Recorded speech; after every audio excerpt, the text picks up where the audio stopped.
Chapter 1. Rebirth. Amidst the torrential downpour of a stormy night, fierce winds howled as thunder and lightning clashed violently. The silver serpents of lightning illuminated the world in a stark white, while the thunder rumbled alongside the rain, as if seeking to cleanse the tainted realm. A dark figure stood amidst the mountains of corpses and seas of blood under the vast sky, a man enveloped in demonic energy that a white silk band was tied around his eyes, fluttering wildly in the tempest. Cradled in his arms was a skeletal remains, adorned with a silver bell bracelet, each bell shaped like an inverted lily of the valley. As the wind swept through the bracelet, the bells chimed a melodious tune. The sky transformed into a silvery expanse, an oppressive atmosphere enveloping the heavens and the earth. Boom! In the next moment, countless bolts of heavenly retribution struck down with a vengeance, reducing his very soul to ashes which were washed away by the relentless rain, vanishing. Without a trace, in his final moments of life, he clung tightly to the skeletal remains in his embrace. Xuancang. No Yueliuyun abruptly sat up, her mind still haunted by the image of Xuancang in his last moments, alongside the sorrowful chapters of her life. She was the beloved daughter of the Xian kingdom, the most esteemed princess who harbored a deep infatuation for Baiyu, the youngest prime minister of the realm. In her youth, a fleeting glance at him made her unable to forget the ethereal figure of that extraordinary man, capable of anything.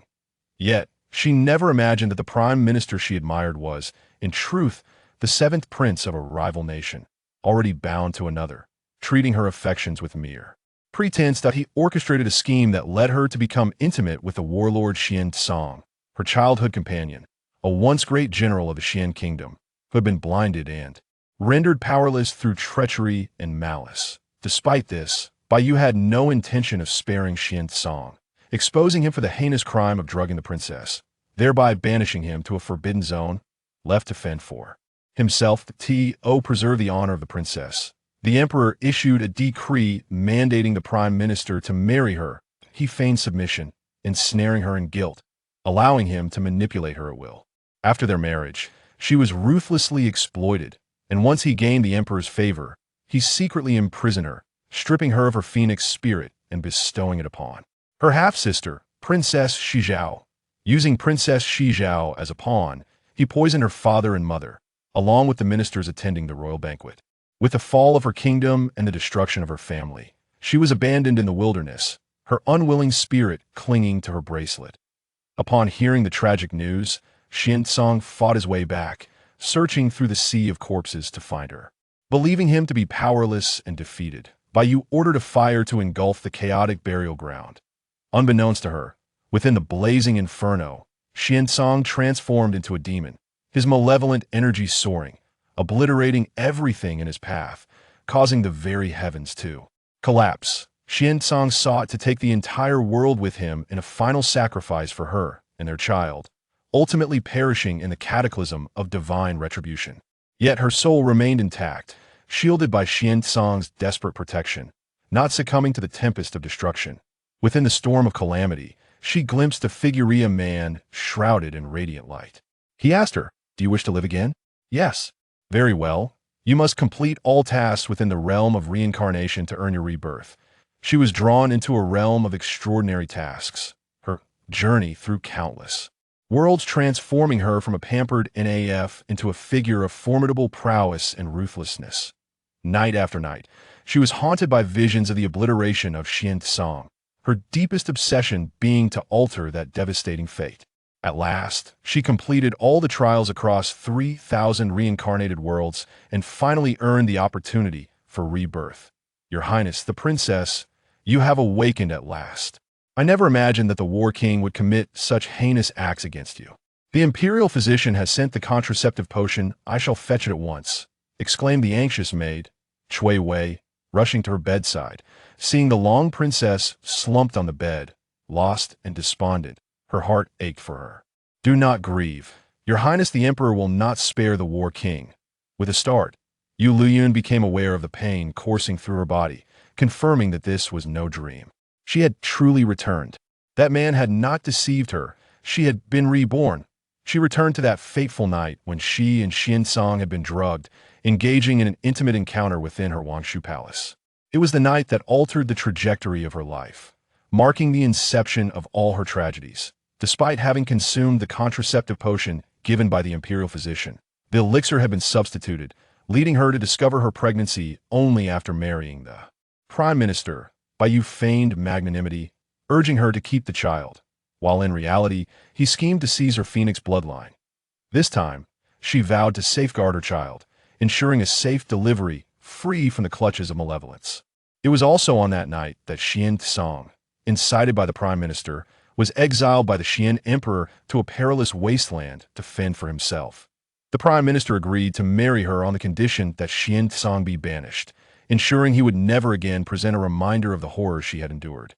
Naturally, the doting emperor acquiesced to his demands. "Cui Wei, assist me in changing my attire. I must seek an audience with father," Yueliuyun declared, her emotions gradually calming. Now that she had returned, she would not allow that despicable wretch to ensnare Xuancang. The god of war, renowned for his prowess, was feared even in his blindness and the loss of all his power. "Your Highness, your health, it matters not," she replied, donning a resplendent gown of azure and purple brocade, complemented by a flowing silken shawl of delicate snow blue. She cast a glance at the secret silver Lilio-Thievely bracelet adorning her wrist, a unique treasure crafted by Xuancang over years, gathering rare materials to forge a storage spirit artifact. They had once been the closest of companions, childhood friends with an untainted bond. He had always prioritized her, eager to present her with the world's beauty at every turn. "Your Highness, the Phoenix carriage is prepared. Please take your seat," Cui Wei said, assisting Yueliuyun onto the ornate vehicle, in the palace. Riding in the Phoenix carriage was a privilege bestowed upon Princess Yu by the emperor himself. The resplendent Phoenix carriage, intricately adorned with floral and avian motifs, produced a melodious chime of bells as it glided along, a sound particularly enchanting. The carriage of Princess Yu was capable of traversing directly to the Xiantian palace of the Celestial Emperor, and upon her arrival, an announcement was swiftly made to the Emperor. "Your Majesty, Princess Yu has arrived. Quickly, summon my Ninger to enter." The name Ninger was the affectionate appellation the Celestial Emperor bestowed upon Yueliuyun. Before long, Yueliuyun stepped into the opulent Xiantian hall, where a figure stood straight as a pine tree, kneeling in reverence at the entrance. Her pupils constricted sharply, and a wave of bittersweet pain surged within her, causing her eyes to redden instantly. After a long separation, her hands trembled uncontrollably. The Celestial Emperor's compassionate gaze fell upon her, evoking an overwhelming urge to weep. Despite having endured countless hardships across the myriad realms without shedding a tear, she found herself unable to maintain her composure in front of her dearest kin. Her father and Xuancang were both alive. There was still time to amend everything. "Ninger, come to your father," she thought. "Ninger has suffered. That scoundrel Xuancang dares to bully my precious pearl. I shall ensure you receive justice. I shall not let this go unpunished." The Celestial Emperor, filled with a mix of anger and heartache, had initially anticipated that his beloved daughter would erupt into tears. To his surprise, she merely had reddened eyes, her pitiful demeanor eliciting even greater sympathy from him. "Father, Ninger is fine. The night has grown late. We should first escort Prince Xuanwang back to his residence for rest. His health is frail, and remaining in this position may exacerbate his old ailments." Yueliuyun's melodious voice reached Xuancang's ears, causing his body to shudder slightly. On his flawless visage, long eyelashes cast a shadow in the flickering light, a sign that she had arrived. His little moon, the one who resided at the pinnacle of his heart. Chapter 2. A reunion across time. Xuancang possessed a strikingly handsome face, characterized by sharp angles that exuded an astonishing beauty. Yet it bore an aura of coldness that deterred any from daring to disrespect him. However, his complexion was notably pale, revealing an overwhelming frailty. His long hair cascaded like a waterfall, elegantly tied with a golden and jade crown. The dark robe he wore, adorned with intricate gold and silver embroidery, radiated an air of opulence. At his waist hung a tasseled jade pendant, a gift from her, intricately carved from a phoenix jade that had accompanied her since birth. His body was too weak. After kneeling for so long, he was on the verge of collapse. "Someone assist His Highness the War King to his feet, and grant him a seat." Princess Yueliuyun could not bear to see Xuancang punished. He was already weakened, and it was cruel to make him kneel on the cold ground.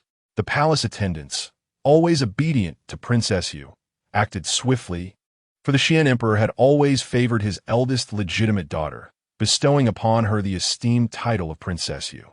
The personal guard, Han Ing, who accompanied War King Xuancang, cast a grateful glance at Yueliuyun, and seeing that the emperor remained silent, he hurriedly lifted his master, helping him into a wheelchair. Xuancang, now blind, was accustomed to being pushed in a wheelchair by his loyal attendants whenever he ventured outside. After suffering severe injuries that left him sightless, he had seldom made public appearances. Had it not been for Princess Yu's birthday banquet, he would not have attended at all. Little did he expect to fall into someone's trap. Be careful. After kneeling for an extended period, when he finally rose, his body swayed, only to be steadied by a pair of cool, gentle hands. A delicate fragrance of cold cherry blossoms wafted to his nose. It was his little moon, guiding him to sit down. Was she genuinely concerned for him? Shouldn't she be scolding or chastising him instead? Why was she still so kind to him? Xuancang's emotions were exceedingly complex at that moment. He had done something to her that could not be forgiven, and she must surely harbor resentment towards him. He had cherished her as one would protect their own eyes, nurturing her with utmost care for years, yet he had inflicted profound harm upon her. Now, he yearned to unearth and punish those who had conspired against them, and afterward, he would seek her forgiveness. Whatever punishment she deemed fit, he would accept without question. An aura of malevolence surrounded him. Even in blindness, the formidable presence he carried from the battlefield instilled fear in those around him. He longed to see her in that moment, yet his world was engulfed in darkness, rendering him unable to perceive anything. He could only listen to her voice, attempting to envision her expression and emotions. What concern could she possibly have for him after what he did? Father, I implore you. The Xian emperor, gazing at his precious daughter, could only acquiesce to her wishes, commanding others to escort the War King back to his residence. After all, she was his most beloved daughter. What else could he do? A mere display of her affection dissipated all his anger. Having been drugged, Xuancang's already depleted body had deteriorated further. Those within the War King's residence, having received news from Princess Yu, rushed to summon the palace physician, who had been waiting nearby to attend to their master. Xuancang barely had the opportunity to exchange a few words with Yueliuyun.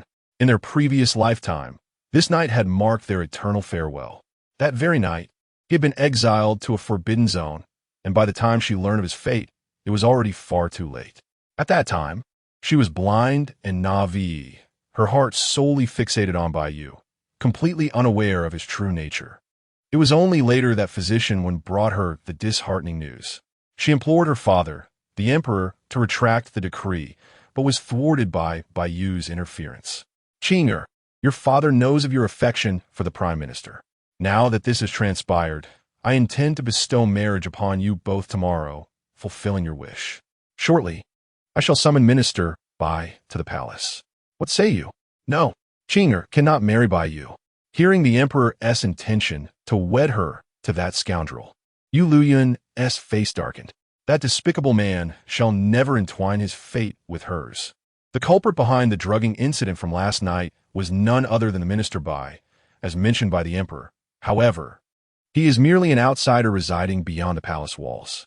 The true perpetrator was her dear sister, Princess Xizhao. Princess Xizhao's mother is Princess Qingyan of the Qing Kingdom, known for her stunning beauty, the most radiant maiden of her realm. It was only after the Qing Kingdom's defeat that they were compelled to send Princess Qingyan for a political marriage. Father, the truth is, the one I have always cherished is Xuancang. After his injury, he has grown increasingly distant from me. I feigned affection for the prime minister merely to provoke him. The events of tonight are not his fault. It was all my doing. Qing'er, Xuancang has been raised under my watch, and I know the deep bond you share. In former times, I would have readily approved your union. However, he is now incapacitated, unable to see. You must not sacrifice your own future for him. The emperor genuinely cared for Yueliuyun, and upon learning of her feelings, he reproached her not, instead offering heartfelt counsel. He had always protected her, and had it not been for his declining health, he would not have been so easily harmed. If you do not wish to marry Minister Bai, our kingdom is filled with countless talented young men for you to choose from. To be favored by you, they would consider themselves fortunate. Father, my heart is resolute. I implore your compassion to fulfill my wishes. Seeing his daughter's unwavering determination, the emperor could only sigh in resignation. Qinger, Xuancang's spiritual veins are utterly destroyed. He may not have long to live. Even so, would you still wish to marry him? I would. The emperor contemplated the scarcity of heirs in the Xian family. Otherwise, they might have considered him as a consort to the royal family. Qinger, are you truly certain you will not regret this? Once the decree is issued, there shall be no turning back. The emperor had always regarded Xuancang as an excellent choice for a son-in-law, fully aware of his character. He recognized the affection and care he had for Yueliuyun. Had it not been for the unfortunate injury that rendered him as he is now, he would have been a most sought-after suitor among the women of Xian Kingdom. I do not regret. Then, let be as you wish. I have long hesitated to let you leave the palace. And the princess residence I granted you has yet to be inhabited. I shall order it to be repaired, so that you may reside there upon your departure. Should you change your mind in the future, we can arrange a divorce, and I shall find you another husband. The emperor commanded the drafting of the decree to be announced the next day. Even before Yueliuyun had married, the emperor had already devised an escape for her. What happened to the promise of no turning back? Thank you, father. Qinger, go rest now. Yes, father, you should also rest early. Yueliuyun departed from the Shantian hall and returned to her chambers. Your Highness, shall I bring over the medicinal concoction? Cui Wei, unable to fathom the princess's current thoughts, stood by her side as a devoted maid since childhood.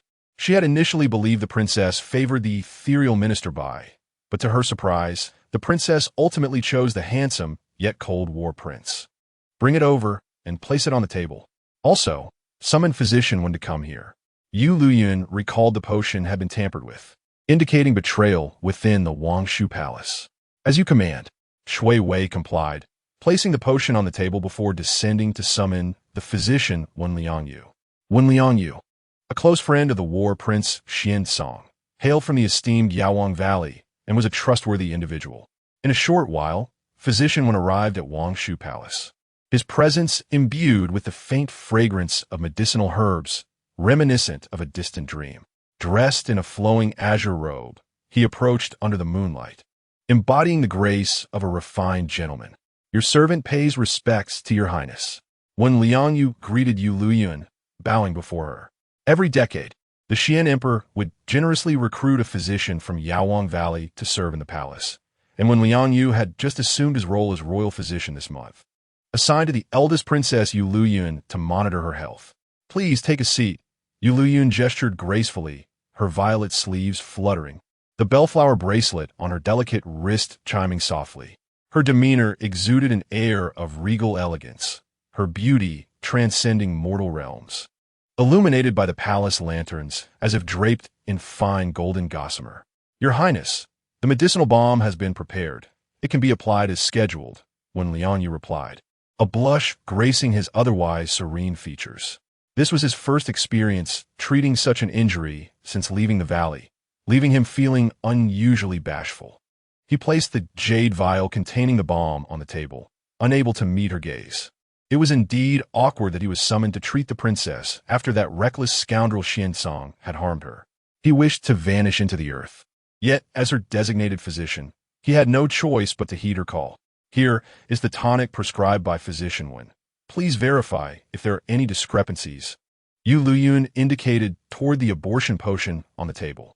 Yueliuyun picked it up, inhaling its scent, and his expression shifted dramatically. This was not the concoction he had prepared. Instead, it contained poison that would severely deplete her vitality. I understand, Yueliuyun acknowledged, unfazed by the revelation that the potion had not only been substituted, but replaced with one meant to harm her. After all, it was her most envious half-sister who had orchestrated this, ensuring her suffering. It was no wonder her health had taken so long to restore. Your Highness, this is not of my making.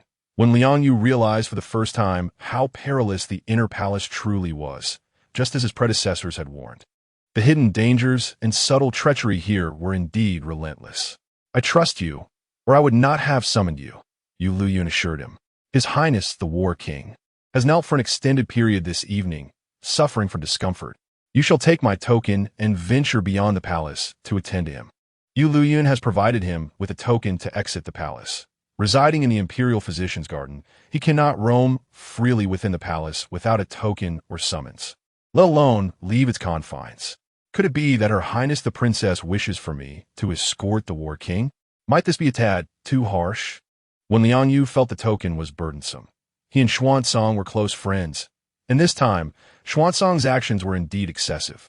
Yet, he believed that with Xuancang's character, he would not stoop to such depths. Even if that shameless fellow had long coveted Princess Yu, he had amassed countless treasures to present as a betrothal gift, only for Princess Yu to set her sights on the Prime Minister instead. Thus, he concealed his profound affection, daring not to voice it publicly. Even the elusive, flowing silver flower, which blooms only once in a millennium at the Medicine King Valley, was included among the betrothal gifts prepared by the War King. What wild thoughts occupy your mind? I am merely concerned that the physician of the War King's residence may be negligent. Surely, with physician one's miraculous skills, Xuancang can be restored to his former self? Your Highness, please refrain from placing me on a pedestal. His Highness the War King is already at death's door, and my efforts may only prolong his life. One Liangyu shook his head with a bitter smile. The War King's vital essence had been severed, and he had fallen victim to a poisonous curse, rendering any hope futile. Then it falls upon you, Physician Wen, to undertake this arduous journey for me at such an hour. I'll take this with you. The medicinal herbs within are for your discretion. Yueliuyun instructed Sui Wei to pass him the prepared box. Upon stepping beyond the palace gates and opening the box, he was taken aback to discover a life-saving herb nestled inside. He had presumed Her Highness was reconsidering and intended to bestow Xuancang with the heartbreak grass. But to his astonishment, it was the white jade ginseng. This rare herb had once been a tribute from the defeated Qin kingdom, offered in the hopes of reconciliation. Even those on the brink of death could experience an extension of life from this gift, indicating that Princess Yu's intentions toward Xuancang were not devoid of sincerity. In his previous tenure at the Medicine King Valley, he had become acquainted with Xuancang, who had sought the flowing silver flower as a betrothal gift for his beloved, enduring great peril to procure 10 different spiritual herbs from treacherous territories, often returning wounded. At that time, he had heard Xuancang mention his desire for the millennium-blooming flower to be a gift for the one he cherished, piquing his curiosity about the elusive Princess Yu. However, upon arriving at the imperial capital, he learned that the object of Princess Yu's affection was not the War King Xuancang. He felt that Xuancang's heartfelt devotion was misplaced and often lamented for him. Did that beauty possess any genuine feelings? Only at this moment, cradling the life-saving herb in his hands, did he realize the narrowness of his own perspective. In his past life, this white jade ginseng was also procured by Yueliuyun from the Empress as a birthday gift for Xuancang. Yet, before it could be presented, Xuancang was exiled to a forbidden zone. She had entrusted by Yu to deliver the white jade ginseng to Xuancang in his place of banishment, only for it to be handed over to Princess Shizhao. The latter, being inherently frail and plagued by illness, had her mother, the favored concubine Huaying, beseech the emperor for the white jade ginseng. It belonged to the empress, and the emperor could not bestow it freely. At last, the precious Baiyu Link and has been delivered into Xuancang's hands. After taking his pulse, when Liangyu discovered that Xuancang's health was in a deplorable state, to prevent Xuancang from hesitating to consume the Baiyu Lincoln, when Liangyu decisively took charge and sliced the herb for medicinal use. To thwart any potential sabotage, he personally brought various items necessary for decocting the medicine, including his own water, and resolutely guarded the courtyard to brew the remedy, leaving no opportunity for mischief. Having been bitten by a snake, he was now wary of ropes in the well, having witnessed the treachery of human nature within the palace. Drink up. I brewed it myself. Once the concoction was ready, he served it to Xuancang, personally feeding him the medicine. Wen Liangyu, how did you manage to leave the palace? Have you been expelled due to your lack of medical skill? The Wangfu could certainly accommodate you. Xuancang leaned against the headboard, his complexion nearly translucent. Don't flatter yourself. My medical expertise far surpasses that of your palace physician. How have you been caring for your body? The more you nurture it, the worse it becomes. With such a frail constitution, you still dare to venture outside? Are you courting death? When Liangyu retorted sharply, knowing full well that Xuancang had been schemed against. The poisoner was rather ruthless, showing no mercy even to the sickly. Thank you. Xuancang offered no further explanation. He was determined to attend the birthday celebration of Xiaoyu. Regardless of his standing in her heart, it did not diminish his regard for her. Do not thank me. I am merely carrying out Princess Yu's orders to treat you. She fears that the physicians in your residence would not care for you properly, which is why she sent me on this errand. Upon hearing these words, a warm current surged through Xuancang, instantaneously invigorating him. Is the medicine palatable? Bitter. But the effects are immediate, I presume? Yes, I feel much better. That is as it should be. It was brewed with the herbs gifted by your beloved. When Liangyu, what did you just say? Clarify yourself. Chapter 4. Unable to let go of her, the princess gifted you a Yueliuyun. How enviable. When Liangyu teased, where is the Yueliuyun? Xuancang inquired, fully aware of its preciousness, for it was a birthday gift from the empress to Yueliuyun. It was a national treasure of the Qing kingdom, reputed to prolong life. Is all in the bowl. When Liangyu set down the empty porcelain bowl, the medicinal properties of the Yueliuyun were exceedingly gentle. Even consuming the entire herb at once would not harm the body. Any excess potency would gradually nourish the body, improving its constitution from the root. That was given to me by Xiaoyu. You truly are something else. Xuancang was amused by his audacity. He truly dared to take matters into his own hands. That was something Xiaoyu had gifted him, and he could hardly bear to consume it. When Liangyu, silent, had already prepared the decoction, his words at this point were futile. Thank you for the compliment. I too believe I have done well. Moreover, as the esteemed prince of the Xianghua, you must have encountered countless treasures. Is it really such a big deal?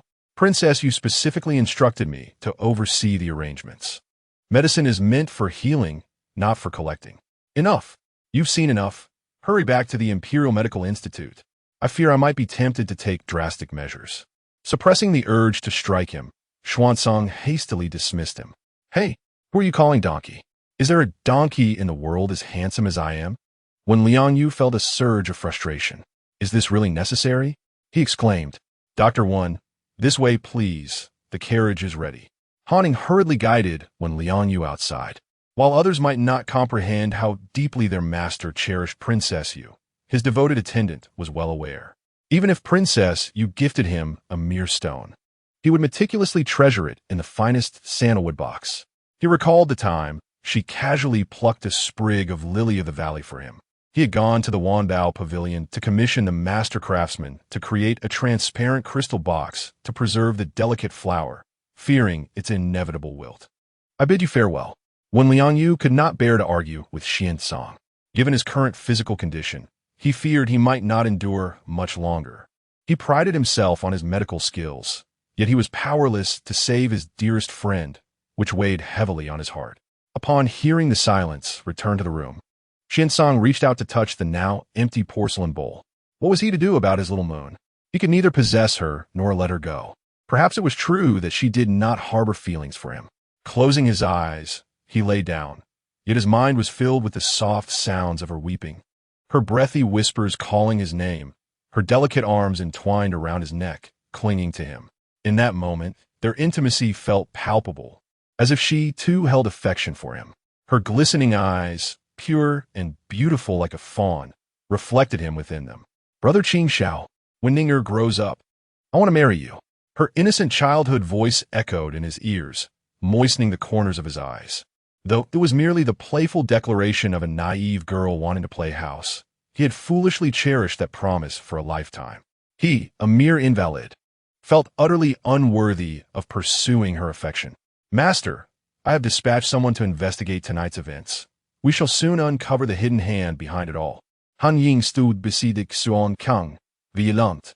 Informed this prince immediately upon discovery. Xuancang was enveloped in a chilling aura. Anyone daring to scheme against Yueliuyun had touched his sensitive spot. Even if it meant shattering himself into pieces, he would drag those who harmed her down to hell. As you command. Xuancang understood his time was limited. Before he departed, He must clear her path and arrange everything.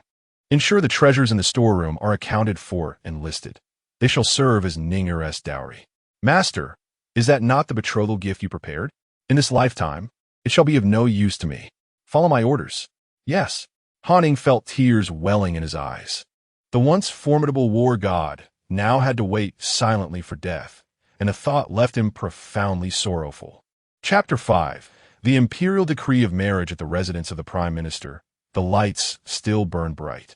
Within the study, a handsome young man clad in official robes was restlessly flipping through the books on his desk. He possessed a beguiling appearance, capable of deceiving the hearts of young maidens. With red lips and white teeth and delicate brows, he appeared remarkably refined, a true embodiment of scholarly elegance. Yet beneath that graceful facade lay a heart that was cold and twisted. At this hour, why has the emperor not summoned me to the palace?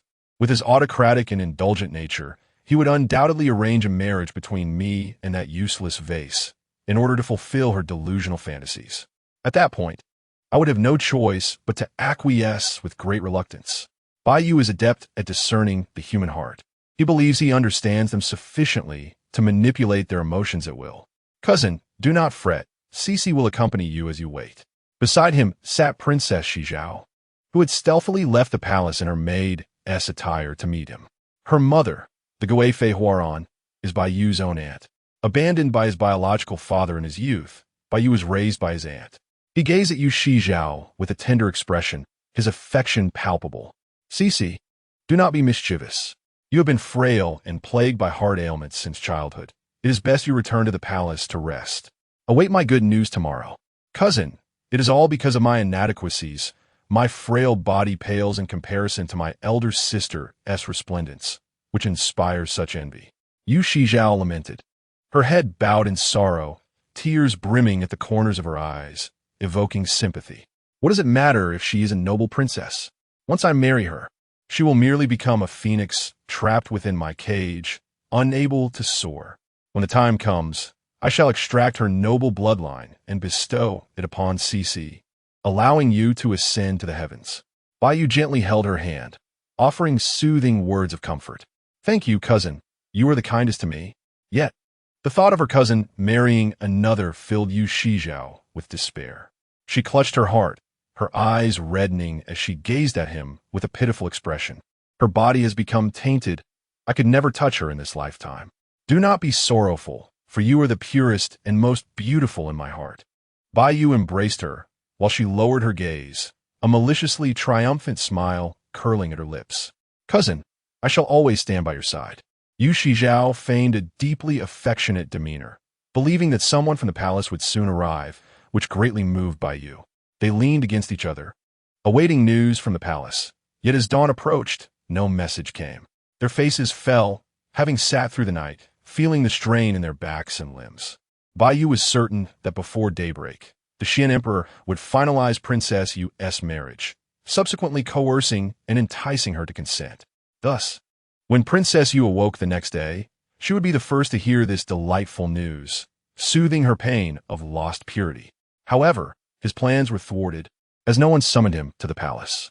Had it not been for Princess Shizhao, who ventured out to inform him that matters had been settled, he might have thought the information was false. Having endured a sleepless night, dark circles formed beneath their eyes, exhaustion etched across their faces. My lord, the court assembly is soon to commence. I never anticipated that the Xian Emperor could be so tyrannical. Such a despot does not deserve to sit in high office. He likely wishes to decree my marriage right there in the court. But alas, I shall not readily agree. I intend to humiliate Princess Yu in order to find my own satisfaction. Bai Yu was consumed with frustration, instructing that Princess Shizhao be escorted back to the palace before he himself entered for the court meeting. Today's assembly even summoned the ailing General Xuancang, who was granted permission to attend in a wheelchair. Due to his blindness, Haning pushed his wheelchair, escorting him into the Golden Lawn Hall. The courtiers, upon witnessing the once glorious god of war now in such a pitiful state, were filled with a sense of melancholy. Bai Yu feigned sorrow, yet inwardly rejoiced. His deepest animosity was directed towards Xuancang, whose father had led the army against the Qing kingdom, forcing Yu's aunt to seek peace from the Xian kingdom. Living under their thumb, Xuancang, born into privilege, had enjoyed a life of glory, raised alongside princes and princesses due to his father's military achievements. In his youth, he exhibited remarkable talent and was sent by the Xian emperor to cultivate in a prestigious sect. After emerging from his training, he gained fame in the Battle of the 100 Kingdoms, receiving the title of a prince of a different surname. Prince of War, what a rare guest. It has been quite some time. I hope you are well. Yu commented sarcastically, harboring a deep-seated apprehension towards the blind man. He could not find peace until he had thoroughly crushed him underfoot. You, Han exclaimed, exasperated. His master held a profound disdain for Bai Shofu, and the latter's presence only confirmed his aversion. After a long absence, Bai Shofu remained as insidious as ever, truly deserving of the title of the foremost hypocrite. Xuancang, enveloped in an air of low pressure, unleashed scathing remarks without restraint. Yu's face contorted in humiliation. As the current prime minister, he needed to uphold a virtuous image. He suppressed the urge to curse his ancestors, letting out a few cold laughs. Prince of War, you are truly bold. I shall watch and see if your bravado holds. His Majesty has arrived. Princess Yu has arrived. With the proclamation resonating, the courtiers promptly stood in attention. We pay our respects to His Majesty. We pay our respects to Her Highness. After the formalities, confusion arose among the courtiers as to why Princess Yu had graced the court. Xuancang's expression darkened, while Han felt a surge of anxiety, uncertain of how the emperor would reprimand his master. Yu, upon seeing Princess Yu adorned in resplendent court attire, radiating the grandeur of a celestial phoenix, felt an impulsive desire to break her wings and utterly destroy her. The more exquisite she appeared, the more gratifying it would be to ruin her. His face betrayed a gleeful excitement. He could hardly contain himself. The emperor has issued an edict. My precious jewel, Princess Yu, possessing unparalleled beauty and grace, is hereby betrothed to the Prince of War, Xuancang. A date for the wedding shall be chosen. Thus decreed. Prince of War, express your gratitude. As the decree was read, astonishment enveloped the room, affecting everyone, including Xuancang and the self-assured Bai Shofu. To everyone's shock, the eldest princess was unexpectedly betrothed to the incapacitated Prince of War. In the midst of his astonishment, Xuancang publicly defied the decree. I am now a cripple and can no longer protect Her Highness. I implore your Majesty to rescind this command. I am willing to accept punishment. The breathtakingly beautiful eldest princess smiled gently, stepping forward to grasp his trembling hand. Do not fear. From this day forth, I shall protect you. Let us see who dares to trouble you again. Listening to her words, Xuancang could not help but reveal a bittersweet smile. Foolish girl, you are the one who brings me the greatest distress in this world. The unexpected joy was so overwhelming that Han was momentarily at a loss for words. The prince of his family, has his dream truly come to fruition? He pinched his own arm fiercely, wincing in pain. Chapter 6. Who truly is the pawn? Brother Qingxiao, did we not agree? When I grow up, I shall marry you. Have you perhaps found another in your heart? Yueliuyun said, her voice tinged with grievance as she leaned in closer to whisper in his ear. Qingxiao is the courtesy name of Xuancang, a title reserved for those most dear to him. Since childhood, it has been her exclusive appellation for him. Or is it that after committing such acts with Ninger, Brother Qingxiao intends to abandon her, shirking all responsibility? The warm breath brushed against his ear, causing his earlobes to flush a deep crimson akin to precious gems. His heart erupted in turmoil, a cacophony of thoughts racing through his mind, momentarily robbing him of the ability to reason. I neither harbor affections for others, nor do I wish to shirk my responsibilities. The audacity of Xuancang to publicly reject a marriage proposal dissipated entirely in the presence of this petite woman. His handsome, aloof visage was tinted with a rosy hue, whether from embarrassment or anxiety was uncertain. If Brother Qingxiao does not wish to marry Ninger, then I shall become the laughingstock of the world. Can you truly bear such a fate? Yueliuyun held him firmly in her grasp, unabashedly employing moral coercion. After all, He desired her, yet stubbornly refused to acquiesce. She felt compelled to push him. "I shall marry. I'm willing to marry you." Xuancang succumbed, utterly at a loss against her. Even her feigned tears tugged at his heartstrings. Had she not come in person to the Grand Hall today, the emperor would not have compelled him to accept the marriage. Yet, as she playfully pouted and spoke softly, he could not bear to see her suffer even the slightest grievance. "Your servant expresses gratitude for your majesty's benevolence."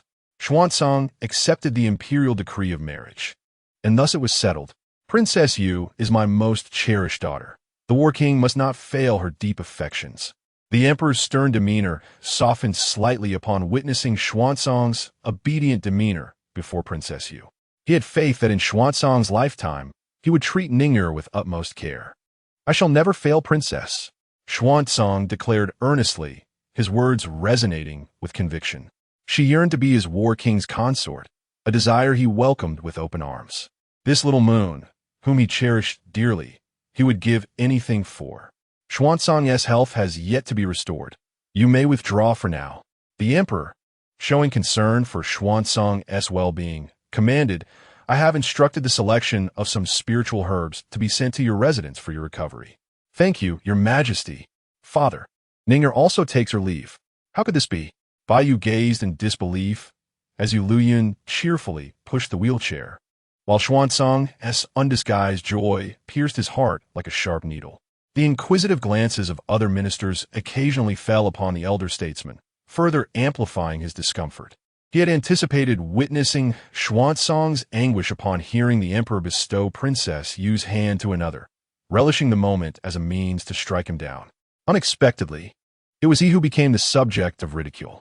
I had thought that Princess Yu harbored affections for the esteemed chancellor, only to discover that she has instead found solace in the arms of His Highness, the War Prince. Your information is woefully outdated. I have heard that Princess Yu feigned her interest in the chancellor merely to provoke the War Prince. The bond between the War Prince and Princess Yu is one of childhood familiarity, a connection that no one can rival.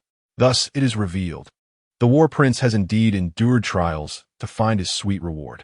He is remarkably fortunate, once basking in glory, now diminished. Yet he still manages to win the affection of the illustrious princess. What a triumph in life to wed the most exquisite beauty in the realm.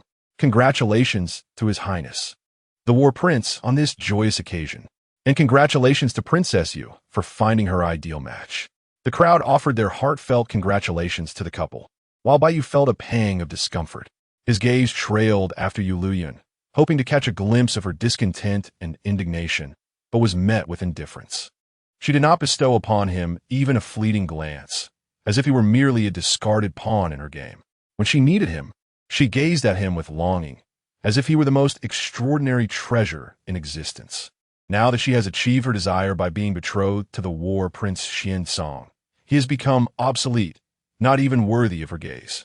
What a remarkable performance she has delivered, orchestrating his every move.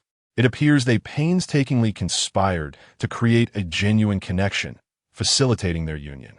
Without such manipulation, given Xuancang's obstinate nature, it would have been impossible for him to reveal his feelings under his current diminished state, let alone to propose marriage. Upon unraveling the intricacies of the situation, Baiyu felt a surge of frustration within him. A wave of anger surged into his head, and after a sleepless night, he fainted on the spot. "Oh no, the chancellor has fainted from excessive sorrow," someone shouted, and the news quickly spread. The announcement of the marriage was made public, and the tale of the chancellor collapsing in the Grand Hall due to the loss of his beloved soon circulated through every street and alley. "I told you, how could the ethereal beauty of Princess Yu not stir feelings in the chancellor? It appears that his previous indifference was merely a facade. He is truly smitten with Princess Yu. Alas, our Princess Yu belongs to the War Prince. The pairing of the War Prince and Princess Yu is already well acknowledged. And I had thought that after such events, Princess Yu would seek a worthy suitor. To my surprise, she has proven to be steadfast in her affections. In the end, it appears that the lovers have found their happiness, leaving the chancellor to bear the burden of unrequited love." Countless versions of this tale of love and heartache spread widely, and all believed that the chancellor secretly cherished Princess Yu in his heart. When Princess Shizhao awakened from her slumber, she overheard the palace attendants discussing the matter. Their narrative was vivid and compelling, particularly the detail of Baiyu fainting from heartbreak, which lent an air of authenticity to the tale. "Baiyu, you have been ensnared by that vixen," she exclaimed, furious and humiliated, shattering several items in her wrath. She felt that her sleepless vigil by his side the previous night rendered his actions a mere farce. "How dare you deceive me? Had it not been for the fact that the vixen's true affections did not lie with you, you would have surely triumphed by now. How foolish I was to have believed your deceitful words." A venomous glint shone in her eyes as her heart ailment resurfaced, causing her to collapse onto the ground. The Empress was right. All men are fickle, unworthy of our heartfelt devotion, for only power and status are the true possessions we can hold in our grasp. "Your Highness, it is time for your medicine. Please do not remain angry. Your health is of utmost importance." The handmaiden brought forth the medicinal concoction, and Princess Shizhao, filled with concern, hastily drank it all, unaware that today's brew was unlike any other. She had been consuming medicine her entire life, yet her heart ailment persisted. She had heard whispers of the curse that had severed the bloodline of the Xian kingdom, leaving only Princess Yu to inherit the royal phoenix blood, thus earning her the boundless affection of the Xian emperor. It was so unfair. She harbored a deep resentment. Why was it that she, the daughter of the Xian emperor, did not inherit the phoenix bloodline? Chapter 7. I punish you to marry me early in the garden of Wangshu Palace. Yueliuyun sat upon a swing, while Xuancang occupied a wheelchair nearby, inhaling the delicate fragrance of cold cherry blossoms emanating from her. His initially fervent heart gradually calmed. The cherry blossom trees, resplendent like clouds woven from silk, were adorned with clusters of blossoms, each petal as soft as silk, gently cascading to the ground with the breeze. He heard the sound of falling petals, accompanied by the tinkling of silver bells adorning her wrist. "Little moon, last night was my fault. You need not sacrifice your own happiness for my sake. If your heart truly belongs to him, then I am indifferent." Xuancang's heart ached painfully, his eyes reddening with a hint of grievance. The thought of her previous overtures towards Baiyu felt like 1,000 arrows piercing his heart. Yet, he strove to restrain himself, fearing he might act irrationally. "Brother Qingxiao, it was I who first succumbed to temptation last night. What fault is yours?" Yueliuyun, observing his pitiable demeanor, intended to tease him. Barefoot on the soft grass and petals, she approached Xuancang and lifted his chin with her delicate hand. His face flushed as he grasped her hand, imploring her to cease her playful provocations. Had he been able to resist her allure, he would not have succumbed to their marital bond the previous night. Though he could withstand the effects of the drug, he could not resist her charm. Thus, he surrendered completely. "Little moon, you were merely under the influence of a love potion. How could you harbor any ill intentions? I bear no malice. I merely find someone to be exceptionally captivating." Yueliuyun playfully tapped his hand, prompting him to release her grip in haste. "Little moon, do you even comprehend what you are saying?" Xuancang's breath hitched, and in the darkness of his world, it felt as though a ray of light had broken through. "Brother Qingxiao, I wish to marry you because the one I have always longed for is you. Were it not for your coldness, I would not have resorted to provoking you with another. Yet, even so, you showed no jealousy, which truly saddens me." Each of Yueliuyun's words struck like stones into the lake of his heart, stirring tumultuous waves that surged within him. What had he just heard? His little moon yearns for him. He feels as though he is ensnared in a dream so exquisite that he wishes never to awaken. He hopes this dream can linger a while longer. "How could Qingya know that I harbor no jealousy? You little rascal, utterly heartless." Xuancang is almost driven mad with envy, yet she claims he feels no jealousy. He merely fears startling her, never revealing his vulnerabilities before her. I refuse to believe it. I have only seen Brother Qingxiao's indifference towards me. You have not visited in ages. Perhaps you have forgotten me entirely. Yueliuyun will not allow this taciturn fellow to remain silent any longer. She is determined to remedy his reticence. Having traversed countless little worlds, she has honed her skills in dealing with green tea bitches, white lotus flowers, and dramatic divas quite adeptly. I, Xuancang, find myself at a loss. particularly when it comes to her. How could he bear to be indifferent towards her? He fears that upon seeing her, he will no longer be able to restrain the beast within. Affection is unrestrained. Restraint is love. She has always been his unwavering choice, never a mere second option after weighing gains and losses. As punishment, I decree you shall marry me sooner. Very well, I accept my punishment. Xuancang smiled indulgently, nodding. Since this is her desire, he shall no longer suppress his fervent wish to take her as his wife, pulling her deeply into his embrace. He has prepared for this moment for a long, long time. I shall take you somewhere. Yueliuyun took Xuancang's hand and led him out of the garden and into her chamber. She had dismissed all others, leaving just the two of them.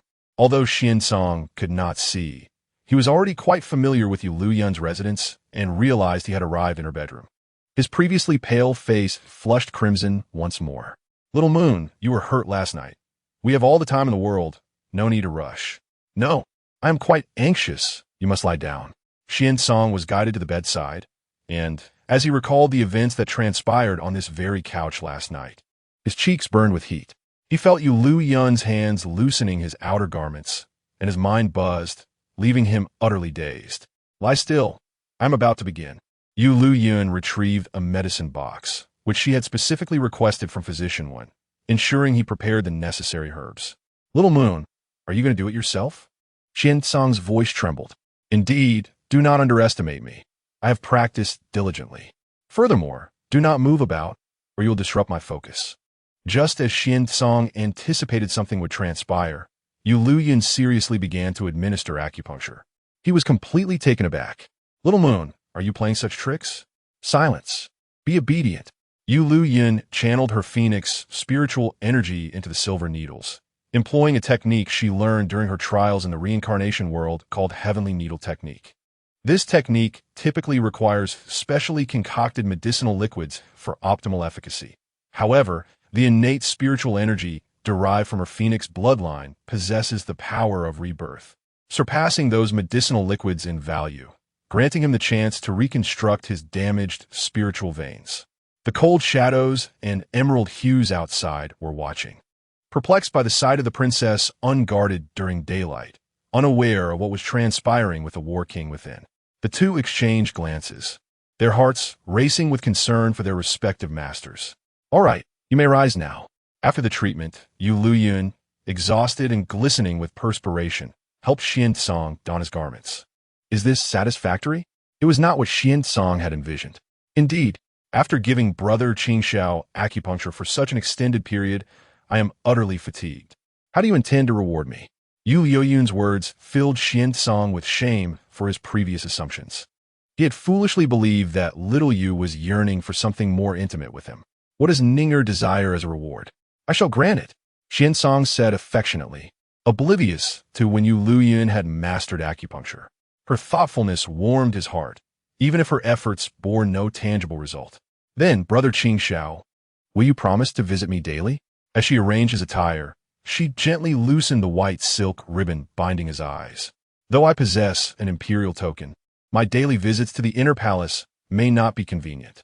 Xuancang had frequently resided in the palace during his youth, but now that he had come of age, his presence there could tarnish her reputation. Then I shall relocate to the princess residence outside the palace. It will be easier for Brother Qingxiao to come and see me. Yueliuyun owned a residence, and the emperor had commissioned renovations. Thus, she could move out to assess what modifications were necessary. During her tasks in the cycle of reincarnation, she had traversed various historical epochs and even ventured into higher dimensional starry realms. Her current intellectual elevation had transformed drastically from her former self. Very well, should you require assistance, do not hesitate to inform me. The foremost priority for Brother Qingxiao is to restore his health, followed by preparations for our wedding. Indeed. Chapter 8. The beautiful concubine Huarong, by the way, I have crafted a silk ribbon for you to wear. This one is too rigid. Let me remove it for you. Yueliuyun retrieved a silk ribbon made of cloud silk, applying a soothing eye remedy to it before personally tying it around Xuancang's eyes. The attendants surrounding him were all men, lacking her meticulous care. Thank you, little Yu. This gift pleases me greatly. I have made several. I shall hand them to Haining shortly. so you may change them daily. She carefully placed the infused ribbon into a box, folding it with precision. Though she had yet to discover a cure for his blindness, she learned from Yueliuyun that his affliction stemmed from a poison curse, the expertise of which resided with the 5 poison sect hidden within the 10,000 mountains of the Qin kingdom. The Princess Huarong, originally named Xingqingyan, was a princess of the Qin kingdom, skilled in the art of poison. Despite her seemingly delicate and unassuming demeanor, her ability to secure her position as a favored concubine in the harem and safely bear a princess spoke volumes of her cunning. No one would suspect the extent of malice harbored within that breathtaking woman. It was only after her death, as her spirit lingered within the palace, that Yueliuyun discovered the truth. Xuancang's grievous injuries and subsequent blindness during the border conflict were orchestrated by the seemingly ailing Huarong, who had covertly manipulated events from behind the scenes. Who could have imagined that a princess of the realm would possess the art of sorcery, and moreover, be an adept in the craft of curses? Little Moon is truly kind to me. Xuancang felt a sudden chill wash over his eyes, alleviating the usual torment he endured. I am so good to you. You must cherish me well, for if lost, you shall never find another like me. Yueliuyun's voice was laced with a soft, playful reproach, sweet enough to melt his heart. As the two exited the palace, the handmaid Cui Wei and the personal guard Han stationed outside were taken aback. Who would have thought they were so fervent? The esteemed Prince of War is truly remarkable. Is the master courting danger? Indeed, whenever he encounters Princess Yu, all notions of restraint seem to vanish. They exchanged glances, too embarrassed to voice their admonitions. The subject was far too scandalous. Master, shall we return to manor now? Han assisted Xuancang into his wheelchair, while Yueliuyun handed him a wooden box. Inside are the ribbons I made for the prince. Remember to have them replaced. Additionally, there's a vial of medicine to soothe your eye pain. Yueliuyun's meticulous instructions were met with Han Ying's acknowledgments. Han Ying pushed the Prince of War out of the palace, and they switched to a carriage for their journey home. Along the way, Han Ying could no longer contain his excitement and spoke up, Master, Princess Yu is truly attentive to you. You have persevered to see the moon emerge from behind the clouds. I am genuinely happy for you. He watched as his master, who had devoted his heart to Princess Yu, seemed overjoyed at their reconciliation. A faint smile graced Xuancang's usually stoic visage, hinting at a rare moment of contentment. Since his grievous injury and subsequent blindness, he had not smiled in a long time. By the way, I just received word from the Shadow Guard that the drug administered to you and Princess Yu was from the people of Princess Shizhao. It seems that the mother and daughter have been living rather comfortably, passing information to the Empress.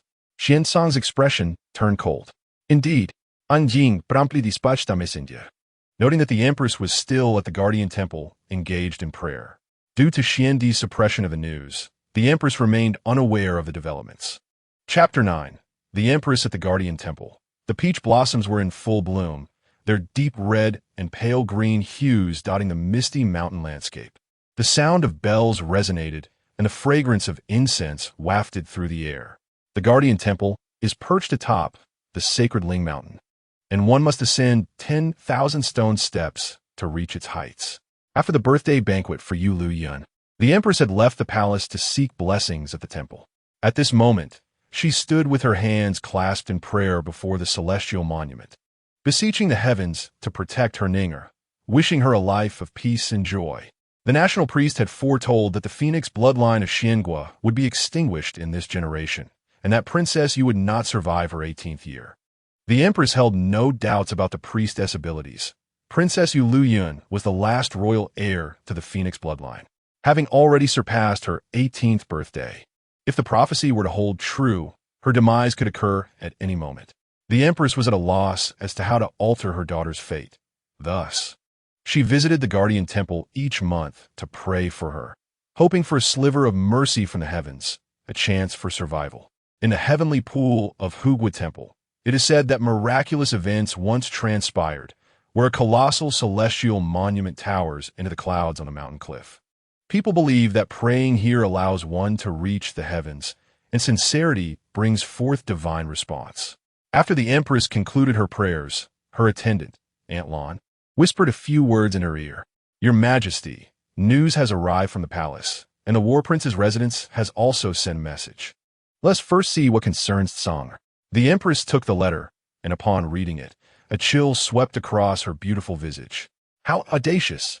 That restless mother and daughter have dared to extend their grasp into Nyenur's palace, even attempting to tarnish her innocence.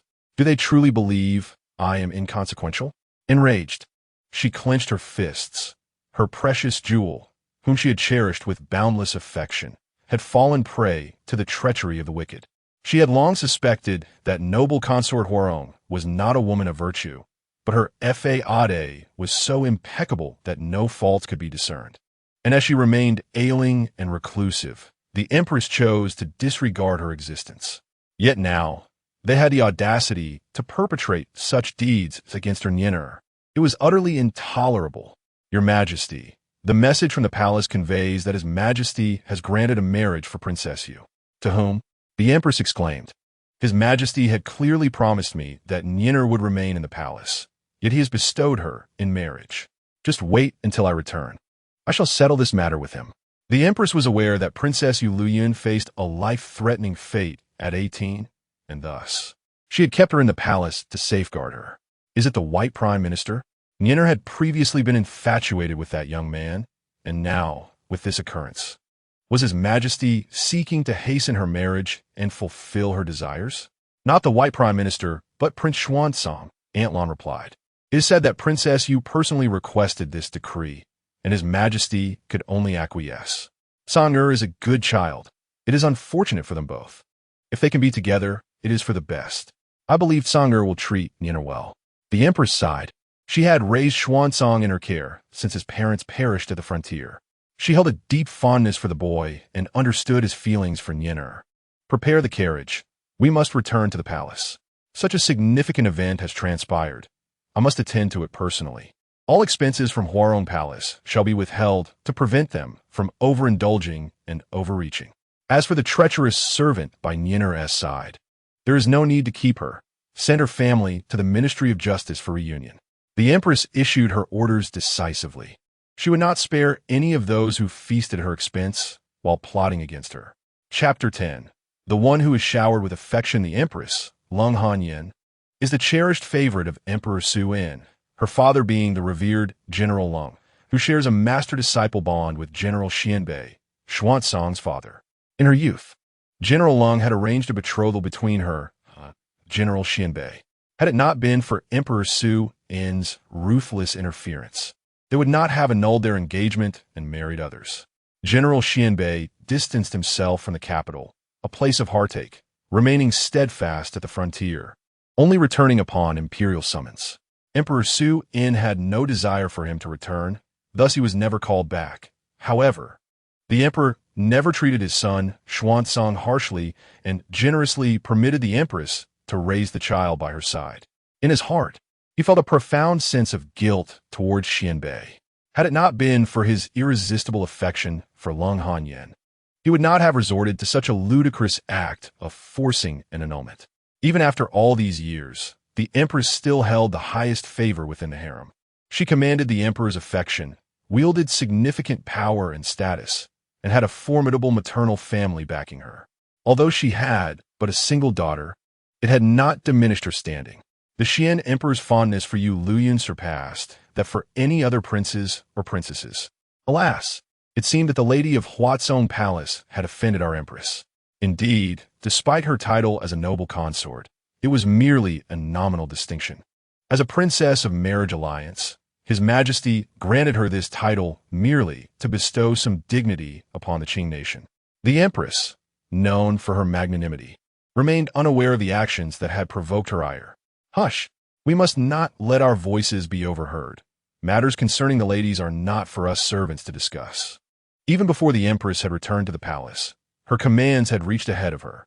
The Ministry of Internal Affairs promptly ceased the expenditures of Huatsong Palace.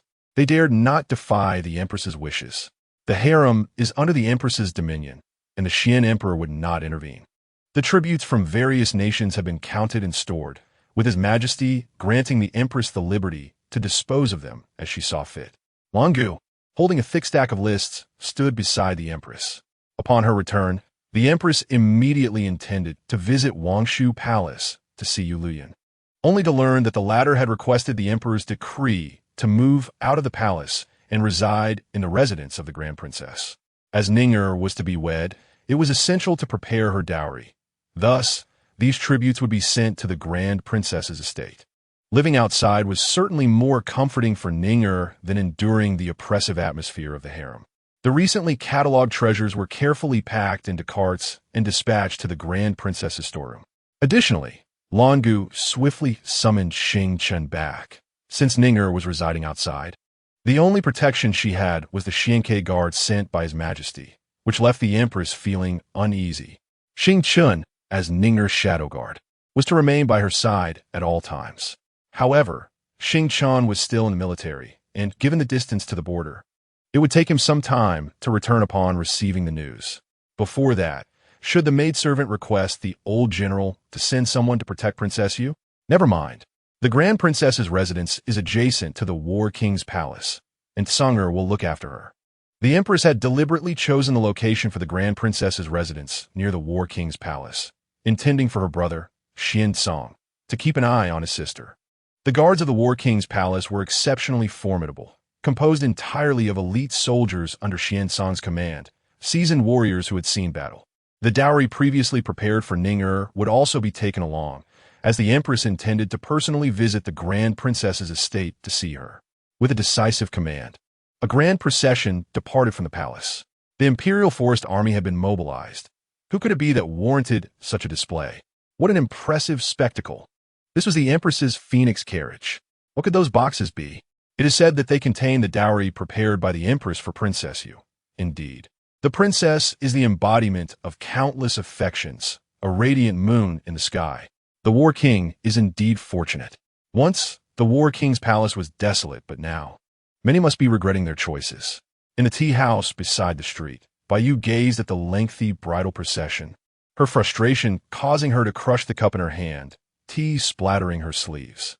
What was this? Hadn't she professed to adore him? What game of feigned indifference was she playing? At this moment, the Prime Minister could hardly believe that Yueliuyun willingly chose to wed that good-for-nothing. Just yesterday, she had been at the palace gates, smiling coyly as she presented him with the peach blossom pastries she had painstakingly learned to make. Yet, he had callously smashed the box to the ground, trampling it into the mud. I implore your highness to maintain your dignity. Moreover, I have an aversion to peach blossoms. He had scolded her fiercely then, leaving her with teary eyes, resembling a timid fawn by the forest stream. Chapter 11. The Dowry at that moment. Yu felt a surge of exhilaration. A prince of a defeated nation had shattered the dignity of the illustrious princess of Xianghua. What a delightful triumph it was. He had long considered the flawless and beautiful Princess Yu as his possession, casting a vast net of entrapment, awaiting her capture. Yet now, she had audaciously announced her betrothal to the warlord Xianzong. How could that worthless man be deemed worthy?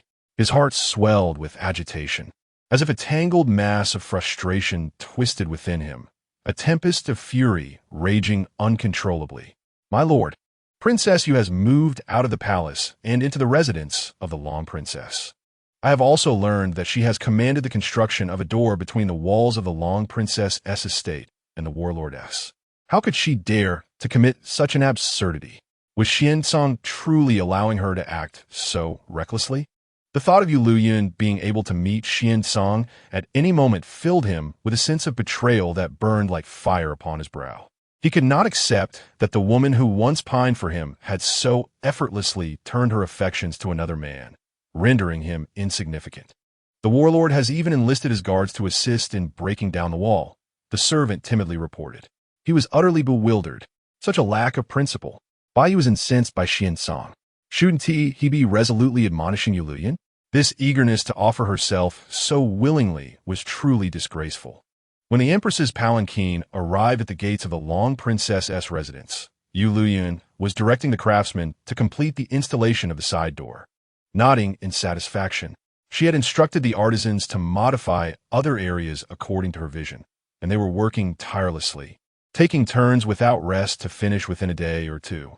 Your Highness, the Empress has arrived. Open the main gate to welcome Her Majesty, Yueliuyun called out, hastening toward the entrance. As she beheld the resplendent empress approaching with a look of tender concern, she cried, "Mother!" She rushed forward to embrace the empress, her eyes brimming with tears. "I have missed you so much. My dear Ning'er, my good child, you have suffered," the empress gently reassured, patting her back. She surmised that after the events of the previous night, Ning'er must have been terribly frightened. No wonder she had moved out of the palace. It was a treacherous place, and her fear was only natural. Upon hearing the news of your impending marriage to Xuancang, the empress has brought you a splendid gift. One might wonder if she has emptied the royal treasury. As Yueliuyun observed the numerous chests being transported into the princess's residence, the sight of countless treasures spilling forth nearly dazzled the onlookers. "These are all Ningbao's dowry. Do you find it to your liking?" the empress inquired with a tender smile. "I truly do." Yueliuyun nodded, feeling a profound sense of comfort at the sight of her mother still vibrant before her. "Mother is so wonderful. As long as Ningbao is well, I would support any endeavor of hers." The empress, with a heart full of affection, clasped her hand, fearing to lose even a moment of her presence. "By the way, how is Tsang'er's health?" "Brother Qingxiao will surely recover," Yueliuyun replied confidently. "Does Ningbao genuinely wish to marry Tsang'er?" "Fear not. Whatever may transpire, I shall always be by your side. If you have any reservations, just confide in me, and I will advocate on your behalf," the empress asked patiently. "Indeed, I had once misjudged character, mistaking the false for the genuine. Now I comprehend my true feelings. I have missed the chance with Brother Qingxiao for far too long, and I hope it is not too late to amend my past mistakes." Yueliuyun's words brought a look of reassurance to the empress's face. "My dear Ningbao has truly matured. Since this is your desire, I shall support you wholeheartedly. Allow me to share a little secret. I have long regarded Tsang'er as my future son-in-law." Chapter 12. The Oracle's Prophecy. Your Majesty, Your Highness. The War Prince requests an audience outside the palace. Please let him in. Shortly thereafter, Haining ushered Xuancang into the tea room, where Yueliuyun prepared a pot of tea and instructed the attendants to prepare some light refreshments. Next to the long, fragrant sandalwood couch stood a grand round window intricately carved with floral patterns, casting shadows and light upon the lattice. The gentle spring breeze carried the scents of flora and the delicate aroma of cherry blossoms. As Yueliuyun lit the sandalwood incense, tendrils of fragrant smoke wafted from the golden incense burner. "Tsang'er, I entrust Ning'er to your care. May you both walk together for eternity." The empress spoke with a gentle tone, embodying the nurturing elder that Xuancang remembered, her affection for him unchanged despite his unfortunate condition. "Thank you for your trust, Your Majesty." Xuancang accepted the teacup Yueliuyun offered him. The water was at the perfect temperature, containing the wild mountain mist tea he favored. He was surprised she still remembered his preferences, believing she had long since ceased to care for him. During those days when she pursued Bai Yu, every tidbit of news about her pierced his heart like a dagger. Yet, despite the pain, he yearned to hear of her and learn about her well-being. "Xiaoying, I appreciate your efforts in caring for Tsang'er during this time. I have brought a sword manual as a gift for you." The empress presented the sword manual to Haining, the war prince's personal attendant. Haining expressed his gratitude, his face illuminated with a sunlit smile. He shared a familial bond with the empress, as they belonged to the same generation, with him being the son of an elder father. He was originally the commander of the Shadow Guards, having grown up alongside Xuancang and undergone rigorous training under General Leng, forging a deep bond between them. Due to the severe injuries sustained by the warlord, he willingly volunteered to serve as his personal guard. "Your Highness, there are some matters concerning the Ministry of Works that require your decision." "Mother, I shall step out for a moment. Please wait for me." As Yueliuyun exited the tea room, the queen instructed Lady Lan to stand guard outside. "Kenya, there is something I have not previously disclosed to you. Now that you and Ning'er are betrothed, it is time I revealed it. Your Majesty, if there is something to discuss, please speak candidly." The national diviner Ling Zhe had foretold that Ning'er would not survive past 18. If she could not overcome her calamity, she would have at most 1 year left. "What? How can this be possible?" Xuancang abruptly rose, his expression wrought with agitation. He refused to believe it. His beloved Yu was flourishing, How could fate be so cruel? Impossible. Ning'er will surely live a long life. Sang'er, I too wish this were not true. But what if it is? Who is unaware of the diviner's prowess? His words always come to pass, and disbelief is not an option. The queen spoke with palpable sorrow. But he is Ling Zhe. He is revered as a national diviner for his uncanny foresight and formidable power. I know you would never turn away from Ning'er because of this, which is why I confided in you. I thought it prudent for you to be mentally prepared for what may come. A pang of anguish shot through Xuancang. How could he ever disdain her? His heart ached for her. Mental preparation? For the news of his beloved's demise? No, he could not accept it. She was his very essence. The mere thought of it caused an unbearable pain that rendered him breathless. I will ensure she survives her calamity. His tone was calm, yet resolute. God shall fall, and Buddhas shall be extinguished. Even if I must face eternal damnation, I will protect her. Upon hearing his words, the queen felt a sense of reassurance. Perhaps he would be her daughter's salvation, a glimmer of hope. Despite his current frailty, his indomitable spirit shone through, akin to a winter plum blossom braving the snow. Undeterred by the harsh elements, please take care of matters outside the palace. I shall handle those within. Chapter 13. The Calamity After Leaving the Tea Room. Yueliuyun suddenly sensed something amiss. The officials from the Ministry of Works would not dare disturb her in the presence of the queen. Who had given them such audacity? She instructed Cui Wei to inquire about the official's business, while she turned to a nearby room, adjacent to the tea chamber, where she could overhear the happenings within. Indeed, the queen had sent her away to inform the warlord of the prophecy. It struck her that the national diviner had predicted her demise within the year. Having been granted a second chance at life, she marveled at Ling Zhe's extraordinary abilities. So it was that the white elm represented her calamity. Should she remain ensnared in her infatuation, this lifetime would lead her to irrevocable ruin. The queen and the warlord were still blissfully unaware of her peril, leaving her in a state of unease. Yet she had attained clarity in the mortal realm. She was no longer that naive girl who merely yearned for love. Through countless cycles of existence, she had witnessed the malevolence that dwells within the hearts of many. Upon arriving at the council hall, she summoned the officials from the Ministry of Works, and after finalizing a few details, she returned to the tea room with an air of composure. The queen, engaging in casual conversation, lingered for quite some time before taking her leave. Xuancang sat nearby, listening to their exchange, feeling no sense of boredom, but rather an ease and comfort, as if they were a family gathered together, a delightful familiarity that never waned. His health was frail, often leaving him alone in a silent room, where it seemed as if he were the sole occupant of the universe. The despairing sense of loneliness faded into oblivion amidst the fragrance of tea and the sound of laughter. Meanwhile, within the Flower Palace, Princess Shi Zhao was devastated to learn that the tributes from various kingdoms had been sent to the residence of the eldest princess as her dowry, prompting tears to stream down her face. How could this be? They are being excessively unreasonable. The value of those tributes was immeasurable. And how could the queen engage in such partiality? She, Yueliuyun, was a princess of Xian Kingdom. What were they to her? She had long heard of the extraordinary treasures being sent by the various nations and had hoped that her father would bestow some upon her. Initially, she had planned to select them personally, yet she had been deprived of even the chance to see them, all claimed by others. Mother, the queen has even cut back on your monthly allowances and the expenses of Wangshu Palace. Can you truly endure such tyranny? Beside her, a beautiful and elegant woman tended to a pot of flowers, appearing far more composed than the agitated princess Shi Zhao. Even though she felt anger and humiliation within, she did not reveal it. Instead, her smile grew ever more radiant. As the queen, her treatment of the concubines was harsh, and if His Majesty were to discover this, she would gain nothing good from it.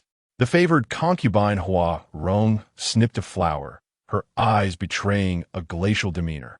If His Majesty granted her the authority to oversee the harem, he could just as easily reclaim it. Mother is wise. I shall go and report this to father. Upon hearing this, Princess Shi Zhao immediately rushed to seek an audience with Emperor Xian, only to be informed that His Majesty was not in attendance. Where is father gone? At this moment, His Majesty is in the Queen's palace. Perhaps Princess Shi Zhao should return. Upon hearing this, the expression on Princess Shi Zhao's face darkened further. That venomous woman again. She just returned to the palace, and father has gone to her. It is truly infuriating. Once father realizes how malicious she truly is, he will undoubtedly be gravely disappointed in her. At that moment, within the Queen's palace, Emperor Xian was gently soothing her. Yinner, please do not be angry. It would sadden me to see you unwell. Humph, I will not relent. This time, she dared to lay a hand on Ning Bao, crossing my bottom line. It is either her or me. The Queen's countenance was filled with ire. Is there even a choice? Naturally, I choose my Yinner. You may punish her as you see fit. Emperor Xian embraced the Queen, placing unwavering trust in her words. Chapter 14. The most favored in the harem as Emperor Xian departed from the royal sleeping quarters. Princess Shi Zhao had already been waiting at the door for the better part of the day. Upon seeing him, her eyes reddened, and with a pitiful demeanor, she rushed forward. Father, you must stand up for Zhao in mother. Kneeling on the ground, tears brimmed in her eyes, presenting herself as a figure of utmost vulnerability. This is a tactic commonly employed by her and the Empress Dowager, feigning fragility and innocence. What grievances do you harbor? Speak freely. I shall listen. The Xian Emperor paused. His gaze, authoritative yet composed, turned towards Princess Shi Zhao. Father, you are unaware that the Empress has significantly reduced the expenses of our Huazong Palace. Moreover, she privately bestowed the tributes sent by various kingdoms upon Princess Yu, showing utter disregard for you. Her actions are truly unworthy of a mother to the nation. Princess Shi Zhao exclaimed, her face a mask of indignation. She had anticipated that this revelation would deeply disappoint her father regarding the Empress. However, before she could continue, a stern rebuke interrupted her. Impudent! She is your mother, and at such a tender age, you display such a lack of decorum and dare to criticize your rightful mother? Is this how your mother has instructed you? To sow discord and show ingratitude? The Xian Emperor could not tolerate any disparagement of the Empress. Having fallen in love with her at a young age and forever cherishing her in his heart, the Empress had just employed the strategy of feigned weakness to elicit his sympathy, and now, seeing Princess Shi Zhao, he felt nothing but annoyance. How could such a kind-hearted and magnanimous woman mistreat them? It must be that they were utterly detestable. Father, how can you be so biased towards them? Princess Shi Zhao exclaimed in disbelief. She had always known that Princess Yu was the most favored, granted the highest titles, and resided in the finest palace.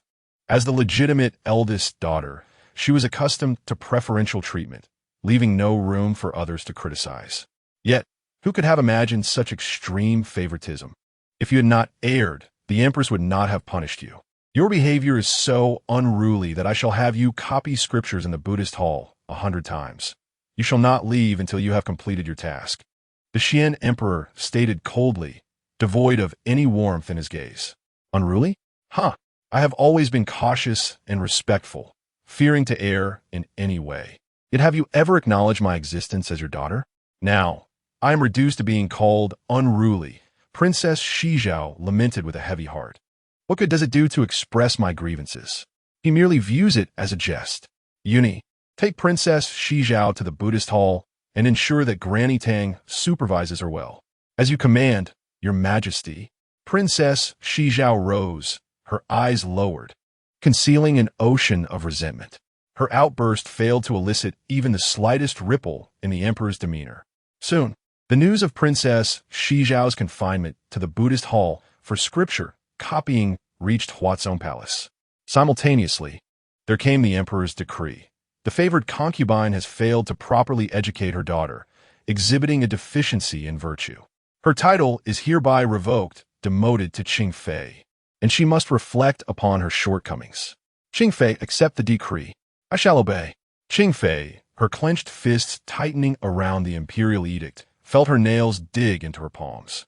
A profound sense of humiliation washed over her. Once a princess of the esteemed Qing nation, she was now reduced to a mere concubine. The Xian Emperor had not even provided a reasonable justification, simply believing the Empress's words and showing her such cruelty. If she could no longer be used, and there was no need for her existence. To destroy what one cannot possess. The corners of her crimson lips curled into a sinister smile, reminiscent of a vividly colored serpent, coiled in darkness, awaiting the opportune moment to strike. This decree sent shockwaves through the harem, leaving the concubines in stunned silence. They remained oblivious to the reasons behind the demotion of the esteemed Guifei, and some, upon learning that Princess Shizhao had sought the favor of the Xian Emperor only to face punishment, gained a clearer understanding of the queen's exalted position. It became evident that one must tread carefully around the queen, for her wrath was not to be trifled with. In times past, when all was serene, none had realized the depth of the queen's favor. Decades of unwavering affection, amidst a harem filled with countless beauties, could not eclipse the singularity of the queen's grace. Chapter 15. The Spatial Realm. Upon returning to the estate, Yueliuyun ventured alone into the storeroom. The guard stationed outside recognized her and did not impede her entry. With the key in hand, she unlocked the storeroom, where Tsuewei awaited just outside. Once inside, she beheld an array of treasures, all tokens of her parents' affection. After meticulously inventorying the items, she stored them within her spatial realm, grateful for the ample capacity afforded by the silver lily bracelet gifted by Xuancang. It was rare to find a spacious storage artifact in the Qi Huan continent, and the bracelet she possessed was invaluable. Initially, she perceived it merely as an ordinary accessory, unaware of its true nature as a spiritual artifact. In her previous life, it was only when Bai Yu and Yu Shizhao ruthlessly extracted her phoenix blood, staining the bracelet with her blood, that she inadvertently unlocked the spatial realm within the lily bracelet, realizing the profound significance of his seemingly simple gift. In this life, she had early on dripped her blood to recognize the bracelet as her own, thereby activating the boundless space within.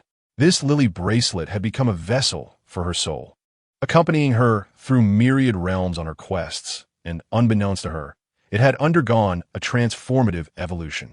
Master, Master, little Lily longs for you, chirped a diminutive creature, fluttering beside Yueliuyun with its translucent, glowing wings and large, round eyes filled with affection.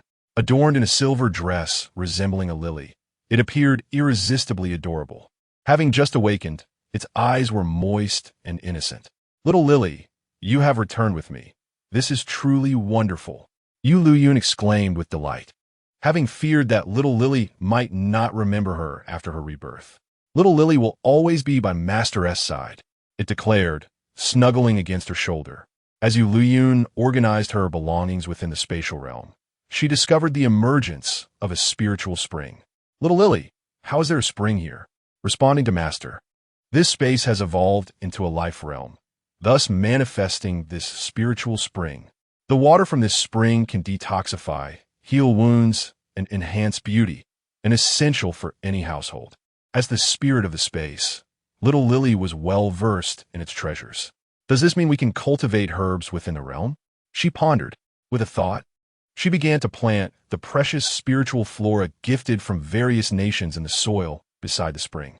The once withering plants instantly rejuvenated, blossoming with newfound vitality and a hint of ethereal grace. Among them were herbs, rare flowers, and distinctive fruits from various lands, which, once planted, infused the space with a touch of verdant life. She filled several bottles with the enchanted spring water, and after tasting it herself, felt an immediate release from her fatigue, while her physical ailments swiftly began to mend.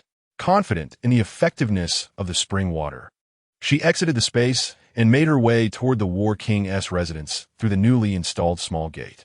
The guards at the War King's estate, upon recognizing Princess Yu, did not impede her passage. Their lord had previously commanded that Princess Yu could visit him at her leisure. It was only right to treat her as the lady of the War King's abode. Familiar with the estate, Yueliuyun traversed the garden and entered Xuancang's courtyard. Finding no one else present and unable to summon anyone, she boldly proceeded into his chamber in search of him. She was eager to have him experience the effects of the spring water. Brother Qingxiao, I have something wonderful to share with you. Knowing that Xuancang typically remained in his room, she hurried inside, only to collide with him as he was bathing. Startled by her voice, Xuancang fumbled in a flurry to find his clothing, his handsome face flushing crimson. "Little Moon, what brings you here?" In the expansive bathing pool, Xuancang leaned against the jade stone wall, searching for his garments laid upon a tray. The snowy white curtains draped around the pool fluttered gently with the breeze. He preferred solitude during his baths, hence he typically immersed himself alone in the hot spring. Well acquainted with his chamber, he was untroubled by the absence of light, which was why Han Ing was not stationed there. Today, having just acquired a coveted sword manual, he had sent Han Ing back to his quarters to study it. With so many guards inside and outside the estate, outsiders could not enter. Who would have imagined that Yueliuyun would choose this moment to intrude? "Brother Qingxiao, your clothes are right here. Please continue your bath and pretend I am not here." Seeing him flustered and unable to locate his garments, she stepped forward and handed him the clothes that lay nearby. She poured a vial of spring water into his bathing pool, enhancing the nourishment of his body. "Little Moon, you must leave at once." Xuancang's handsome features burned with embarrassment, turning a deep shade of scarlet. "Have I not seen every part of you? There is no need for such modesty. Once we are wed, Ninger will attend your daily needs, so you ought to get accustomed to it soon." Yueliuyun's gentle words only deepened Xuancang's shyness.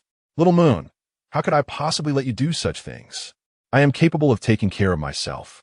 Please, listen to your brother and step outside while I finish." Xuancang clutched his clothes, yet with Yueliuyun standing before him, he dared not rise from the pool and risk startling her. Furthermore, her words made him feel as though he were being teased. Nevertheless, recalling their night together, which had not cast a shadow over her, eased his heart somewhat. He was deeply afraid of being disliked and feared by her. Such a torment was more unbearable than death itself. "Brother Qingxiao, I am waiting for you in your study while you soak in the bath." Yueliuyun observed him, his complexion resembling that of a steamed lobster, and refrained from teasing him further as she made her way to his study. "Little Moon, do not go there," Xuancang said hurriedly, donning his robe and hastening towards the study. Yet, he could not match Yueliuyun's speed. She had already reached the adjacent study and gazed at the wall adorned with paintings. The woman depicted in the artwork wore a charming smile. Who could it be, if not her? The inscriptions on the scroll revealed that he had begun painting during his youth and continued until his sight faded. Each year, he secretly created several portraits of her, and unbeknownst to him, the walls of the study became a gallery filled with his affection. Yueliuyun was unaware that the fierce warrior, adept in battle, possessed such remarkable artistic talent in private. "Little Moon, you saw nothing, did you?" Xuancang said nervously, his robe's ties hastily fastened, revealing the urgency of his pace. "No, I did not see the poems and paintings created by Brother Qingxiao." Yueliuyun replied with a playful smile, finding her brother to be utterly adorable. "Ahem," Xuancang coughed suddenly. "Brother Qingxiao, do not be agitated. Have some water." Yueliuyun gently patted his back, pouring another bottle of spiritual water into a cup and offering it to him. He would drink anything that Little Moon personally served, even if it were poison. Without hesitation, he gulped down the spiritual water, soon feeling significantly more at ease. "Little Moon, please do not mock me. I have cherished you for a very long time. Since you were little, I have held affection for you. I once thought that when I grew up, I would become strong enough to protect and care for you. Yet now, I fear I may only hinder you. Brother Qingxiao, if it were to be Ninger who lost her sight and her spiritual veins were destroyed, would you then despise me?" Yueliuyun inquired. "How could that be? Regardless of how my little moon changes, I could never bring myself to despise you," Xuancang replied with steadfast conviction. "Nor would Ninger." Yueliuyun carefully retied his robe, her melodious voice softening his heart completely. Chapter 17. The wedding date is set. "Brother Qingxiao, I have been reading numerous medical texts lately, and I would like to care for your health every day from now on. What do you think?" Yueliuyun tugged at his sleeve, her gentle voice resonating in his ears, leaving him enchanted. "Very well." Xuancang understood that his condition was beyond remedy. Yet her earnestness made it impossible for him to decline. If she desired to administer acupuncture, he would gladly oblige. He would accept any medicine she prepared. He had entirely entrusted his life to her care, wanting nothing more than her happiness. So obedient, Yueliuyun stood on her toes, reaching to touch the top of his head. Her proximity allowed her breath to caress his cheek. The cold, handsome warlord, in her presence, sheathed his sharp edges, permitting her to act as she pleased. I shall return to the manor now. See you tomorrow. Remember your promise to visit me every day. I shall not forget. Xuancang replied with a smile. After Moon Luyun returned to the princess's residence, he instructed his men to consult the astrological bureau to select an auspicious day for his proposal. Your Highness, the astrological bureau has provided several dates. Please choose one, reported the young steward, Yichun. Among the options were a date 10 days hence, another in a month, and a third 6 months later. The little moon has asked me to marry her soon, and I have already agreed. Let us set the date for 10 days from now. In these days, prepare the betrothal gifts I had arranged earlier. 3 days from now, I shall personally propose. With the date established, he reminded Yichun to inform the Empress Dowager. Though the time is somewhat short, I have been preparing for years, so it is entirely feasible. Yichun promptly conveyed the orders, initiating preparations within the royal residence. Originally a military strategist under the War Prince, he took on the role of steward during peacetime, earning Xuancang's unwavering trust. The vast War Prince's estate, devoid of maidservants, was solely populated by Xuancang soldiers. Although they lacked the finesse to serve, their loyalty and discipline were exemplary. Chun, given my current circumstances, I must trouble you more than ever. Your Highness, rest assured, I understand your deep affection for Princess Yu. Now that your wishes are fulfilled, we are all delighted for you. We will ensure that your grand wedding is executed flawlessly. Yichun looked upon the once mighty war god, now reduced to such a state, and felt a profound sorrow. The War Prince's residence, once neglected, was now held in high regard due to the attention of Princess Yu, who was unaware that she was the most cherished daughter of the Emperor Xian. As the War Prince's estate began preparations for the wedding, the residence of the eldest princess was undergoing relentless renovations. Even after marriage, Moon Luyun could continue residing in her own estate as Xuancang indulged her whims, allowing her to choose her living arrangements. After all, the War Prince's estate had been constructed to resemble a vast training ground, with only a small garden beside his courtyard. Specifically designed for Princess Moon's comfort, elsewhere lay various training areas. Your Highness, the Emperor has sent Dr. Wan to the princess's residence, stating that he shall serve as your personal physician henceforth. Upon seeing Moon Luyun return, Chuiwei immediately relayed this news. Please arrange for Dr. Wan to be stationed in the Spirit Herb Pavilion. It is filled with numerous herbs for his easy access. Moon Luyun recalled that before her rebirth, the Emperor had also dispatched Dr. Wan to the residence of the Prime Minister, but he was declined by Yu on the grounds of inconvenience for a male in the household. Had it not been for this, with Dr. Wan by her side, they could not have so easily harmed her. Very well, I will arrange this immediately.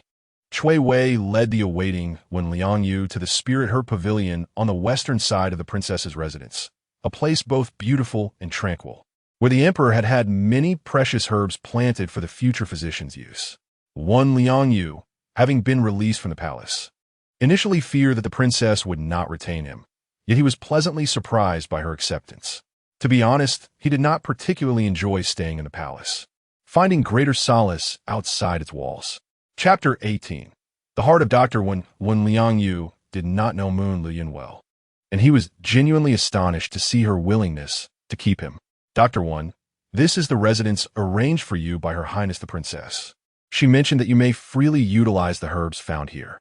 However, since Her Highness did not bring many palace maids with her, there is currently no one to attend to your needs. Would you require a maid? Cui Wei inquired, noting that the princess had only brought a few trusted confidants and did not wish to have any untrustworthy maids in her presence. No, I'm not accustomed to having strangers around me. If possible, I would prefer to have my apprentice with me, he replied. Understood. I will convey your wishes to Her Highness, Cui Wei responded. Upon arriving at the apothecary pavilion, Wen Liangyu was pleasantly surprised to discover a vast expanse of medicinal fields, and the environment was particularly serene, an isolated courtyard that exuded tranquility. To be honest, he found it quite to his liking, as he had never favored overly noisy places. The abundance of herbs filled him with immense joy. As he pushed the door open and stepped inside, he noticed a dedicated apothecary room and a study, with shelves brimming with various medical texts. His satisfaction was unparalleled. Fortunately, Princess Yu did not send me back to the palace. Otherwise, enduring the horrors of that dreadful harem would have been unbearable. He mused as he tidied up his quarters before taking his medicine box to check on Yueliuyun's health. The princess's health has improved remarkably, when Liangyu remarked, somewhat astonished. Yueliuyun's pulse, which had previously been somewhat weak, was now strong and steady, a testament to her robust recovery. Dr. Wen, you previously expressed a desire to bring an apprentice into the residence, and I have granted that request. Furthermore, here is the token for leaving the palace. Should you require it, you are free to go. Yueliuyun presented him with a travel token, leaving him momentarily speechless. This, I am deeply grateful to Her Highness.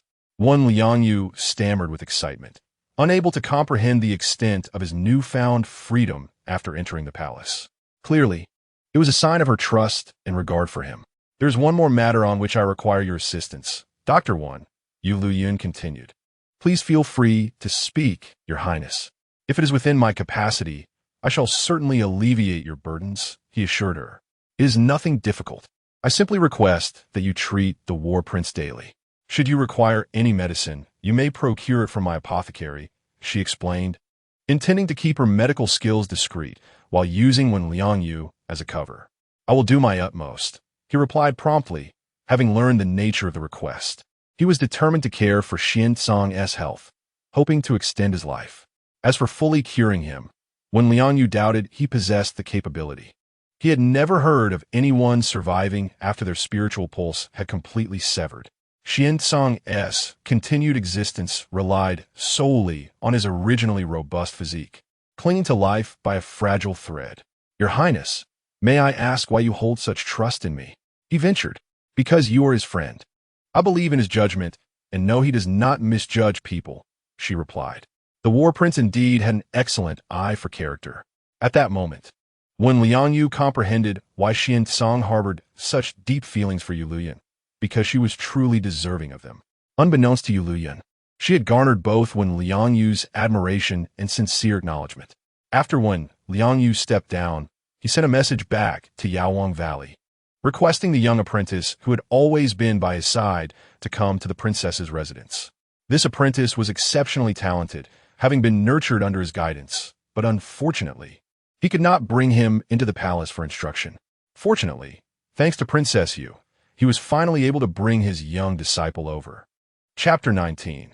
The Apothecary Ion. To everyone's surprise, the first matter that Wen Liangyu raised upon arriving at the princess's residence was concerning that very apprentice.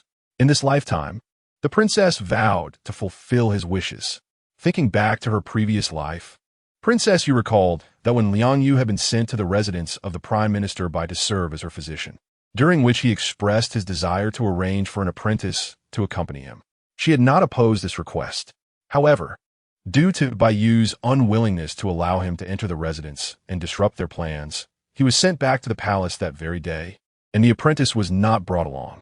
Later, she heard that the apprentice had died in Yaowang Valley, and when the news reached Wen Liangyu, it struck him with immense sorrow. More importantly, she had also learned that the apprentice Wen Liangyu had taken in and raised was, in fact, his long-lost younger brother. Wherever there are people, there is conflict. Yaowang Valley is no exception, with its own factions. The current valley master is driven by profit and possesses an erratic temperament. As long as sufficient benefits are provided, he would commit any unspeakable act, earning him the title of the demon physician. Come forth. What commands does Her Highness have? Dispatch a team to Yaowang Valley to retrieve the individual that physician when requires. Understood. A unit of the Shadow Phoenix Guard was dispatched to confirm the specific details of the individual Wen Liangyu wished to bring back, ensuring that the princess's arrangements would be executed flawlessly. As soon as Wen Liangyu returned to the Lingyao Pavilion, the Shadow Phoenix Guard arrived shortly thereafter. Upon learning of their purpose, Wen Liangyu felt deeply touched and promptly took out the image stone to show them the appearance of the apprentice. The Shadow Phoenix Guard retained the image stone and set out that very night to Yaowang Valley to fetch him. The following morning, as Wen Liangyu awoke, He was greeted by the sight of a busy little figure skillfully organizing the herbs he had gathered the night before for Xuancang's treatment. Ian, he could hardly believe his eyes, thinking he was hallucinating. "Master, you're awake," Ian exclaimed, beaming with joy. "You promised to bring me to the capital and not to leave me behind. I thought you were just comforting me, but I never imagined we would be reunited so soon." Before him stood the charming youth, his face radiant and adorned with features as exquisite as polished white jade. His large, dark eyes sparkled like plump black grapes, and his lips were red and teeth white, exuding a vibrant energy. "Ian, now that you are in the capital, I can rest easy. I must apologize, I did deceive you before. The Valley Master required me to serve as a physician in the palace, and I could not refuse. However, once I entered the depths of the palace, my life and death were no longer my own, let alone the possibility of bringing you along. Master, this time I have been assigned to serve as the physician in Princess Yu's residence. Her Highness is kind-hearted and has agreed that you could stay by my side. Can you blame me for leaving you behind before?" Ian held no resentment towards his master, understanding well that it was all for his own good. Ian was wise and perceptive, fully grasping Yueliuyun's heartfelt intentions. If the palace were truly splendid, then no physician from the valley would wish to remain behind. Moreover, it is said that those physicians who venture to serve as imperial doctors may not necessarily return alive. This time, I am grateful to Her Highness the Princess for sending someone to fetch Ian. I wonder if I might express my gratitude to her in person. Would she prefer not to meet with someone of my humble status, a mere mortal in comparison to her celestial grace? If Ian wishes to see Her Highness, I shall first inquire discreetly. When Yueliuyun understands that upon entering the princess's residence, one must adhere to its decorum and refrains from hastily bringing anyone forth, lest he disturb Princess Yu. At that moment, Chuiwei arrived to convey a message. "Dr. Wen, Her Highness has mentioned that since your apprentice has entered the princess's residence, it would be fitting for them to be acquainted. If it is convenient for Dr. Wen, may I escort you to the tea room?" "Convenient? How fortuitous!" Yueliuyun was taken aback by the princess's consideration and hurried to adjust his appearance before leading Ian to the tea room of Princess Yu. Chapter 20. The disappeared brother today. A gentle breeze accompanied by a light drizzle scattered cherry blossoms across the ground, blanketing the stone path in a fragrant, damp carpet. Yueliuyun held a paper umbrella, with Ian by his side, clutching a smaller umbrella, mirroring his every step. They stood outside the tea room, cautious not to tarnish the pristine wooden floor. "Is Dr. Wen here? Please come in." Upon hearing the soft and melodious voice, Ian looked up curiously, catching sight of an exquisite figure, an embodiment of nobility akin to golden branches and jade leaves, smiling graciously at them, her beauty unparalleled. Ian thought she was the most stunning person he had ever seen, like a celestial being. "Master, is that a fairy?" he inquired, eliciting a gentle laugh reminiscent of tinkling bells from Princess Yu. "What a delightful little brother. Come closer. Let this princess have a look at you." Ian, feeling a bit shy, stepped forward and bowed respectfully to Princess Yu, standing obediently to the side. As he approached, the lily of the valley bracelet on her wrist began to emit a warm warning. Master, be cautious. He carries the aura of the Gu King. He is a medicinal person and quite dangerous." The little lily communicated directly with Princess Yu's consciousness, inaudible to others. The Gu King. He possesses the poison of the Gu King.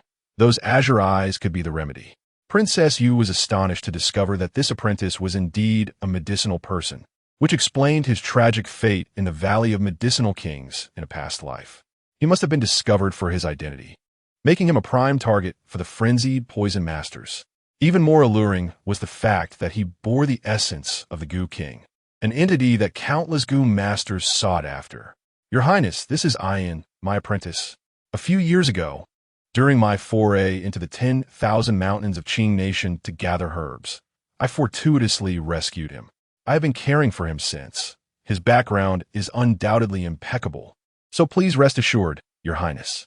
When Yueliuyun understood that those who entered the princess's residence must have a clear and unblemished history, having undoubtedly undergone thorough investigation by the Shadow Phoenix Guard to ensure their authenticity, he voluntarily disclosed Ian's origins, explaining that when he found the boy, he He was on the brink of death.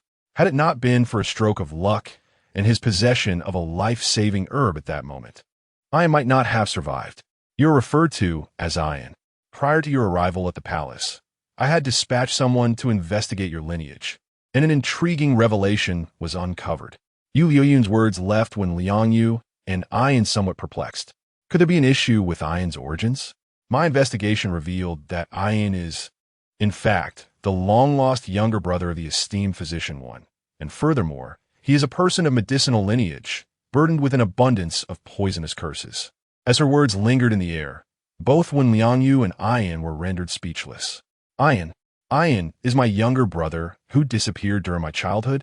Wen Liangyu's breath quickened, his eyes reddening as he fixated on Ian, his entire being trembling with tension. The moment he laid eyes on him, an inner voice urged him to save him, and without hesitation, he administered the precious elixirs he had risked his life to procure. Initially, he was unaware of the enchantment that had ensnared him. Yet upon hearing Yueliuyun's declaration, he instinctively accepted her words. However, his trembling hand clasped Ian's, struggling to fathom the extent of his suffering. Is there not a way for the one family to verify whether one is of true bloodline? Yueliuyun possessed knowledge far beyond his expectations. Wen Liangyu summoned the power of his bloodline, transforming his once jet-black hair to a vibrant sea blue, and his eyes mirrored the depths of the ocean. Upon witnessing this transformation, Ian gasped in astonishment and extended his hand. His bloodline power had been sealed by the Poison King, enabling his escape from the abyss. Chapter 21. The astounding betrothal gift. Their hands intertwined. Each could feel the shared essence of their bloodline. Wen Liangyu had long concealed his own bloodline power to mask his identity, which had prevented him from recognizing that his little disciple was, in fact, his long-sought brother. Brother, I have finally found you. Wen Liangyu, a grown man, broke down in tears. Ian gently patted his hand, offering solace. He understood that when Liangyu had been searching for someone, even willing to enter the palace, all to harness power in pursuit of that person, he had often felt a sense of abandonment, never imagining that the one his brother sought was, indeed, him. Brother. Ian had believed himself to be an orphan, devoid of kin, only to discover that his closest mentor was, in reality, his blood relative. You have suffered. Wen Liangyu's heart ached upon learning that Ian had been raised as a medicinal tool for the Poison King. Ian, now that you have entered the princess's palace, I shall ensure your safety. I have but one request. You must treat the War King's eyes. Yueliuyun presented her condition. In exchange for her protection, there must be a sacrifice. Are you willing? Ian nodded in agreement, understanding the peril of possessing such gifts, and had always been cautious in concealing his identity as a medicinal being. Now, with his brother by his side and Princess Yu willing to safeguard him, he felt a newfound sense of security. Wen Liangyu returned with Ian to devise a foolproof treatment plan. Your Highness, the War King has sent a betrothal gift.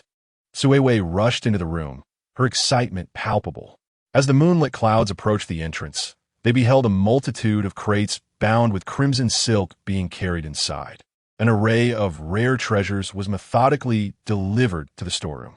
She could not help but wonder if he had emptied the entire residence of the War King. Your Highness, the date of your marriage to the War King has been set for the 9th day of this month. I am aware, replied Yueliuyun, as she stored the betrothal gifts from Xuancang within her spatial realm. Upon glancing at the lengthy list, she noted that each item was a precious rarity he had painstakingly procured. She recalled the time when she was betrothed to the Grand Chancellor Bai, who had reluctantly accepted the union, offering no substantial gifts, truly a source of mockery. Here she was, a legitimate princess of the realm, reduced to a laughingstock.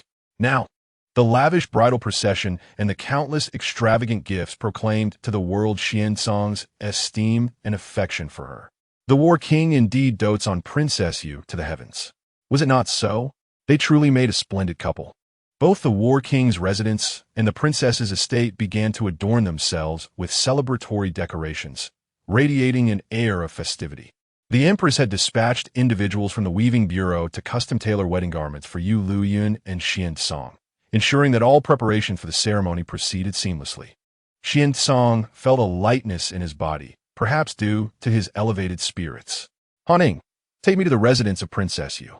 He had promised Yueliuyun that he would visit her daily, and he intended to keep his word. Upon arriving at the princess's abode, Yueliuyun promptly guided him to the apothecary pavilion. When Liang Yu and Ayan had already prepared the necessary medicinal concoctions and had been waiting for some time. Brother Qing Xiao, today Dr. Wen will treat your eyes. You must cooperate well. All right, I shall heed your words. Xuancang had long since lost hope. So many renowned physicians had failed to remedy his sight, and even when Liang Yu's esteemed skills could hardly alter his fate. You need only lie down and take a good rest. Yueliuyun presented him with a bowl of medicine, and without a second thought, he drank it down. Soon after, he succumbed to a profound slumber. Chapter 22. Healing the eyes. The War King's eyesight remained elusive to cure, as it was ensnared by venomous sorcery. Thus, to achieve healing, they must address the ailment at its root. Ayan, are you certain you can manage this? When Liang Yu was yet unaware of the potency of the curse residing within Ayan, capable of suppressing all other forms of sorcery. Rest assured, brother, as long as it is a curse, there is none that I cannot resolve. Ayan approached Xuancang, extending his hand to touch his eyes. His hands, as pure as jade, revealed a purple butterfly fluttering within his grasp.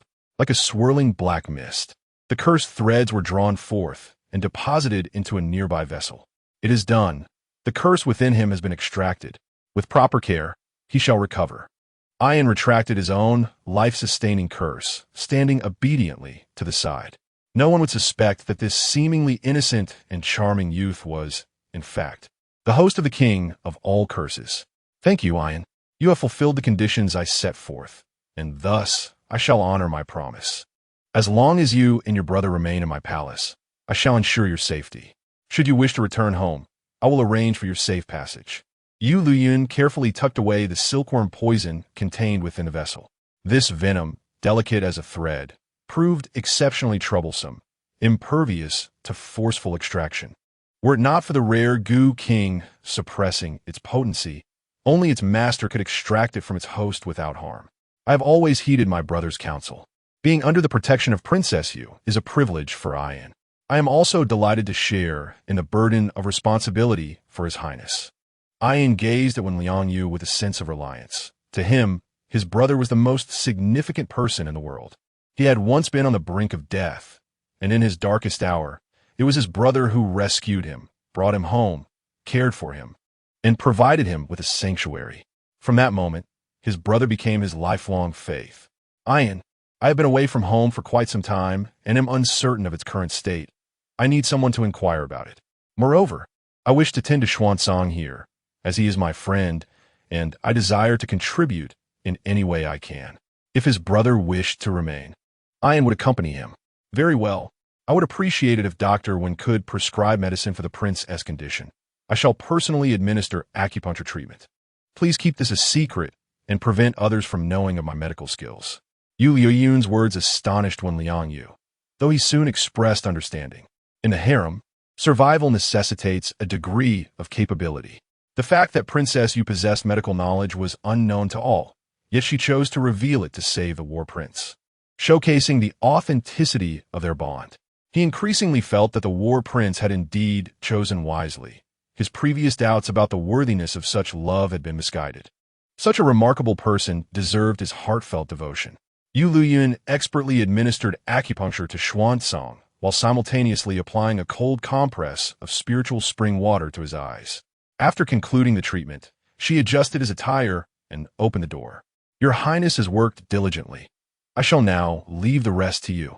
Liang Yu had already prepared a medicinal concoction to treat Xuancang's eyes. Seizing the opportunity before Xuancang awakened, he applied the remedy, allowing him to enjoy a restful slumber. He understood that after being afflicted by the poison, Xuancang endured excruciating pain in his eyes daily, suffering sleepless nights, yet he had never displayed his torment outwardly, displaying a fortitude that was heart-wrenching. Once the medication was applied, he conducted a routine pulse examination on Xuancang. He sensed the once erratic pulse gradually stabilizing. Although still somewhat weak, it was no longer the fragile state he had previously encountered. The medical expertise of Princess Yu was astonishing. It was nothing short of miraculous. When Liangyu was astounded. Initially, he had judged Xuancang's condition to be grave, but now it appeared he was merely weaker than most. With proper care, he could return to a state of normalcy. He hastily called for Ayan to thoroughly explore various remedies for restoring health. Chapter 23. Restoration of Health. Haning learned that Xuancang had not yet awakened from his treatment, so he stood vigil by the side. Following his injury, Xuancang's sleep quality had deteriorated significantly. Even the slightest noise would rouse him. The fact that he could now sleep soundly was already a remarkable feat normally. Even with sleep aids, the intense pain would awaken him, and he had to rely on his formidable willpower to endure. He feared not death, but rather the thought of his beloved little moon being unprotected after his passing, which compelled him to persevere. Upon witnessing his beloved moon chasing after another man, a fleeting sense of liberation washed over him, leading him to ponder that if this were indeed a noble suitor, perhaps it was for the best. Xuancang felt as though he had been ensnared in a protracted dream wherein his little moon professed her desire to marry him. The beauty of this dream was overwhelming, and he yearned to remain ensconced in it forever.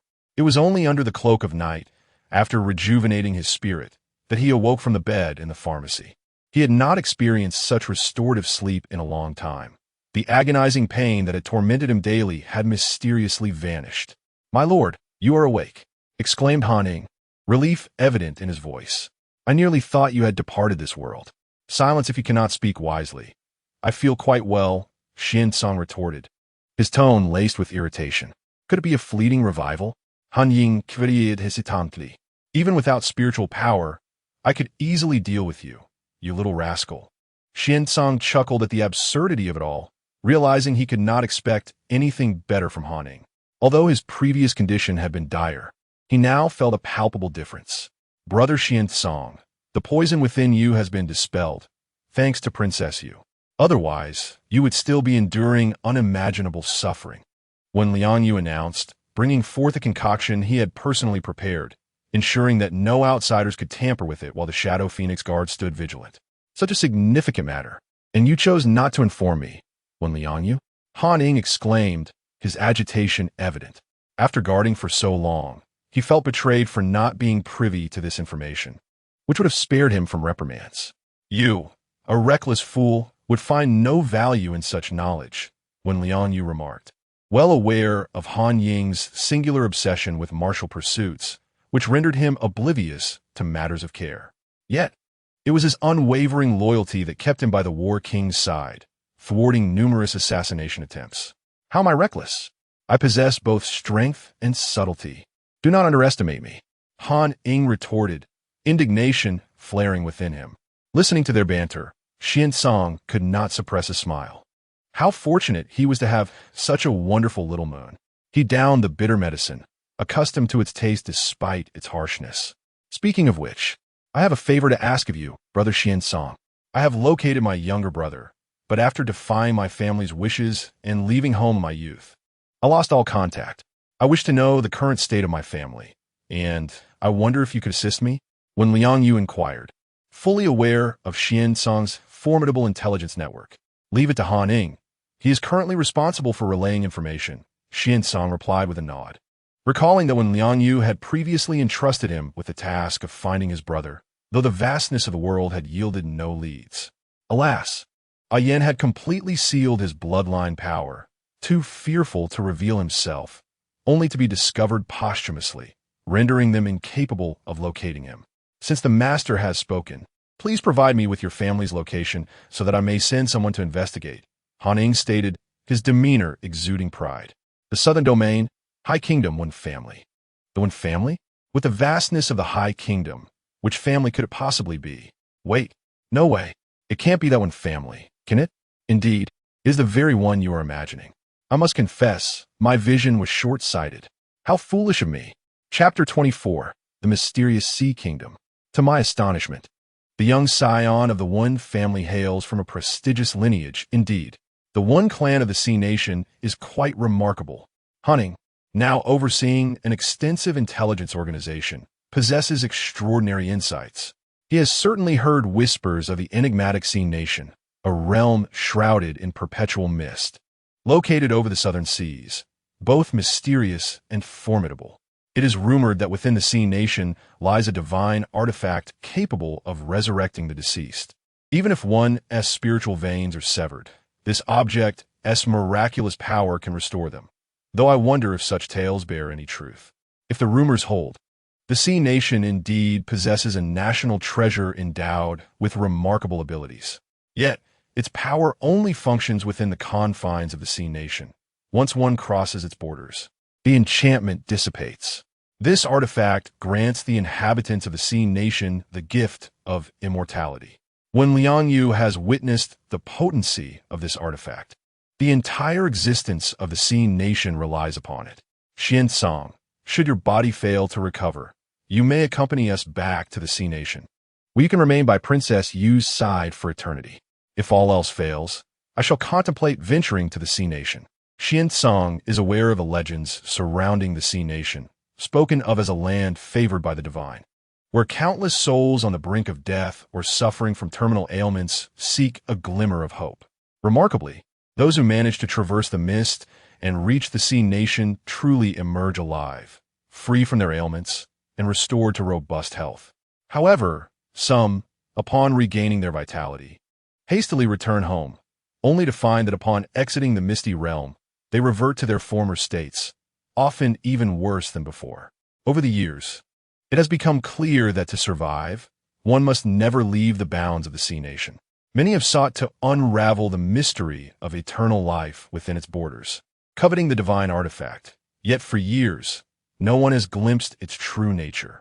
I possess a token. With it, you may enter and exit the Sea Nation at will. Without it, even a normal person cannot leave after 7 days. When Yueliuyun produced a small, colorful shell pendant and handed it to Haning. Why is it impossible to depart? I have heard that the Sea Nation lacks fortifications, encircled only by mist. Are there guards preventing people from leaving? No one will obstruct your departure, nor are there walls to hinder you. However, those who cross the boundary will instantly dissolve into sand and dust. Returning to the South Sea. This is a rule of the Sea Nation. Once you choose to enter, you must adhere to its laws to survive, when Yueliuyun calmly explained. The mystery of the Sea Nation lies in the fact that many are forever unable to leave. The deceased cannot divulge secrets. 7 days is scarcely sufficient to traverse the vast ocean and investigate the affairs of the Sea Nation, let alone relay any findings.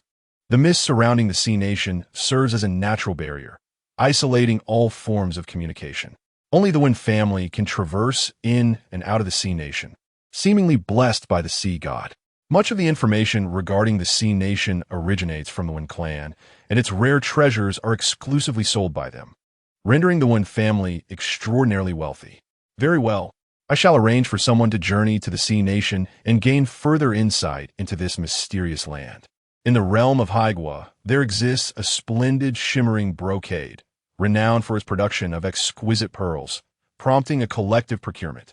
Xuancang interjected, leaving Haning and Yueliuyun in a state of bemused exasperation.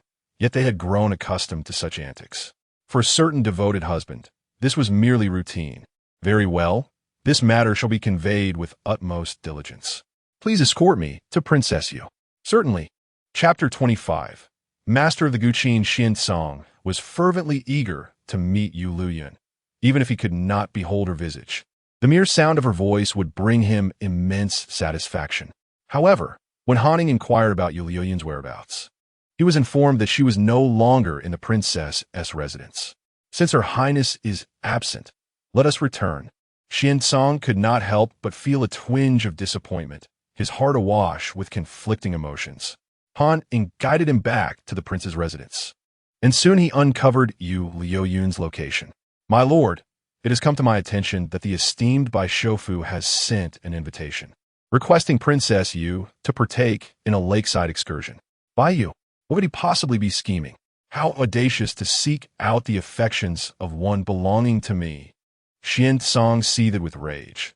After all, it had taken considerable effort for Yueliuyun to resolve her feelings and agree to marry him, only for that dandy to intrude.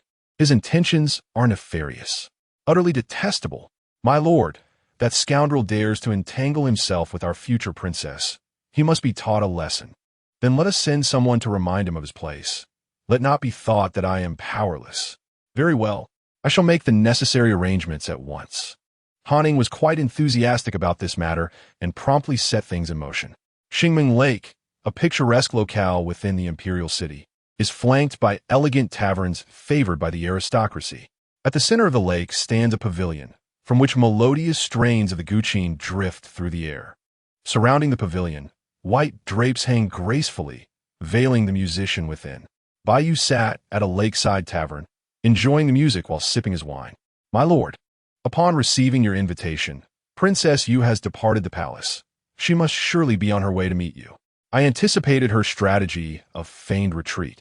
She cannot possibly be so blind as to choose that worthless man. Bai Yu felt a swell of self-satisfaction, his previously agitated demeanor calming as he realized that Yueliuyun remained firmly under his control.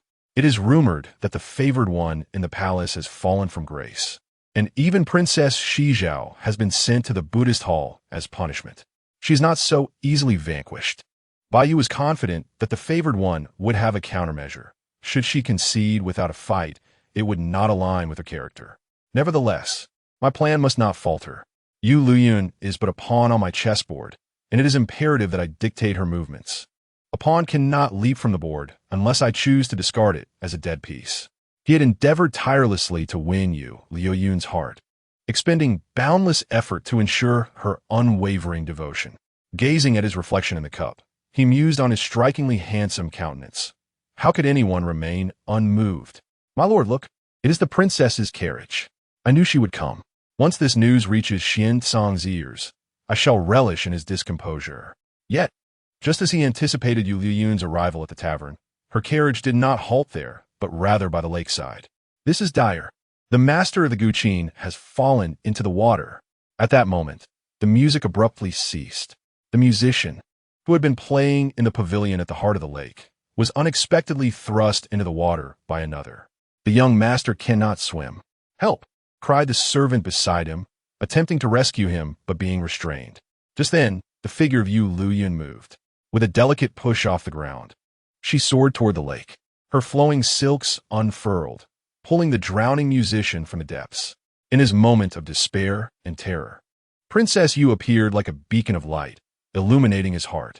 As he landed in the pavilion, the servant who had initially pushed him into the water revealed a vicious expression, intent on striking again. How dare you commit such an act in my presence? Exclaimed Yueliuyun. With a sweep of her spiritual power, the servant was instantly flung away. The guards accompanying her quickly surrounded him, taking him into custody. Chapter 26. The young master of the rare treasures pavilion. Are you all right, my lord? Shall I summon a physician for you? Yueliuyun's melodious voice resonated like celestial music. I am fine. Thank you for saving me, replied the pale-faced musician, his eyes glistening with unshed tears, looking at Yueliuyun with a gaze of pure gratitude, as though she were a deity. It was but a trifling effort, no need for concern. The guards then inquired, what should be done with this assailant? Bind him and leave his fate to this young master, replied Yueliuyun, having come specifically to forge a benevolent connection with the musician and prevent Bai Yu from causing his demise. The world believed the musician to be merely an ordinary player from the Rare Treasures Pavilion, favored by many young ladies for his striking appearance. However, his true identity was that of the young master of the wealthiest establishment on the continent. Disguised, he traveled across nations, unaware that his offense against Bai Yu would lead to his near demise. In a past life, upon his death, the head of the Rare Treasures Pavilion learned that his beloved son had perished in the capital of the Xian Kingdom and demanded the culprit surrender. This led to the cessation of all dealings with Xian, resulting in significant economic turmoil for the kingdom. The Rare Treasures Pavilion, boasting the largest auction house and trading company in the continent, wielded immense power. As the heir, Qin Yin maintained a low profile, with few aware of his status.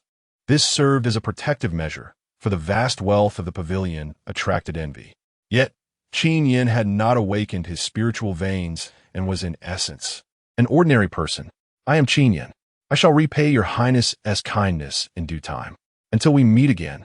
Qin Yin, with his delicate and youthful features, cradled his instrument as he exited the pavilion.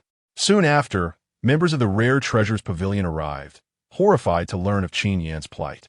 The manager, nearly beside himself with fear, immediately dispatched guards to apprehend the wicked servant for thorough interrogation, while also assigning guards to protect Qin Yan, fearing for the young master's safety. "Oh, my little ancestor, I implore you to bring the hidden guards assigned by the pavilion master next time. You were fortunate to be rescued this time, but what if danger strikes again?" lamented the manager, tearfully expressing concern that the young master, disliking restraint, had left no guards by his side.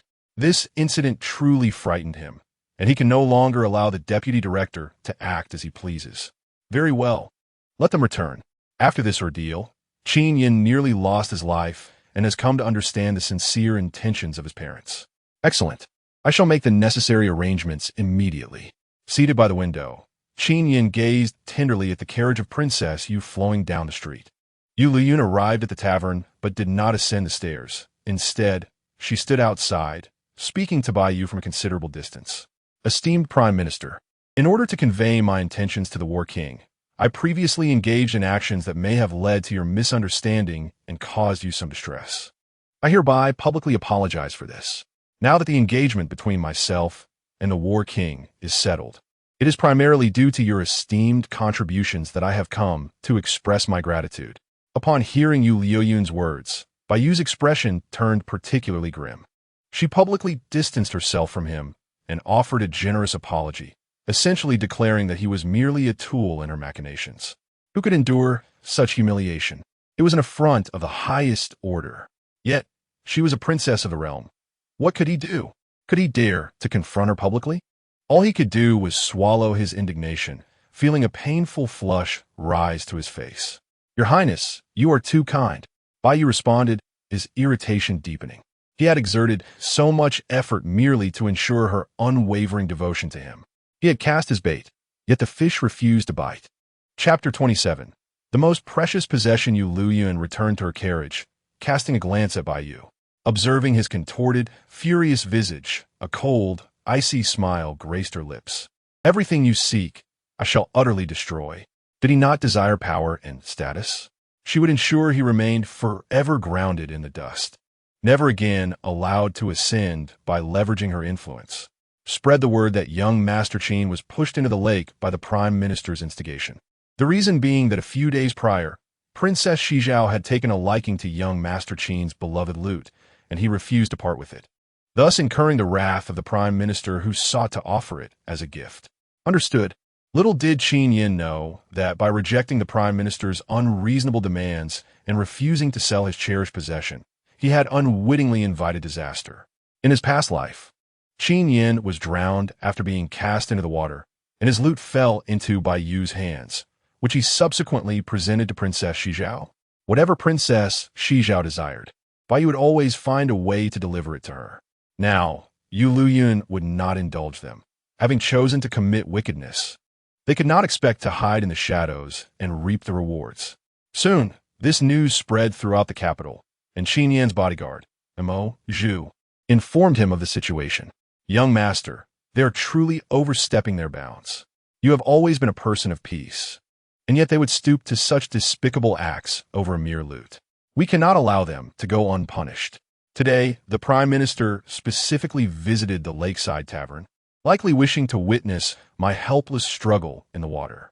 Alas, he was denied that satisfaction. Anger flickered in Qin Yan's features, usually marked by gentleness. He had never been one to bully others with his standing. Being kind to others often invites treachery. After enduring life and death tribulations, his perspective underwent a profound transformation. Previously, he aspired to be an ordinary individual. Now, he has resolved to take charge of the family business.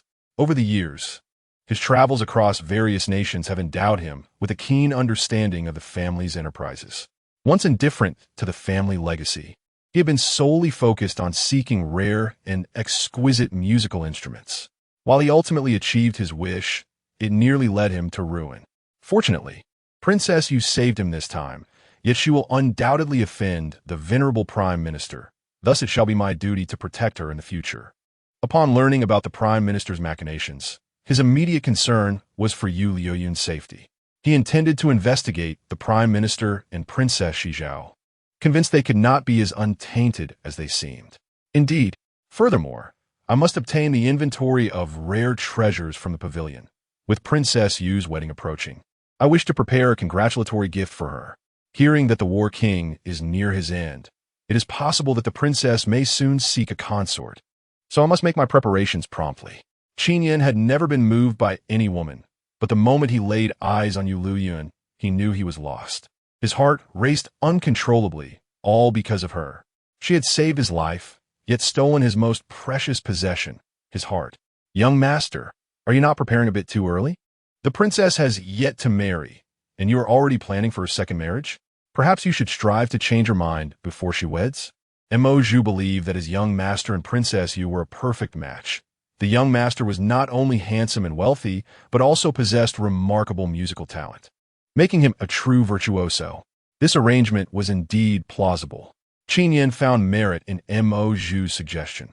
Since the War King was in poor health, it would be prudent not to delay Princess Yu. Would it not be better to have a vigorous young man as her consort? He felt he still had a chance to pursue her. Chapter 28. Reaping what one Cao Xuancang sent someone to inquire about Yueliuyun, and upon learning that she had publicly distanced herself from the Prime Minister, he finally exhaled in relief. He feared that Yueliuyun might have chosen to marry him out of pity, and he was even more terrified that her affections lay with Yu, leaving him at a loss for how to proceed. My lord, Princess Yu has returned to the manor. You need not worry. Your foremost concern now is to restore your health. Han Ning felt a surge of anxiety for his master upon hearing of Yueliuyun's return, having previously believed that his master had lost all hope due to her admiration for Yu. Unexpectedly, circumstances had taken a turn, and Yueliuyun had changed her mind. Xuancang, thinking of how close Yueliuyun now resided in the princess's manor next door, yearned to be by her side at all times. For years, he had been stationed on the battlefront, longing for her, yet unable to remain by her side. Now that she was so near, his heart soared beyond the walls separating them. Han Ning urged him toward the garden. Just beyond a door lay the princess's residence. He yearned to see her, but for her reputation's sake, he could only cherish her from afar. Just then, the side gate swung open, and Yueliuyun approached. Spotting him quietly resting beneath the peach blossom tree, bathed in moonlight, as if he were glowing. Brother Qinshao, come here quickly. I have prepared some delicious treats. She proactively pushed Xuancang's wheelchair into the courtyard of the princess's residence, where she had prepared a hot pot and juice, inviting him to partake. During her missions in the realm of reincarnation, she had mastered the art of culinary delights. The fragrant broth of the hot pot, along with her specially crafted dipping sauces and the fresh ingredients she had sent Suiwei to procure, filled the air with an enticing aroma. I heard that you often lack an appetite, so I specifically prepared these delicacies for you. Just sit back and relax. Ninger will feed you. Yueliuyun selected his favorite dishes, cooling them before personally bringing them to his lips. The warm, amber glow of the palace lanterns illuminated her gentle and exquisite features, contrasting with Xuancang's flushed cheeks. Little Moon I can manage myself, he stammered, his heart racing as if it might leap from his chest.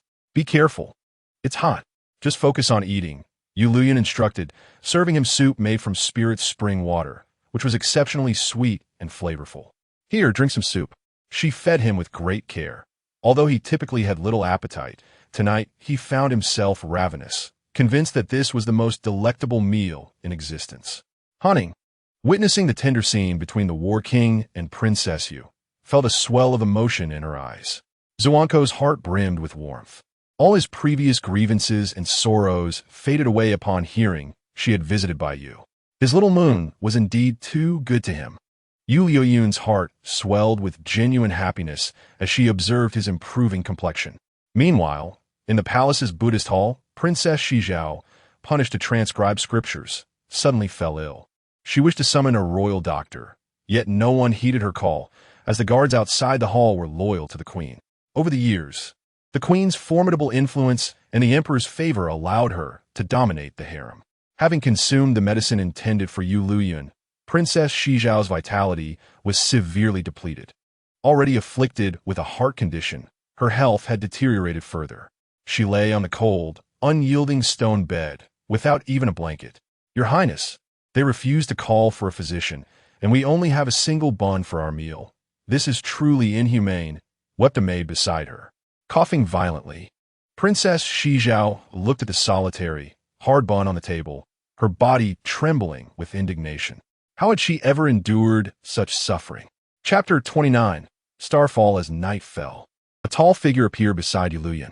He was a man adorned with a half-golden feathered mask, clad in black attire that accentuated his robust physique. His eyes, deep and star-like, revealed exquisite features despite the obscured visage. Your Highness, Xuancang has returned, he announced, revealing himself as the leader of Yueliuyun's Shadow Phoenix Guards. Sent by the Queen to undergo military training, he had received orders to return post-haste, utilizing the teleportation arrays of powerful clans to arrive swiftly. Upon learning of her predicament, he dared not delay for a moment. Xuancang, it is good that you have returned. Henceforth, remain by my side. Yueliuyun acknowledged the unending conflict with those adversaries, understanding that she must be prepared to face various dangers now that she stood in opposition to them. With the presence of Xuancang by her side, she has gained a formidable ally. At your command. The brilliance in Xuancang's gaze sparkled. He could finally remain close to His Highness. For years, he had exerted himself diligently, all for the purpose of safeguarding her.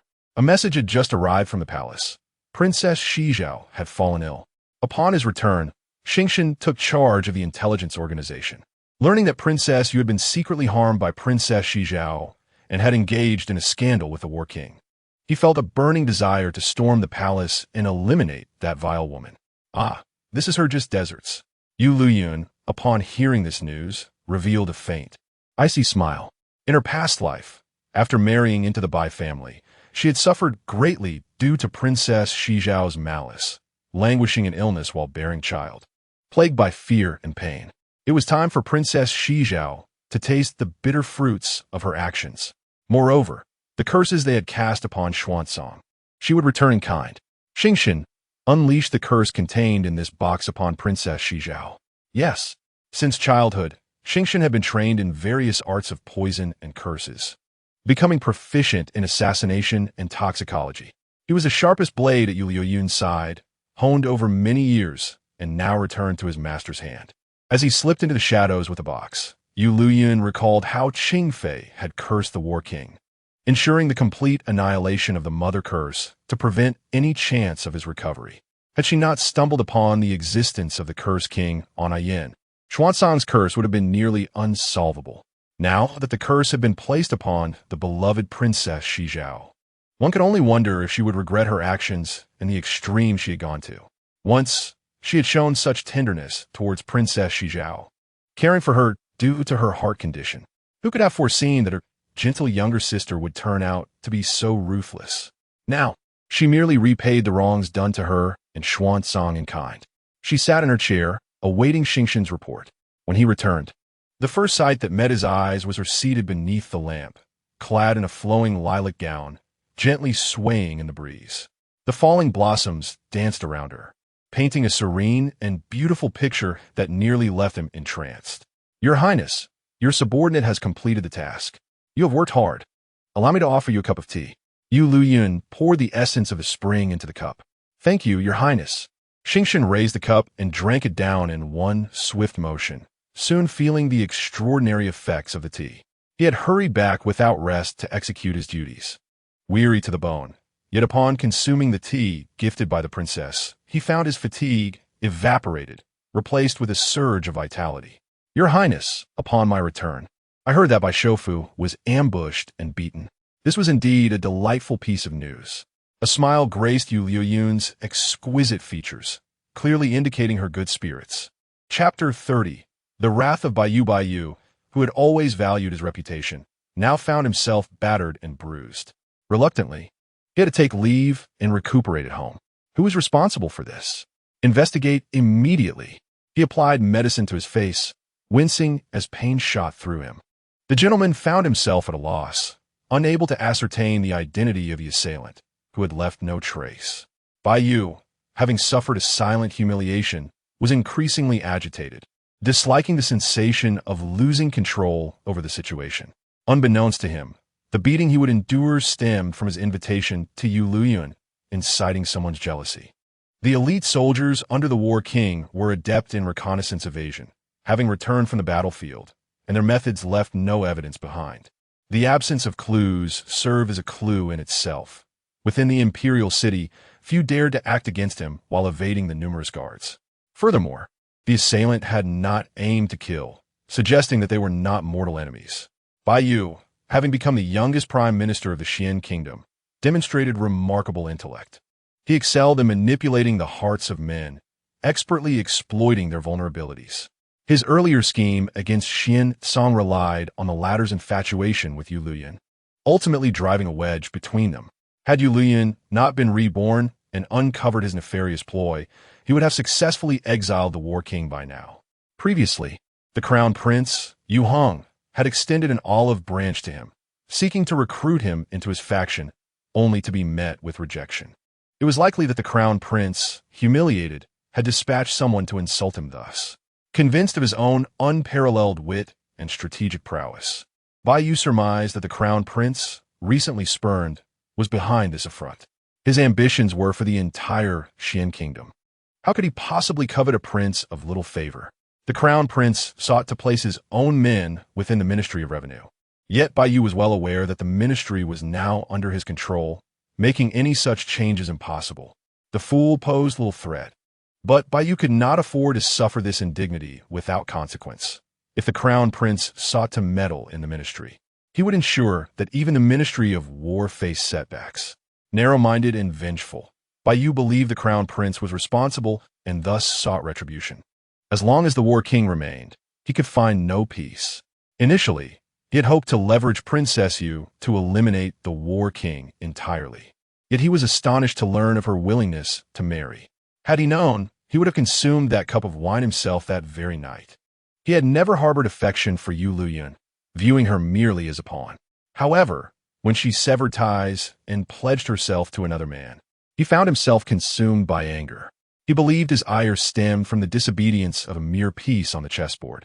As her singular change of heart unraveled a series of plans aimed at the War King, he had meticulously prepared contingencies, ensuring that once the War King departed the imperial city, he would never rise again. If Yueliuyun could not serve his interests, she must not be allowed to marry the War King. Yet, dear sir, they have exchanged marriage tokens, set the wedding date, and received the emperor's blessing. How could this be altered? If the War King were to perish, would the Xian emperor permit her to marry? A sickly, incapacitated wretch, did he truly deserve to wed the princess? The pawn position beside the War King was due for a strategic move. The subordinate understood. A secret order was dispatched from Bai's residence, relayed by a young apothecary to the War King's estate. Upon arrival, the estate's physician opened the apothecary's box, retrieving a slip of paper from a bamboo tube and immersing it in tea. Soon, a single character emerged on the paper: death. The physician immediately comprehended his master's intent. It was time for the War Prince to embark on his journey. Originally, he was but a clandestine pawn, to be employed only at the final moment. In the previous life, the War Prince was exiled to a forbidden zone, and this piece had never been activated. Yueliuyun was unaware of the hidden chess piece laid by Bai Yu. The physician was cognizant that the War Prince's food and medicine would undergo scrutiny by Han Ning. Thus, he could not directly poison him, as it would be easily detected. He was well versed in the War Prince's medicinal prescriptions and selected herbs that were antagonistic to the prescribed ones, concocting a bowl of medicinal soup. Given that the War Prince was already gravely ill, the introduction of conflicting medicinal substances would surely overwhelm his frail constitution. Should the initial bowl prove ineffective, he could brew similar antagonistic soup daily, thereby discreetly guiding him towards his demise. Bai Yu endeavored to control the War Prince's physician, aiming to exploit his privileged position to orchestrate a silent assassination. This physician maintained an extramarital affair, fathering several children, whom Bai Yu had arranged to reside in a designated estate, securing an official position for his illegitimate offspring under threats and inducements, compelling his compliance. Initially, he merely followed orders to ensure the War Prince's health remained stagnant. prescribing remedies that could neither harm nor heal. The war prince's condition was beyond even the imperial physician's expertise, and with the physician's prescriptions yielding no improvement, suspicions would not arise. He prepared the concocted herbs and delivered them to the war prince's residence. "Lord Han, here is the medicinal soup for the prince today," the physician announced, his heart racing with trepidation. "Place it down." Han did not immediately serve the medicine to the war prince. "Sir, if the medicine cools, it will affect its efficacy," the physician cautioned, insisting he watch the war prince consume it to feel secure. "Please wait a moment. It must first be inspected." Han gestured for a subordinate to summon Physician One. Shortly thereafter, Physician One entered through a side door, taking the soup for examination. Observing this, the physician was beset with anxiety, his forehead beaded with cold sweat. "My lord, what is this?" "Oh, I forgot to inform you. Her Highness the Princess has decreed that from now on, all medicinal soups and food for the prince must be inspected by Physician One before consumption. Furthermore, Physician One will be responsible for the princess' health, making your services unnecessary. Your monthly stipend will be provided. Please gather your belongings and depart the estate." Han adhered strictly to Yueliuyun's directives, for this little sovereign held an esteemed position in the war prince's heart. Who in the war prince's residence would dare disregard her wishes? Though she had yet to wed into the war prince's household, all within regarded her as the mistress of the estate. Yueliuyun had already designated Physician One to attend to the war prince, thus rendering the physician's services redundant. She placed her trust solely in the capable hands of one Liangyu, dismissing the external physician. "My lord, where have I faltered?" the physician implored in alarm. "This bowl of medicine was brewed by you, correct? The herbs contained within are incompatible with the prince's previous prescriptions. Should he ingest it, it would undoubtedly harm his vitality. What malevolent intent lies behind your actions, you charlatan?" One Liangyu questioned coldly, aware of the precarious situation faced by Xuancang. Hence why the princess had entrusted him with such a significant responsibility. Today, had it not been for his profound understanding of medicine, he would not have discerned the malevolent intentions of the other party. "Dr. Zhang, how dare you harm the prince?" Han Ying gladiated furiously, taken aback by Dr. Zhang's insidious methods.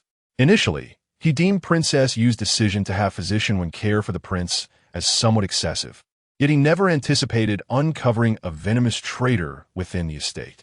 He could scarcely fathom the dire fate that awaited the prince had it not been for Princess Yu's heartfelt intentions. "Bring him forth. Subject him to rigorous interrogation. I shall uncover who seeks to harm the prince." "My lord, this is a grave injustice." Dr. Zhang's complexion turned ashen. "The evidence is irrefutable. Do not attempt to deny it. Take him away." Han Ying's demeanor was steely as he commanded the removal of Dr. Zhang with resolute efficiency, ensuring that such a scoundrel would not disturb the prince's repose. Chapter 32. Forewarning of calamity currently residing outside the palace. Yueliuyun was informed by her grandfather, the esteemed General Lung, of the arrangements made for a personal guard to ensure her safety. The estate was still under renovation, and this elite guard was tasked with supervising and safeguarding the princess's residence to prevent any ill-intentioned interference. She recalled her previous life, where her grandfather's family was stationed at the northern front. However, due to an unforeseen cold wave, vital supplies for warmth could not be procured in time, leading to the tragic demise of 800,000 soldiers in the north. Her beloved grandfather and grandmother, along with her uncles and cousins, all perished in the frigid expanse. The calamity resulted in the loss of vast territories, with millions of citizens succumbing to the cold. Following the breach of the northern defenses, the survivors were ruthlessly slaughtered by the invading army of the Snow Nation, and the Xian Kingdom lost several cities. The Grand General of Xianbei rushed to provide support, only to be ensnared by treachery and ultimately trapped in the north. This disaster was regarded by many as an ominous portent of the Xian Kingdom's impending downfall. Upon receiving the dreadful news, her mother fell into profound sorrow and succumbed to illness, allowing the cunning Qing Fei to seize control of the inner palace. The cold wave struck unexpectedly in late spring, catching everyone off guard. The inability to gather warm clothing and supplies was compounded by the clandestine interference of Baiyu, as well as the withdrawal of Qi Zhengge from the Xian kingdom. At present, I must expedite the gathering of resources to send to my grandfather. Having saved young Master Qin, and given that Qi Zhengge has not severed ties with the Xian kingdom, I can still leverage their considerable influence to procure fire jade with utmost urgency. Indeed, the temperature during that cold wave plummeted to such lows that even the most seasoned soldiers could not withstand it. Ordinary garments and blankets offered little solace, and only the fire jade from the kingdom of Qian could preserve their lives. I meticulously inventoried the dowry and betrothal gifts bestowed by Xuancang, among which was an exceptionally precious fire phoenix pearl. This pearl contained an exceptionally pure fire spirit energy, perfectly suited for her phoenix bloodline cultivation. Xuancang had searched extensively before discovering this pearl in an underground fire cave ablaze with crimson flames. Placing this fire phoenix pearl at the heart of the northern city's protective formation would shield the inhabitants from calamity. The Snow Nation, perpetually shrouded in cold, would likely seize the opportunity to besiege the city, and General Lung would lead his forces out. Hence, it was imperative to gather the fire jade without delay. Yueliuyun first visited the residence of the War King to administer acupuncture to Xuancang and provide him with spirit spring water. Brother Qing Xiao, I intend to send you the fire phoenix pearl you gifted me to my grandfather in the north, using it as the focal point of the protective formation. I wanted to inform you beforehand. Little Moon, the gift I have bestowed upon you is yours to cherish. From now on, you may choose to handle it as you wish, without the need to inform me. Xuancang has nearly emptied the War King's residence, bestowing upon you treasures he deems befitting the finest in the world. Thank you, Brother Qing Xiao.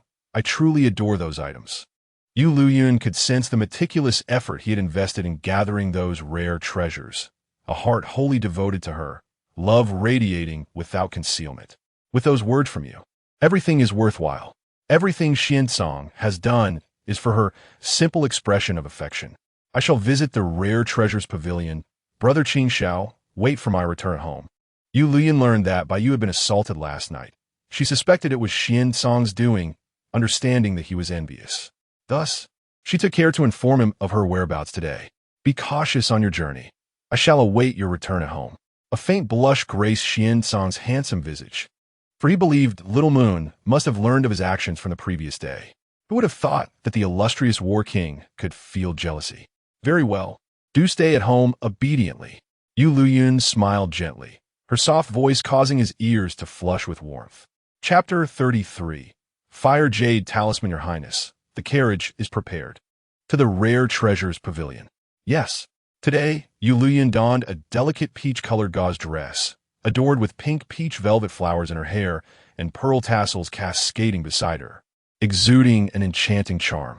She arrived at the opulent Rare Treasures Pavilion in her spacious and magnificent carriage. As she alighted, the steward of the pavilion respectfully escorted her to an elegant chamber above. Your Highness, please this way. Upon entering the chamber, Yueliuyun was greeted by the young master of the Rare Treasures Pavilion, Qin Yan. Your Highness, this is our young master, the steward introduced. Yueliuyun's eyes widened in surprise. She knew that young Master Qin had long concealed his identity, and she had not expected him to reveal it now. If you require anything, please feel free to ask me directly, Qin Yan instructed, sending the steward away to personally attend to Yueliuyun. Clad in a flowing blue brocade robe and adorned with a jade crown, he exuded nobility and grace. His starry gaze met hers with long, curled lashes enhancing his striking appearance. I require the procurement of 100,000 fire jade talismans. Might young Master Qin be able to arrange this within 3 days? Seated gracefully, Yueliuyun's breathtaking visage was truly captivating. The Rare Treasures Pavilion possessed a fire jade mine, and over the years, there should be ample supply of fire jade, though they had yet to be crafted into talismans.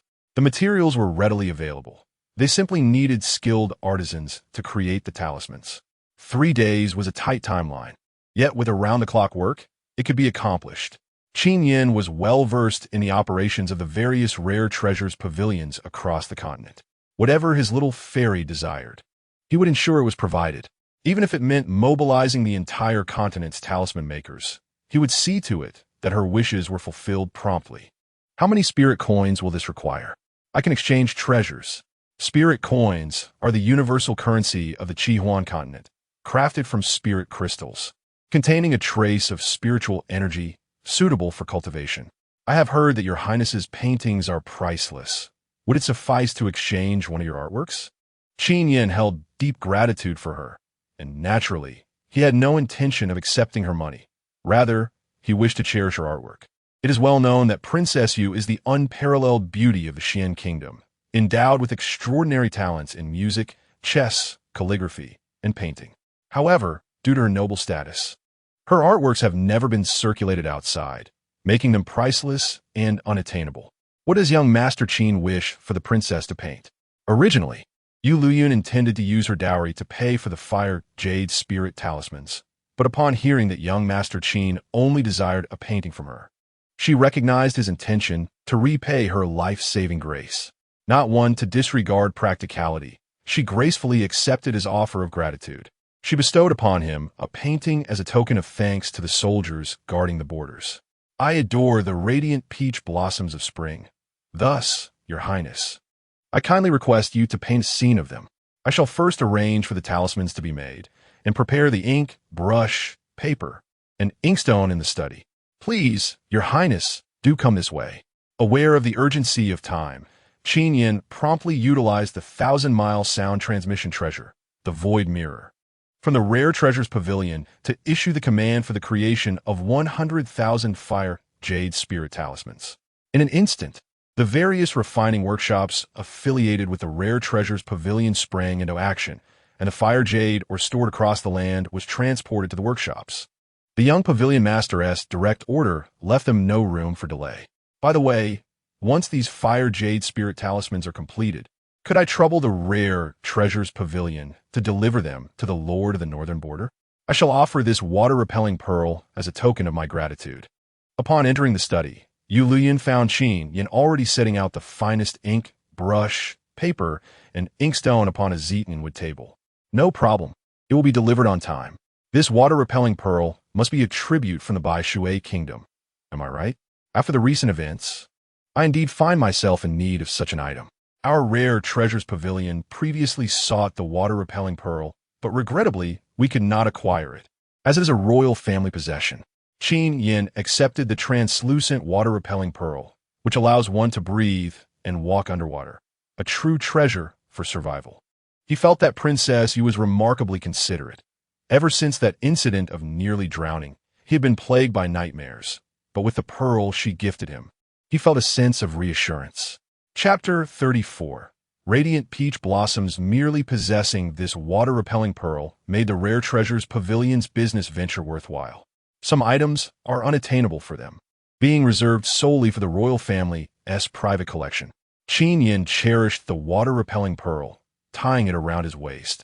He did not perceive this as a transaction, but rather as a precious gift from Princess Yu. As Yueliuyun approached the table, she noticed a vase of freshly cut peach blossoms. While Qin Yin ground ink beside her, the gold-threaded inkstone exquisitely carved into the shape of a lotus.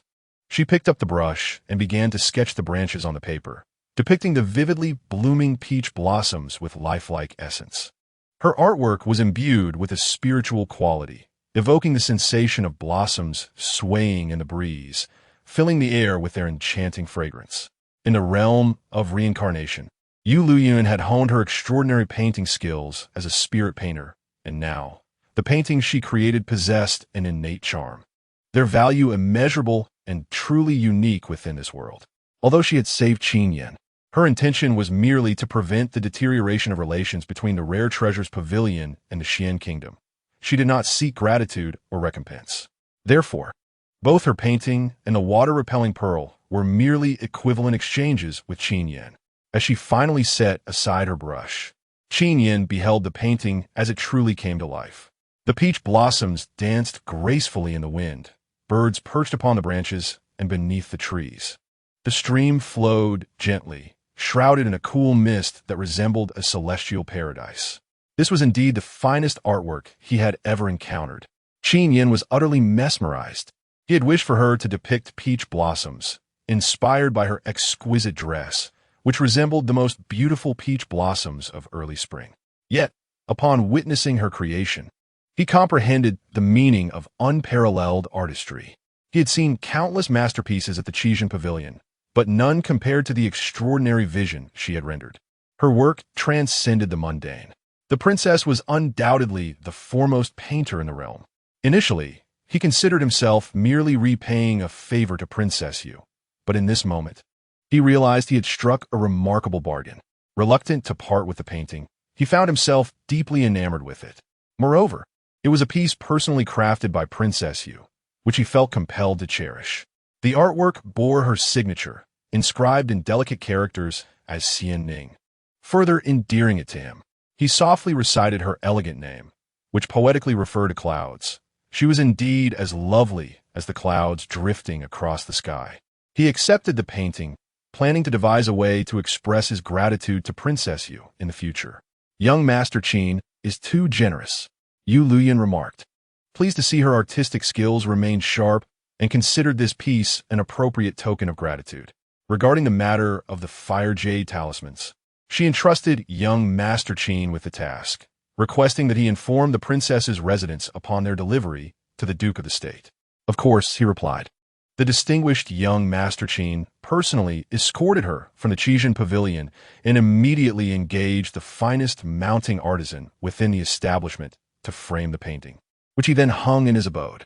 Even the framer could not help but extol the painting's unparalleled beauty.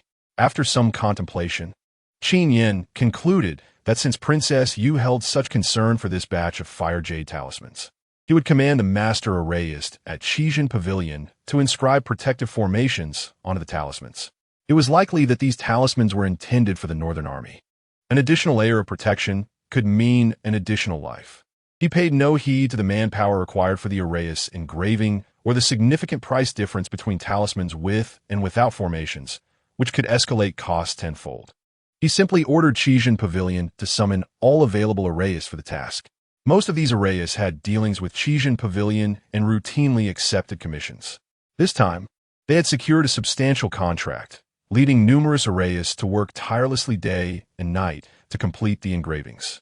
As for the hefty expenses, Qin Yin was unconcerned. Qijian Pavilion was never short on funds.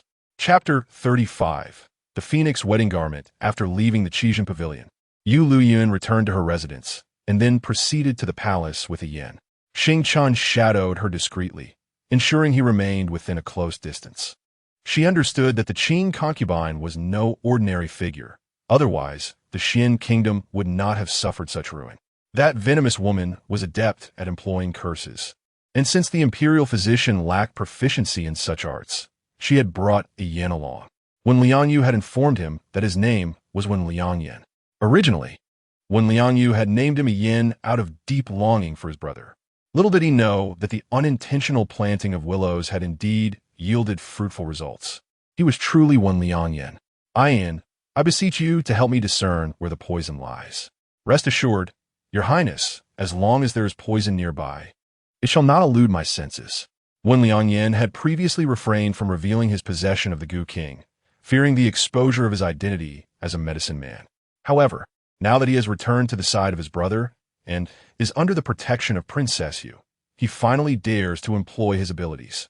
Remaining in the princess's residence, he recognizes the necessity of being of value.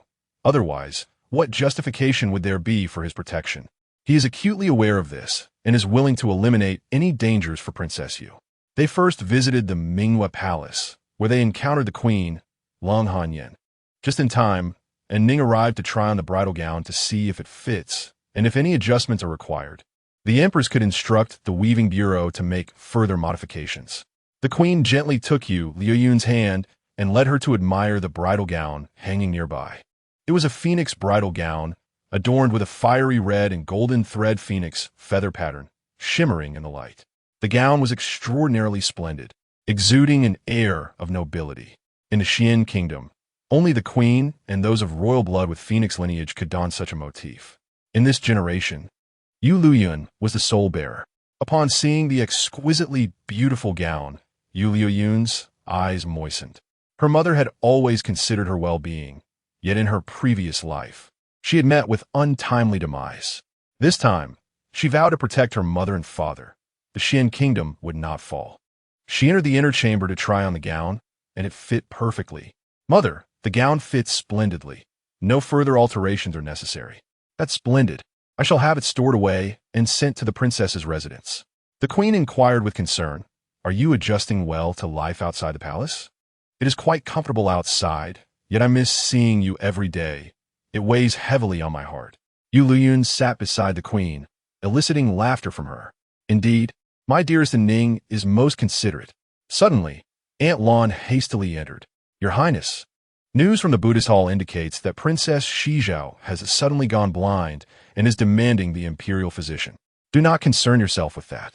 Keep a close watch over her and activate the protective array of the Buddhist hall. Not even a mosquito shall enter. The queen's demeanor shifted from gentle to commanding. If she dares to target Ning, then she shall reflect upon her actions in the Buddhist hall. It is also an opportune moment for me to experience the methods of that beauty in Huayang Palace. Mother, Qing Fei excels in Gu techniques. It is she who has brought about Xuancang's grievous injury and blindness.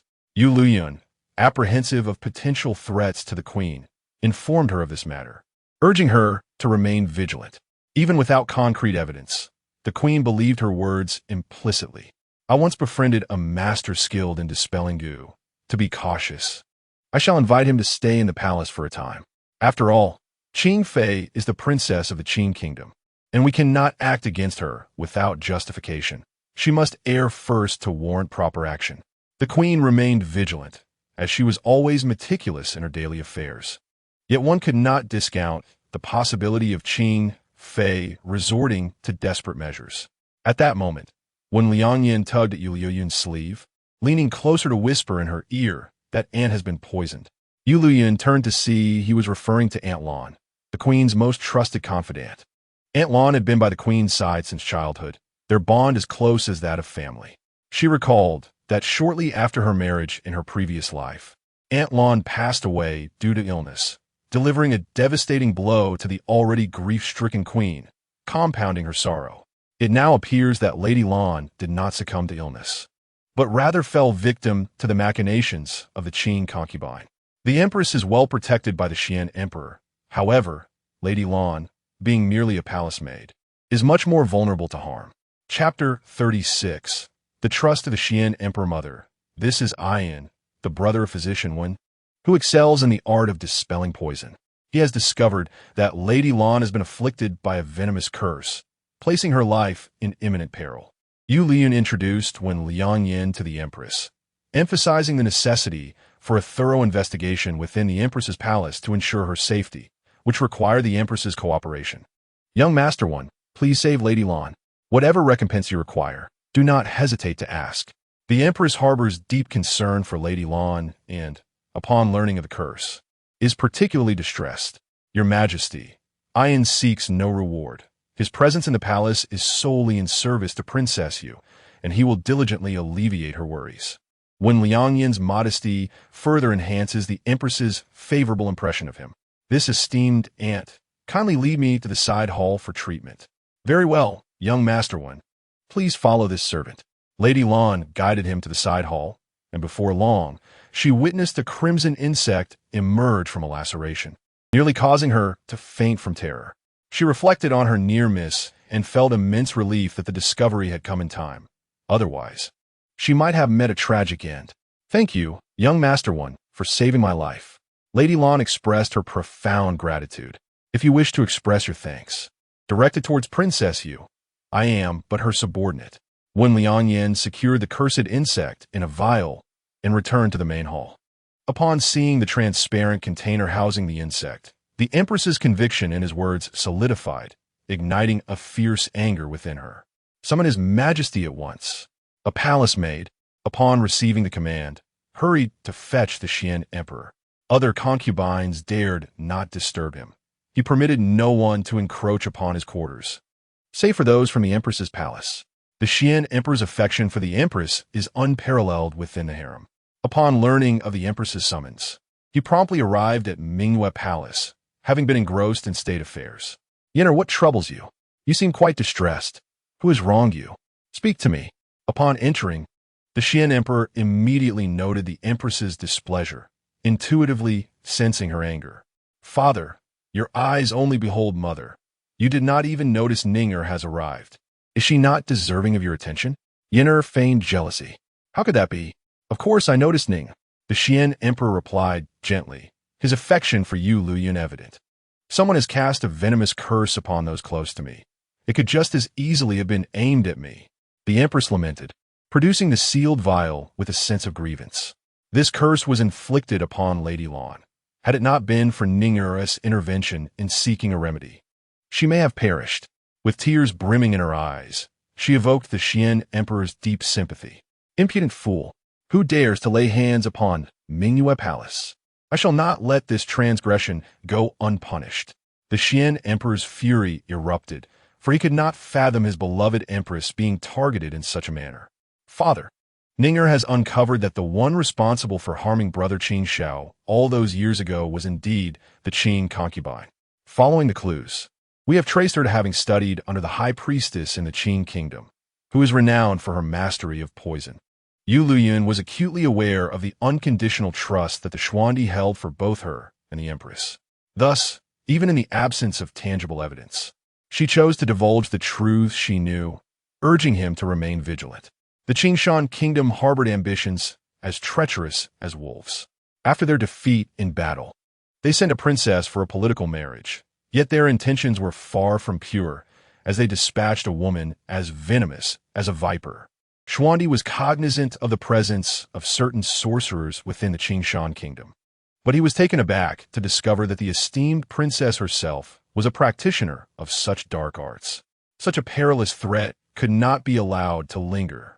Ningya, concerned for her mother's safety, escorted the physician Wen's younger brother, An, into the palace, for he possessed the ability to sense the presence of poisonous insects. Initially, her intent was merely to ensure peace of mind. However, to her astonishment, she uncovered that Lady Lan had been afflicted by a curse. The other palace attendants would also require iron scrutiny. "Very well, Lady Lan shall take charge. Ensure the protection of young Master Wen." Understood. Chapter 37. The hostage from a rival nation Xingqian, accompanying Ian. Yueliuyun led Yueliuyun into the palace with the firm intention of safeguarding him, dispatching her most formidable shadow guard for protection. "Very well." Xingqian assented, lurking in the shadows to protect Yueliuyun.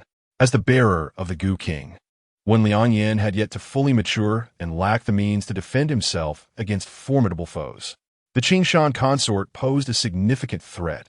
However, given her unique status, a direct execution might immediately incite a war between the two nations. Should conflict arise, it would be the common people and soldiers of both realms who would suffer the consequences. Therefore, I intend to send her away from the palace, confining her to the Qinshan monastery to prevent further mischief. The Xuandi would not permit the Qinshan consort to remain within the palace, for she was a source of calamity. Could the Qinshan monastery be sufficiently fortified? The art of cursing is insidious. Might she seize this opportunity to escape? The Empress recognized that the Qinshan consort was the favored sister of the Qinshan monarch, thus serving as a hostage in this context. As a hostage, she could neither be wantonly executed nor allowed to leave freely. The monastery, appearing as a sanctuary, was in truth a prison, heavily guarded, with a lethal array of defensive formations. Internally, there existed an illusionary maze designed specifically for detaining individuals of significant danger. However, it would be prudent to enlist several sorcerers to neutralize her threats and ideally eradicate the curse from her person. Once that is accomplished, we shall have Ayin conduct a thorough examination before her confinement in the Qinshan monastery. Additionally, let us request sorcerers to concoct antidotes to counter the poisonous insects, ensuring that the guard are equipped with them at all times, just in case. Thus, let it be arranged. The Xuandi nodded, appreciating his daughter's increasingly prudent approach. By the way, Ninger has uncovered another matter of grave importance concerning the stability of the court. What is it? The true identity of the Prime Minister Baiyu is that of a prince from the Qinshan kingdom, which means that the Qinshan consort is his biological aunt. They maintain frequent clandestine communications, collaborating from within and without. Yueliuyun could not allow her father to remain oblivious to this truth. Bai Yu, now holding a prominent position, influences the security of the Xianghua with every action he takes. What? Is this indeed the case? Both the Xuandi and the Empress displayed expressions of astonishment and anger. How could a prince from a rival nation infiltrate their court and ascend to the role of prime minister right under their noses? Ningya, are you certain this information is trustworthy? It is absolutely reliable. I stake my life on it. There is no falsehood here. If father and mother do not believe me, let the Shadow Phoenix Guards conduct further investigations. This matter is of paramount significance. I implore you both to take it seriously. Yueliuyun spoke with unwavering conviction. Had it not been for the discovery of his true identity, Ning'er would not have halted her affections and utterly lost hope in him. Initially, she had indeed experienced a fleeting admiration for him in her youth. However, this man, who had disguised himself to infiltrate the Xian kingdom with ulterior motives, could not possibly evoke even the slightest fondness in her heart, especially as he was a schemer intent on the ruin of her homeland. Silly child, how could your father ever doubt you? Fortunately, you recognized his true nature early on. Otherwise, he would have surely caused turmoil in the court. Yet, the law of the land must be upheld. I require an opportune moment to seize upon his misdeeds before I can demote him, the Xian emperor stated. Of course, the reason for his downfall cannot be the revelation of his identity as a prince of an enemy nation, for that would render our Xian kingdom a laughingstock among the states, diminishing our national prestige. Furthermore, should his status as a prince of the Qing kingdom be made public, it would grant him immunity from retribution. I shall orchestrate this matter. You need not worry. The Xian kingdom can indeed become the most powerful nation, and the emperor deserves much credit for that. His prior lack of vigilance allowed the enemy to exploit a gap. The tables have now turned. The distinction between the visible and the hidden has reversed. Within the side palace, Lady Lan had already led Wen Liangyin to inspect every corner of the Mingyue palace, finding no other individuals ensnared by the poison. The Qing consort typically refrained from striking unless absolutely necessary, and when she did, it was with lethal precision. She had not stirred the grass to startle the serpent, but had instead targeted Lady Lan, who was as close as a sister to the Empress.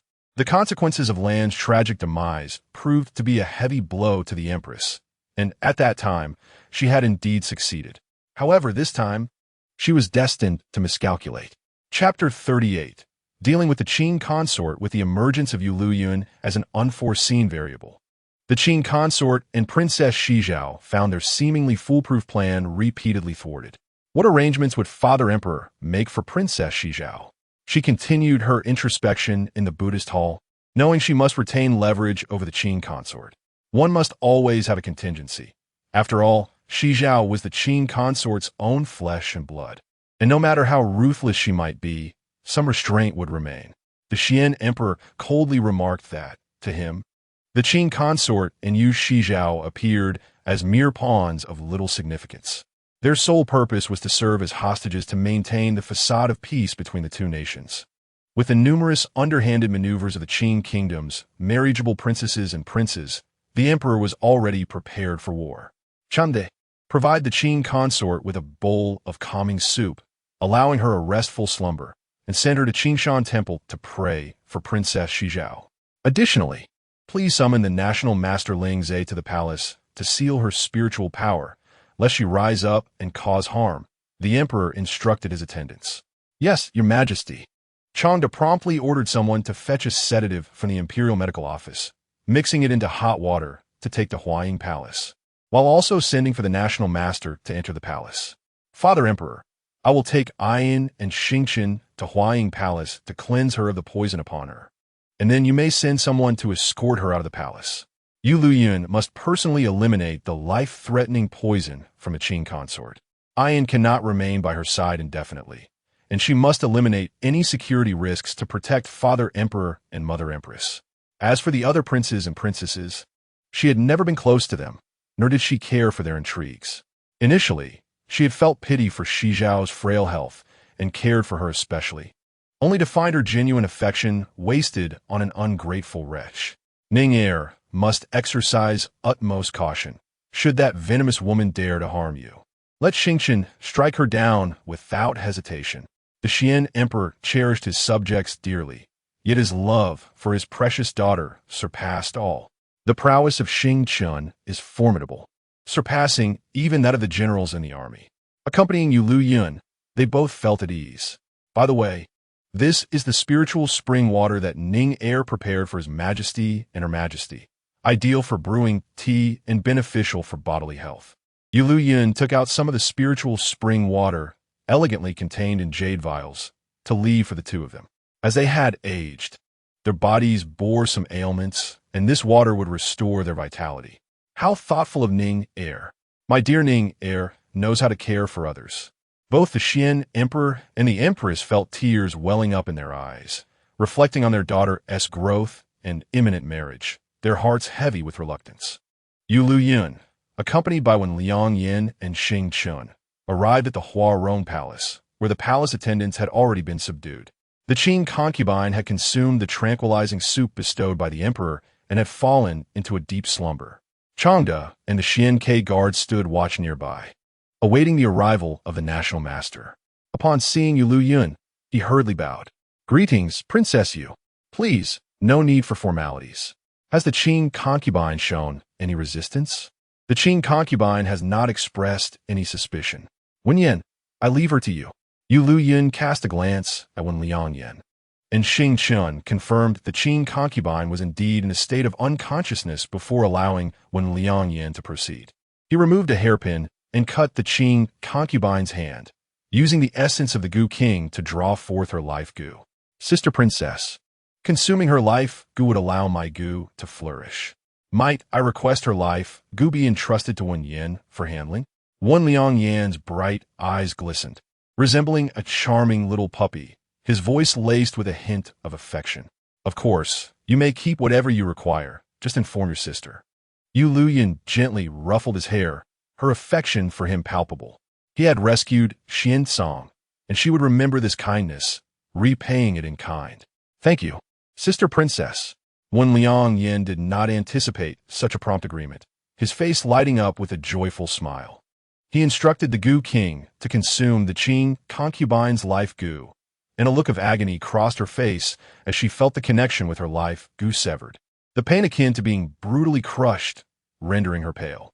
However, due to the considerable dosage of the narcotic administered by Changde, she remained unable to awaken, ensnared in a terrifying dream. Chapter 39. The arrival of the national master. Is there any Gu poison left within the palace? When Yueliuyun inquired, Yueliuyun understood there must be more toxins in the palace and seized this opportunity to cleanse the surroundings. Certainly, Yueliuyun obediently agreed. After entering the palace, Princess Yu ensured that Xuancang remained by his side, providing him a profound sense of security. Her kindness drew him closer to her. He roamed around the Qing concubine's quarters and soon discovered some rare and exotic poisonous flowers, along with special pills used to nourish her life Gu, sent from afar in the Qing kingdom, crafted from countless poisonous herbs. He relayed his findings to Yueliuyun. Wenyan, being a Gu master yourself, these should be of use to you. Keep them for yourself. I have a storage gourd pendant here, which you might find handy.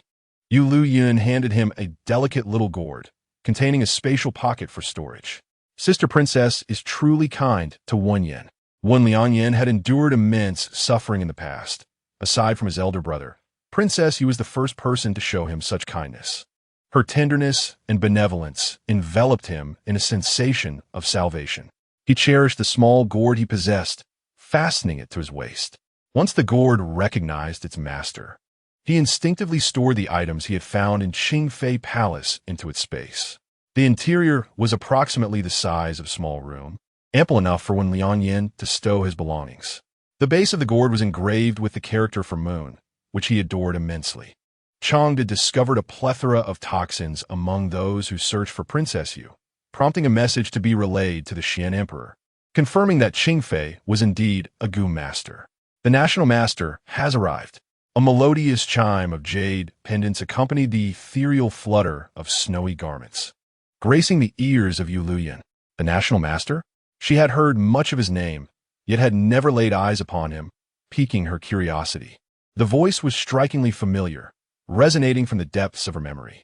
Abruptly, Yueliuyun turned to gaze back, and there, along the pebble path adorned with pear blossoms, stood an otherworldly figure, an immortal seemingly descended from the heavens, stepping gracefully into her view. Her heart quivered, and her breath hitched. The flawless visage before her had appeared in her dreams countless times. In those dreams, his face seemed shrouded in a veil of mist, obscuring her vision. But upon seeing him now, it felt as if the clouds had parted, revealing his true countenance. National Master, Lingze, Yueliuyun murmured softly. Even though it was the first time she had seen him since she could remember, she felt an inexplicable certainty that he was the very person who had visited her dreams. Baiyu bore a resemblance to him. Before encountering Lingze, she had assumed Baiyu was the elusive figure from her dreams, believing that was her destined fate. Yet, in this moment, she realized her former infatuation with Baiyu was utterly laughable. Compared to this divine man, Baiyu was as different as earth and sky. She had indeed been blind to the truth, having fallen for a counterfeit. If she had ever harbored a genuine white moon in her heart, that person might very well be the National Master, whom she had never met in her previous life. Lingze possessed long, silvery hair that shimmered like the purest snow atop the heavenly peaks, exuding an aura of cold nobility, aloof and unattainable, seemingly sensing her presence. He turned his gaze toward Yueliuyun amidst the sea of pear blossoms. His eyes, deep as the vast cosmos, were originally calm, yet now surged with tempestuous waves of emotion. He looked at her as if she were the sole occupant of his gaze. Yueliuyun, his lips as delicate as cherry blossoms, seemed to whisper gently, "We meet again." Yet the distance between them rendered his soft, soothing voice unheard, filled with tenderness and longing. Chapter 40. True countenance. Yueliuyun reflected on why she had never encountered the National Master before, despite being revered as the National Master of the Xian Kingdom. Lingze's identity encompassed far more. He was a member of the Spirit Palace, which governed the fates of the world, shrouded in mystery. The celestial master of the Spirit Palace could perceive the grand trends of the world, yet never intervened in the struggles of national fortunes. In the ethereal realm atop the Tianshan Mountains, the revered Master Lingze dwells within the Spirit Palace, descending only once every few years. The multitude of the Xian Kingdom places their faith in this celestial edifice, and in return, the Master divines the future for the Emperor thrice. Moreover, should he find himself in the imperial city, he may, at his discretion, assist the Emperor with matters that do not contravene the heavenly will. This time, the Emperor summoned him to the palace for the third divination, and, incidentally, to seal the spiritual powers of the Qing concubine. With the Master's intervention, she would be unable to break the seal herself. "Master, seeing you in person is far better than hearing of you. You are truly exquisite. This is our first meeting, is it not?" Princess Yueliuyun exclaimed, her bright, expressive eyes fixed upon Master Lingze, whose ears gradually flushed a delicate pink. "We have crossed paths in your youth, though you may not recall," Master Lingze replied, his voice resembling the melodious flow of a clear spring, evoking a delightful shiver in the listener. "Impossible. Who could forget someone as striking as you?" Yueliuyun mused, considering that only the appearance of the Emperor Xuancang could rival his beauty. With a gentle lowering of his gaze, a subtle smile graced his lips. Little did she know that no one could behold his true visage. What they perceived was merely a figure shrouded in mist, his celestial beauty hidden from mortal eyes. Yet she was the only one capable of discerning his countenance, albeit her memory of it remained elusive. Years prior, he had been commanded by the Emperor to interpret her fate, foretelling to the Emperor and Empress that she would face a calamity upon reaching 18. Longda pays his respects to the esteemed master. His Majesty requests your assistance in sealing the Qing concubine's powers. She is here. Longda respectfully led the master into the hall. Upon glancing at the Qing concubine, the master instantly perceived the trajectory of her fate. Her destiny was intricately intertwined with that of the Xian and Qing kingdoms. Although the emperor merely sought to seal her powers, such actions reverberated throughout the realm. He hesitated, for the spirit palace could not interfere in the affairs of state. "Master, I implore you to act on behalf of the Qing concubine. Perhaps once her powers are sealed, she will no longer pose a threat to me." Yueliuyun discerned the master's reluctance. Had it not been for the necessity of the Qing concubine's survival to maintain peace between the two nations, the emperor would have severed her spiritual veins outright. Yet those whose spiritual veins were utterly destroyed rarely survived long. The likes of Xuancang, who endured until the very end, were a miracle. Should the Qing concubine perish, the sole lanterns in the Qing kingdom would extinguish immediately. Hearing her pitiful voice caused a slight ache in the master's heart. Casting a sidelong glance at her, he found his resolve softening. Such an endearing and gentle girl. Who could bear to harm her? With a mere gesture of his fingers, a seal was inscribed upon the Qing concubine's brow, ensnaring all her spiritual power within. The mark glimmered like a fleeting ray of light, as if it had never existed at all. Very well. She shall no longer be able to harm you, the master silently assured himself. Thank you. Yueliuyun's sweet smile, akin to honey, seeped into his heart. Princess, you need not be so formal. I have an appointment with His Majesty, so I must take my leave, he replied. Master, will I have the pleasure of seeing you again?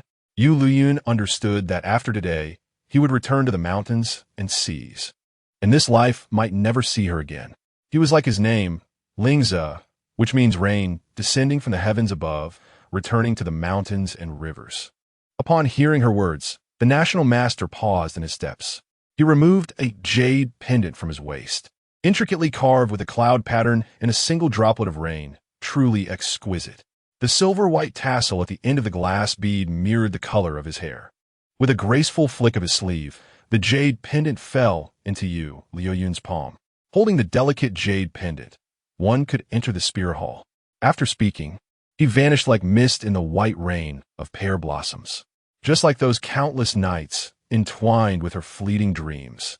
He walked into the fog and disappeared once more. Chapter 41. Blindness. You are to escort the Qingfei Empress to Qingshan Monastery to pray for Princess Shizhao. Chanda dispatched a squad of Xiancang guards to transport the still unconscious Qingfei to the monastery. Meanwhile, Princess Shizhao lay languishing on her sickbed, enveloped in a haze of lethargy. When she finally managed to rise, a sharp pain pierced her eyes, and upon opening them, she was met with utter darkness. A wave of intense unease surged within her. Is it still not dawn? My eyes hurt. Quickly, bring a lamp and a mirror. Crash! The cup in the hand of the maid, Xiaoli, fell to the ground in fright. Second princess, it is already dawn. She waved her hand in front of Shizhao, realizing with dread that the princess showed no reaction, and she knew something was terribly wrong. Second princess, you are blind. Impossible. How could my eyes be blind? Quickly, summon the imperial physician. Have them treat me. Princess Shizhao cried out in terror, her eyes feeling as if pierced by needles, plunging her into a hellish torment. Second princess, you have not yet finished transcribing the Buddhist scriptures, and your confinement remains. I cannot leave the Buddhist hall. Let alone summon the imperial physician. Even food is scarce. The maid who had previously served the second princess had suddenly died, and Xiaoli had heard that the second princess was gentle and kind, hoping to find a good master through this opportunity. Yet she never imagined the second princess's situation was so dire. A single-course grain bun and a bowl of water each day. These days are truly wretched. She had heard that the second princess had offended the empress. Though she did not know the gravity of the offense, the empress was certainly exerting her full strength for retribution. Now, only my mother can save me. Princess Shizhao never anticipated the empress's malice, nor the degradation she would endure. Her resentment towards the empress and the Xuandi deepened, were it not for Xuandi's tacit approval. How could the empress be so arrogant? She and her mother had long devised a plan to gradually overthrow the Xianghua, ensuring their demise. She fumbled for the scented pouch she wore, opened it, and reached inside, squeezing the life out of a goo worm contained within. Her mother had said that as long as she killed the goo worm, she would sense her danger. Now she just had to wait. With her mother's methods, she would surely be rescued. Clinging to hope, she endured the torturous pain, awaiting Qingfei's salvation. Before long, the tightly shut door of the Buddhist hall swung open, and upon hearing the sound, Princess Shizhao's face lit up with surprise. The footsteps drew nearer. Mother, mother, have you come to save me? The light of the setting sun has vanished, wailing fills the air. Princess Shizhao sobs, breathless with despair. They have gone too far. Mother must stand up for me. Alas! In just a few days, how has my second sister transformed into such a wretched creature? A voice, dripping with malice, abruptly halts her cries. This tone, she would recognize even in ashes. Who else could it be but her most envious and loathed rival, the legitimate eldest princess, Yueliuyun? Yet, at this moment, they have not openly torn their masks asunder. Overcome with shame and indignation at being seen in such a disheveled state by her adversary, Shizhao feels a surge of bitter sweetness rise in her throat. Is this predicament not a consequence of your mother's machinations? Now you feign concern for me. I see you are here to revel in my misfortune. Suppressing the urge to strike at Yueliuyun, she feigns a pitiful countenance. Sister, do take pity on me. I am unwell now. My sight has forsaken me. Yet mother and father have confined me here, refusing even to let the palace maid summon the royal physician. Chapter 42. The breaking point. Yueliuyun beheld her sister's dismal state with a sense of glee. Had it not been for her rebirth, Shizhao would have already fallen into the deadly trap she had laid. How does it feel to reap the consequences of one's own actions? TSK, I merely returned the favor of your past deeds upon you. How is it that you now feel wronged? Fear not, I shall indeed take good care of you. The smile upon Yueliuyun's lips was as cold as steel. Sister, I am indeed suffering greatly. Shizhao believed she still possessed the soft heart of old, unaware that her sister's heart had turned to stone. Is it truly so painful? Yueliuyun inquired with feigned concern, and upon seeing her nodding through tears, she could not help but smile. That is precisely as it should be. It was your actions that led to brother Qingshao's demise. But alas, this is the decree of our father and mother. I am powerless to alter it. Surely, my understanding second sister will comprehend this. Shizhao's expression turned to one of disbelief. Even in her pitiful and miserable state, Yueliuyun could utter such words. Yueliuyun, you are utterly heartless. She dared not voice her resentment, instead cursing silently in her heart. Once you have transcribed the Buddhist scriptures, Father will surely release you, dear sister. Do take care to write well, Yueliuyun gently advised. But how can I write the scriptures when I cannot see? Shizhao felt that she was merely here to mock her, though she lacked proof. Where had that gullible fool gone? She could not afford to lose that foolish sister. Otherwise, who would she manipulate? Is this not a perfect reflection of your sincerity, dear sister? In this world, nothing is insurmountable if one is willing to relinquish. If you do not wish to write, residing in the Buddhist hall to cultivate oneself is also a worthy endeavor, Yueliuyun said with feigned tenderness. Would you care for this opportunity? Shizhao was choked by her mockery. Her already frail body suffered further from the indignation, causing her to faint. Since my sister has succumbed to slumber, I shall visit you another day. Satisfied by Shizhao's misfortune, Yueliuyun departed with a sense of relief. As the moonlight illuminated the room, she awoke to find herself utterly alone, with even the maid, Xiao Li, having fled. No one wished to endure suffering alongside her. After Xiao Li's departure, there was no one left to attend her needs. The surroundings were engulfed in darkness, and her calls to the heavens and earth went unanswered. Upon awakening from a deep stupor, Qing Fei found herself in a pitch-black cell, her mind momentarily paralyzed by shock. Is anyone there? What is this place? Yet, her cries elicited no response. Before her lay a dim chamber devoid of light, not even a single lamp to illuminate her path. Desperate to sense her surroundings through her life-sustaining goo, she was met with a disheartening silence. The absence of her goo's reaction left her utterly drained of strength. To her horror, she realized she could not even muster her spiritual energy. She had been rendered powerless. Yes, just as she had orchestrated the destruction of Xuancang's spiritual veins.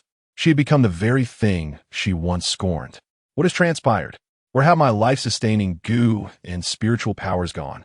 This must be a nightmare. I must awaken. She struggled to accept the reality before her, yet denial was futile. The grim truth dawned upon her. She had been placed under house arrest. Leng Hanyan, that wretched woman. How dare she?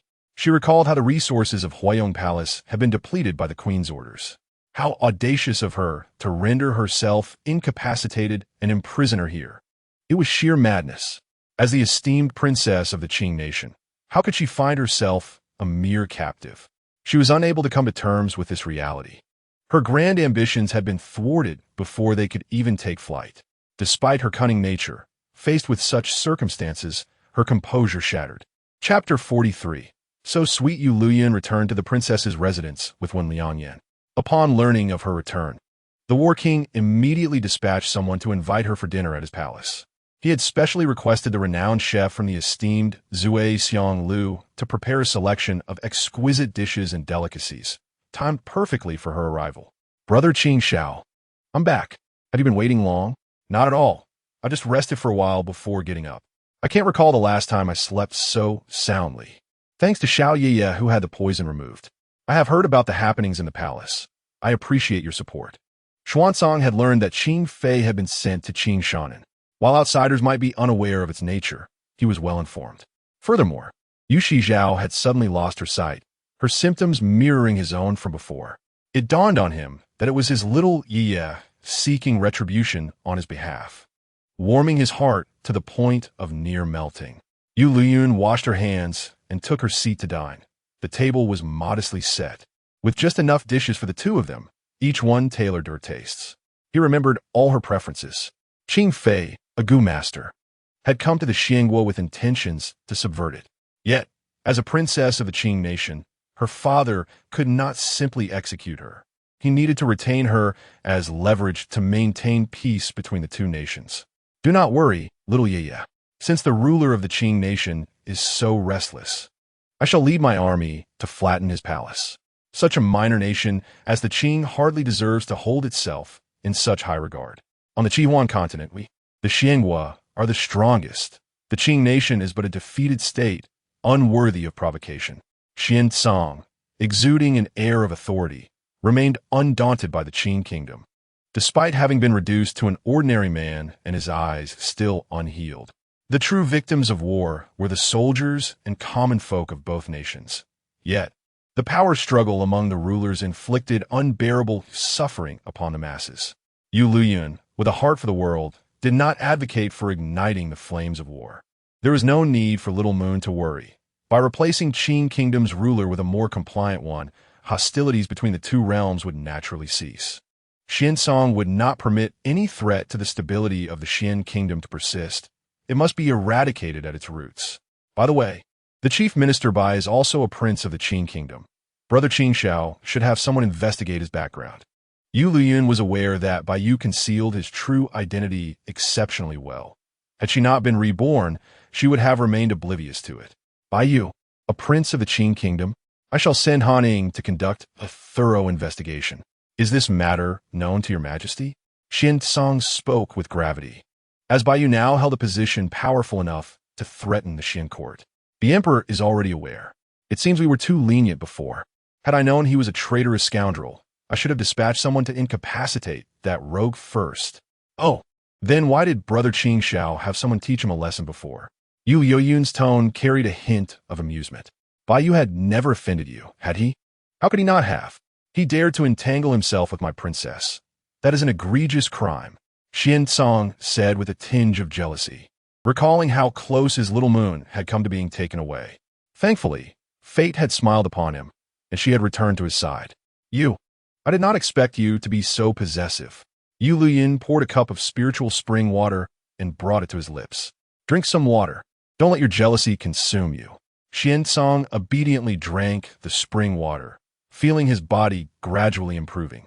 He was acutely aware that all of this was due to Yueliuyun's efforts.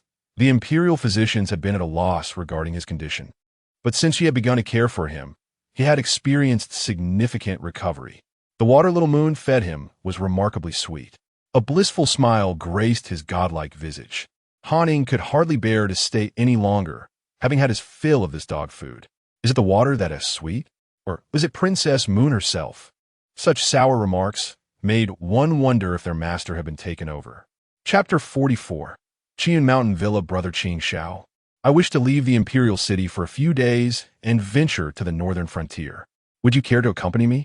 Yueliuyun resolved to personally travel to the northern frontier to deliver the Fire Phoenix Pearl to her maternal grandfather, ensuring that the Fire Jade Spirit Talisman was dispatched promptly. She trusted the reputation of the rare treasure pavilion, yet she could not gamble with the lives of so many. To prevent any unforeseen incidents, she felt compelled to undertake the journey herself, ensuring absolute certainty. Naturally, I shall accompany Little Moon. You have never been to the northern frontier, a perilous and desolate land. Let me be your guide. Little Moon would not disdain my company, would she? Xuancang was well acquainted with the border. In his youth, he had expressed a desire to show her the beauty of the northern frontier, but alas, due to constant warfare, he had never had the chance until now. Brother Qing Xiao, with such good looks, who could possibly disdain you? Yueliuyun delicately traced his face with her fingers, causing him to tense and tremble slightly. So, Little Moon covets my beauty. In truth, my physique is quite commendable. You may find yourself inclined to appreciate it even more. Xuancang has also thrown caution to the wind. As long as his little moonlight is pleased, he is not averse to employing the charms of beauty. Ahem. Yueliuyun was momentarily taken aback by his words. The person revered as the formidable and stern god of war had uttered such flirtatious remarks. How is one to withstand such audacity? Really?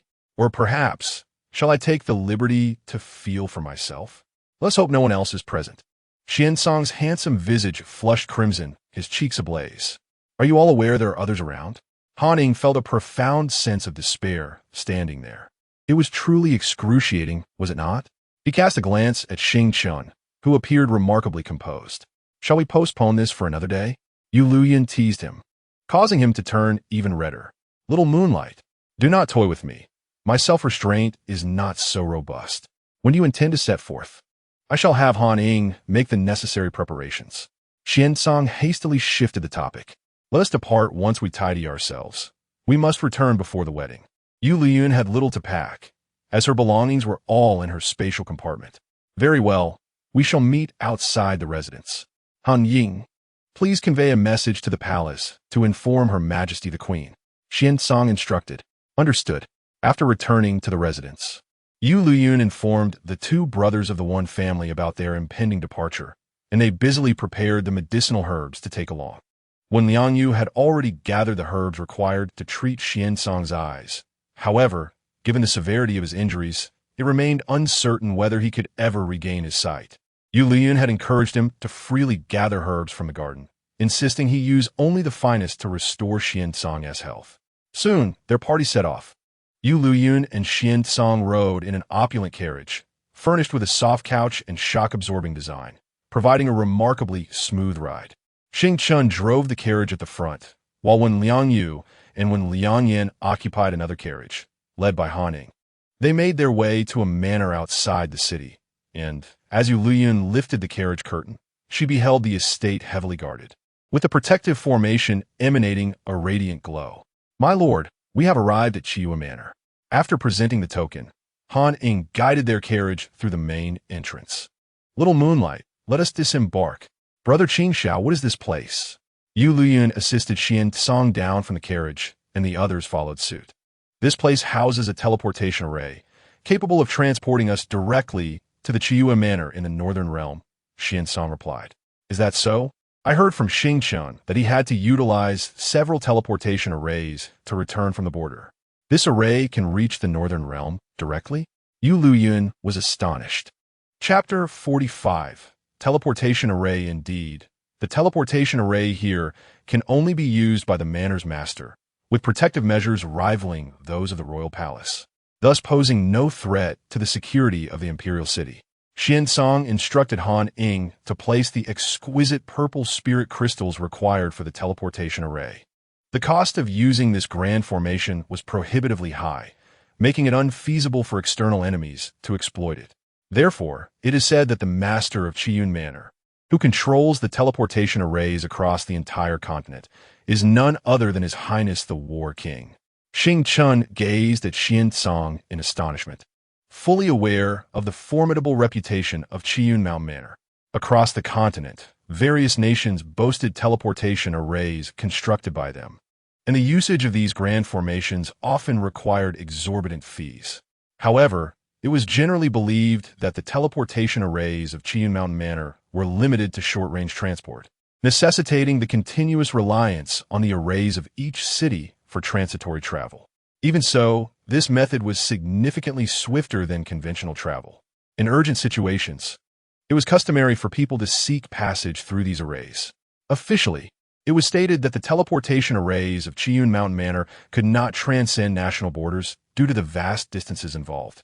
This was the narrative presented to the outside world. At this moment, Xuancang harbored serious doubts regarding the credibility of this assertion. Of course, it was all for our Lord. He had expended countless resources and manpower to construct numerous Chiyun Mountain Manors, each equipped with a teleportation array, to facilitate Princess Yu's travels without the burdens of long journeys. Han could not help but speak on behalf of his master, having devoted so much to fulfill a youthful promise. Initially, he thought that Princess Yu might never step foot into Chiyun Mountain Manor, nor comprehend the sincerity of their lord's heart.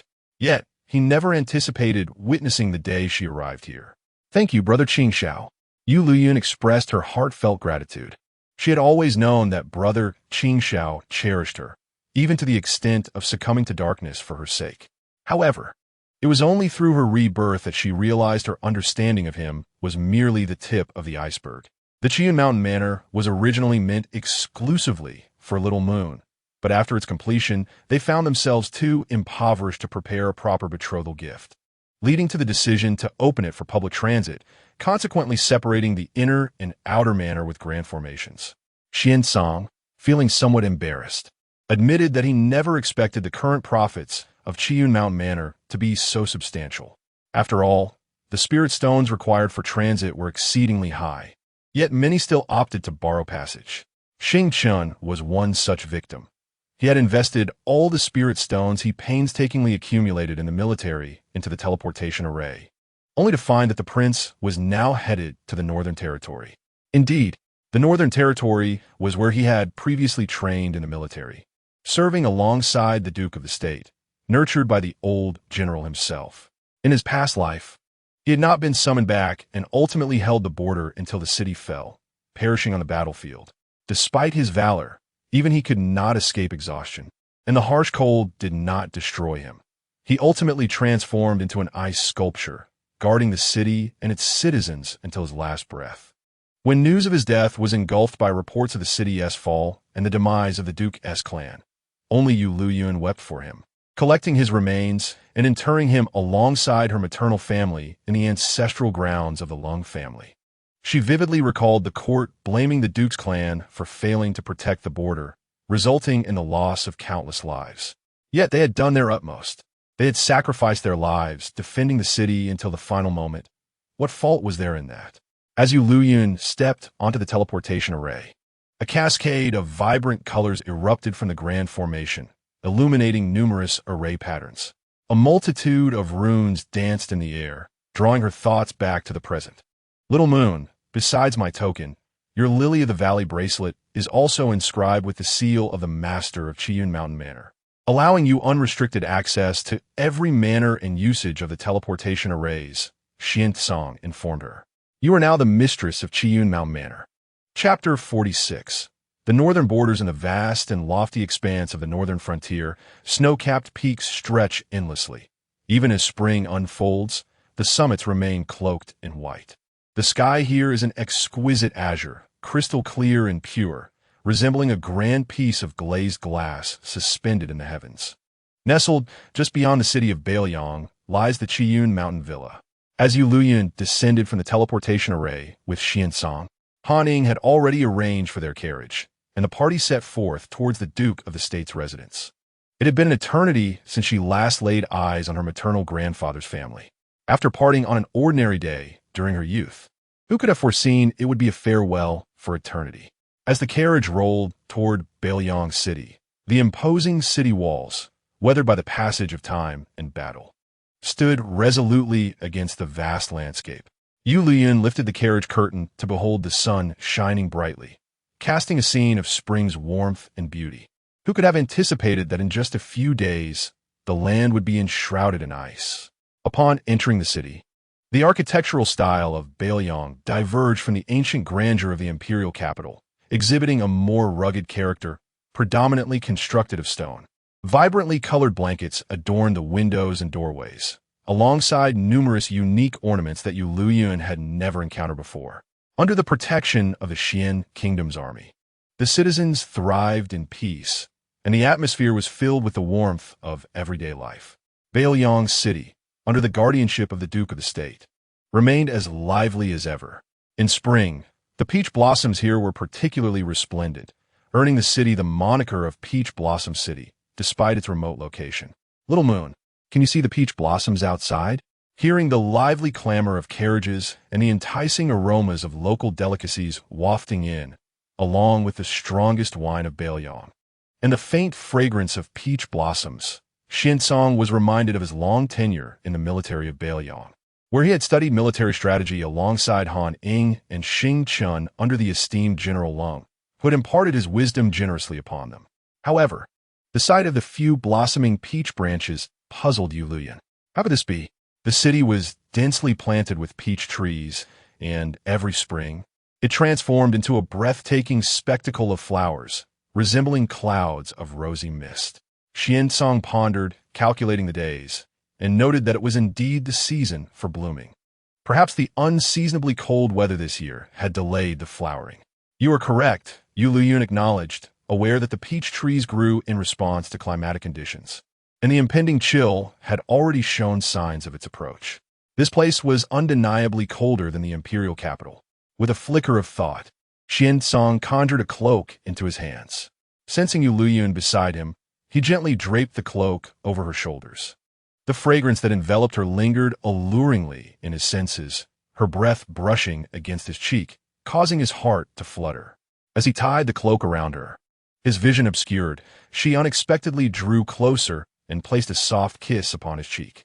That kiss was fervent and intense, startling him so much that he nearly leapt, his head colliding with the roof of the carriage. A soft laugh escaped Yueliuyun, unable to contain her amusement. His flustered and panicked demeanor was undeniably charming. "Your Highness, what has happened?" Xing Chun inquired from outside the carriage. "It is nothing. I merely bumped my head," Xuancang replied, his face flushed, striving to steady his voice as he responded with utmost seriousness. "Brother Qingxiao, why are you hiding?" Yueliuyun reached out, gently grasping his large hand with her delicate palm, drawing it closer to her side. Leaning in to whisper enticing words into his ear, she playfully laughed. "I won't eat you." Nestled in his embrace, she extended a slender finger to lightly touch his rosy lips. "Little Moon, don't." Xuancang's body tensed. "Don't what?" Yueliuyun blinked innocently. Her curiosity piqued. "Don't provoke me." Xuancang bit his crimson lip, aware that he could hardly maintain control. He felt utterly defenseless against her. Clenching his fists with immense willpower, he resisted the urge to pull her fiercely into his embrace.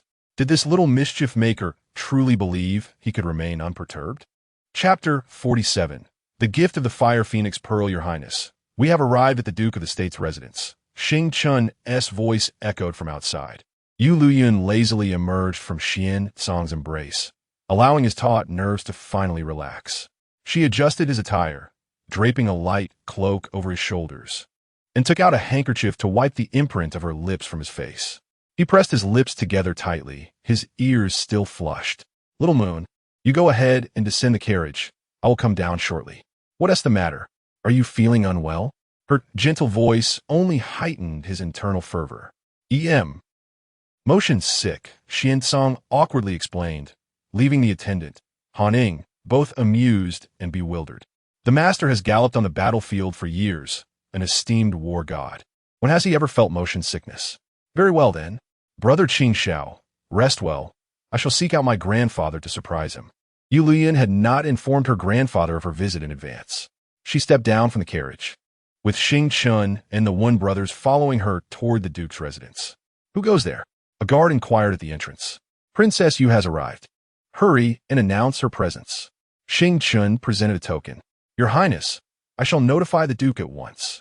The guard promptly entered to convey the message to the Duke. Before long, an elderly figure appeared before Yueliuyun. The old general, with a demeanor of authority, approached her with excitement, and she returned the gesture with a respectful bow. Ning has come to visit her grandfather. Little Ning, you've grown. Come in so I can have a good look at you. A tender smile graced the stern face of the old general, clearly doting on his granddaughter. Why didn't you send word in advance? I could have come to greet you. Did you only bring Xingchun as a guard? Grandfather, it was brother Qing Xiao who accompanied me, Yueliuyun replied with a smile, her eyes moistening at the sight of her grandfather standing before her. He had aged, his hair now streaked with gray. Yet he remained steadfast in defending the homeland in the harsh borderlands. Has Song'er come too? Is he feeling better? The old general inquired with concern. Master, I am much improved. Thank you for your care, Xuancang said, as Hanning assisted him down from the carriage, his tall frame noticeably leaner than before. Despite the trials he had faced, he still exuded an air of calm composure. The old general, witnessing his current state, wiped away the tears from his aged eyes. This was his proudest disciple, one he had watched grow and had personally educated. Once a paragon of the heavens, he now finds himself in such a disheartening state, causing him immense heartache. It is cold outside. Let's hasten indoors. This year's weather is indeed peculiar. It has not been this frigid in previous years. As the old general spoke, he guided them into the estate. Grandfather, why is grandmother not here? In her childhood, Yueliuyun remembered her grandparents residing in the Duke of the State's mansion within the royal city, both of whom cherished her dearly. In the past, whenever she visited, her grandmother would always be present, yet today, she was nowhere to be found. Alas, your grandmother has fallen ill. The old general of cold demeanor chose to conceal the sadness, wishing to spare the mother and daughter from worry. Ninger, you have come at a fortuitous time, for the esteemed physician one accompanies us. Let us go see grandmother. Unbeknownst to Yueliuyun, her grandmother was gravely ill. In her previous life, everyone had perished, and her grandmother had succumbed to the bitter cold. By the way, grandfather, this is a fire phoenix pearl. It can be placed at the heart of the City S formation, ensuring that Beiliang City remains impervious to the cold. Thus, even in the harshest winter, the city will be as warm as spring. She solemnly presented the jade box containing the Fire Phoenix Pearl to the old general. The Fire Phoenix Pearl. This is far too precious. You should keep it for yourself, Ninger. It will greatly benefit your cultivation of the Phoenix bloodline. The old general felt a surge of emotion. This was a gift from brother Qing Xiao to me. Ninger presents it as a token of goodwill to Beiliang City to safeguard the million souls residing there. Yueliuyun declared with great magnanimity. Ninger, Sangha, you are both such wonderful children. On behalf of the citizens of Beiliang City, I thank you. The old general looked at them with a sense of pride. These two children harbored the well-being of the populace in their hearts, a blessing for the masses. Chapter 48. Master Yin, this spring has been particularly chilly. The peach blossoms in the courtyard have scarcely bloomed, and your grandmother adored peach blossoms above all. I shall first place the Fire Phoenix Pearl at the formation's heart. Perhaps when the peach trees are in full bloom, your grandmother will recover. The old general led them into the estate, where the city's protective formation was centered in the Duke of the State's mansion. The area was heavily guarded, and the old general, wielding his command token, had to pass through multiple layers of scrutiny to enter the formation's heart. This location was crucial. Only Yueliuyun and Xuancang were permitted to accompany the old general inside. At the formation's heart stood a high platform, embedded with spirit stones that sustained the operation of the protective formation. Beside the platform sat an elderly man clad in gray, whose sharp eyes opened as he gazed upon the formation. His reclusive aura radiated a sense of simplicity, yet he resembled a legendary sword, poised to unsheathe at any moment. Grandpa Yun, Yueliuyun greeted the elder seated on the mat.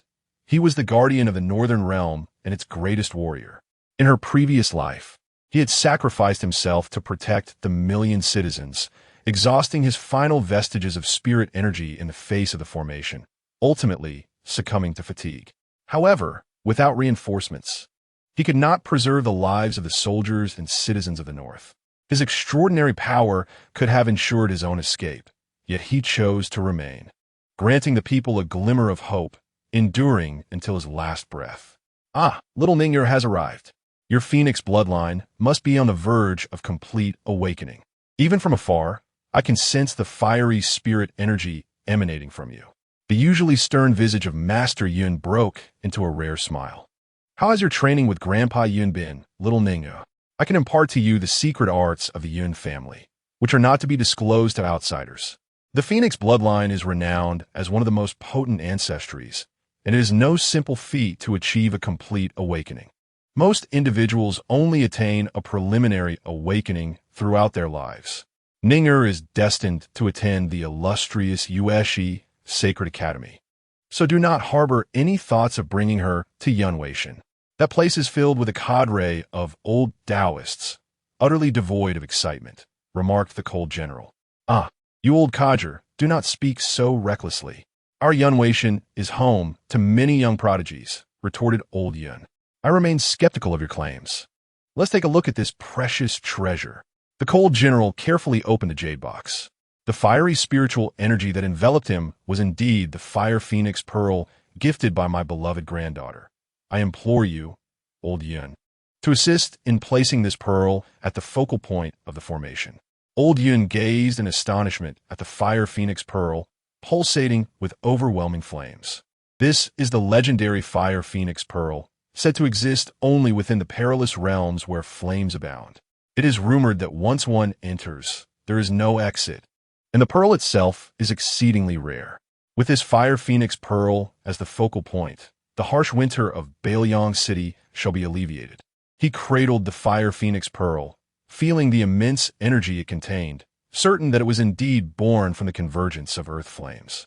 He positioned the fire phoenix pearl within the formation's heart, and the once frigid Beilong City was instantly enveloped in warmth. This gift from little Ningyu is far too generous for her grandfather. She is truly a dutiful child. Ningyu humbly declined the praise, stating that it was her brother Qingxiao who had procured the pearl. Sonder is indeed thoughtful. Old Yun gazed wistfully at Xuancang, who was once the war god of the Xian kingdom. Xuancang nodded in acknowledgement towards old Yun. This youth, once endowed with exceptional talent, had learned formation techniques from him for several years, surpassing his teacher in skill. The defensive formation of Beilong City was a collaborative enhancement they had both undertaken. Xuancang had long since entered the Yueliuyun Sacred Academy, where he delved deeply into the study of formations, attaining unparalleled mastery. Grandfather Yun, we must now visit grandmother. We shall not disturb you further. Yueliuyun, sensing the weight of the atmosphere, spoke to dissipate the gravity of the moment. Indeed, thanks to you, my old bones shall no longer suffer from the cold. Go and see your grandmother. Old Yun remained within the formation. Yet he was aware of the circumstances of the residence. The Duchess of the State was gravely ill, and despite prolonged treatment, her condition showed little improvement, casting a shadow of concern over the situation. Chapter 49. Grandmother Yueliuyun entered her grandmother's chamber, which had felt rather chilly before. The windows were tightly shut, suffusing the room with the scent of medicinal herbs. Open the windows. Grandmother adores cleanliness, and the stuffiness of this room will only exacerbate her discomfort. Yes, your highness. The maidservant, astonished to find the room no longer cold, hastily opened the windows for ventilation. As she pushed open the wooden lattice window, she beheld the sight of blooming peach blossoms outside. Just moments ago, they had been mere buds, and suddenly they burst forth in full bloom. Go outside and bring in a branch of peach blossoms to place in the vase. With her instructions given, she moved behind the screen, finding her grandmother still in slumber. She sat by the bedside, took her grandmother's hand to assess her condition, and beckoned Wen Liangyu and Wen Liangyan to approach for a diagnosis. The elderly matriarch, having reached a venerable age, found her health in decline. What may have begun as a mere chill had taken a toll beyond her endurance. When Liu cast a glance at Yueliuyun, while others might be unaware, he understood her medical skills to be exceptionally refined. If she were to receive gentle medicinal herbs infused with spiritual essence, her health might improve, allowing her to recuperate.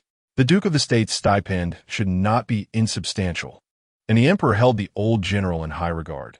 Surely they could provide some restorative elixirs. It was merely an old woman who advised against wasting such resources. Slowly, the old matriarch opened her heavy eyelids and noticed a maid placing peach blossoms upon a nearby table. A gentle smile graced her features. Those precious spiritual herbs were indeed too valuable. The general's stipend had, over the years, been largely invested in the defensive formations of the city. The emperor's light taxation had improved the lives of the common people, yet the treasury's income had significantly dwindled. Military pay had already been dispersed, and no further funds had been allocated for the city as defenses. The old general truly regarded the Xian emperor as family, selflessly alleviating his burdens. Ah, the peach blossoms have bloomed. How wonderful! She lovingly grasped Yueliuyun's hand, filled with joy at the sight of her granddaughter. Grandmother, you will recover. Yueliuyun encouraged. First, have a sip of water. Supporting her to a sitting position, she poured a cup of spiritual spring water for her. The old matriarch, weary yet determined, drank from the cup offered by her granddaughter. For days, she had scarcely eaten, fully aware of her condition. Relying on spiritual herbs would only prolong the inevitable. Thus, she hesitated to waste them. Upon finishing the water, a warm current coursed through her, the effects of the spiritual spring water immediate and invigorating. Her previously wan appearance now radiated vitality. My dear Ningbao, you need not squander such rare treasures on your grandmother. She recognized her granddaughter's filial piety. The precious medicine had indeed brought her a noticeable sense of well-being. The most important thing was for her grandmother to be well.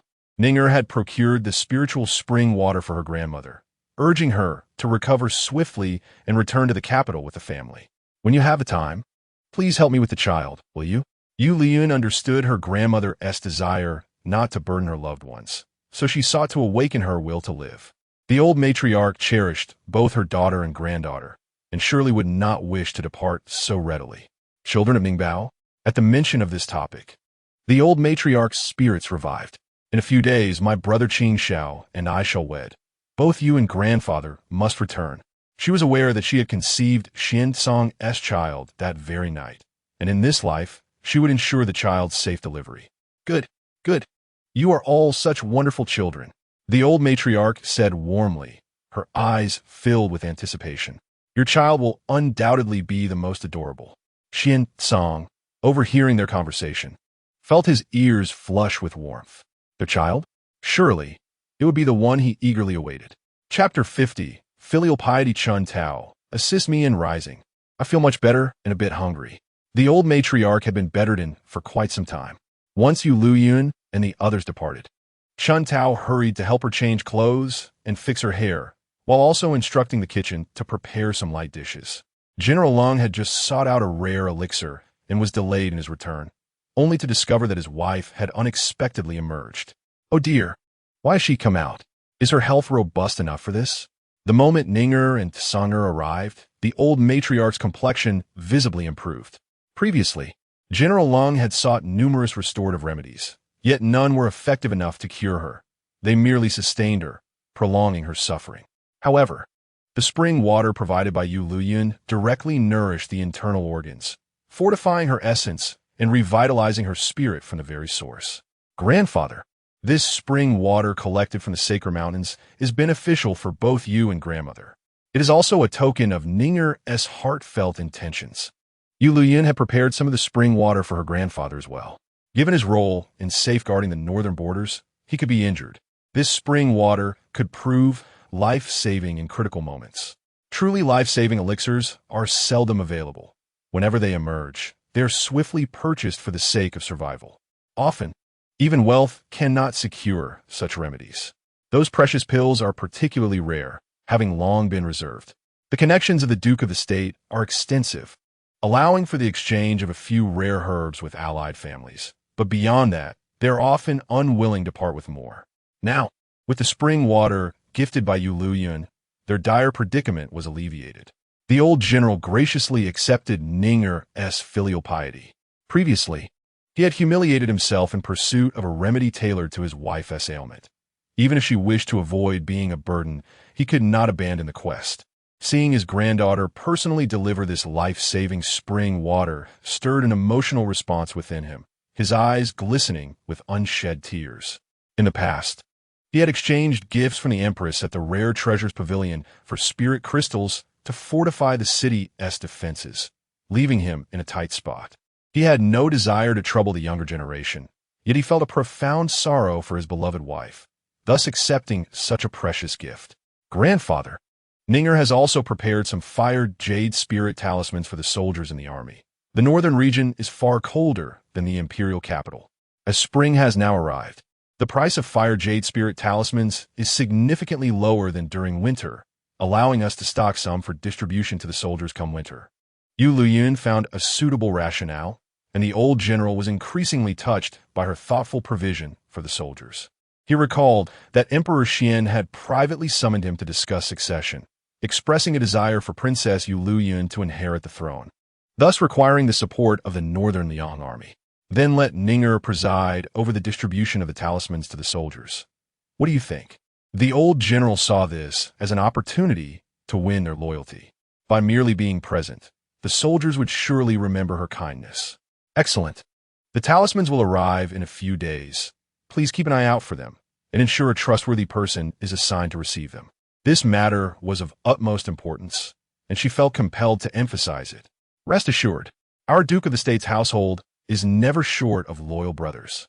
But since Ninger has specifically reminded me, I shall assign your elder cousin to oversee this matter. General Lung was one who heeded advice, and upon noticing Yueliuyun's earnestness, he immediately summoned Cold Lingshan. The young General Cold Lingshan held a high reputation within the army, known for his sharp intellect, prudent demeanor, and readiness for significant responsibilities. He is the personal disciple of Elder Yun, possessing formidable strength. Initially an exemplary junior who spared his elders from worry, he has, however, eschewed romantic pursuits, remaining unmarried to this day. Rumor has it that he has severed all ties to love, choosing instead to tread the path of emotional detachment, which has only aggravated the old lady's ailments. Chapter 51. Lung Lingshan is likely the talented youth Elder Yun spoke of, Yueliuyun. Upon receiving an urgent message from his grandfather to return swiftly, he promptly informed the Grand General of his intentions before hastening back to the city on horseback. After departing the military camp, he shed his dusty silver armor for a pristine azure robe that billowed gracefully in the night air. Before returning, he had borrowed a snow ginseng from a close friend within the army, and now he hurried towards his grandparents' residence. Grandmother, your grandson has returned. He had recently heard of his grandmother's deteriorating health. Despite several attempts with various medicinal herbs, none were of exceptional quality, merely sustaining her breath, rendering her unable to rise. He was acutely aware of the family's situation, knowing that both his father and grandfather had exhausted their search for remedies. It was with great difficulty that he procured his friend's treasured heirloom to bring to his grandmother for her salvation. But who could enlighten him about the current circumstances? His grandparents were seated in the courtyard, engaged in lively conversation, surrounded by glowing orange lanterns that illuminated the peach blossoms with a warm radiance. Yet, no bloom could compare to the breathtaking beauty beneath their boughs. Yueliuyun was arranging flowers at the table, her deft hands transforming the otherwise mundane branches into masterpieces of artistry. She had crafted a bouquet for the old lady, adding a touch of spiritual spring water to the vase to ensure the flowers would bloom eternally. The fragrance of the blossoms nourished by the spiritual water would also benefit her health. Grandmother, Ninger has finished arranging the flowers. They are in your room. I hope they bring you joy upon your sight. Wonderful. Truly splendid. My dear grandmother is so fond of them. The old lady's smile broadened as she hurriedly instructed someone to place the vase carefully. Grandmother, your grandson has returned. Seeing his grandmother's improved demeanor today, Lung Lingshan felt a wave of relief wash over him as he approached. However, the smile on the old lady's face vanished at the sight of her grandson. What brings you back? To anger me, perhaps? She retorted, her tone sharp. No elder could find joy in a grandson so stubbornly committed to the path of emotional detachment, fully intent on severing even the slightest familial affection. Lung Lingshan, sensing his grandmother's lingering displeasure, felt a pang of helplessness. Grandmother, please do not be angry. I have brought back snow ginseng as an apology. You may chastise me, but do not jeopardize your health in the process. Grandmother, Cousin Shun has his own path to follow. If you wish for a great-grandchild, there is still Ninger, is there not? Do you truly consider her an outsider? Yueliuyun interjected, defending Lung Lingxian. Speak not in jest. Ninger is the apple of my eye. How could she be an outsider? That rascal. I do not care for him. Ninger is the one who deserves all the affection. When you and Tsanger have children, I will personally care for them. The venerable Lady Lung held immense affection for her granddaughter, a delicate and charming girl whom no one could help but adore. Even the typically aloof Lung Lingxian found his stern demeanor softened upon encountering his tender and gentle little cousin. In her childhood, it was his cousin, the Empress's niece, who brought her home to play, where she was once a soft, weeping darling. Now, she had blossomed into a graceful beauty. In her presence, remnants of her youthful cuteness still shone through, instantly melting his heart. His cousin remained as endearing as ever. Now that she has matured, she should pursue her desires freely. I have conferred with your grandfather, and once the Duke's residence in the Imperial City is refurbished, we shall relocate there, leaving this place for your father to manage. Lady Lung deeply missed her daughter, finding it challenging to even catch a glimpse of her from afar. This recent illness, from which she narrowly escaped, had clarified many things for her, leading her to relinquish her expectations of Lung Lingxian. He should follow his own path. Chapter 52. The city in full bloom. Given the advanced age of my grandparents, the harsh northern climate is indeed unsuitable for their twilight years. Upon returning to the Imperial City, with my aunt residing there, we shall feel at ease. Lung Lingxian believed his father, while a skilled warrior, lacked other talents and was not as attentive as his aunt. Had his grandparents been in the Imperial City, the current predicament of not even being able to procure spiritual herbs would never have arisen. With the arrival of his cousin, his grandmother was already able to rise from her bed. He could easily surmise that it was due to her influence. Xuancang, I heard your health has not been well. If you are unfit, please do not jeopardize Ninger's lifelong happiness. He caught sight of Xuancang, who sat quietly nearby. His cool demeanor since childhood, leaving Lung Lingxian puzzled as to why his cousin had chosen him. Was it merely his handsome appearance? Or perhaps his romantic inclinations? Cough, cough.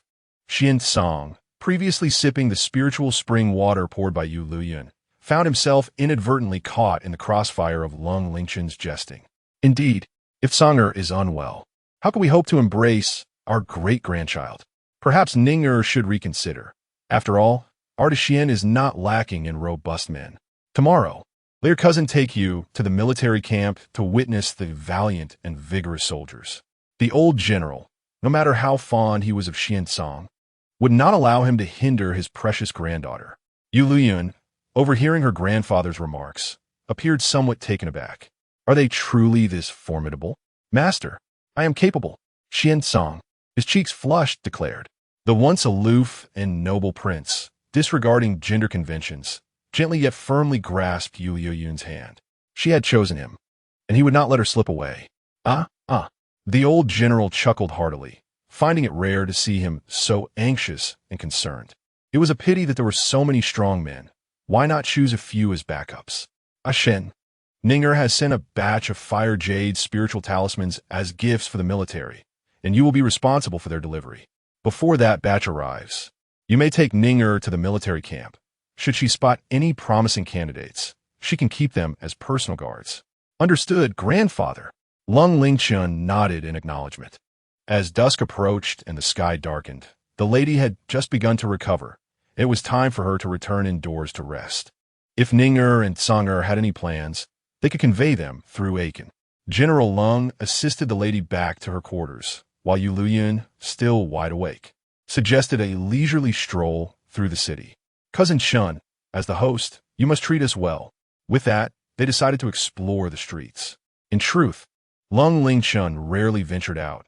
His time was mostly spent training in the military or in seclusion, contemplating the nuances of Taoism. The idea of accompanying his cousin on a shopping trip was quite a burden for him. Being a host was not something he relished. Yet, gazing at his endearing cousin, he found it difficult to utter a firm refusal. If it had been anyone else, he would have dismissed them altogether. Beiliang City had no curfew, and the night was lively.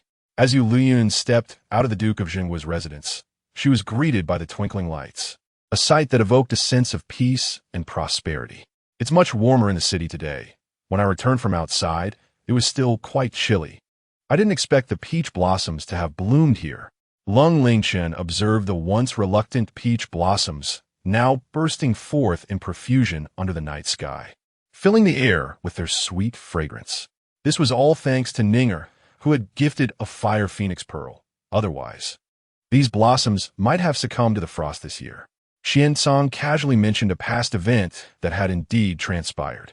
The legendary Peach Blossom City, which had once captivated the world, had been ravaged by calamity, leaving all the peach trees frozen and barren since. At that moment, with a lantern in hand, Yueliuyun gazed up at the city adorned with vibrant peach blossoms, her exquisite visage illuminated by a gentle smile, enchanting all who beheld her. Who had she captivated? Whose heart had she disturbed? Chapter 53. A reunion. Beiyang City was renowned for its unique culinary delights, particularly its dried fruits and roasted meats. Yueliuyun cherished the vibrant essence of life in this world. For having witnessed its destruction, she treasured the serene beauty of the present moment even more. With her fingers entwined with Xuancang's, memories of his devastating transformation came to mind, and she sensed a profound secret residing within him. Yet come what may, she would face it alongside him. Feeling the delicate touch of her fingers, Xuancang's lips curled into a subtle smile, his hand tightening around hers. Cousin Chun, please guide us to the Qijin Pavilion. The fired jade spirit talisman has been delivered there. Yueliuyun remained focused on their purpose, for in addition to the talisman, she needed to procure warm blankets and clothing to ensure the welfare of the countless citizens of Beiyang City during this calamity. I know where the Qijin Pavilion is. Lung Lingchen sighed in relief, having previously visited in search of herbs. However, the medicinal supplies he sought had either been purchased by various clans or were in short supply, already acquired by General Lung. Yueliuyun glanced at him, wondering if her cousin was truly unfamiliar with Beiyang City. Xing Chun, observing the situation, couldn't help but smirk. He was aware that this gentleman seldom indulged in shopping and was not well acquainted with the city's attractions. With Lung Lingchen leading the way, they arrived outside the Qijin Pavilion. Xuancang, being blind, remained with the Wen brothers in the carriage, waiting patiently and not accompanying them inside. His wealth has been entrusted to Yueliuyun, for her to utilize as she sees fit. Upon entering the Qijin Pavilion, Yueliuyun approached the steward to inquire about the progress of the fire jade spirit talismans. Pray tell, when will the fire jade spirit talismans, as arranged by the Duke of the State, be delivered? Miss, are you affiliated with the Duke's estate? The steward inquired. This matter is under the purview of a designated individual. Allow me to introduce you. Please take a seat. Understanding the significance of the matter to the young pavilion master, the steward promptly dispatched someone to notify him. Soon, a familiar and gentle visage appeared before Yueliuyun. Who else but the young master of Qijin Pavilion? Qin Yan, Master Qin, Princess Yu. Both were taken aback by the unexpected presence of the other. Please enter the elegant pavilion, Qin Yan invited. How is it that you are here, Master Qin? Yueliuyun inquired. The fire jade spirit talismans represent the first transaction between Princess Yu and myself. It is imperative that everything proceeds flawlessly. Hence, I have come to verify the goods personally. Qin Yan had traversed multiple teleportation arrays, incurring substantial spiritual stone expenses to arrive in Beiyang City in such a short time. You two have come for this purpose, I see. It appears we are quite fated. Thank you, Master Qin, for your attention to this matter. This is my cousin, Lung Lingchen, the young general of the Duke's estate. I kindly ask you to facilitate the handover of the fire jade spirit talismans.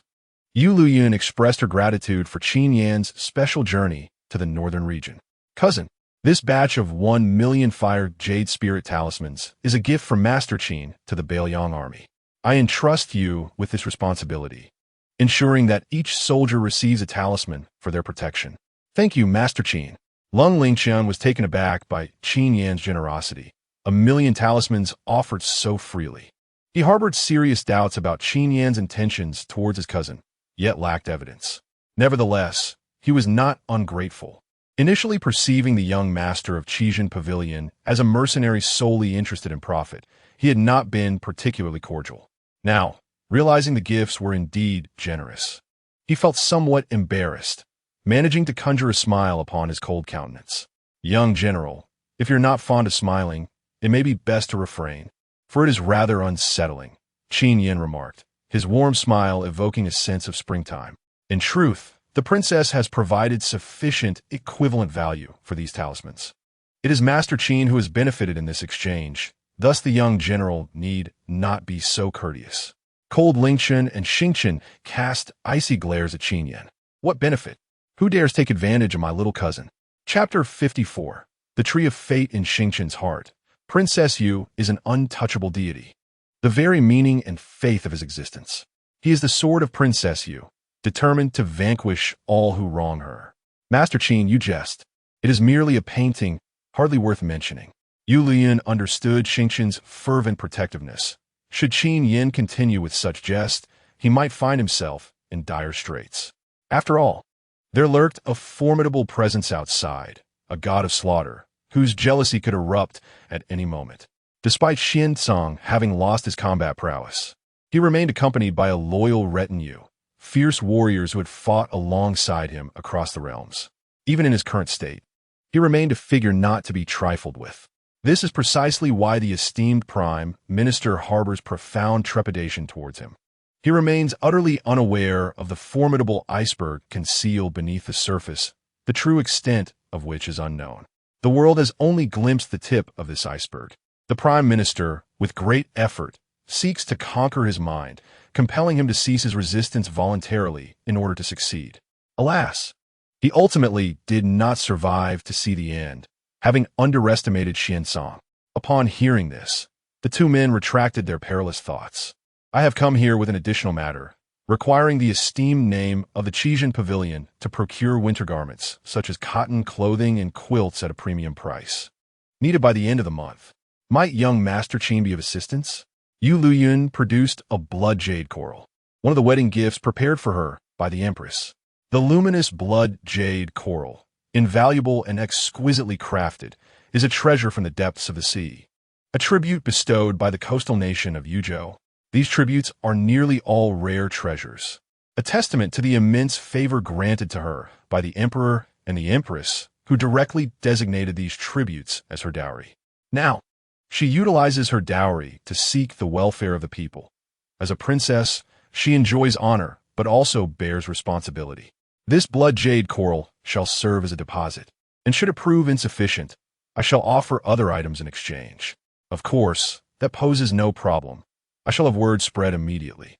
Qin Yin, an astute individual, though having limited interactions with Yueliuyun, has already gleaned insights into her character through her manner of dealings. She detests owing favors. Thus he accepted the blood jade coral with great composure. Business thrives on reciprocity, and so does friendship. Observing him accept the blood jade coral, Yueliuyun felt a renewed sense of trust in him. Merchants are driven by profit. If he does not seek gain, then his desires must be even more precious. Having found a suitable match, her assistance to him is merely to facilitate cooperation with the Qijin Pavilion. In other respects, she harbors no ulterior motives and does not wish for others to entertain any notions about her. Qin Yin dispatched word throughout the city, announcing that the Qijin Pavilion is acquiring various winter necessities at elevated prices. The citizens of the city promptly mobilized, scouring for various cold weather supplies to stockpile for sale to the Qijin Pavilion at the month's end. No one questioned the credibility of the Qijin Pavilion, which was the principal reason Yueliuyun sought Qin Yin's help. Tomorrow, the first batch of fire jade talismans will be delivered to your esteemed residence. I kindly request General Lung to receive them at that time, Qin Yin remarked with a smile. Certainly, Lung Lingchen nodded in acknowledgement, having no further matters to discuss. Yueliuyun bid him farewell and exited the Qijin Pavilion. Beiliang City encompasses all the citizens of the northern region, vast in territory, yet what sights are worthy of admiration. Our military camp in Beiliang, however, boasts remarkable scenery, a magnificent expanse of grassland. Lung Lingchen racked his brain, only managing to recall this one location. The military camp lies outside the city, and it is too late for this evening. We shall visit another day. Yueliuyun, ever supportive, inadvertently placed Lung Lingchen in a somewhat awkward position. Within Beiliang City stands a millennia-old peach blossom tree, where many lovers gather to make wishes. Each carves their names, hanging a pair of heart-shaped bells from its branches. Legend has it that should the bells ring, their bond shall endure eternally if they remain silent. It signifies a lack of union. Xing Chun spoke up, having resided here for a time, often accompanying the old General Lung to observe the sentiments of the people, thus gaining a thorough understanding of Beiliang City. The oldest peach tree in this city, revered as the tree of fate by the people of Xian, is remarkably prophetic. He yearned to discern whether Princess Yu and the War King were indeed destined for one another. If not, it would be wiser to part ways before their union. Despite the War King being regarded as the ideal match for Princess Yu, what if he were not as capable as believed? The former War King was the epitome of perfection, yet now that notion is open to debate. The War King's most formidable asset is his tongue, but the words of men can be deceiving, and he would not easily place his trust therein. It sounds intriguing. Let's go and see, exclaimed Yueliuyun. Does cousin Qin know where it is? As she approached the carriage, Xuancang extended his hand to assist her aboard. How could there be a place in Beiliang City that I am unaware of? Ahem, Xingqian, you shall drive. Cold Lingqian would never concede that he, the host, was unreliable. Xingqian was well acquainted with Beiliang City, and entrusting him with the reins would ensure they knew the way. Is that so? He looked toward Xingqian for reassurance, who drove forward without imposing any difficulty upon him. Cold General had bestowed his mentorship upon him, and he held great respect for the Cold family. The carriage sped toward the heart of the city, navigating the wide streets where pedestrians and carriages moved in harmony. Soon, they arrived beneath the ancient peach tree, which Cold Lingqian recognized from afar. Cousin, we have arrived. Yueliuyun assisted Xuancang down from the carriage, and upon raising her gaze, she beheld the magnificent 10-meter-tall peach blossom tree, truly a sight to behold. The moon hung high, casting its silvery glow. Each heart-shaped bell on the tree shimmered in the moonlight. Strangely, at that moment, the bells remained eerily silent, with only the whisper of the wind through the branches and the soft sound of petals falling. These heart-shaped bells were formed from the fallen petals themselves. Would your highness care to give it a try? Simply inscribe your name with your finger, Xingqian inquired. Certainly, Brother Qing Xiao. Let's write our names on the heart-shaped bells together, Yueliuyun exclaimed, extending her hand to catch a falling blossom. What had initially been a delicate petal now felt surprisingly weighty, transforming into a bell-like shape, truly wondrous. After she inscribed her name, Yueliuyun, upon the bell, she presented it to Xuancang. Xuancang had long heard of the Tree of Fate in Peach Blossom City and had envisioned a day when he could inscribe his name alongside that of his beloved, allowing the tree to witness their bond.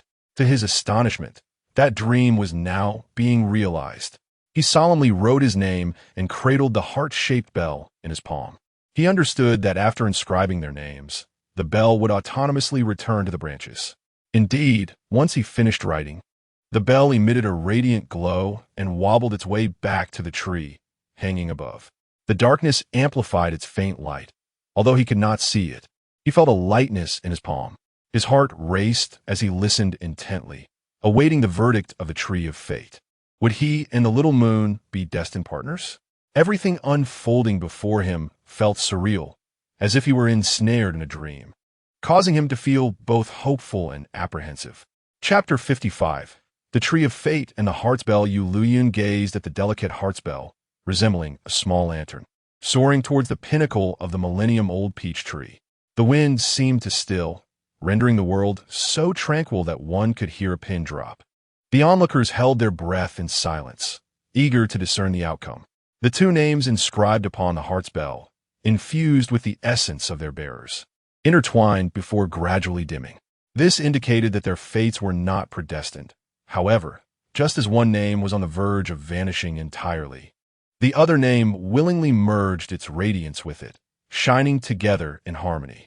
In that moment, the once silent Tree of Fate rang out with a chorus of bells, invigorating the spirit. An invisible red thread entwined the end of the heart's bell, securing it firmly to the branch. Should the heart's bell fail to resonate, it would descend once more to the dust from whence it came. They were not fated to be, but one had defied the heavens to forge their bond. Fate is not dictated by destiny, but is guided by the heart. When Xuancang heard the harmonious ringing of the bells, the tension in his clenched fist began to ease, his palms slick with anxious sweat. He feared that he and his beloved were truly incompatible. Yet now the tree of fate blessed them, filling him with profound joy. Upon witnessing the result, Yueliuyun felt an inexplicable sense of calm wash over her. Deep down, she was apprehensive, fearing that all her efforts might be in vain, that all tragedies were immutable. The gentle glow emanating from the tree of fate provided her with immense solace. Congratulations! You two are a match made in heaven. Upon seeing that even the heavens had bestowed their blessing upon them, Lung Lingchen felt assured in entrusting his cousin to Xuancang.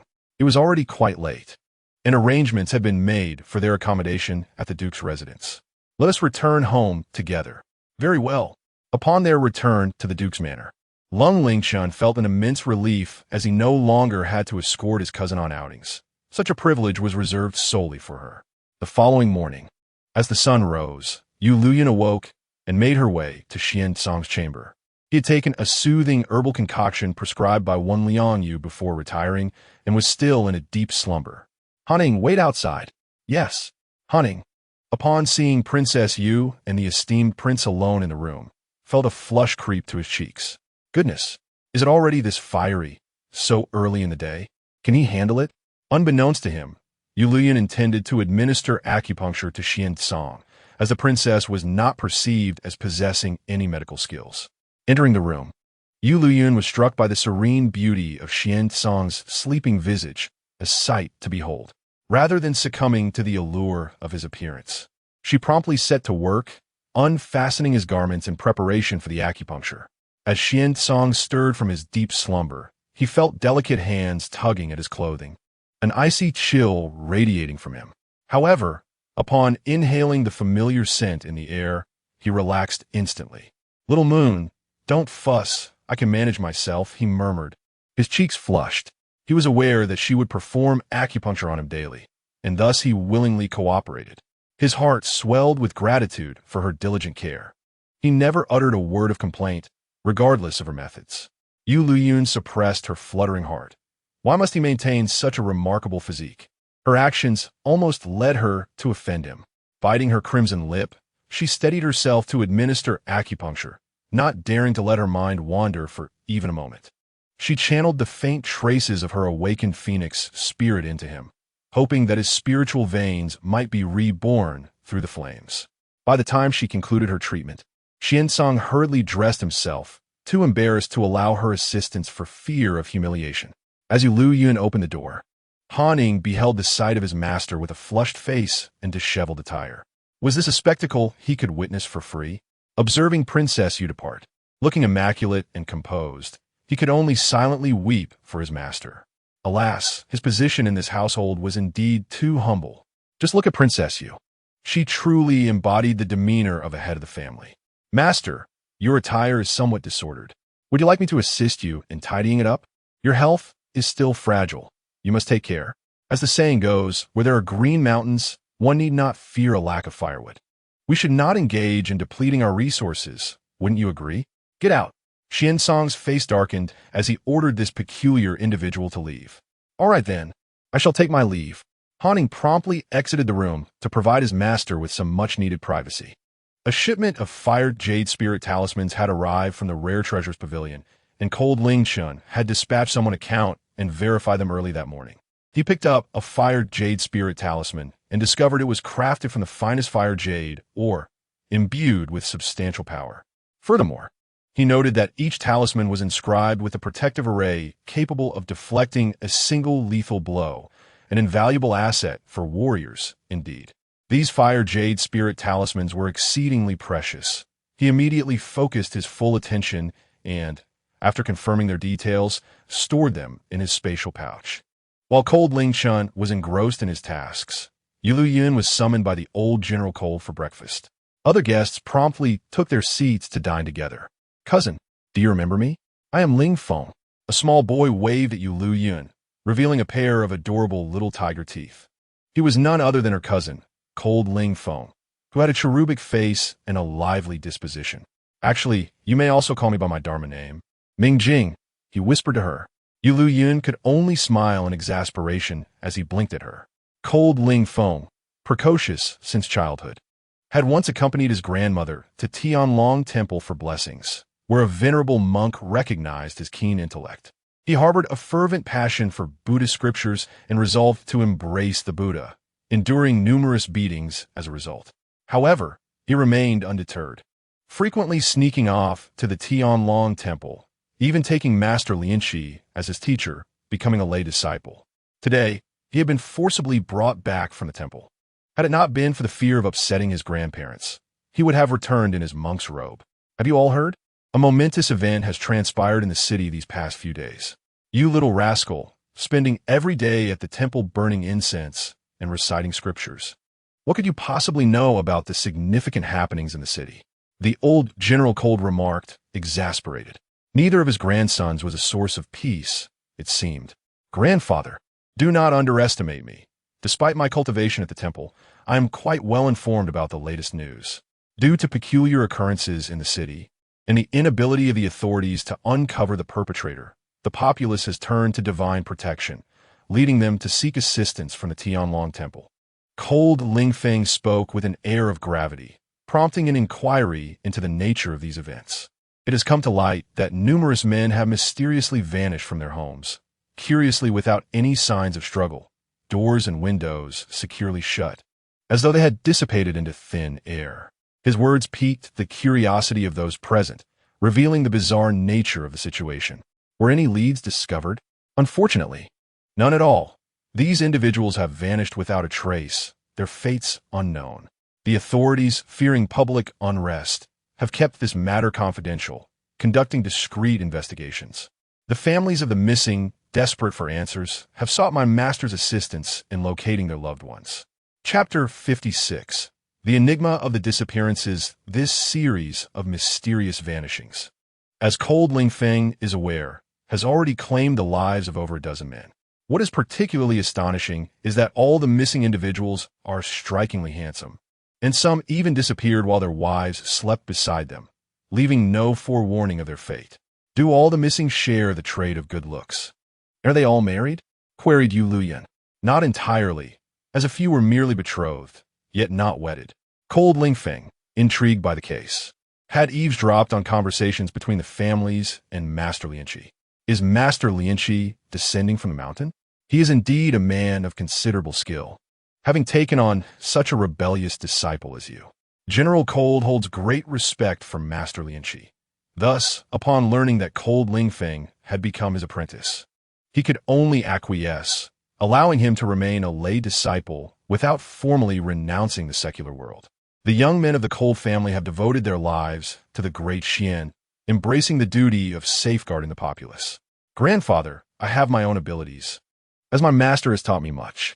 This time, however, my master has chosen not to descend, stating that a calamitous disaster looms over the northern borders, and he seeks a glimmer of hope for the people. Cold Ling Feng understood that his master possessed extraordinary powers, yet he could not divulge the secrets of heaven, lest he incur divine wrath.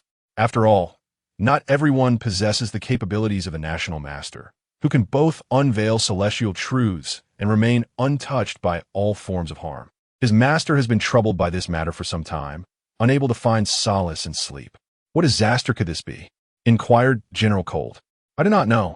My master has said that such secrets must remain unspoken. Cold Ling Feng shook his head, sensing the gravity of the situation, yet unable to provide assistance due to his master's silence. Yueliuyun, however, had already formed a theory. She was astonished by Master Lianqi's foresight regarding the impending calamity in the Northern Territories. In her previous life, she had heard a rumor, the veracity of which remained uncertain, that a high monk had urged the Lord of Beiyang City to evacuate all citizens before a frigid wave struck. Yet, how could the countless inhabitants and soldiers of Beiyang City be moved in such a short time? The monk could not disclose the nature of his foresight, only imploring people to depart. However, only a handful of the monk's followers heeded the warning and relocated, while the majority perished in the ensuing catastrophe. This tale had been secretly passed down by a family of the by surname that had returned to the imperial city after learning of the northern calamity. The family originally intended to return to the imperial city after their term ended. However, upon encountering a venerable monk who persuaded the people to relocate, they departed ahead of schedule. The young master of the Bai family was a close friend of General Lung. Upon learning of his demise, he wept bitterly and took a considerable time to emerge from his grief. By the way, does grandfather know if cousin Chun has a friend in the military with the surname Bai? As for that rascal, grandfather is not well informed. Nevertheless, I heard your uncle mention that the snow ginseng this time was borrowed from the Bai family, which we have already returned along with a token of gratitude. The old general feels exasperated whenever he mentions his two grandsons. Even now, when Lung Lingchun is too busy to have breakfast, he hasn't sent anyone to call him. A man should be able to endure a few meals without food. Your Highness, I am aware of this matter. The general indeed shares a friendship with the young master of the Bai family. This young master, Bai Tingji, is a man of honor who also has an affinity for the arts of Taoism, aligning well with the general's aspirations.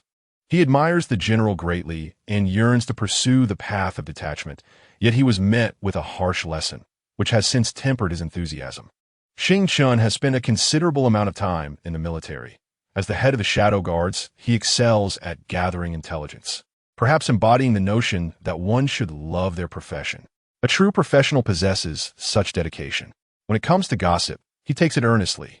Lung Lingfeng chuckled unceremoniously. However, before his laughter could linger, a sharp glance from the old matriarch swiftly silenced him. His desire to renounce the world is hardly superior to another's wish to pursue enlightenment. He has the audacity to laugh.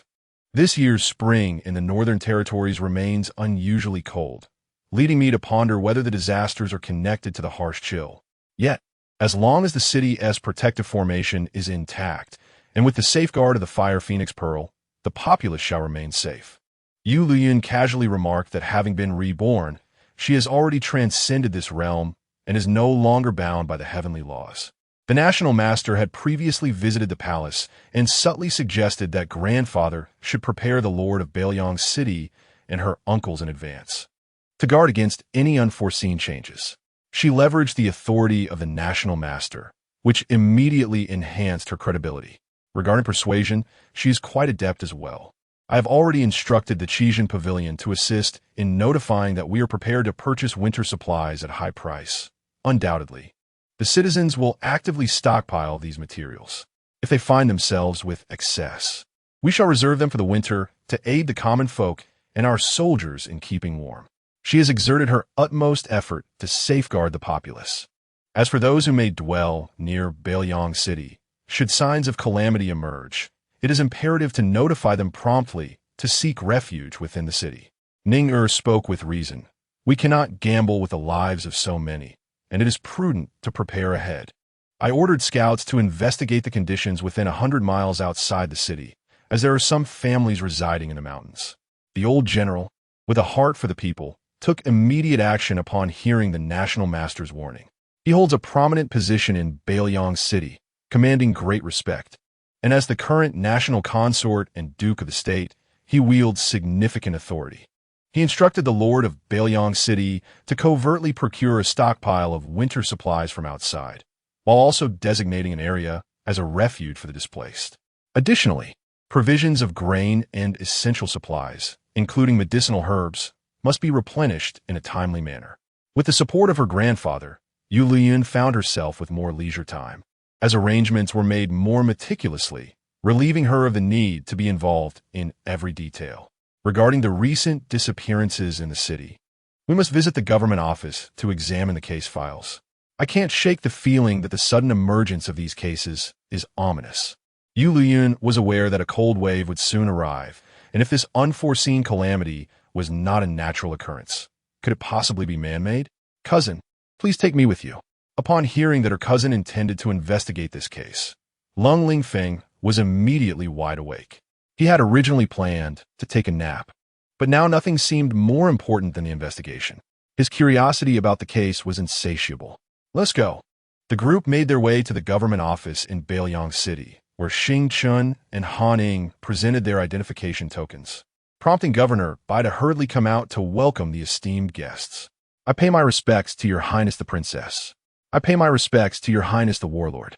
No need for formalities.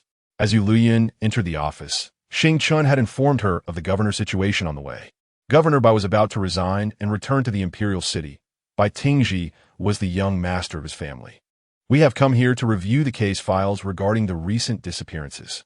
Your Highness, I beg your pardon, but my capabilities are insufficient, and I have yet to uncover the true culprit. The current files are over here. Please follow me. Hearing that such esteemed guests had come for this purpose, Governor Bai felt overwhelmed.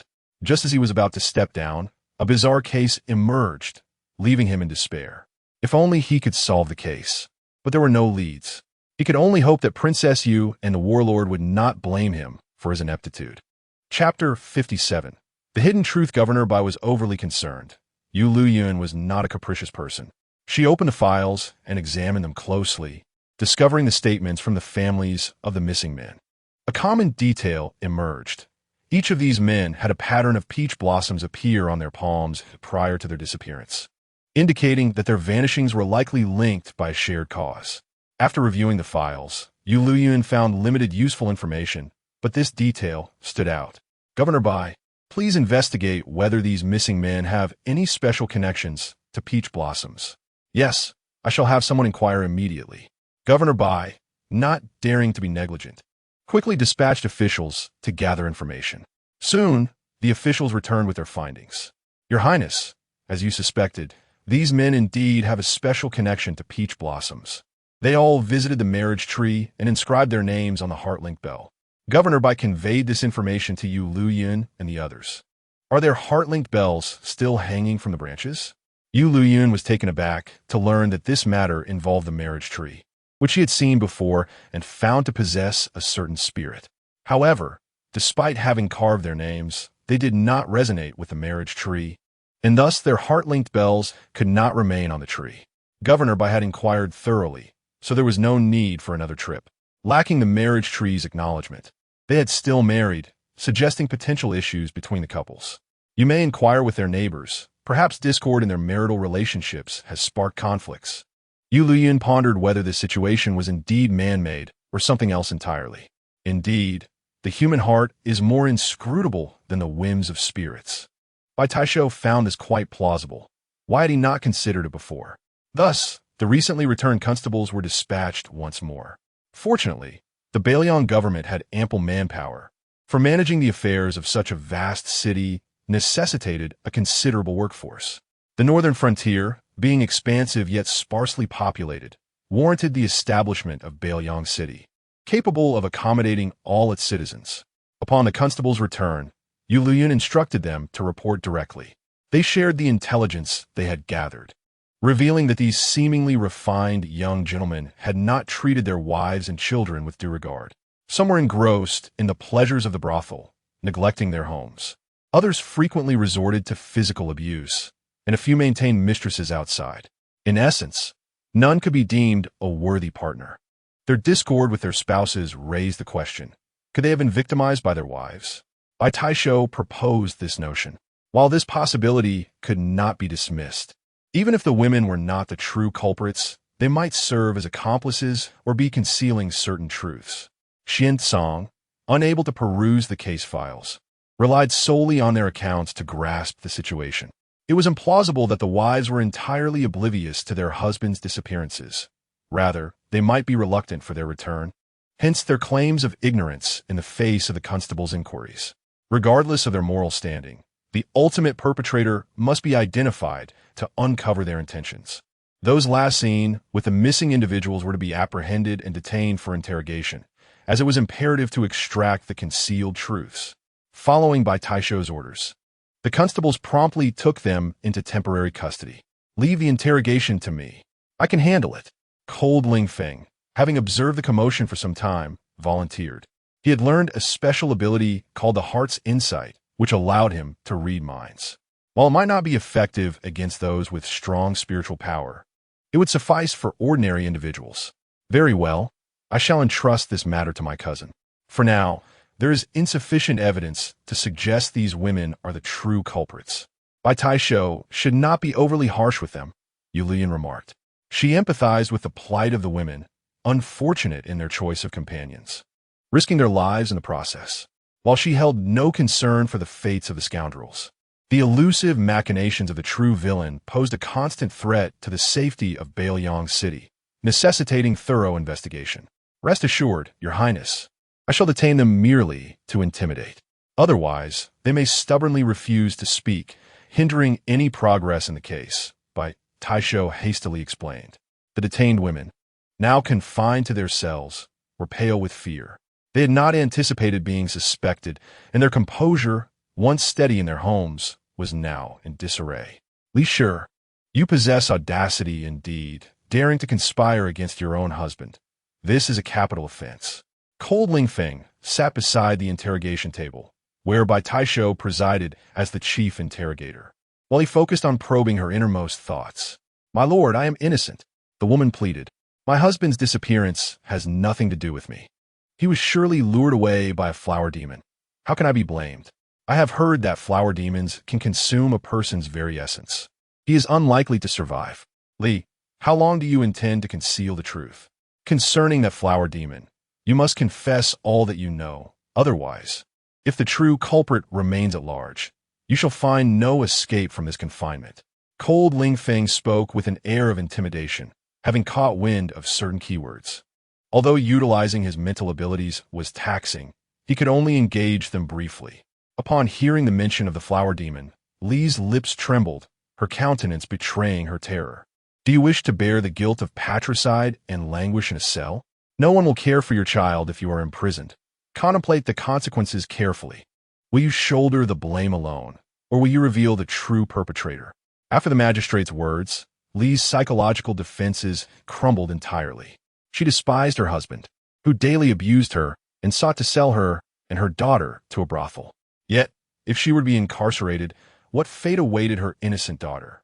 The common woman indeed harbored certain secrets. Yueliuyun and others listened intently from the adjacent room, eavesdropping on the interrogation. Through a series of inquiries, Cold Lingfeng and the magistrate cooperated seamlessly, and the women eventually divulged the concealed truths. It turned out that their husbands had begun to exhibit peculiar peach blossom patterns on their hands some time ago. Initially, they paid it no mind, until each night a captivating beauty appeared in their dreams, inviting them to share a night of passion. From that point onward, their husbands grew increasingly gaunt. The women overheard their husbands' murmurs in slumber, deducing that their dreams were far from innocent, fixated instead on the enchanting flower demon. Those men marked with the peach blossom imprint seemed entranced, utterly infatuated with the demon, forsaking all else, even as they withered away. Then, one fateful night, they declared, as if bewitched, a desire to be with their true love forever. What followed was a horrifying spectacle. The person beside them, wielding a knife, slashed open his palm, blood gushing forth towards the peach blossom mark, draining him of vitality until he became a mere husk. The imprint deepened in clarity, and suddenly, a gaping maw emerged from the blossom, consuming him whole. This is our secret. Do you understand, you pitiful creature? The voice echoed in her ears, causing the woman to tense in fear, nodding repeatedly in agreement. They refrained from speaking of this matter, terrified that the vengeful flower demon would retaliate. Chapter 58. The grand array of all spirits, that gaping maw transformed back into a blood-red peach blossom, vanishing from sight. Yet, the ominous presence of the blood-red blossom loomed over their hearts like a dark cloud. Each day, they lived in dread, fearing the moment they might be struck down. Remember to keep this matter to yourselves. Speak of it to no one, lest you incite unnecessary panic. Should the murderer become aware, they may come for you. Yes, the common woman shall not speak carelessly. The magistrate, having obtained vital leads, allowed them to return home, instructing the guards to intensify patrols near their residences. Cousin, you see, having the young master is somewhat beneficial. Had it not been for his mental abilities, they would not have been so forthcoming. Cold Lingfeng remarked with pride. Indeed, it has proven somewhat useful. Yueliuyun gazed into his glistening, large eyes, filled with eager anticipation, and nodded in affirmation. Indeed, this young master must possess the ability to weave a tale worthy of a tome. Lung Lingfeng wore a contented expression. You all mark the residences of the missing individuals on the layout map of Beiyang City. Yueliuyun summoned the constables, who had already inquired about the circumstances and were aware of the whereabouts of these people. One by one, they stepped forward to delineate the areas for which they were responsible. Upon examining the map, Yueliuyun observed that the residences were interconnected, with their epicenter located at the site of the Yinyuan tree. Let us venture towards the Yinyuan tree. Brother Qingxiao, are you tired? Would you like to rest for a while? I shall have Haining escort me back to Qiyun Villa. Xuancang's body was still fragile, having suffered grave injuries previously.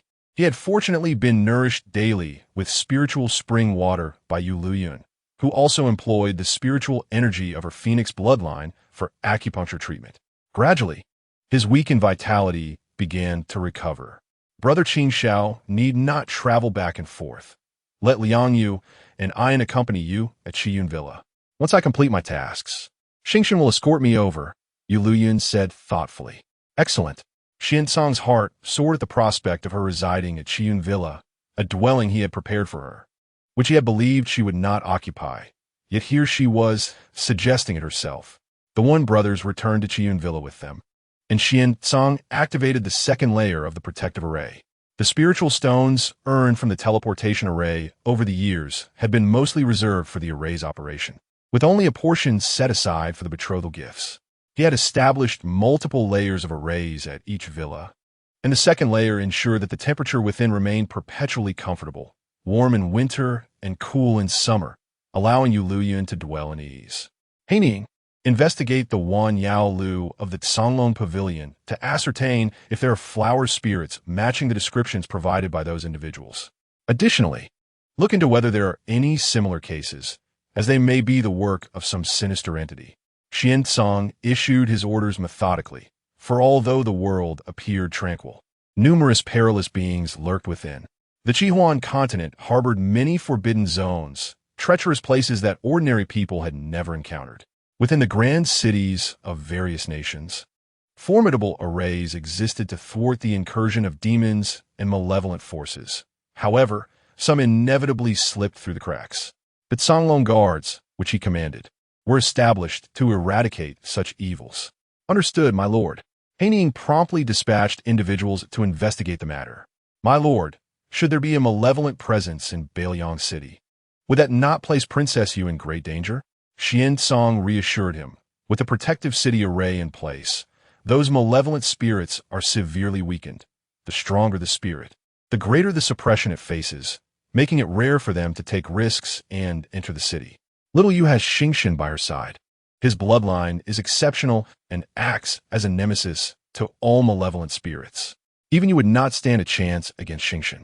Xuancang was more concerned for Yueliuyun's safety than anyone else, yet in his current state, he felt powerless to protect her and instead needed to ensure she and Xingshan could provide mutual protection. You are correct. That fellow Xingshan has an inexplicable way of cultivating. Despite our shared efforts, his strength increases at an astonishing rate. Even while asleep, he seems to bolster his power, which is maddeningly enviable.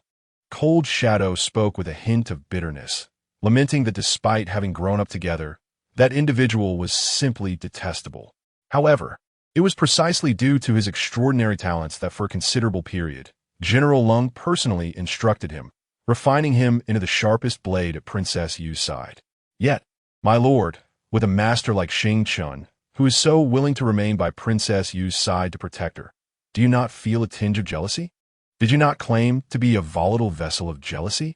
How is it that you seem so composed now, even if there is a bond of camaraderie from youth? That friendship's vessel can capsize in an instant.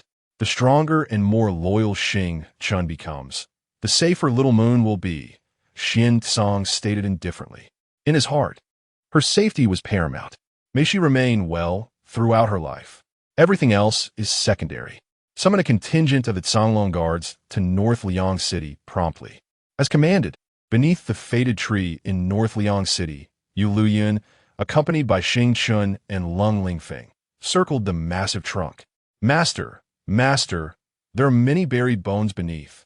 Little Lily, endowed with the ability to sense her surroundings, immediately conveyed this discovery to Yueliuyun upon detecting the buried remains. Xiaofeng, please inform my maternal grandfather to bring a group to encircle the fated tree. Yueliuyun had not anticipated such a significant discovery upon her arrival. It seemed that those men should indeed be buried underground. However, she felt this was all too fortuitous, sensing that something was amiss. Understood. Lung Lingfeng promptly relayed the message to General Lung. Upon receiving the news, General Lung hurriedly brought his loyal soldiers to the scene, surrounding the area and preventing anyone from approaching. Qing'er, what has transpired? How did you come to be here? His expression turned grave as he glanced at the fated tree, and upon seeing it unharmed, he let out a sigh of relief. Grandfather, we previously uncovered that the disappearance case might be the work of a flower spirit. Following the clues, we discovered this location. Those bones are very likely buried underground. I did not act without consulting you first, but rather sought your counsel before proceeding. Yueliuyun explained the situation. This matter cannot possibly involve the Peach Immortal, as she is the guardian spirit of North Liang, safeguarding this land and must not be disturbed. General Lung said solemnly, as this matter was of utmost importance to the security of the entire northern region. Were it not for Yueliuyun's esteemed status as his beloved granddaughter, he would not have divulged such a monumental secret to her. People generally believe that the heart of the city's protective formation lies within the Duke's residence. However, that is merely an illusion, a sub-array. The millennia-old peach tree is, in fact, the true core of the city's protective array, with countless peach trees serving as essential nodes of the formation. This array is known as the 10,000 Spirits Array, formed by the union of myriad peach trees alongside the ancient one. Should the Peach Immortal suffer any harm, the consequences would be unimaginable, rendering the protective array utterly ineffective. Grandfather, given the significance of this peach tree, why are there no guards stationed here? Instead, people are allowed to come and offer prayers? Lung Lingfeng was taken aback. The Peach Immortal, as the guardian spirit of the northern region, requires the strength of the people's faith for her sustenance. If guards were posted, the envious enemy nations would soon realize the significance of this location as the core of the array and would stop at nothing to destroy her. Though she is powerful, she possesses critical vulnerabilities. General Lung spoke slowly. Chapter 59. The city's protective array, should the people cease to believe in her and forsake their offerings, she would suffer a grievous blow, for water can both carry a boat and capsize it. The words of the venerable General Lung ignited a spark of realization in Yueliuyun's mind. Grandfather, it seems that the true mastermind behind this missing persons case aims to target Tao Xian. All evidence points to Tao Xian, as it appears they intend to harness the fury of the populace to destroy her. Once rumors spread that Tao Xian has become a malevolent spirit harming others, the frightened and enraged citizens could react in unpredictable and dire ways. Some have transformed into flower spirits, burying the remains of those men beneath the peach tree, intending to use the hearts of men to bring ruin to this millennia-old peach tree. Faced with the terrifying specter of such creatures, the common folk resort to flames to combat their fears. This is abominable. We must prevent such occurrences, General Lung declared angrily, his heart gripped by foreboding. Fortunately, Yueliuyun had uncovered the truth in advance. Otherwise, should the spirit of the city be compromised, the northern border would lose its most vital protective barrier. A border city holds immense allure for the phantoms and demons lurking in the savage lands beyond. If the protective barrier were to fail, the repercussions would be unimaginable. We must clandestinely exhume these remains and ensure the safety of Tao Xian in secret. It is likely that the significance of Tao Xian as the core of the protective array has already been uncovered by those with ulterior motives. This place is no longer safe. Yueliuyun recalled that in her previous life, it was indeed the irrational populace who set fire to Tao Xian, rendering the protective array incapable of sheltering them. Thankfully, she arrived in time this time. Otherwise, even had provisions been sent, calamity would have ensued. After all, she was only aware of the outcome, not the specifics of what had transpired. Now, her sole purpose is to extinguish all impending crises before they can manifest. Yes, I shall entrust these matters to Grandfather. General Lung, having defended the northern border for a lifetime and encountered myriad adversities, remained undeterred as he swiftly set about addressing the situation. Preparedness alters the outcome of many endeavors. It is fortunate that Ning Er discovered this issue. Thank you for your praise, grandfather. My cousin played a significant role in the timely discovery of this situation, Yueliuyun noted, and he immediately nodded proudly. I am indeed of use. The young rascal has grown, learning to alleviate his grandfather's burdens, and this brings great joy to the old general. Upon learning of his grandson's contributions, he expressed contentment. Grandfather, though my heart is devoted to Buddhism, I also wish to protect the peace of the world with my humble self, restoring clarity to the realm, Cold Lingfeng said, his eyes glistening with emotion. For years, his family had not supported him, yet he harbored grand aspirations. As a scion of the Cold family, he vowed to serve the nation unto death, never yielding. Excellent. Truly worthy of being our Cold family's son. I shall assign you the task of exhuming the remains. General Long, who once thought him too young to comprehend, now recognized that the child had matured and was capable of bearing great responsibilities. Indeed, I shall not fail in this mission. Cold Lingfeng, having fallen out with his family since his conversion, felt immense joy at receiving his grandfather's approval, even if tasked with the laborious and arduous job of excavating remains. He bore no discontent. Beneath his seemingly carefree demeanor lay a man who understood the gravity of the situation, fully aware of its significance. Once these remains are discovered buried in this location, the situation will spiral out of control. It is well known that rumors can spread like wildfire, while dispelling them requires considerable effort. My grandfather, due to his frail health, is recuperating at Qiyu Manor outside the city, and Ning Er has been residing there these past few days. Yueliuyun mentioned this to my grandfather, noting that their large company would face numerous inconveniences residing at the Duke's residence. If my grandmother's health improves, perhaps she could visit Qiyu Manor during her leisure time. For the scenery there is truly splendid. Is Ning Er referring to Qiyu Manor, which possesses a teleportation array? My grandfather had never heard of accommodations being available there. I hope Ning Er is not being misled. Aside from the teleportation array, it is not open to the public. The esteemed General Lung is undoubtedly aware of the renowned Qiyu Manor, known throughout the Qihuan continent for its teleportation arrays. Such a grand endeavor signifies absolute strength. The intricate array patterns and inscriptions can only be engraved by a grandmaster of formations. Grandfather, although Qiyu Manor is not open to the public, its owner is none other than my brother Qing Xiao. When you and Grandma return to the Imperial City, you can take the route through there. Yueliuyun's words left General Lung utterly astonished.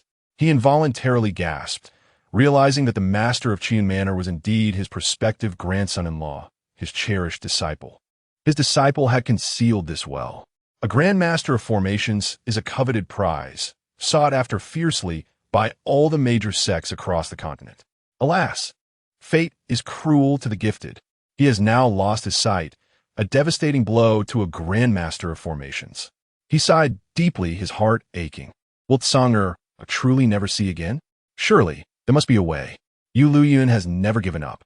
She will ensure that Xuancang sees the light once more and regains his former glory. He was once such a proud individual. How could he be mired in despair? She will help him soar to new heights. General, this is a formation diagram sent by His Highness, the War King. The Cold family's guards personally delivered the diagram to General Lung. Upon opening the diagram, he found it to be a refined blueprint for the city defense formation of Beiyang City, which significantly enhances the protection around the marriage tree. He immediately summoned the formation masters in the army to study this diagram, and upon reviewing it, they were all immensely impressed. General, who crafted this remarkable diagram? It is simply exquisite. Such mastery of formations is beyond our capabilities. Is this diagram usable? Certainly.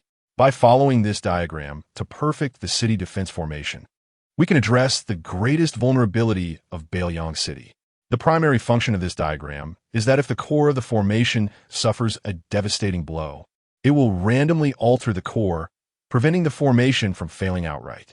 The formation will only cease to function if all the formation nodes are destroyed. A formation master exclaimed with delight.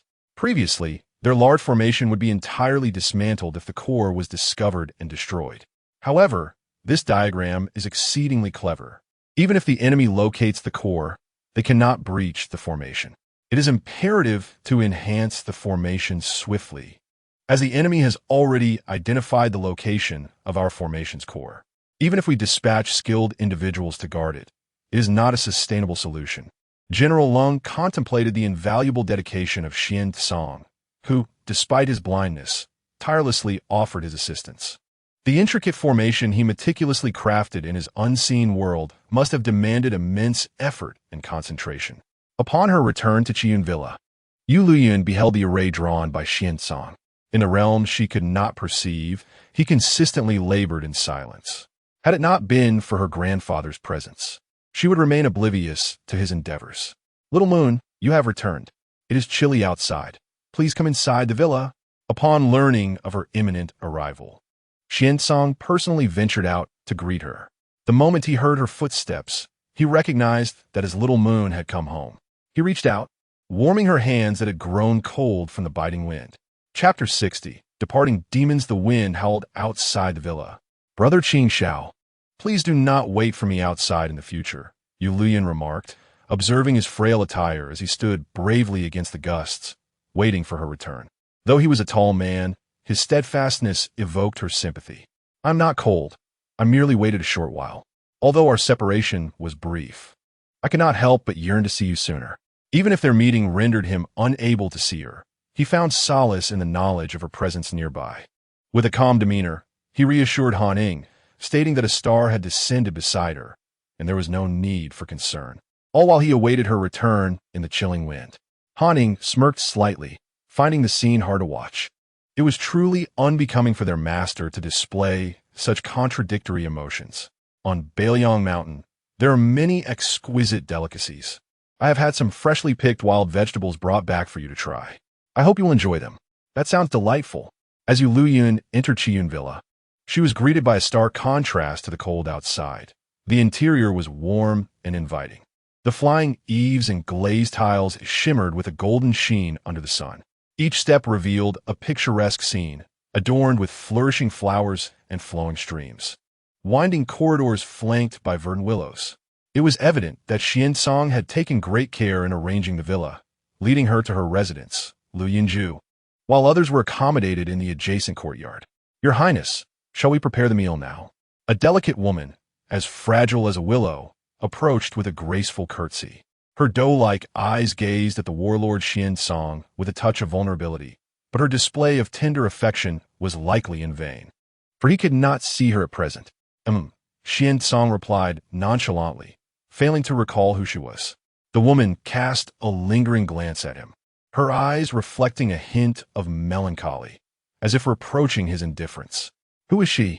Yueliuyun observed her overly affected demeanor and suspected her intentions were less than pure. "I do not know.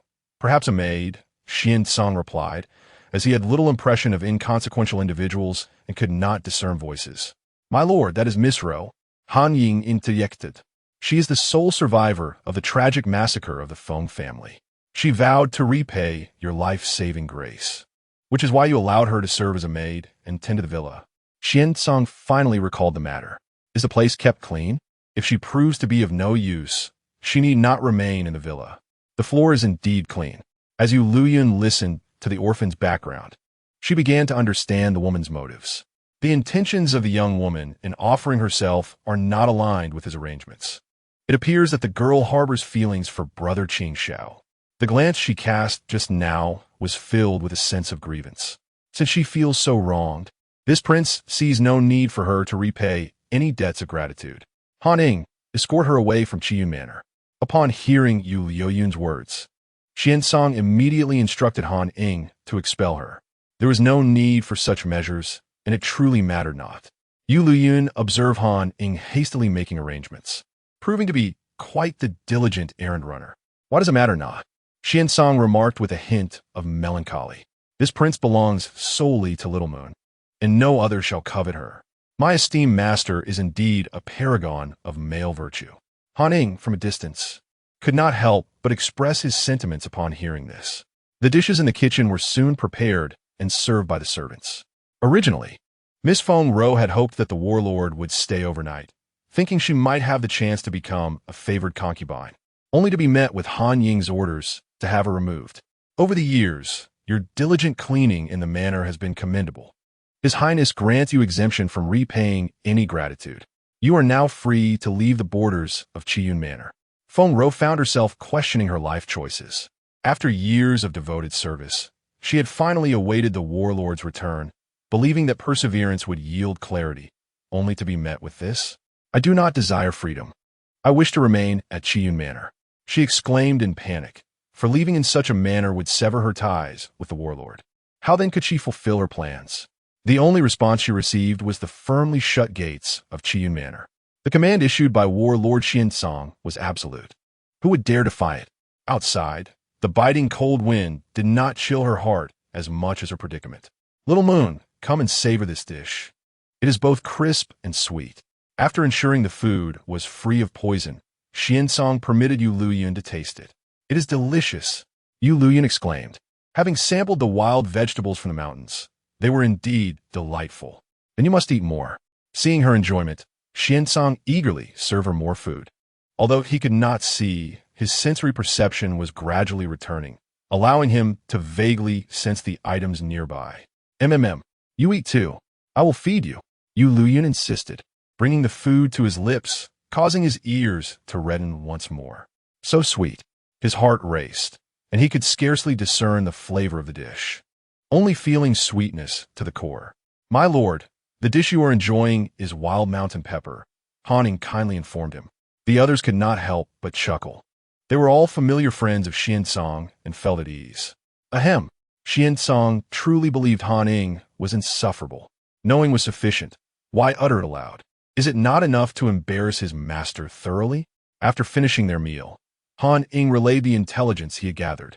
According to the records in the Book of 10,000 Demons, there exists a creature known as the Li Yao, which delights in consuming the flesh and blood of the heartless, eschewing bones. This demon's method of killing involves planting a demonic seed within a person. When it blossoms, that is the moment of the hunt. This demon favors the shadows and resides in the snowy lands beyond the northern borders. Where its weaknesses? How might we capture it? Yueliuyun mused that the characteristics of the elusive, cold-hearted gentleman's disappearance aligned remarkably with those of the Li Yao. It fears fire and shuns heat, unable to survive in scorching environments. It can transform into a demonic essence, scattering with the wind, making it exceedingly difficult to capture. If even one such essence escapes, it can regenerate infinitely. Han Ying helpless fruget. The record of all demons contains details about the demon race, yet none have ever been apprehended. To face a demon capable of self-preservation is a daunting challenge, let alone the prospect of capture. The priority must be to drive it out of Baoyang City. Though the demon is indeed malevolent, I believe that the treacherous deserve their fate, remarked Xingchun. This reasoning holds merit. Capturing this demon is not an absolute necessity, agreed Wen Liangyu. Han Ying first transmitted the demon's information to her maternal grandfather, ensuring they were prepared for any eventuality. It was evident that the Snow Kingdom was orchestrating something significant behind this demon. Yueliuyun even speculated on the origins of this calamity. Brother Qing Xiao, do you have an intelligence network in the Snow Kingdom? I wish to learn of any recent unusual activities or sacrificial rites. Leave this matter to me. I will have Han Ying investigate, Xuancang readily replied. Han Ying was taken aback. Why is it you who volunteered, while I am left to run errands? Chapter 61. The Purifying Lotus Pool After Dining. Wen Liangyu took Xuancang's pulse and applied an ointment to treat his eyes. Take good care of yourself. There remains a possibility of restoring your sight. Indeed, Xuancang responded, harboring no other thoughts than the desire to survive and remain by Yueliuyun's side. You should spend more time in the hot springs. It will aid your recovery. Fortunately, Yueliuyun Manor possesses a natural hot spring, home to a wondrous tree known as the Purifying Lotus Pool. The pool is adorned with lotus-like beings, vibrant as jade. Every winter, when the snow falls, the mountain is blanketed in white while the hot spring steams invitingly. One can relish the snow while soaking in the warmth. Han Ying, you may wait outside, Xuancang said as he loosened his garments and stepped into the hot spring. The water remains warm throughout the year, infused with the essence of the earth's spiritual fire, capable of dispelling malevolence and cold, particularly beneficial for nurturing the body. Having been afflicted by a curse, his body had absorbed the chill of dark energies, and this spring would help restore his health. The hot spring is expansive, featuring a flowing waterfall and wondrous trees that take root to purify the waters. At the heart of the purifying lotus pool lies a warm waterfall, surrounded by 9 basins of water. Xuancang, an adept swimmer, recalled the direction of the shore and swam towards the central basin of the warm waterfall. This area harbors the most potent purifying energies, with the greatest number of spiritual lotuses formed from the convergence of the earth's fire essence. He had previously cultivated here, but now, with his spiritual veins destroyed, even the fire lotuses serve no purpose. The pool is protected by a barrier. Only those bearing the Manor Master's token may enter. Having not visited in quite some time, the fragrant air indicated that many spiritual lotuses had flourished. The purifying power of the purifying lotus tree gradually extracted the dark energies from his body, and he vaguely sensed his shattered spiritual sea beginning to mend. A force of rebirth, foreign to him, stirred within his being. The abundance of spiritual lotuses, drawn by the bloodline of a phoenix, unleashed a torrent of pure fire essence into Xuancang's spiritual sea. He felt the scorching fire spiritual energy surrounding him. Had his spiritual veins still been intact, he could have effortlessly guided this force. Yet, in his current state, this was beyond his capability. In this perilous moment, a voice of alarm reached his ears. Brother Qing Xiao. Yueliuyun had learned from servant about a lotus pool nearby where one could cultivate fire's spiritual energy, possessing the bloodline of a phoenix. She was in dire need of this energy and had hastened to the location to cultivate. As she concentrated on her practice, a sudden, intense fluctuation of spiritual energy caught her attention, accompanied by the aura of the phoenix bloodline. Instinctively, she knew that something had befallen Xuancang. Seeing him engulfed by the fire spiritual energy, she disregarded everything else and leaped into his embrace, her delicate pink lips brushing against his. His body instantly tensed. The tumultuous fire spiritual energy within him, which he could not organize, began to be guided and repaired by the phoenix spiritual energy she transmitted. Although fire spiritual energy was not inherently restorative, the infusion of her phoenix energy enabled it to facilitate his rebirth from the ashes of destruction. Boom! He felt his spiritual sea erupt violently, yet miraculously, it began to restore itself in the next moment. The once shattered spiritual roots re-emerged into the spiritual sea, experiencing a new cycle of rebirth. The destroyed roots broke free from their shackles and reappeared. He absorbed all the fire spiritual energy into his spiritual sea, nourishing his roots, which began to grow rapidly, transforming an astonishing pace into a colossal tree reaching for the heavens. At this moment, his spiritual consciousness was fully restored. Even though his eyes could not see, the images perceived through his spiritual awareness were clearer than those of the physical eye. Thus, when he beheld the soft, fragrant figure before him, he froze, unsure of where to place his hands and feet, especially as she clung tightly to him, kissing him. He felt as though he might explode. His blood surged, and his mind spun in a haze. Little moon, I am fine now. My spiritual veins have recovered. Thank you. Trembling, he gently pushed her fragrant shoulder away. Upon touching her, he felt as if his hand were searing, akin to a hot iron. The joy of regaining his strength paled in comparison to the overwhelming visual impact she had on him. That's wonderful. Brother Qing Xiao, let us cultivate together here. We can look out for one another, Yueliuyun exclaimed in delight. Yes, I'll go to the pool over there. Xuancang, wary of remaining in the same pool as her, was uncertain about the idea of mutual support. He only knew that he had now become as steadfast as a rock. If he lingered any longer, he risked unleashing the beast within. As she witnessed his hasty retreat, a blush tinged Yueliuyun's fair complexion. She cast aside her enticing thoughts and sought another pool to continue her cultivation. Beauty can lead one astray. Men truly affect my cultivation speed. From a distance, separated by a pool, Xuancang, with heightened senses, could not help but chuckle at Yueliuyun's murmured words. She believed that his spiritual roots had merely regrown into a small sprout, unaware of his extraordinary reversal of fortune, as he had reclaimed his peak prowess. Otherwise, her innermost thoughts would surely have remained unspoken.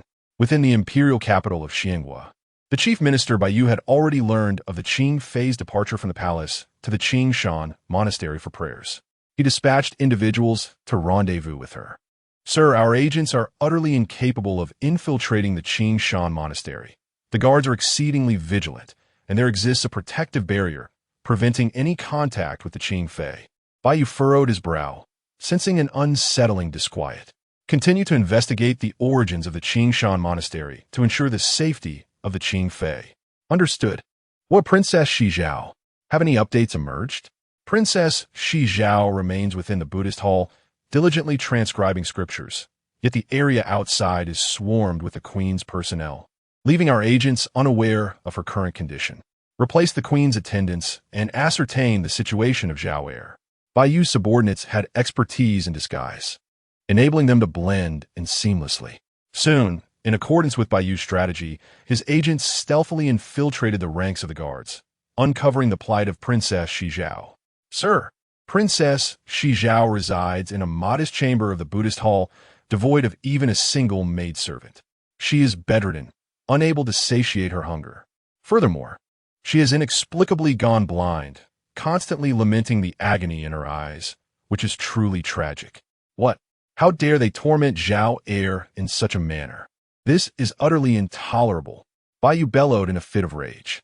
"Quickly, summon the royal physician to the palace to attend to Zhao Er."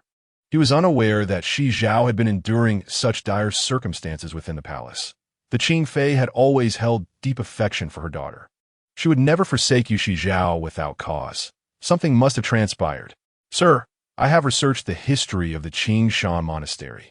Whenever a noblewoman of high rank commits a grave error within the palace, she is often dispatched to the Qingshan monastery. However, none have ever returned. It seems to be a secret prison for the royal family, employed for the covert execution of transgressors, preserving the royal facade." Upon hearing his subordinate's words, Baiyu felt as though his head had been struck with a hammer, ringing painfully. His body swayed unsteadily, nearly toppling over. Chapter 62. Return to the Flower Palace. Immediately notify the Qing Emperor that Princess Qingyin is under house arrest.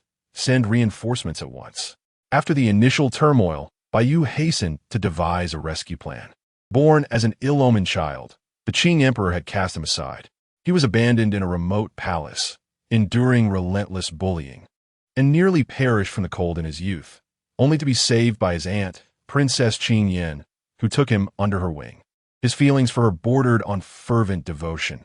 Even her daughter garnered his affection, which he cherished deeply. Lying in bed, Yushi Zhao's voice had grown hoarse. Her mother had not come to her aid. While harboring resentment towards the queen, she also felt discontent towards her own mother. "Why does she not come to rescue me?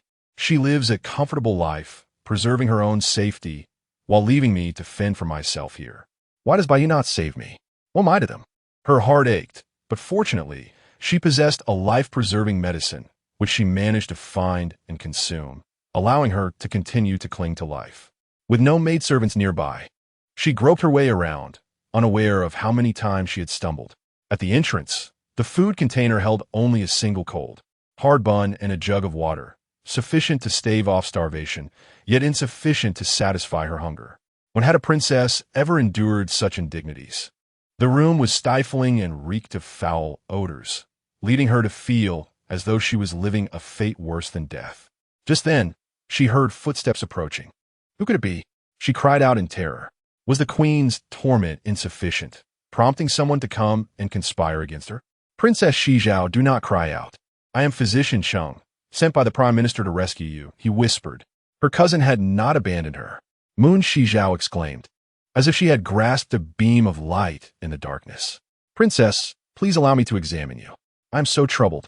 I am utterly weak, and my vision has vanished," she lamented pitifully. Physician Chung held her hand and began his examination. It appeared that the princess had been afflicted by a curse.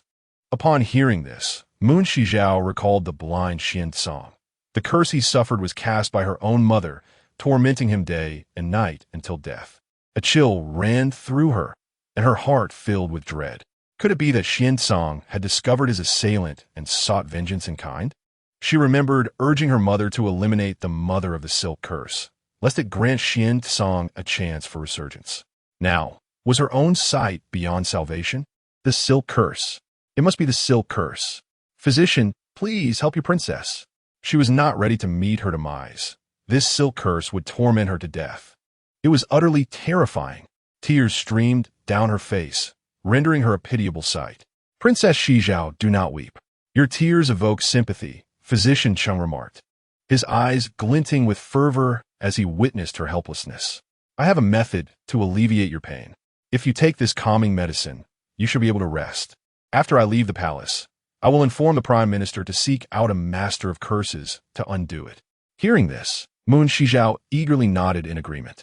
Previously, she had observed Xuancang, who remained composed despite his affliction, and had thought the silk curse to be exaggerated. It was only after her own encounter with the curse that she understood the true nature of living in torment. He had not uttered a single cry of pain. Moon Shizhao swallowed the pill offered by Physician Cheng and promptly lost consciousness. Upon seeing her faint, he eagerly extended his malevolent grasp towards her. The Prime Minister was aware of Physician Cheng's exceptional medical skills, but remained oblivious to his low character, which craved beauty and thrived on the misfortunes of others. After discovering his true nature, Moon Shizhao chose not to expose him, but instead requested by Yu to appoint him as the physician for the estate. In her past life, he, as the estate's physician, had often attempted to take advantage of Yueliuyun, particularly emboldened by her confinement under the Prime Minister's orders. However, Yueliuyun's vigilance had thwarted his schemes. Only by Yu knew of Physician Cheng's whereabouts. He had always been a transient until he secured a stable position as the estate's physician. When Moon Shizhao awoke, she was horrified to find her purity lost, emitting a piercing scream. Yet when the guards inquired about the situation, she fell silent. This was a secret no one could know. She must guard it fiercely and then track down that villain to exact her vengeance. She could no longer rely on anyone for salvation. She must save herself. She meticulously arranged her attire, doused herself with water, and dampened her handkerchief before locating a fire starter to ignite the Buddha Hall. As the flames surged skyward, engulfing the sacred space, the guards hurriedly rescued her, prompting the emperor to personally inquire about the incident. How could the Buddha Hall catch fire? Father, I apologize. It was a careless accident. I accidentally knocked over the candlestick. Please, punish me as you see fit. Moon Shizhao, frail and vulnerable, knelt on the ground, weeping pitifully. Although her sight was lost, she had not completed her transcription of the Buddhist scriptures and dared not seek medical help. Never anticipating such a calamity, summoned the imperial physician. The emperor furrowed his brow as he observed Moon Shizhao, noting her significant weight loss and the pallor of her complexion, which indicated her deteriorating health. Soon, the imperial physician arrived, examining her pulse through the handkerchief. Your Majesty, the princess is gravely weakened and has been afflicted with poison. She requires a period of rest to regain her vitality. As for the antidote, only a skilled poison master can provide assistance. I'm powerless in this regard. The physician stated hurriedly. Return Princess Shizhao to Huayong Palace. Observing her desolate state, the emperor refrained from further punishing her for her unfinished scriptures. Thank you for your compassion. Father, Moon Shizhao bit her lip, harboring deep resentment towards the emperor, though she concealed it well. Had she not placed her hopes in others from the very beginning, she would not have endured such humiliation. In this world, one can only rely on oneself. She was escorted back to Huayong Palace, where her aunts and maids had changed. Where is my mother? Replying to the princess, Empress Qingfei has left the palace, Aunt Xiao stated. What? Moon Shizhao's anger towards Empress Qingfei intensified. While she suffered in the Buddha Hall, her mother had abandoned her. Empress Qingfei yearned to return to Qing State, having heard that her beloved resided there. Could it be that she had indeed departed for Qing State? Did my mother mention when she would return? No, she did not, Aunt Xiao replied. Alas, I must trouble you to take care of me, a sickly patient. Currently unwell, Moon Shizhao suppressed her temper, striving to win the favor of those around her. After all, she could not see and relied on the maids for assistance. Once she regained her strength, she would ensure that all grievances were addressed. Your Highness, you speak too heavily. It is my duty to serve, Aunt Xiao replied gently, though a fleeting glimmer of coldness flashed in her eyes. Please send someone to write to my mother, informing her of my condition. Certainly. Moon Shijiao's letter was successfully delivered to Empress Qingfei, who, upon learning of her daughter's affliction, was so overwhelmed that she fainted. Chapter 63. The celestial snow mountain range Qingyan initially believed that even upon arriving in Xianghua for the purpose of marriage, she could wield her own abilities to sway the tides of fate. However, reality dealt her a harsh blow. Not only was she unable to safeguard herself, but she also could not protect her daughter. Once a proud individual, she now found herself compelled to bow to the harshness of reality. At this juncture, she had no choice but to acquiesce. From her storage earring, she retrieved a stick of incense and ignited it with a fire starter. The fragrant smoke wafted gently, curling elegantly into the air. This incense rose, disregarding the protective barriers of Qing Shan Monastery, and soared toward a distant destination. She is the most beautiful woman of the Qing kingdom, once surrounded by countless admirers. Her heart belongs to a man of gentle grace. Yet, as a princess, she cannot refuse her elder brother's requests. With ambition and conviction, she resolves to assist the Qing emperor in seizing the Xian kingdom. After years of careful planning, she elevates Baiyu to the position of prime minister, and just as success seems imminent, she finds herself ensnared in a web of misfortune. She cannot fathom where it all went awry. For several days, Yueliuyun resided at Qiyun Manor outside Beiyang City, where General Lung Lingqian informed her that the fired jade talismans from the Qijin Pavilion had arrived in excellent condition. The general invited her to the Beiyang military camp to personally distribute the talismans to the soldiers, who were abuzz with excitement at the news of Princess Yu and the War King's presence. Brothers, did you hear? That is the war god I admire most. What an honor it is to see him, one exclaimed. And Princess Yu, they say she is breathtakingly beautiful, exceptionally talented, and bears the bloodline of the phoenix. I wonder what kind of celestial being she is. It truly captivates the heart. Princess Yu, born of nobility, yet selflessly thought of them, purchasing talismans to distribute. The soldiers eagerly awaited their turn, having already heard of the princess's thoughtful gesture. Thank you for your sacrifices for the Xian kingdom. May this talisman safeguard your safe return home, she said as she and Xuancang stood by, overseeing the distribution. The soldiers could not help but gaze at the two, marveling at their celestial presence. The princess smiled at me. I feel as though my life is complete. One soldier exclaimed. Nonsense, she was clearly looking at me. Another retorted. I shall cherish this talisman for a lifetime. Excitement filled the air, and gratitude towards Princess Yu swelled within their hearts. Though War King Xuancang had been injured and had withdrawn, he remained their eternal war god. The news of their impending marriage had already spread far and wide, enhancing their respect for the war god and support for Princess Yu. The War King was a leading figure among the martial generals, having aided in numerous battles across the land, saving countless lives and earning an exalted status among his peers.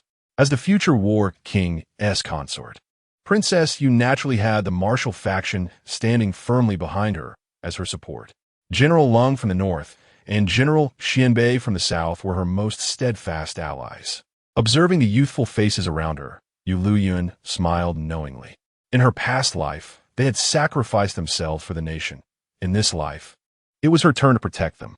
As the soldiers received the fire jade talismans, they held them with reverence, aware that this was the princess's heartfelt gift, and felt immensely grateful for the imperial favor. Throughout the event, Xuancang remained by her side, and many of his admirers trembled with excitement at the chance to see him up close, struggling to contain their enthusiasm. Even in silence, his presence offered Yueliuyun the greatest support. Once she ensured that all soldiers had received their talismans, Yueliuyun departed the military camp with Xuancang. Princess Yu, is there something you need? As the moonlight flowed, Yin turned to see a young soldier gazing at them anxiously. And no, it's nothing, he stammered. I just wanted to wish Princess Yu and King Zhan a lifetime of happiness together. The boy, his face flushed, raised his eyes, which sparkled with bright light. "Thank you for your kind wishes," Yun replied with a warm smile, feeling a comforting warmth in her heart. Upon leaving the military camp, Han received a confidential report from the Snow Nation. "My lord, news has emerged from the Snow Nation that there have been unusual activities near the Tianxua mountain range.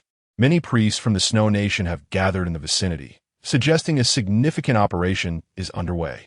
The Tianxua mountain range lies at the border between Xianghua and the Snow Nation. It is imperative to ascertain their intentions there. Investigating is exceedingly difficult. Our scouts on that side have reported that the Tianxua mountain range is sealed off, and with their strength, they cannot approach it. Going there would be tantamount to seeking death." Han shrugged. Each of their scouts was invaluable. Sending them to certain doom was not a worthy endeavor. "I will take Xingchun to explore the Tianxua mountain range personally." Yun had a strong premonition that the Snow Nation's unusual movements were undoubtedly linked to the impending natural calamity. "Little Moon doesn't know the way there. We shall accompany you," Xuancang said, seeing her resolve and choosing to join her rather than dissuade her. Han sent a message to inform Dr. Wen that they would not be returning in the next few days. "Understood," he replied promptly. Since there was no teleportation array at the Tianxua mountain range, they set off from Beiliang City in a horse-drawn carriage, heading straight for the mountains. As the carriage traversed the vast grasslands, the undulating snow-capped peaks came into view. The Tianxua mountain range, perpetually cloaked in snow, stood as a natural barrier between the Snow Nation and Xianghua, effectively thwarting the Snow Nation's cavalry. If they wished to cross the mountain, it would require considerable effort, thus rendering Beiliang City somewhat tranquil. Xuancang remarked, "The peace in the northern borders owes part of its credit to the perilous peaks of the Tianxua mountain range. However, this tranquility is merely superficial. The Snow Nation, with its frigid climate and barren land, will never be content with the status quo.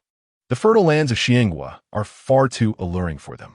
Yun marveled at the magnificent mountains, unable to suppress her awe at the Creator's wondrous handiwork. What is so special about the Tianxua mountain range that they would specifically choose this location? After securing the carriage, Xuancang broke through a gap in the ceiling barrier, allowing the four of them to enter smoothly. The temporary protective formation erected here could not deter master formations. The air grew colder as they ascended the mountain. "You prepared so many fire jade spiritual talismans, yet you haven't donned one yourself? Here, take these extra ones. We shall each wear one." Yun distributed the fire jade spiritual talismans among them, and the previously biting cold dissipated significantly. "These talismans are indeed remarkable. Qijin Pavilion has put forth considerable effort this time," Xuancang remarked. Xingchun, upon hearing this, could not disagree. It is likely that the one who has truly invested effort is someone else. "I once heard a rumor related to the Tianxua mountain range. I wonder if it holds any truth. Pray do share." "It is said that a white dragon has been sighted in the celestial snow mountain range, with some believing that this very mountain serves as the slumbering abode of the dragon, its majestic form cloaked beneath layers of snow, transformed over countless years into its present state." Chapter 64. The truth. The legends surrounding the Dragon Clan in the Snow Kingdom are numerous, as the establishment of this realm is deeply intertwined with the dragons. The royal lineage of the Snow Kingdom is said to carry the blood of the Azure Dragon. From a young age, Yueliuyun immersed herself in the historical texts of the various tribes of the Red Horizon continent, also perusing the clandestine tales of different nations, thereby gaining a broad understanding of them all. The Xian Emperor did not raise her as a sheltered lady, but instead educated her with the standards befitting a successor. In fact, her tutor was the esteemed Elder One, who had once instructed the Xian Emperor himself, holding the highest position among the literati. Elder One praised her wit and intelligence without reservation. Matters concerning the Dragon Clan are of utmost importance in the Snow Kingdom, and given the legends surrounding the Celestial Snow Mountain, they could very well hold truth. First, they must ascertain the whereabouts of the individuals involved. The vastness of the Celestial Snow Mountain makes the search akin to finding a needle in a haystack. With a mind as expansive as the ocean, Xuancang focused his spiritual sense, allowing it to radiate outward from his being, capturing all movements within the mountain range. Soon, he discovered a golden temple nestled among the peaks, before which a grand altar had been erected, where numerous individuals were engaged in worship before a colossal skull. Yueliuyun then produced a turtle shell to commence her divination. Having been instructed by a highly revered Taoist master in the realm of the 3,000 reincarnations, she had inherited his profound teachings. The oracle revealed that the truth she sought lay to the east. Xuancang was taken aback. The altar he had detected with his spiritual awareness was not in the east, but rather on the western side of the celestial snow mountain.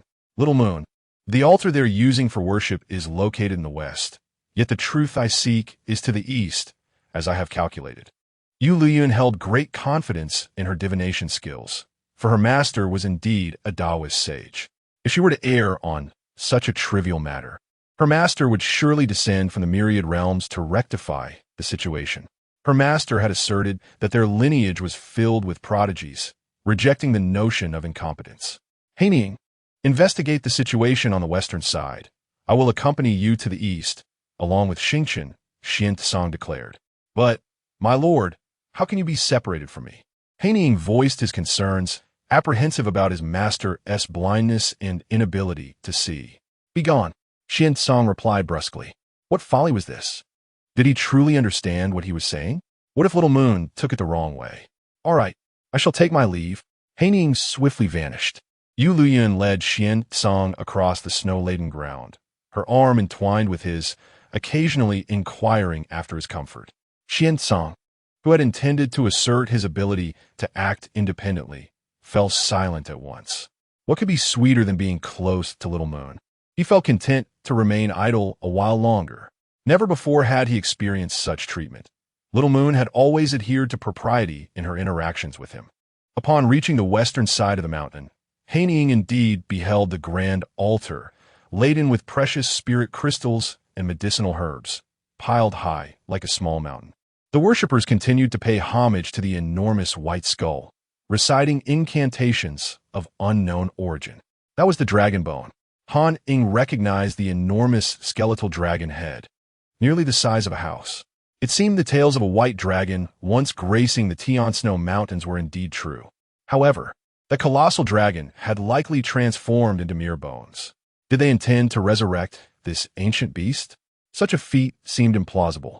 He observed beams of light cascading towards the dragon's bones upon the altar. As the bones absorbed this energy, they shifted from a dull gray to a radiant white, while the surrounding temperature plummeted. The lingering frost from this skeletal remains was evidently responsible for the lingering chill in the northern territories, which remained so cold even as spring approached. The site was perpetually cloaked in ice and snow, and it was likely that this dragon had once been a frost-white dragon. The perimeter of the Grand Formation was heavily guarded, with elite troops from the snow country stationed around the altar, underscoring the significance of this location. The situation appeared dire. He needed to swiftly inform his lord and the princess. Meanwhile, Yueliuyun and her companions journeyed eastward, only to be confronted by a vast chasm stretching before them. The cold here was more intense than anywhere else, with howling winds and snow whipping up like knives from the depths of the abyss. The fire jade spirit talisman emitted a warm aura, enveloping them. Otherwise, any ordinary person would have been instantly turned into an ice sculpture upon arrival. Let us descend and search. What I seek lies beneath, she declared. Xingchen, you and Qing Shao remain above. I can manage on my own. My spiritual veins have been restored. I possess the ability to protect myself and can accompany you, Qing Shao insisted. Then hold on tightly to me.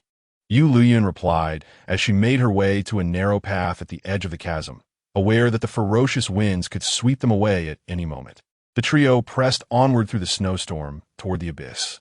Xuancang employed his spiritual awareness to scan the conditions below the icy chasm, discovering only darkness. Only his spiritual senses could perceive the surroundings. At that moment, he noticed an ice cave embedded within the chasm's wall. We are nearly there, Yueliuyun remarked, gazing at the turtle shell in her hand.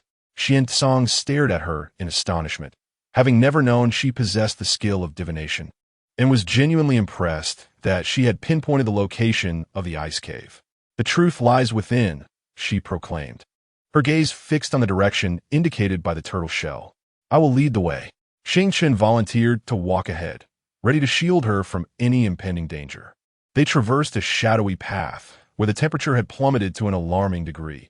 Even with the fire jade spirit talisman, they could feel the bone-chilling cold. Suddenly, a crack echoed as they stepped upon a white shell, and in an instant, the entire pathway of ice erupted in a cacophony of shattering sounds. Countless ice beetles, resembling the snow itself, surged forth like a tidal wave, each one armed with sharp mandibles, each the size of a palm and perilously dangerous. "Run," Yueliuyun urged, grasping Xuancang's hand as they dashed into the ice cave, while Xingchen conjured a protective barrier around them as they surged forward. The ice beetles relentlessly pursued them until they reached the depths of the cave, where the creatures hesitated, seemingly instinctively wary of the aura within. "There is a pool," Xingchen exclaimed, as a gentle light radiated from the pool, illuminating the entire cavern. "This is the dragon's lair." Xuancang gazed at the ancient and weathered pool, its depths unfathomable, resembling a temporal tunnel where starlit rivers intertwined and flowed in a dreamlike manner. In the dragon's lair lay an egg. Yueliuyun looked down and observed the egg rising and falling within the nest. Strands of luminous energy seeped into the egg, where azure golden patterns emerged and then faded back into its shell. Could this possibly be a dragon egg? Xingchen exclaimed in astonishment. Once a dragon egg is birthed, it is placed within the dragon's lair, nurtured amidst the cosmic chaos, absorbing the brilliance of celestial bodies, until it is hatched by an adult dragon. This egg lacked the protection of a dragon kin, suggesting that its guardian may have encountered an unforeseen misfortune. It had not absorbed sufficient energy and might not survive to birth. Xuancang surmised that this dragon egg was likely damaged. It is the target of the Snow Kingdom. We must take it away. At this moment, Yueliuyun was certain that the calamity which had frozen the northern borders in her previous life was indeed connected to the dragonkin. The Snow Kingdom aimed to exploit the dragons to annihilate the Xian Kingdom. Chapter 65. The cold wave erupts prematurely. The priest of the Snow Kingdom paid a heavy price to gather numerous spiritual artifacts to sacrifice to the dragon god, solely to summon this dragon egg. As the offerings were continually transmitted through the dragon's skeletal remains into the egg, the dull patterns upon it began to flicker as the desolate egg was nourished. Emitting a faint response, the aged high priest, cradling a dragon shadow lantern in his hands, witnessed its weak glow as if a tiny dragon shadow danced within the light. His eyes brimmed with tears of excitement. Quickly, the dragon shadow lantern has reacted. The Crown Prince's intuition was not mistaken. This is our opportunity for the rise of the Snow Kingdom. The strength of a nation must also gain its acknowledgement. The old priest trembled as he spoke, gesturing for those around him to present the sacred relics, the ancestral dragon blood, treasured by the royal family of the Snow Kingdom. A row of priests knelt upon the ground, chanting ancient spells to awaken the descendants of the divine dragon within the lair. The translucent dragon bones absorbed this power, and the coldness intensified, a biting chill that the priests felt, yet their fervor remained unyielding. The might of the dragon kin was beyond question. The more powerful they became, the more valuable the sacrifices they made. As long as we gain the recognition of the dragon god's descendants, we can harness their strength to dominate the world. Isn't the Xian Kingdom relying on its formidable power to monopolize the position of supremacy? Once the Xian Kingdom is frozen for miles, let's see how they will continue to be arrogant. Those detestable figures of the Lung family have thwarted our southern advances for years, but this time they shall meet their demise. The generals of the Snow Kingdom, tasked with safeguarding these priests, heard the high priest's words and erupted into excited discussions. It is said that the Xian Kingdom's eldest princess, Yueliuyun, is the most stunning beauty in the realm. After we extinguish the Xian Kingdom, perhaps we shall have the chance to savor the allure of that enchanting beauty. Ha ha ha, I can hardly wait. The Crown Prince Wu Ti directly claim such a breathtaking beauty. Would he? Rest assured, our Crown Prince would never take a mere prisoner. Even if he were to depart, how could a fallen princess ever be crowned as a consort? It is merely a plaything, and when His Highness, the Crown Prince, tires of it, he will abandon it. Wherever the iron cavalry of the Snow country passes, The women they seize become theirs. May the dragon god descend. The priests have sacrificed half of their lifespans to the dragon shadow lamp. For the crown prince has sensed remnants of the divine dragon bloodline in the Tianxia mountain range, yet it is so faint that it may extinguish at any moment. Thus, they have prepared for a long time, even willing to have the priests of the snow country offer their lifespans.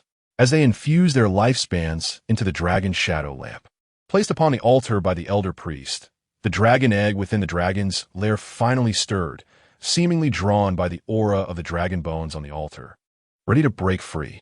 Just then, Yueliuyun took out a bottle of spiritual spring water and poured it toward the dragon's lair. The rich and pure spiritual spring was immediately absorbed by the dragon egg, which promptly abandoned its intention to approach the altar and flew toward the source of the spiritual spring water. "Little egg, come into my pot." Upon seeing it emerge from the lair, Yueliuyun raised her delicate hand, and a large iron pot filled with spiritual spring water appeared before her. The dragon egg transformed into a streak of light and rushed over, floating contentedly in the pot of spiritual spring. The onlookers were left utterly astonished by this display. "Capture."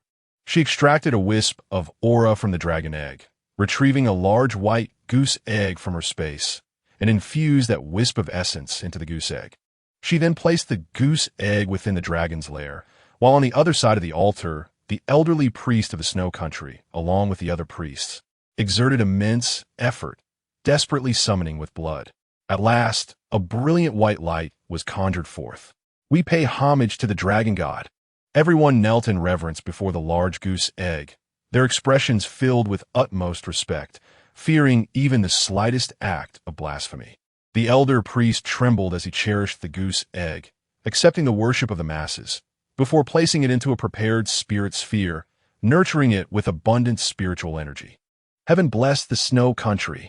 The dragon god's protection is indeed a blessing for us. They carefully guarded this egg with a formidable force and entrusted it to the snow country's elite, tasked with delivering it to His Highness, the Crown Prince Xuancang. Before departing, their top expert shattered the white dragon skull. Having obtained the dragon egg they desired, they sought to extract the final value from the fallen white dragon.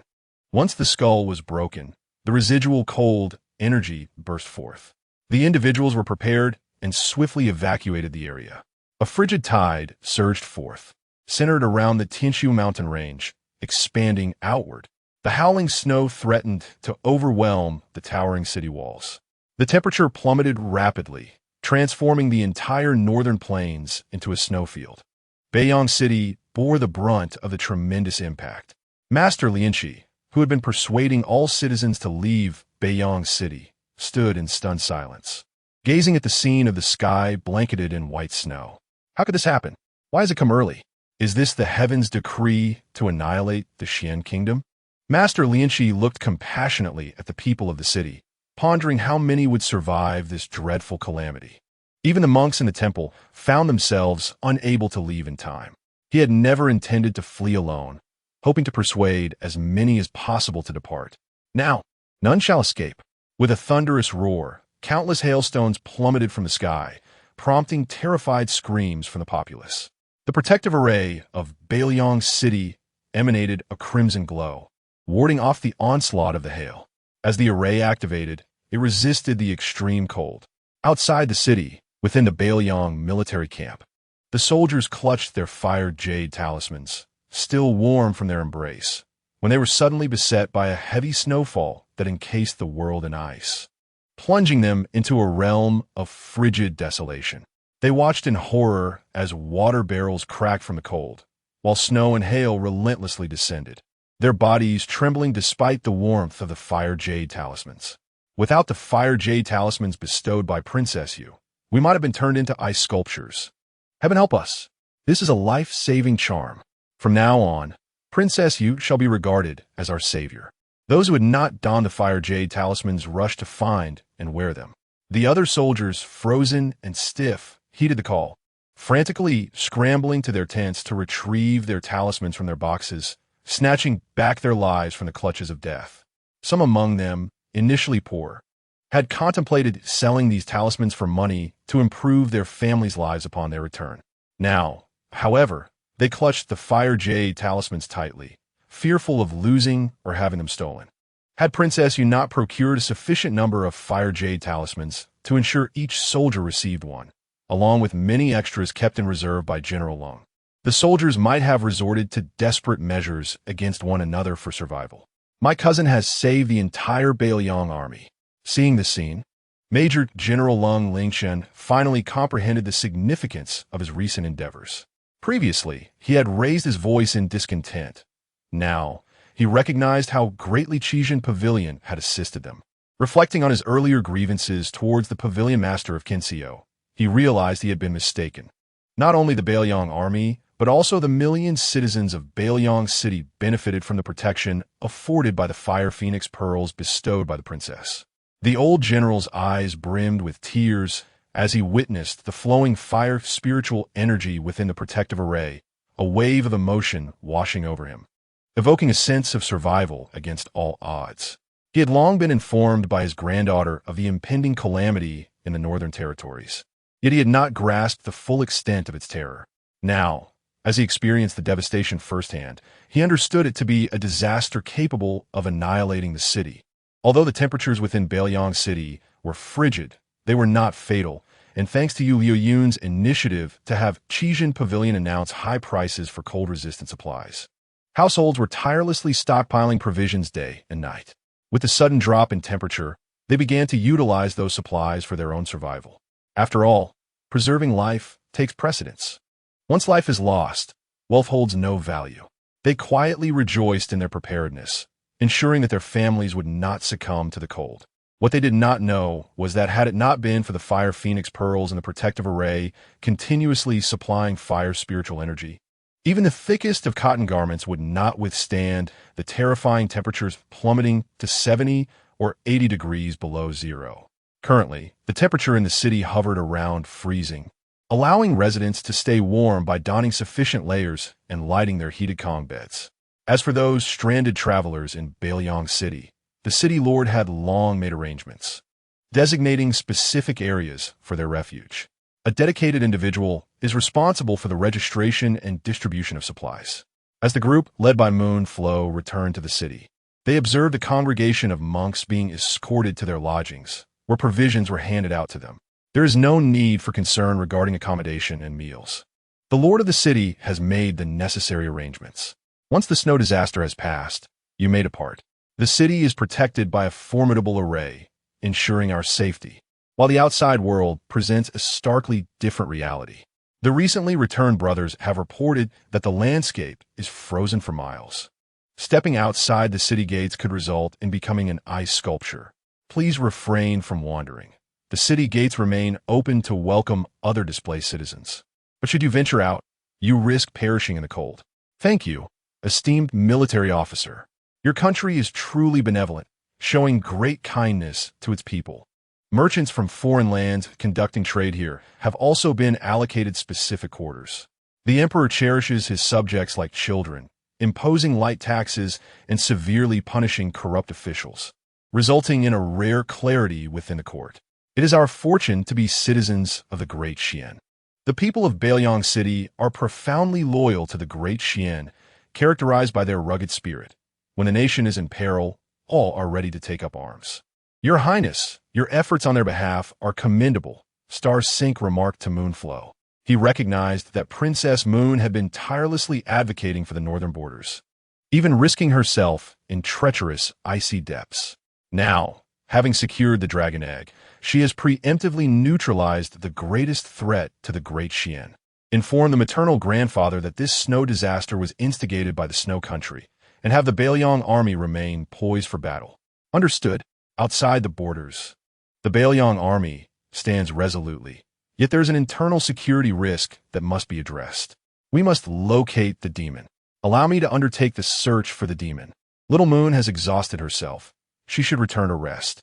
Xuancang expressed with concern, knowing she had hurried back, fearing for Beiliang's safety, but fortunately, there was no cause for alarm. Very well, Brother Qingxiao. Take care of yourself. Moonflow recognized that since Xuancang had willingly taken on this task, he was confident in his abilities, and she graciously accepted his goodwill. Having confirmed that Beiyang City was unharmed, she and Star Sync exited the city, returning to Chiyun Mountain Villa. Along the way, they witnessed troops dispatched to retrieve the citizens stranded in the mountains. They had preemptively conducted a census and, following the onset of the snow disaster, immediately sent personnel equipped with fired jade spirit talismans to escort them into the city for refuge. The citizens of the northern borders are fortunate to receive such exceptional protection, ensuring their survival amidst the frigid weather. In stark contrast, on the other side of the Tianshui mountain range, the snow country's nearby towns face calamity, with all inhabitants turned to ice sculptures. Those in positions of power showed little regard for the lives of these ordinary people. Only a few privileged individuals, having received advance warning, relocated their families. The vile Great Xian army has angered the dragon god, leading to this disaster. We must quell the dragon god's wrath with their blood, to bring solace to your tragically departed kin. The general of the snow country wore an expression of deep sorrow, inciting the army's fury. Indeed, many of these snow country soldiers have relatives residing near the Tianshui mountain range, yet they remain unaware of the true circumstances. They place their trust in the general. Little do they know that their very general conspired with others to shatter the dragon's skeletal head, resulting in this catastrophe. The harsh conditions of the snow country, coupled with insufficient food supplies, have led them to seize this opportunity to eliminate a segment of the weak and infirm. As for the robust young men and beautiful women, they had long been summoned and taken away under various pretenses. This is a premeditated massacre. We must seek vengeance for our kin. The newly enlisted soldiers, gathered from various regions, are ablaze with the fire of hatred. They march relentlessly through the North Liang. The battle cries of the snow country's army reverberate through the heavens. Upon returning to the Chiyun mountain villa, Yueliuyun promptly checked on the condition of the dragon egg. She had created a separate pool in her space, channeling spiritual spring water into it, where the dragon egg eagerly absorbed the pure essence of spiritual energy. This pool of spring water is infused with immense vitality, and the dragon egg shows no desire to leave. Xiao Linglan floated beside the dragon egg, watching it with curiosity. Master, this little one can certainly eat a lot. If it weren't for the infinite supply of spiritual spring water in this space, it might have drained it completely. Xiao Linglan, it has suffered severe damage, injuring its essence, and needs to recuperate in the spiritual spring pool. Can I entrust its care to you while it is in this space? Of course. It turns out to be a little pitiful. I shall take care of it from now on. Xiao Linglan obediently flapped her wings, resting her chin in her hands as she sat by the spiritual spring pool. She found it rather dull in the space, but now, with a little companion, even if it is merely an egg, it is quite delightful. Yueliuyun was curious about the expression of the snow country people upon receiving the large goose egg she had dispatched. At that moment, the old priest had already brought several skilled individuals, using the large goose egg to traverse the teleportation array at Xin Mountain Villa, expending a considerable amount of crystal stones, and finally returning to the snow country's imperial city. However, just as they arrived, the mournful tolling of the death knell echoed throughout the city. Zong, zong, zong. Each toll seemed to strike at the heart of the old priest. An unsettling feeling washed over him, and he sensed an ominous premonition. His Majesty the Snow Emperor has passed. The news of the Snow Emperor's demise spread through every street and alley. The Crown Prince ascended to the throne, becoming the new emperor. The Snow Emperor had been gravely ill for a long time, and they had hoped to stake everything on retrieving the dragon egg to prolong his life with its dragon chi. Yet, before the dragon egg could even enter the palace, the emperor had already departed from this world. Crown Prince Shui Wangchuan, who had long assisted in the court's affairs, ascended the throne with rightful legitimacy, earning the people's support. With the new emperor's ascension, the snow country received the dragon god's blessing, bringing forth a dragon egg to accompany the new ruler.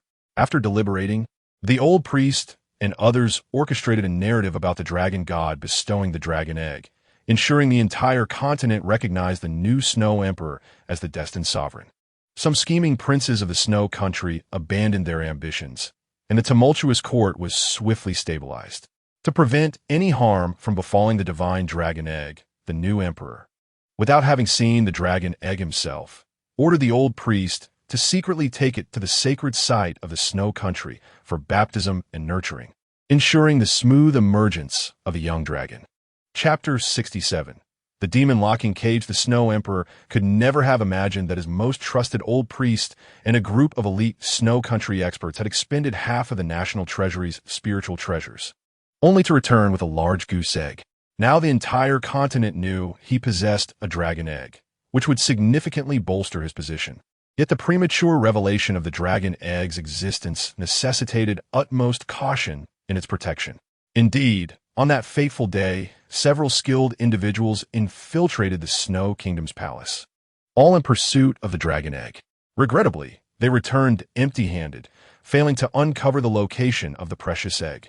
The Snow Emperor's foresight was truly remarkable. Fortunately, he had already arranged a safe haven for the dragon egg. "Your Majesty, your wisdom is unparalleled." The Snow Emperor reveled in the flattery from his trusted confidants. He had always been arrogant, believing that everyone else in the world was inferior to him, dismissing them with disdain. He held the Xian Kingdom in contempt, considering its rulers mere footnotes in the grand scheme of things.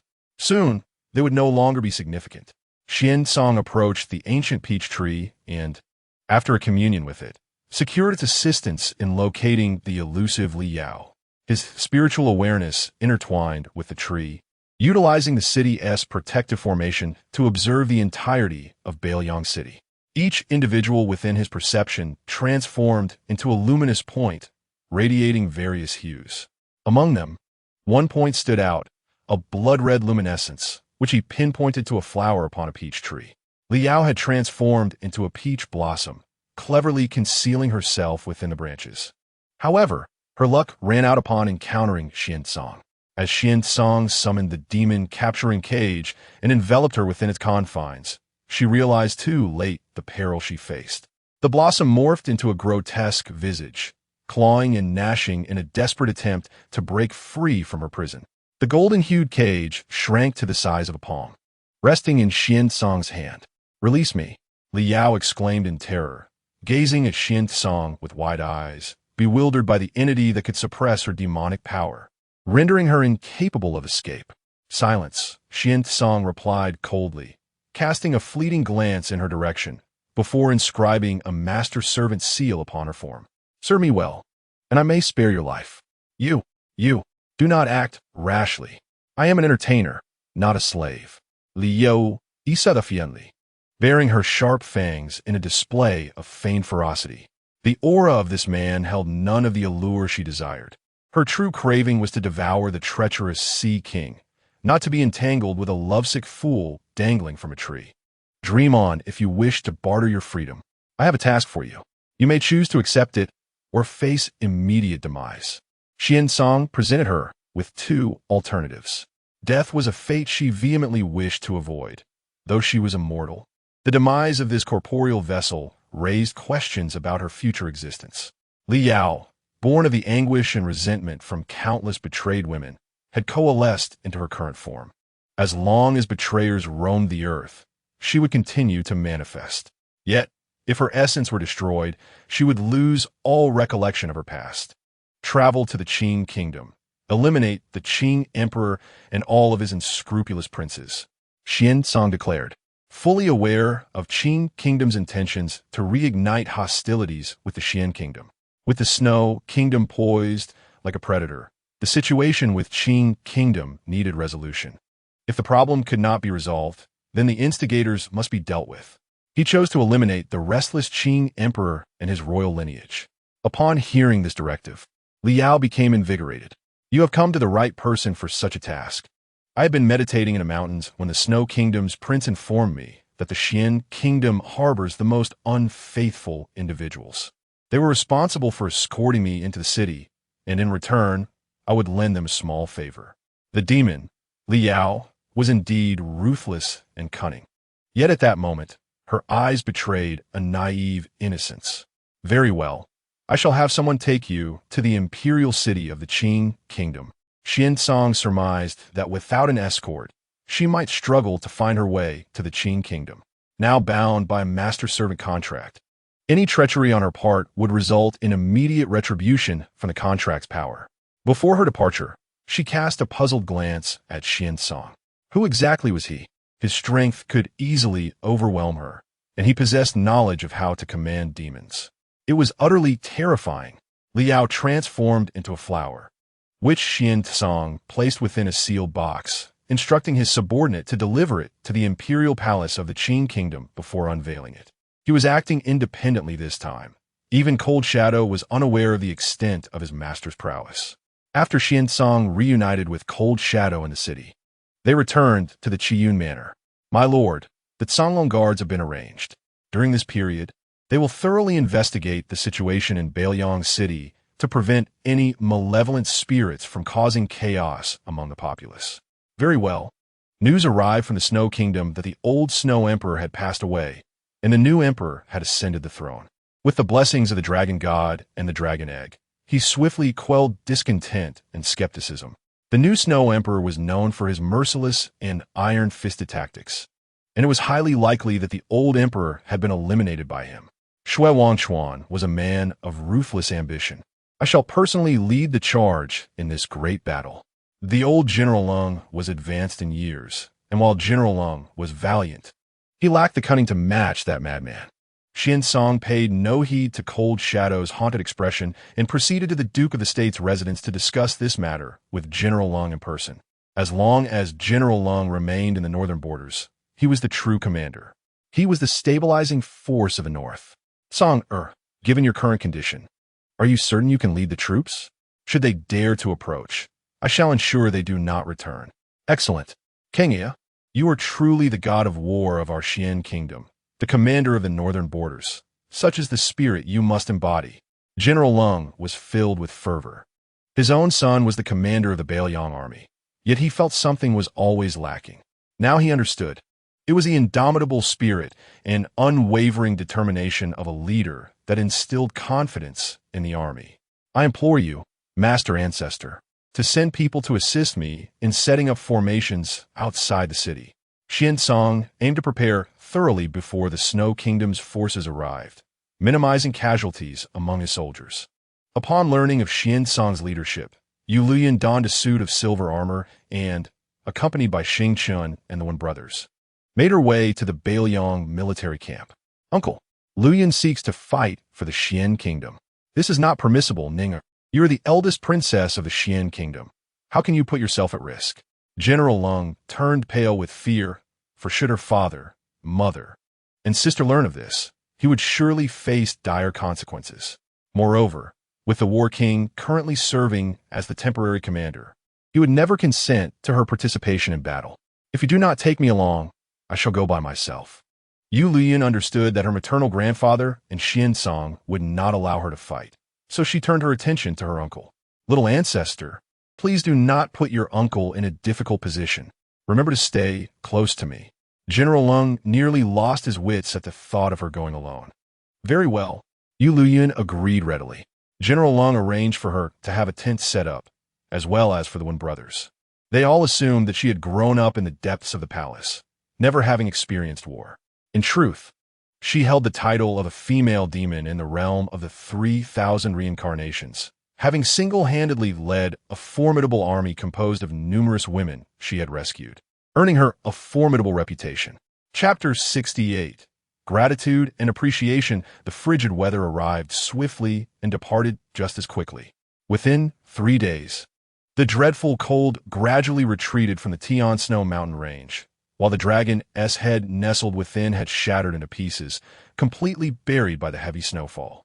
This snowstorm had also entirely concealed the icy abyss leading to the dragon's lair, rendering it impossible for anyone to locate the ice cave. During this time, General Lung, following the intentions of Yueliuyun, sent an urgent plea for assistance to the court. The Xian Emperor tasked Bai Yu with this matter, insisting that he must deliver the winter supplies to the northern border in a timely manner. However, as Yueliuyun was aware, Bai Yu did not take this matter seriously and even deliberately delayed the rescue efforts.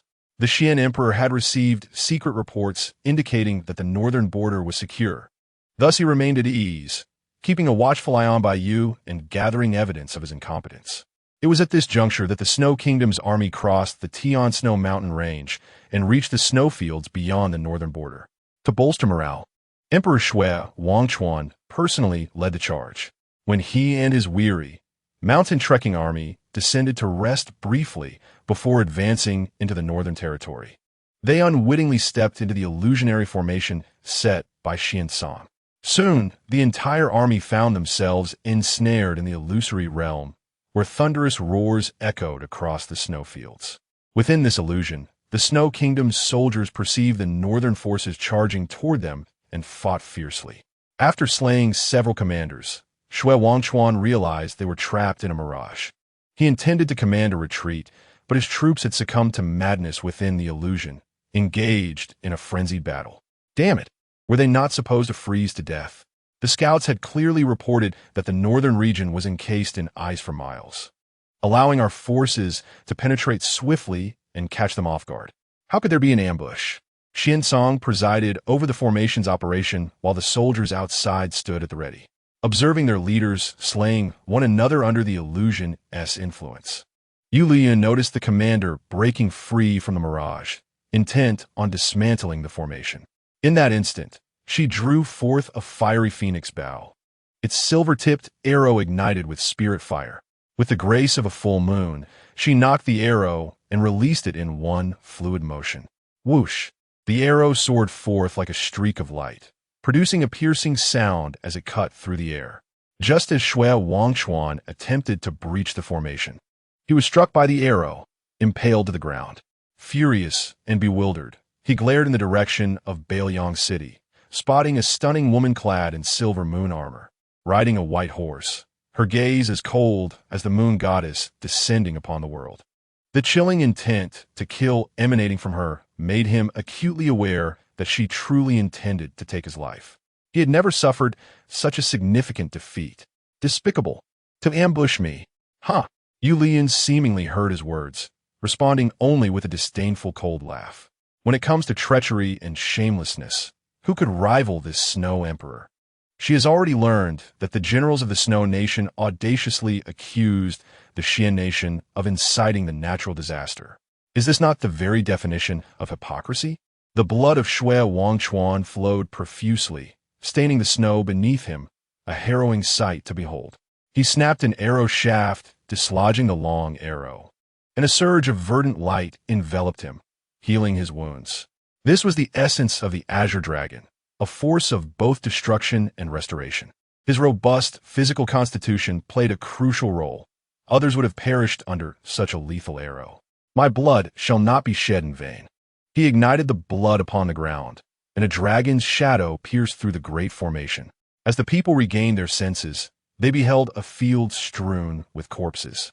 The very blades they wielded turned against their comrades. Many could scarcely accept this grim reality. At that moment, the Northern Liang army launched a charge, mercilessly cutting down the demoralized and chaotic troops of the Snow Nation. Retreat. Shui Wangchuan observed in fury as the Northern Liang forces remained unscathed amidst the frigid calamity, prompting him to spit blood in exasperation.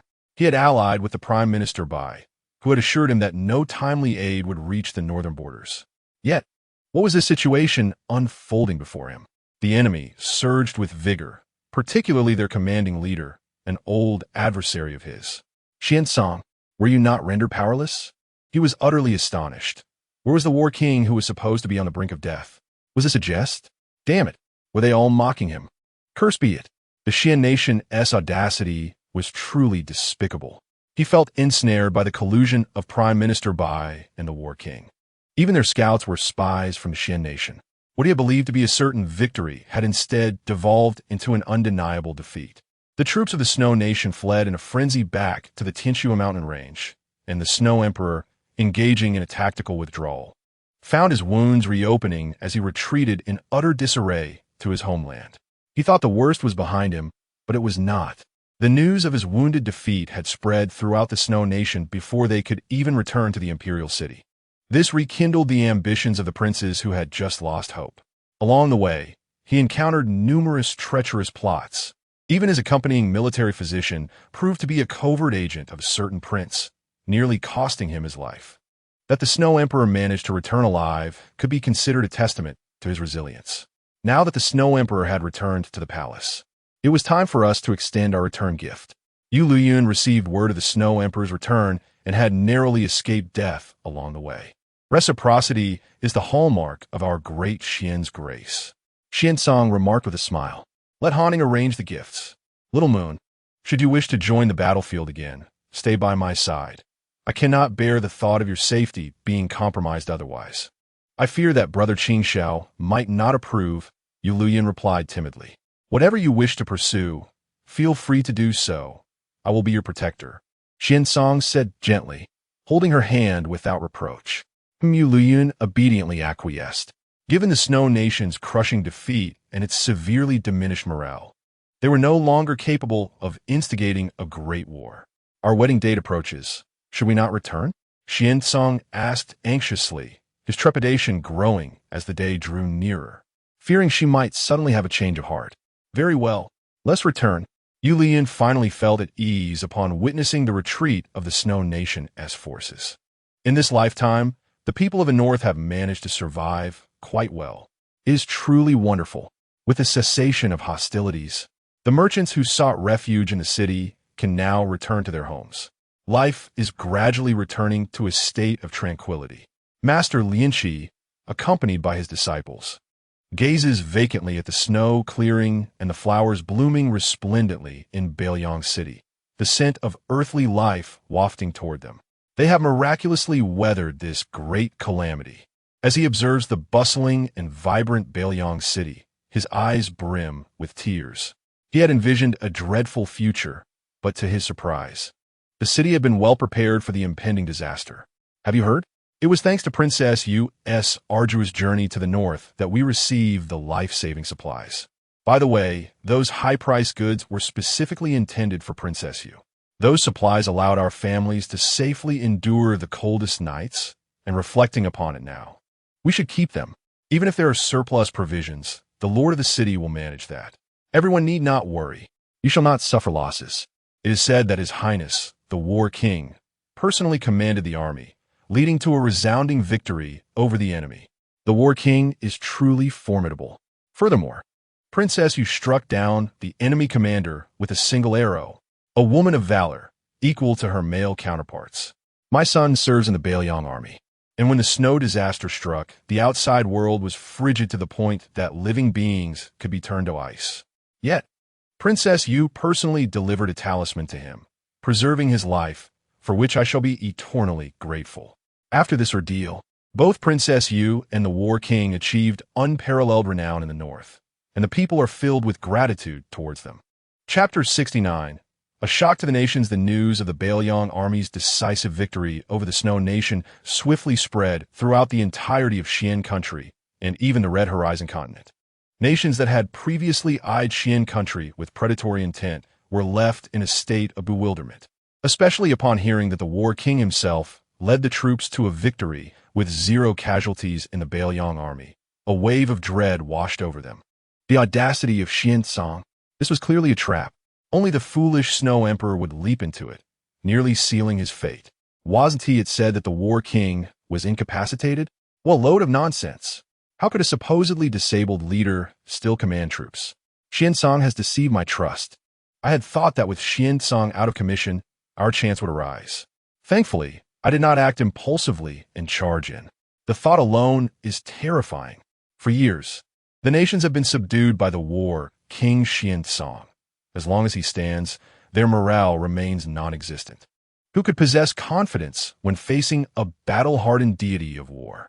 They merely desire to feast, not to engage in a banquet. Understand? Once they face that harbinger of doom, it would be a matter of moments before they are served as the meal. Is the current plight of the Snow Nation not the best lesson to learn from? Who propose that we take advantage of Xuancang's supposed incapacitation to launch a large-scale offensive against Xian country? Step forward, so I may deal with you. I shall not spare you. I have heard that Xuancang intends to marry Princess Yu. A formidable alliance indeed. Many nations aspire to wed their princess to Xuancang, even considering relinquishing their own queens. Yet he shows no interest in women. Nevertheless, Xian country is making substantial investments, allowing Princess Yu to take the lead. And it is said that the betrothal gifts are exceedingly generous, almost as if they're being offered without value. Countries are seething with envy, lamenting the fortune of the Xian emperor in having a remarkable daughter.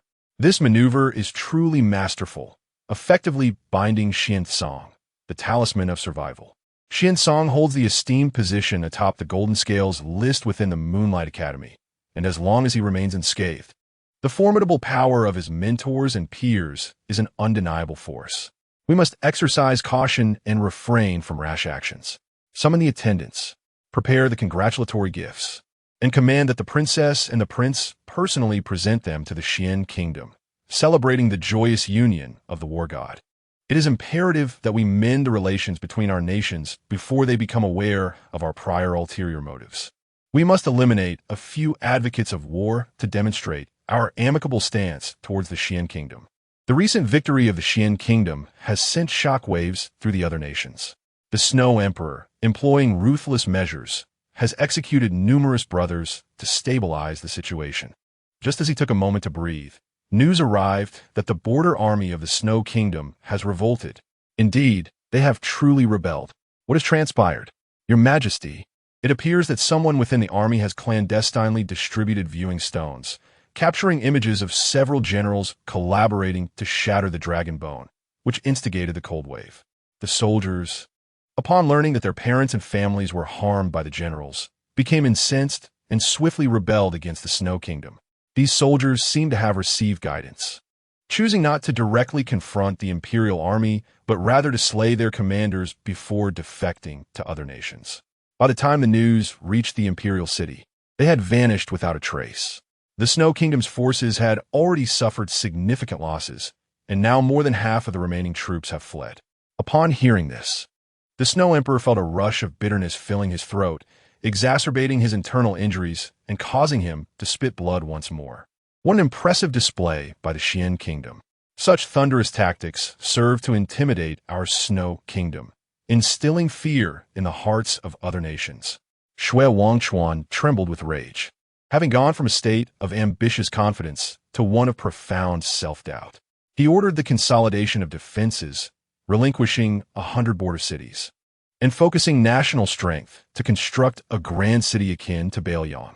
The Snow Kingdom, vast yet sparsely populated, is dotted with small cities that lack sufficient military strength for defense. He decided to abandon these small towns in favor of creating a monumental city, deeming those territories expendable. Just as they retreated, the Xian Kingdom received word and dispatched a large army across the Tianshuan mountain range, establishing formidable fortifications on Snow Kingdom territory. From henceforth, the Tianshuan mountain range and the majority of the Snow Kingdom's land belonged to the Xian Kingdom. Witnessing the Xian Kingdom's overwhelming strength, the other nations fell silent, as if hushed. Yueliuyun has returned to the imperial city, and the princess's residence has been fully restored, with the workers having departed. Your Highness, the residence has been adorned. Please let us know if there is anything unsatisfactory. Cui Wei eagerly welcomed Yueliuyun back, her excitement palpable upon hearing of the exploits of Princess Yu and the War King in the Northern Front. Regrettably, she had to remain at home to oversee the restoration progress and missed witnessing those events firsthand. Everything is splendid. Cui Wei has indeed put in great effort. Yueliuyun observed that the princess's residence was festooned with lanterns and decorations, exuding a festive spirit. Even the ground was laid with exquisite red carpets, and the palace lanterns shimmered in hues of gold and crimson, blending celebration with regal elegance. It is all thanks to Her Majesty the Queen. I, a mere servant, dare not claim any credit. The Queen personally brought people to arrange everything, attending to every detail with great care. The Queen has only one beloved daughter, Princess Yu, who is truly cherished beyond compare. Even this pot of bishia peonies was gifted by Her Majesty, as they are her favorite flowers. Yueliuyun is well aware of her mother's affection for her. Now that she has safely brought her grandparents back to the imperial city, her mother will surely be delighted. The Queen had long arranged for dedicated personnel to repair and clean the Duke of Zhengguo's residence. So after General Long and Madame Long packed their belongings, they returned alongside Yueliuyun. They would not want to miss the joyous occasion of their precious granddaughter's wedding. Now that the Northern Territory is thoroughly stabilized, General Lung can finally rest easy and return home. Your Highness, have you heard? There was a fire in the Buddhist hall of the palace, and the second princess has been released. Furthermore, the Prime Minister has been dismissed and investigated for his failure in assisting the Northern Territory. Letters implicating him in collusion with the Snow Nation were even discovered in his residence. He has now been imprisoned. Officials who had dealings with the Prime Minister were also implicated. This is indeed excellent news. Upon hearing such favorable tidings, Yueliuyun felt an immediate sense of relief. In her previous life, when the Snow Nation was defeated, various nations descended upon them like ravenous beasts, eager to tear away a piece for themselves. The queen fell ill from the shock, and the Xian Emperor, in his desperation, entrusted power to the Prime Minister by unwittingly inviting a wolf into the fold and handing the knife to the butcher. Now, Baiyu has directly become a prisoner, and those officials who conspired with him have also met a grim fate, bringing great satisfaction to the hearts of the people. Traitors deserve their punishment. It is puzzling how such a shrewd individual as the Prime Minister would leave incriminating letters in his study, leading to his capture. Perhaps it is simply his ill fortune. Previously, Yueliuyun had been infatuated with the Prime Minister, often praising his extraordinary intelligence, and even Sui Wei was aware of many of his deeds. Normally, he would not make such a basic mistake. Evildoers have their comeuppance. Yueliuyun knows that it must be the Xian Emperor at work. Her father is indeed so reliable. A cautious person like Baiyu would surely have burned those letters immediately after reading them. Those letters of collusion were a grand gift bestowed upon him by the Xian Emperor. To conspire in secret and still hope to escape unscathed is a naive folly. While failing to deliver supplies on time may not have been a grave offense, the existence of evidence of collusion completely changes the nature of the matter. Even occupying the high position of Prime Minister, he is reviled by the populace, begging the Xian Emperor to punish him. Is this not the very outcome the Xian Emperor desired? He can lament the dismissal and investigation of the Prime Minister, while simultaneously earning a reputation for wisdom and justice. Chapter 70. The Master of Warm Jade, I must adorn myself. Sui Wei, please fetch my Feishui gown. Yueliuyun washed away the dust of travel and donned the ethereal Feishui gown, allowing Wei to style her hair into an exquisite flowing cloud updo. Adorned with pearl tassels and embellished with several plush flowers, complemented by water droplet star earrings. A light sweep of eyebrow powder and a delicate touch of blush enhanced her already stunning beauty, making her appear even more radiant and enchanting. She stepped gracefully in pearl-embroidered golden shoes, her waist adorned with soft, ethereal silk. Over her jade arms draped a shimmering golden cloak. Delicate tassels and jingling ornaments hung from her belt, and amidst the hollowed-out clouds, the shape of a raindrop was etched. The silver-white tassels at the ends of the glass beads swayed gently in the breeze. This exquisite jade was a token gifted to her by the esteemed National Master Ling Zhe, a cherished keepsake she wore at all times. The figure of her dreams, she had once believed to be Baiyu, turned out to be Ling Zhe. Thus, in her previous life, her misguided affection was merely for a substitute. Sui Wei marveled at the beauty of Princess Yu, her heart racing and cheeks flushing.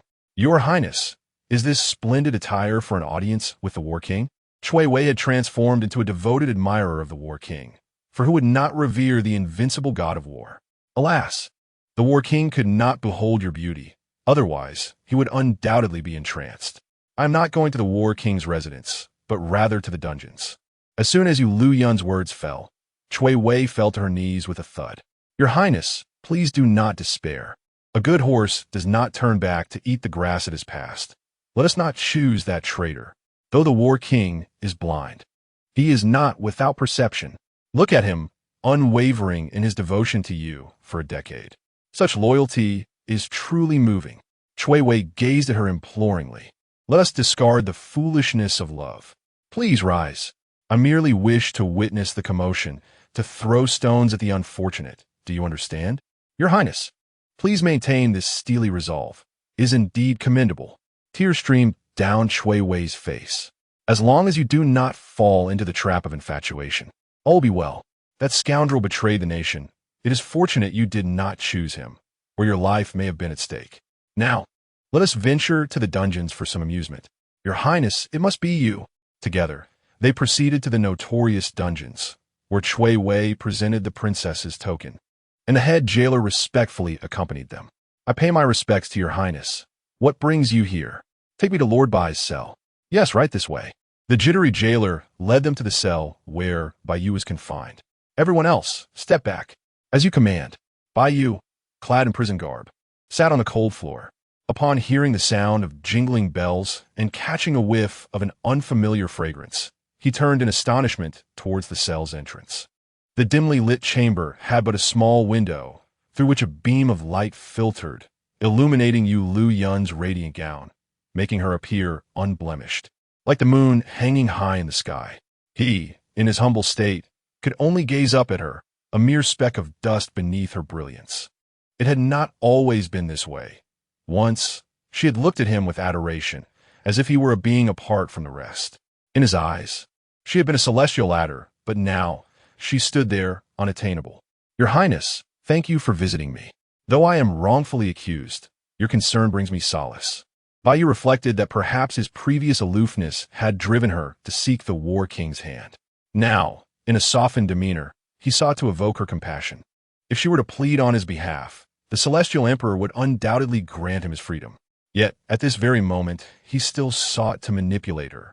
If she harbored even a slight affection for him, she would have lost the battle. "My apologies. I previously mistook you for someone else, which led me to act in ways that may have caused you misunderstandings. If I have caused you any unnecessary distress, I sincerely ask for your forgiveness. Now that you, Sir Bai, have committed treason, I find myself utterly disheartened. However, since we are acquainted, I will at least accompany you on your final journey." Her gentle and fragile voice only served to infuriate Bai Yu. It seemed that her previous devotion was misdirected. After all this, was he merely a substitute? Such words, though not overtly harmful, carried a profound insult. His pride lay shattered, reduced to mere fragments. He had regarded her as a lifeline, only to discover that she was there to bid him farewell. Who could endure such anguish? The prison was unbearably cold, devoid of even a single blanket. His thin prison garb offered no protection against the chilling atmosphere of the stone cell, yet nothing compared to the frost that enveloped his heart at this moment. He clutched the life-saving warm jade tightly, casting a gaze filled with humiliation towards Yueliuyun, finding her utterly detestable and irksome. If he were to escape, he would undoubtedly seek retribution against this wicked woman. "Ah, Sir Bai, I never anticipated you to be of such character. My lord is entirely innocent, yet you resort to such despicable acts, even stealing from her." Chui Wei, with keen eyes, caught sight of the warm jade tightly grasped in Bai Yu's hand. Reprimanding him in indignation, "I did not steal her belongings," Bai Yu replied coldly, his handsome visage darkening with a sinister expression. "You lie. The warm jade you hold is the personal possession of our princess. Return it at once." Chui Wei, seeing his refusal to confess, felt an overwhelming urge to rush in and reclaim the warm jade. How could the princess's belongings fall into the hands of an outsider? What would become of her reputation? Xuancang cast a chilling glance at Bai Yu, poised to retrieve the item the moment the princess commanded it. Hearing this, Princess Yueliuyun turned her gaze towards the warm jade in Bai Yu's hand and calmly stated, "This warm jade is indeed my personal property, as the crescent moon bead on its tassel was specially crafted for me by my father. If Sir Bai doubts this, he may hold it up to the sunlight. Within the jade, my name, Qian Ning, is intricately carved. Her personal belongings bore meticulous engravings by dedicated artisans, subtle enough not to disrupt their appearance, yet visible when held against the light." Upon hearing this, Bai Yu's heart quivered and trembling. He angled the warm jade towards the beam of light streaming through the small window. Under the sunlight, the characters Qian Ning emerged. While others might be unaware of Princess Yueliuyun's name, he certainly was not. Yet, how could this warm jade belong to her when he had received it from his aunt? Abandoned in the outer palace, he had endured relentless bullying, nearly perishing from the cold as a child. On that frigid night, he had believed he would succumb to the bitter chill, only to feel the warmth emanating from the jade in his embrace, awakening to find that it had saved his life. The following day, He was taken to the princess's residence by his aunt, Qingyin, where he was kept close by her side. He believed that it was Princess Qingyin who had saved him that night, venerating her as his deity. Yet now, who could elucidate why the warm jade that had preserved his life belonged to Yueliuyun? Your Highness, did you ever visit the royal palace of the Qing kingdom over a decade ago? He managed to utter, this question seemingly exhausting all his strength. In Chapter 71, the benefactor, the princess recalled, I visited the vicinity of the Qing capital during my youth to witness the continent's most magnificent waterfall. Alas, it was winter, and the waterfall had frozen, rendering my journey futile. At that time, I had not yet ventured into the Qing palace, as the relations between our nations were far from cordial. Should I have been discovered within the palace, it would have been akin to a lamb walking into the jaws of tiger. Yueliuyun had only visited the Qing kingdom once, regrettably, having chosen the wrong season. However, the scenery at the Hanmei Palace in the Qing kingdom was indeed breathtaking. I had clandestinely observed it, where 1,000 plum trees stood proud against the snow. Even as a child, the impression it left on me was indelible.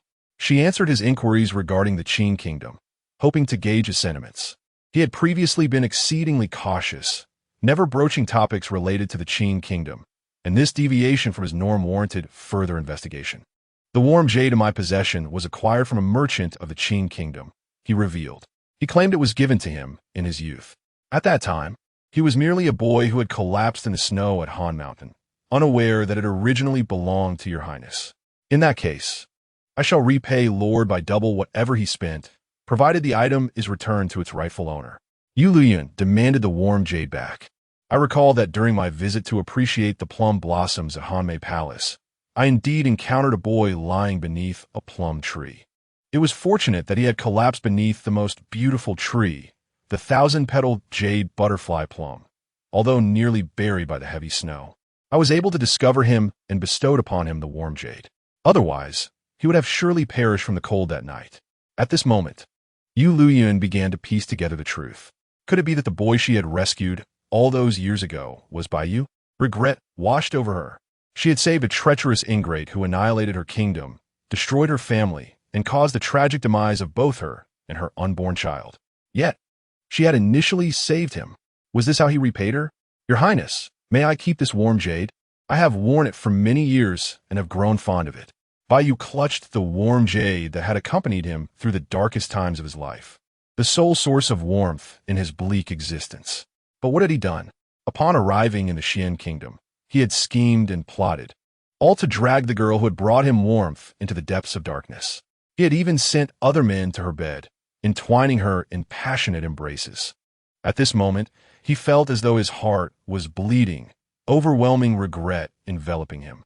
Had he known it was she, he would never have acted so, nor sought to destroy her. He forced a smile that was more grotesque than tears, watching as Yueliuyun extended her hand towards him. Reluctantly, he surrendered the warm jade to her, as if severing all ties between them.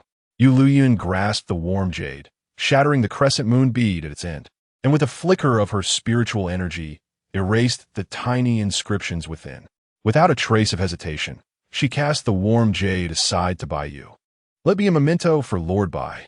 She obliterated every mark of her existence upon that jade, which he cherished as a treasure, but she deemed unworthy of her.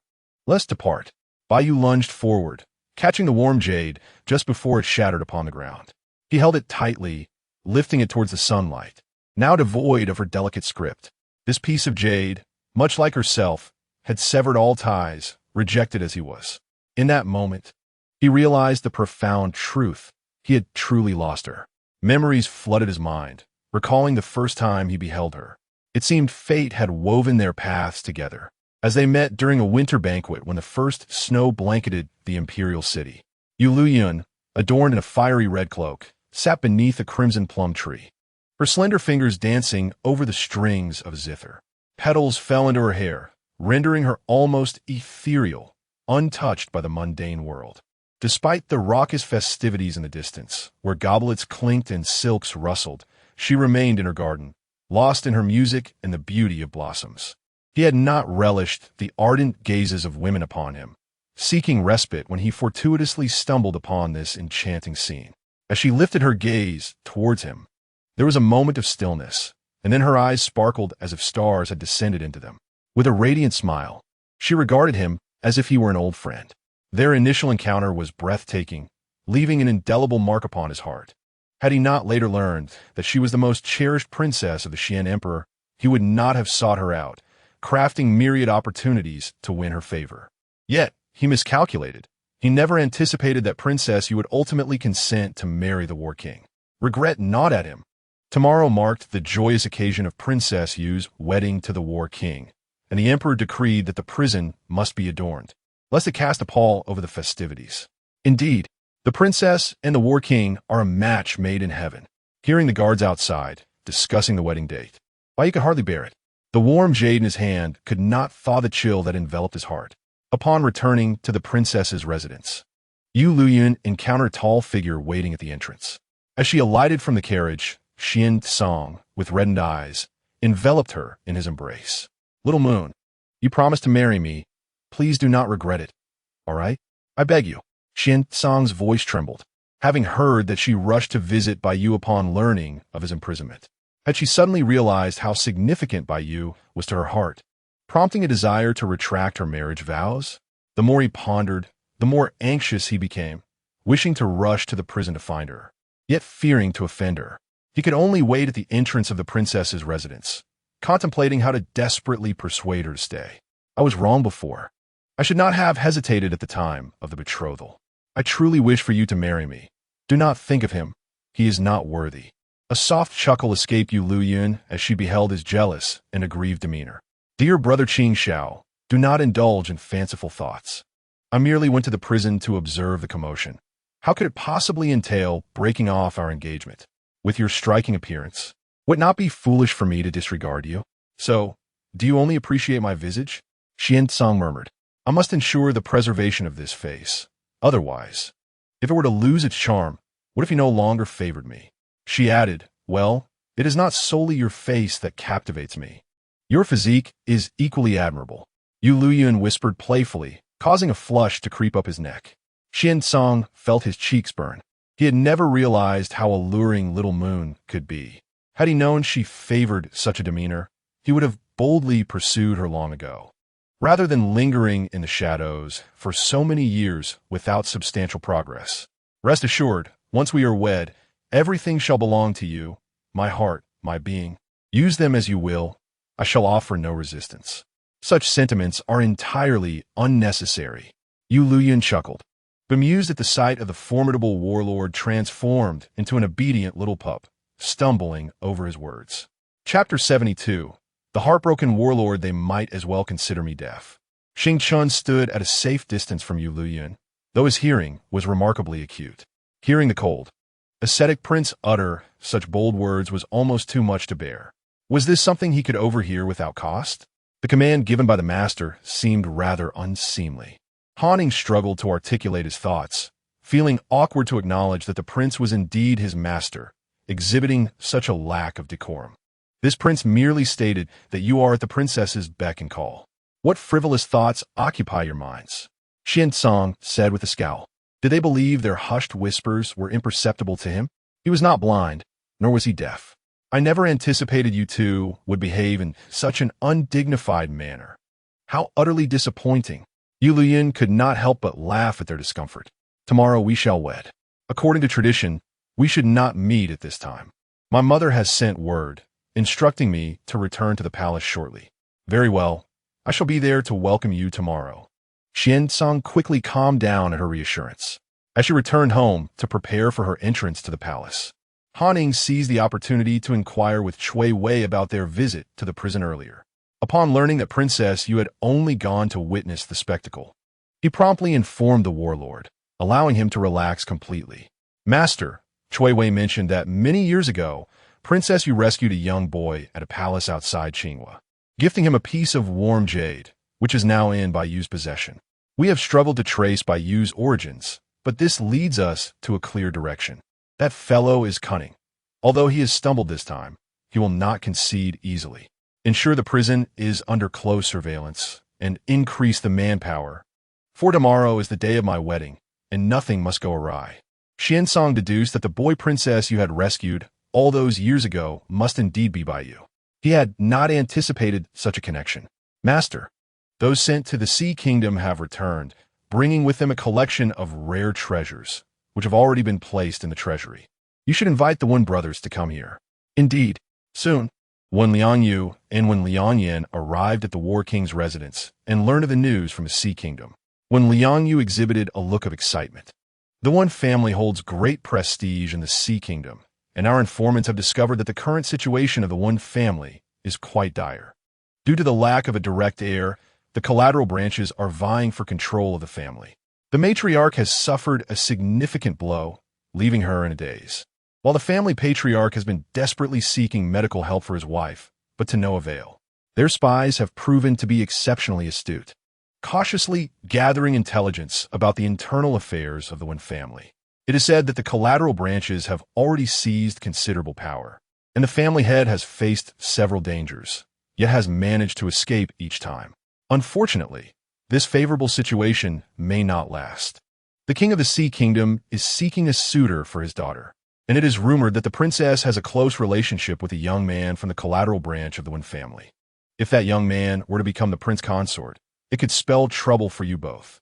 Thus, it appears that if you two brothers return to the Sea Kingdom, you must remain inconspicuous. Otherwise, you may encounter peril before even reuniting with your family. As Han Ying conveyed the intelligence he had gathered, both brothers wore solemn expressions. We must return to the Sea Kingdom. Our parents need us. After careful consideration, Yueliuyun resolved to take his brother back home. As for Brother Tsang, my health has now been restored, and I am grateful for your treatment during this time. I will arrange for your return, disguising the journey as a merchant convoy to protect you both. Xuancang expressed his heartfelt gratitude for the genuine assistance rendered. In truth, it is all thanks to Princess Yu. Were it not for her daily treatments, your spiritual roots would not have recovered. To be frank, her medical skills far surpass mine. You are truly fortunate to have her as your bride. You must cherish her and not take her sincerity for granted. As when Yueliuyun prepared to depart, he revealed the truth to them. I perceive that you often lack a sense of security, fearing that you are not the one who holds her heart. Yet, have you not witnessed the sacrifices she has made for you? I have seen the bowl used for her acupuncture treatments, which, although empty, still bore the scent of the medicinal concoction made from her blood, infused with the essence of the phoenix's rebirth. Xuancang felt as though struck by lightning, his entire being frozen in place. A sharp pain surged through his heart, spreading throughout his body, reaching every limb and joint. The girl he cherished most, who was often afraid of pain, would tear up at the slightest prick of a needle. He had always protected her like a precious gem, fearing even the smallest hurt. Yet, she endured daily bloodletting and acupuncture for his sake. How could someone so averse to pain withstand such suffering? His heart ached fiercely. The pain inflicted upon her felt more agonizing than a dagger, piercing his own heart. Princess Yu, how could she? Han Ying was equally stunned. He had assumed that the daily interactions between Princess Yu and the War King were merely innocent, blush-inducing moments. Instead, she was treating the War King and using her own blood as a medicinal catalyst. The blood of a phoenix is incredibly precious. Should too much be lost, it could harm her very essence. She is sacrificing so much for the War King. Now, he felt overwhelming guilt. The master was right. He truly was not a proper person. How could he have such impure thoughts? He had previously misunderstood Princess Yu. Her kindness towards the War King was truly remarkable. Should the War King ever dare to betray her, such a heartless ruler would not be indispensable. Now, do you comprehend the significance of your position in her heart? Cease your unfounded suspicions, as they only wound her feelings. Moreover, a celestial being, such as Princess, you should not be tethered to a crooked tree like you. Take heed of your conduct. At this moment, when Yueliuyun's affections leaned increasingly towards Princess Yu, having long forgotten his initial perception of her as a woman of ill repute. Wait, what crooked tree? Come back here. We need to have a serious conversation. After all, I am a jade tree, standing as elegantly as a jade tree in the breeze. Do you understand? If you do not amend your words today, you shall not leave the War King's residence. Very well, jade tree. You are indeed a jade tree. are you not? When Liang cast him a disapproving glance. Was he always this childish? Fine. You may leave now. The Wan brothers returned to the residence of the Grand Princess, resolving to set out once Princess Yu was married. Yin had always followed his elder brother. Wherever his brother went, that was home for him. My lord, whether it be a jade tree or a crooked tree, that fellow's head is still quite green. We cannot remain here. Silence. Do not speak. Understood. Han Ning swiftly departed, leaving the War King with a face as dark as coal. Yet, the thought of marrying little Yu the next day swept away all his vexation. He needed to prepare thoroughly to ensure that no mishaps occurred.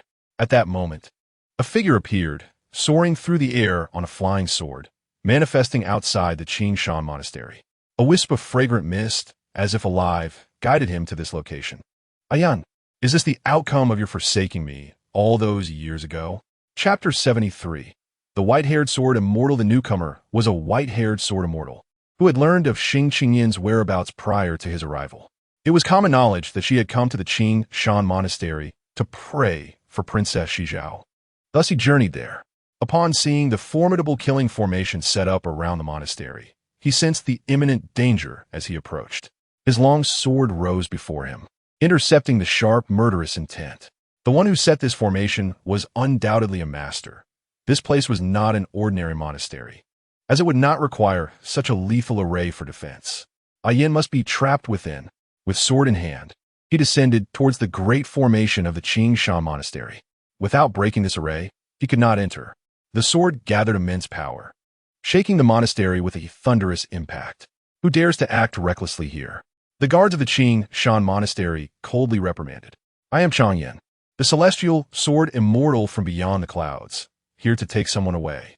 If you wish to avoid the destruction of this array, you will release Princess Qingyan. Changyan, exalted and aloof, regarded them as mere ants, his expression indifferent. The sword immortal was not of this mortal realm. In this place, no one could stand against him. None shall enter the Qingshan Monastery. This place holds prisoners of royal descent, and even with your esteemed title as a sword immortal, you cannot gain entry. Yueliuyun, initially the captain of the palace guards, had been assigned here specifically to oversee the confinement of the Qing consort. He could not allow this individual to take away the Qing Fei, yet it was evident that the other party did not regard him with any seriousness. The Longyuan sword immortal swept his sword, and a row of guards fell to the ground. He could only exchange a few blows with him before being injured and brought down. Release her willingly, or I shall breach your defenses myself. The Longyuan sword immortal stated coldly. The fallen individuals glared at him in fury. If you insist on striking a stone with an egg, then you have only yourselves to blame for being outmatched. He swung his sword once more towards the Qingshan Monastery, and the deadly formation unleashed thousands of sword lights, rebounding his power back upon him. Countless sword lights surged towards him. He furrowed his brow and shattered them. No matter how formidable his strength was, this formation could absorb his power and then reflect it back. The killing array that thrived on strength took him by surprise. He had not anticipated that the Xian kingdom could possess such an exquisite formation. The Longyuan sword immortal had much more to ponder. Xuancang dismounted his steed, clad in a dark robe, exuding both coldness and elegance. His imposing presence stood in confrontation with the Longyuan sword immortal. Xuancang, do you intend to meddle in my affairs? The Longyuan sword immortal had heard of Xuancang's esteemed reputation. He was a leading figure among the younger generation, renowned and with boundless potential. Did the sword immortal not care about her past actions? If he intervened in matters of national destiny, it would surely disrupt the established order. Xuancang twirled his long spear, tilting it towards the ground. As the Qing Fei of the Xian kingdom, Xing Qingyun has been a source of turmoil within the court. Such a ruthless woman, the Xian emperor merely wished for her to reflect upon her misdeeds in peace. Is that too much to ask? The Longyuan sword immortal's brow furrowed deeply. He had not expected the once innocent and radiant Princess Qingyun to have transformed into this. Among practitioners, there was an unwritten agreement that once one's strength surpassed the realm of respect, one should not interfere in matters of national fate. However, protecting one's family should not disturb the state. I wish to meet her in person. Many years ago, I promised that if her life were ever in peril, I would traverse mountains and rivers to save her. The Longyin gazed at Xuancang, aware of the support he had from the Moonlit Academy. He felt compelled to grant this concession. Very well, I shall lead the way. I trust the Longyin Sword Immortal does not mind an additional companion. The deadly formation in this location had been laid by Xuancang, who could control it at will, far exceeding the formation's own defenses and power. No matter. I only wish to ascertain her well-being, the Longyin replied nonchalantly. Years ago, when Xingqing Yin chose to abandon their long-standing bond to marry into the Xian kingdom as a consort, even his desperate pleas could not sway her. She declared that it was her duty as a princess, and in choosing between national duty and personal affection, her choice was not wrong. Thus, despite the heartache, he never truly blamed her. Instead, driven by concern for her safety in a foreign land, he left her a token of salvation. Now, he had become the sword immortal of the skies, while she had fallen to the status of a prisoner. As he followed Xuancang into the Qing Shan monastery, he beheld a face that was both familiar and foreign before the statue in the hall. Xingqing Yin, who had once been in the dark prison, blinked and found the scene before her transformed. It was Xuancang who had lifted a layer of illusion. Her previous confinement in a lightless dungeon had merely been an illusion. Again, after many years, seeing her again stirred a deep, uncontainable emotion within him. His relentless path could never reach its conclusion, as the bond with her remained unbroken. Chang Yin, you truly have come. Are you here to rescue me? Xingqing Yin's eyes glistened with tears, rendering her exceptionally pitiable. I shall fulfill my promise. I will personally beseech the Xian Emperor regarding this matter.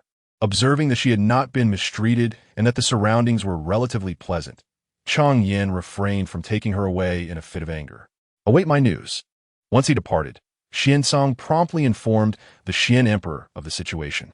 A glimmer of hope ignited in Xingqing Yin's despairing heart. In the palace, Yueliuyun also learned of the formidable Sword Immortal's intention to escort Qing Fei away, while the Xian Emperor happened to be in Mingyue Palace, reuniting with the mother and daughter. Ninger, what are your thoughts on this matter? If she wishes to leave, let us return her to the Qing kingdom. However, we cannot allow her to depart without a price. An equivalent ransom must be paid, Yueliuyun asserted. The Qing emperor was notoriously frugal and would never expend resources to reclaim a mere pawn. The Xian emperor understood the Qing emperor's character well. It matters not to me. There are those who do care. Is there not still the Chang Yin, Sword Immortal? Yueliuyun reminded. The Chang Yin, Sword Immortal, held significant stature in the realms beyond, possessing many treasures. Since he was already here, it would be prudent to retain some valuables upon his departure. Ninger is correct. The Xian emperor nodded in agreement. In that case, let the empress negotiate the terms for his ransom. He turned his gaze towards the dignified and graceful empress seated nearby. Matters of the harem were to be handled by the empress, which was only fitting. If the emperor were to intervene, the rivalry would be intensified, and he might not engage in cordial negotiations. Then I shall take the initiative. The empress concurred, recognizing the rationale, and the Xian emperor had no choice but to entrust the matter to her discretion. As for Qing Fei's return to the Qing kingdom, they dared not act recklessly in light of the news of Shui kingdom's defeat, which had instilled fear across the nations, including the ambitious Qing kingdom. Soon, the Chang Yin Sword Immortal was ushered into the palace, where he was greeted by the empress, Lung Hanyin. I am Chang Yin, he began, but his words faltered upon beholding Lung Hanyin's visage. Sister Yin, his previously aloof demeanor shifted instantly. Xiao Yin, is it truly you? You are alive. Upon seeing Chang Yin, Lung Hanyin rose in delight and rushed towards him. Yueliuyun observed this scene, a faint smile gracing her lips. The famed arena of the Chang Yin Sword Immortal had indeed arrived. Now, it remained to be seen how he would choose. Chapter 74. Reunion, Sister Yin. I am alive. It is truly wonderful to see you again in this lifetime. Are you the Empress of Xian Kingdom? Chang Yin recalled the palace maid who had guided him, revealing her identity. Indeed, I am the Empress of Xian Kingdom. You have come to plead for Qing Fei, have you not? The Empress, with her misty, enigmatic gaze, fixed her eyes upon him, rendering him restless. She was a master of poisons. With but a thought, she could wreak havoc upon those around me. leaving me in perpetual fear. Yet she is a princess of peace, maintaining harmony between two nations. Even if I endure countless grievances, I cannot act against her. Her tears, poised to fall, resemble delicate pear blossoms drenched in rain, evoking a sense of vulnerability. If I cannot provoke her, can I not simply evade? Xiaoyan, do you intend to trouble me on her behalf? No, no. Sister Yin, how could I ever bring you trouble? You know well that I would never harm you. Chang Yin felt an overwhelming turmoil in his heart, torn between pain and confusion. Which is more significant, the white moonlight of his youthful dreams, or the vermilion mark he once possessed and lost?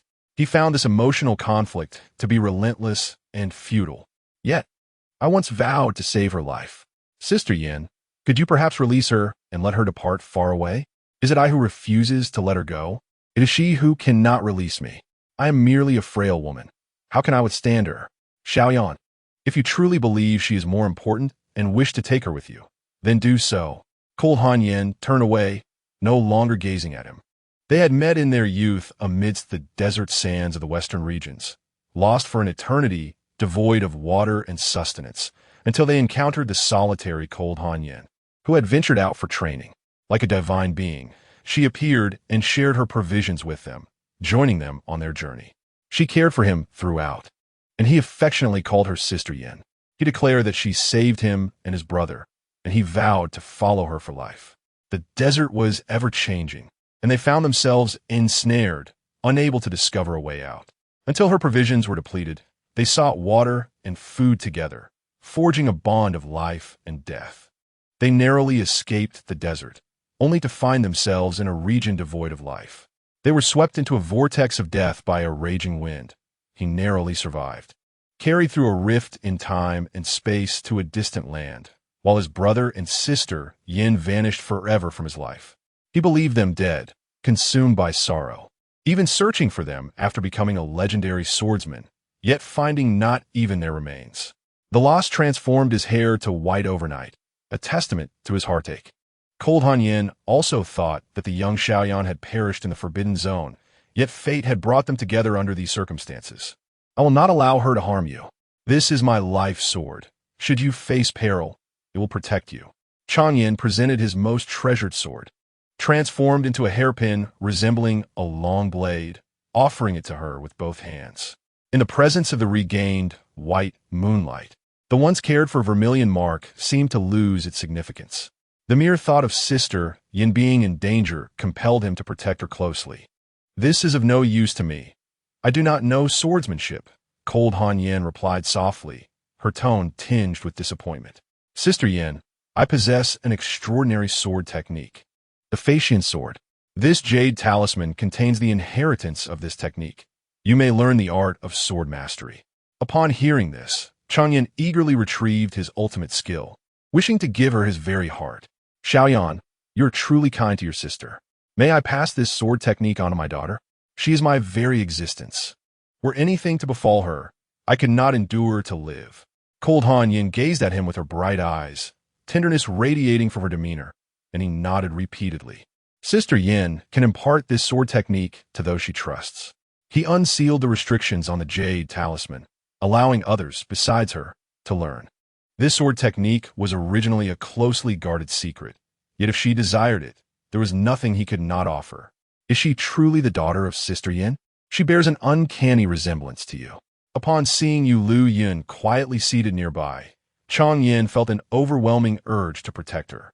Liu Yin had encountered the sword immortal Chang Yin. Dear child, on our first meeting, I present you with this token as a gift, he declared. Chang Yin's affection for Yueliuyun was palpable, and he produced a token of identity, presenting it to her. It symbolized his protection. Should anyone dare to harm her, they would have to reckon with the consequences. Thank you, Sword Immortal. Yueliuyun graciously accepted the token. I have a nephew, a disciple of Yueliuyun, named Lung Ling Chun, who is currently under the tutelage of Old Master Yun. Should he venture to Yueliuyun in the future, I hope Xiao Yin can look after him, Cold Han Yin casually remarked. Since she is Sister Yin's family, she is mine as well. If he goes to Yueliuyun, I will ensure his safety, Chang Yin responded solemnly. Now, let us return to the matter at hand. Qing Fei may depart with you, but she shall not re-enter the borders of Xiangua. Additionally, Princess Shi Zhao is the daughter of His Majesty. While Qing Fei may return Qinghua, Princess Shi Zhao must remain. What do you think? Very well. I shall abide by your wishes, Chang Yin replied, devoid of the arrogance typically associated with a sword immortal. Despite achieving such status at a young age, with extraordinary talent and fortune, none of the accolades could compare to the brilliance of the moonlight that once stirred his heart. Ah, there is another person you may wish to meet.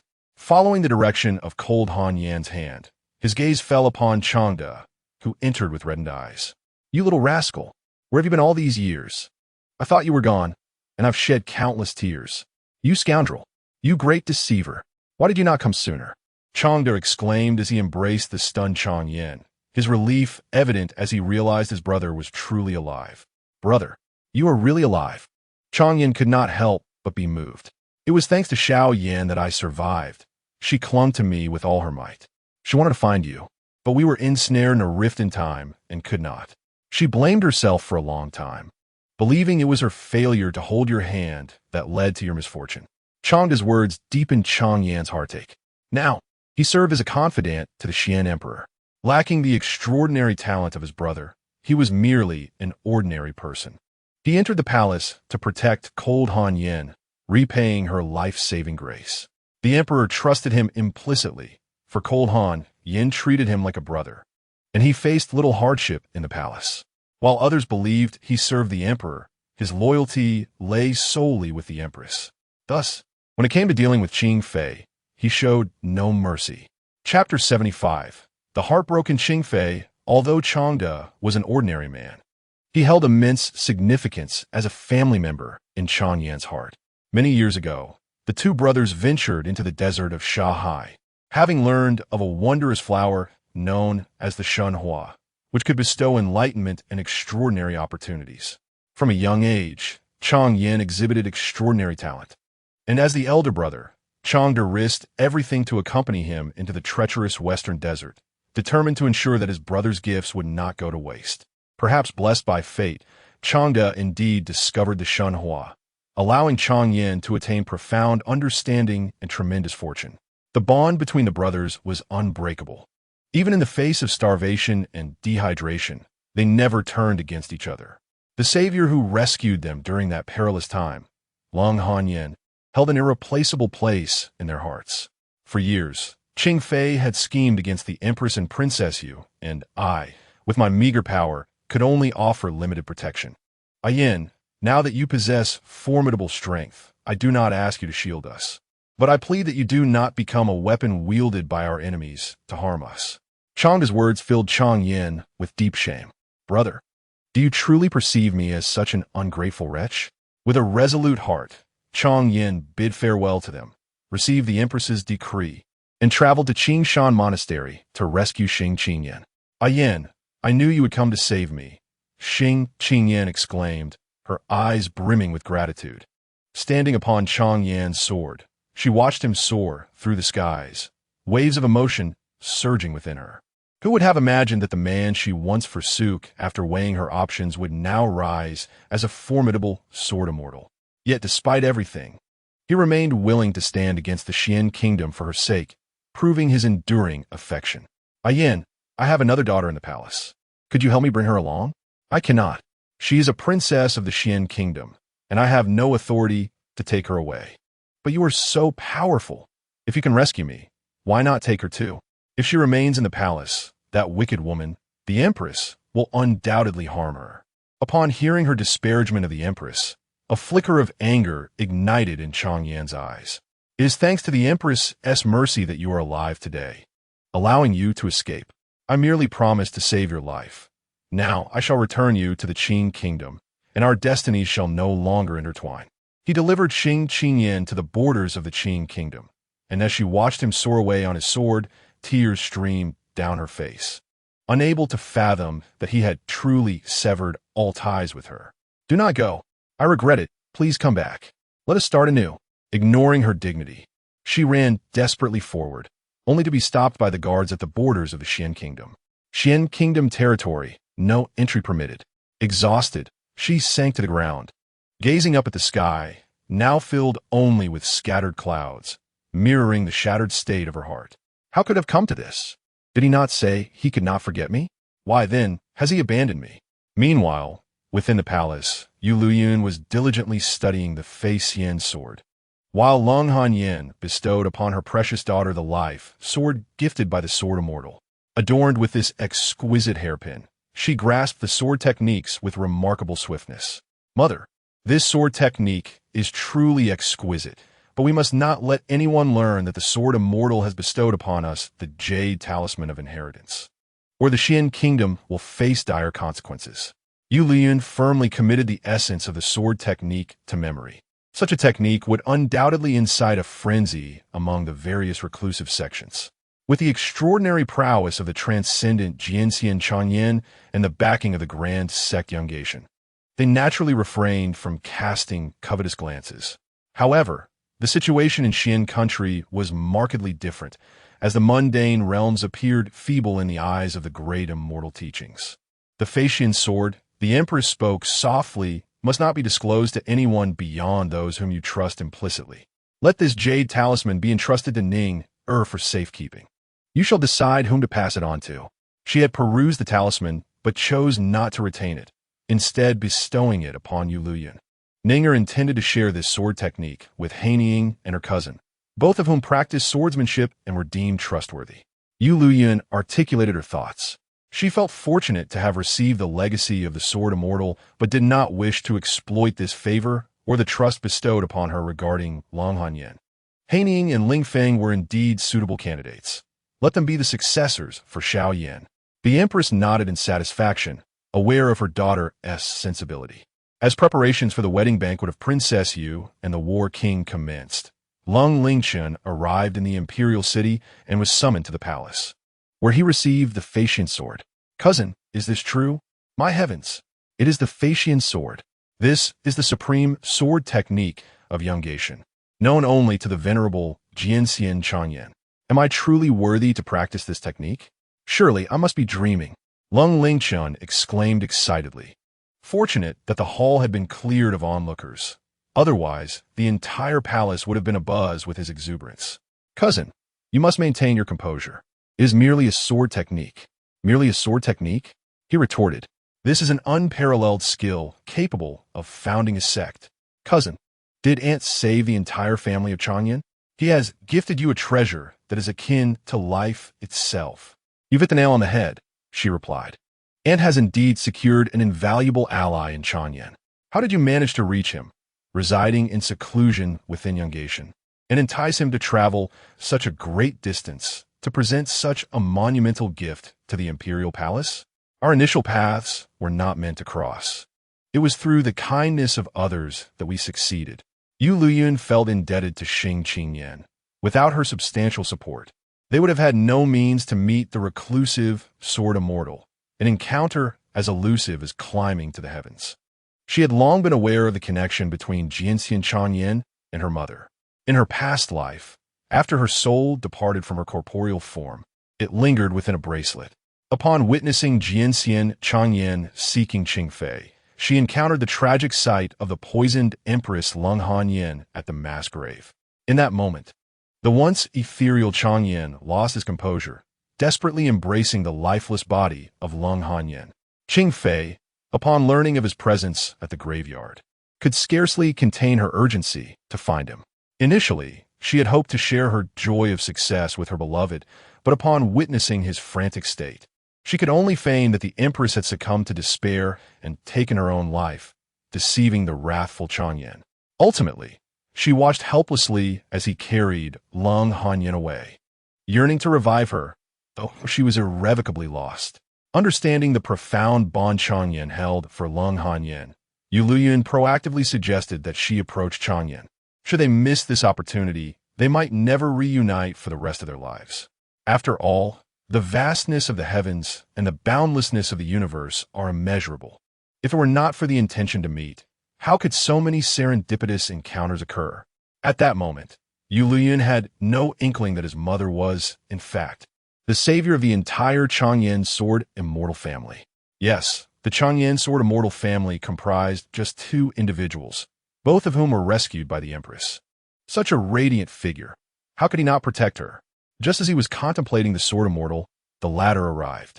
Cold Lingshan, upon seeing the deity he idolized standing right before him, was nearly overwhelmed with excitement. Yueliuyun, the esteemed one, alive.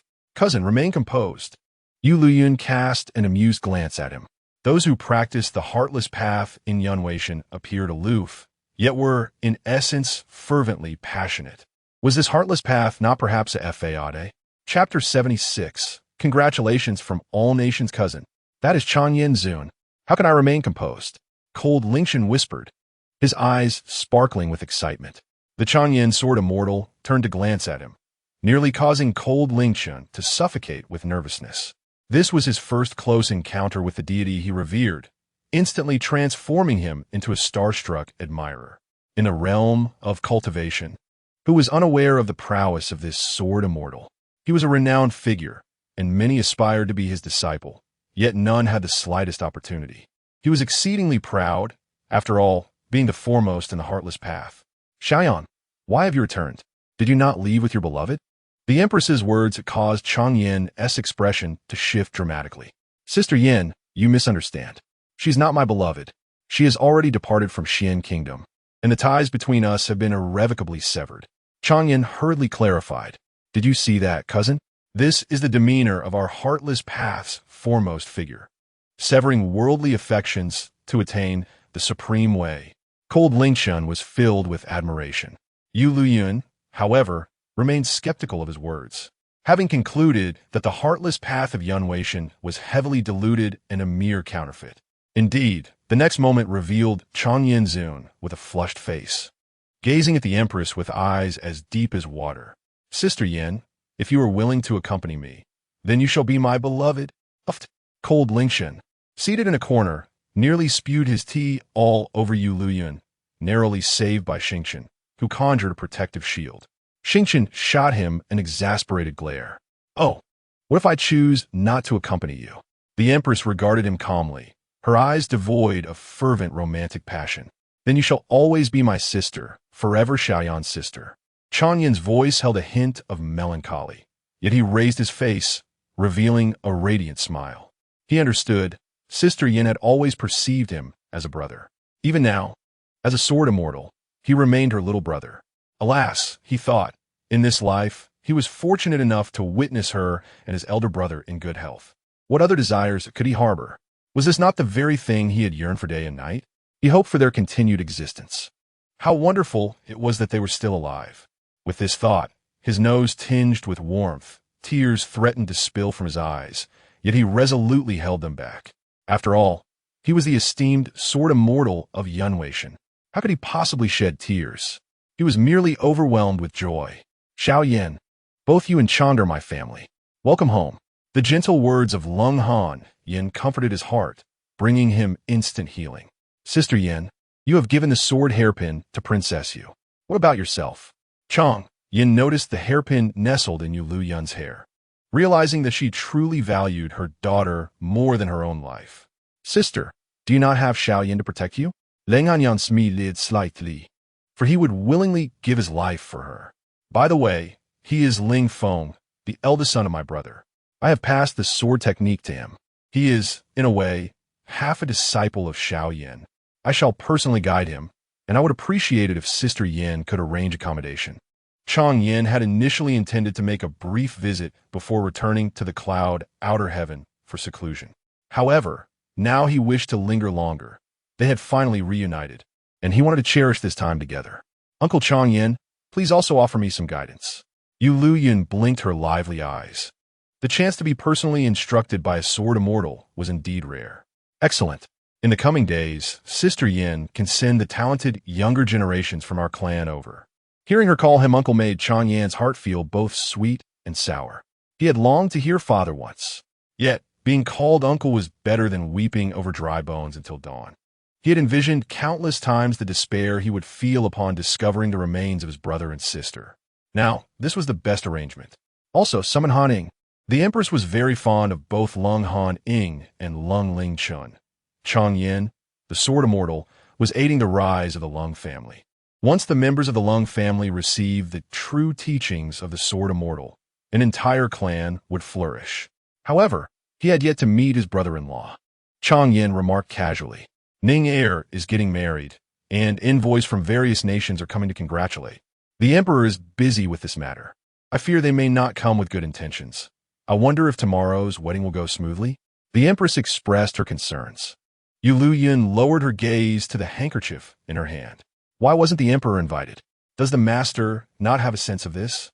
Is it not your brother who fears your sister's husband might be struck down by your sword?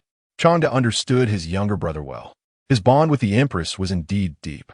However, one could not guarantee that rivals would not become particularly hostile upon meeting. It might be better not to meet at all. Rest assured, Sister Yin, with me here, who dares to cause trouble, I shall quell them with a single sword, Chang Yin declared with great confidence. Lung Ling Chun could not bear to watch the master in such a fervent state. Hadn't he proclaimed himself the foremost of the heartless? Why not rename himself the first infatuated? Others had married, yet he appeared willing to lay bare his heart and soul.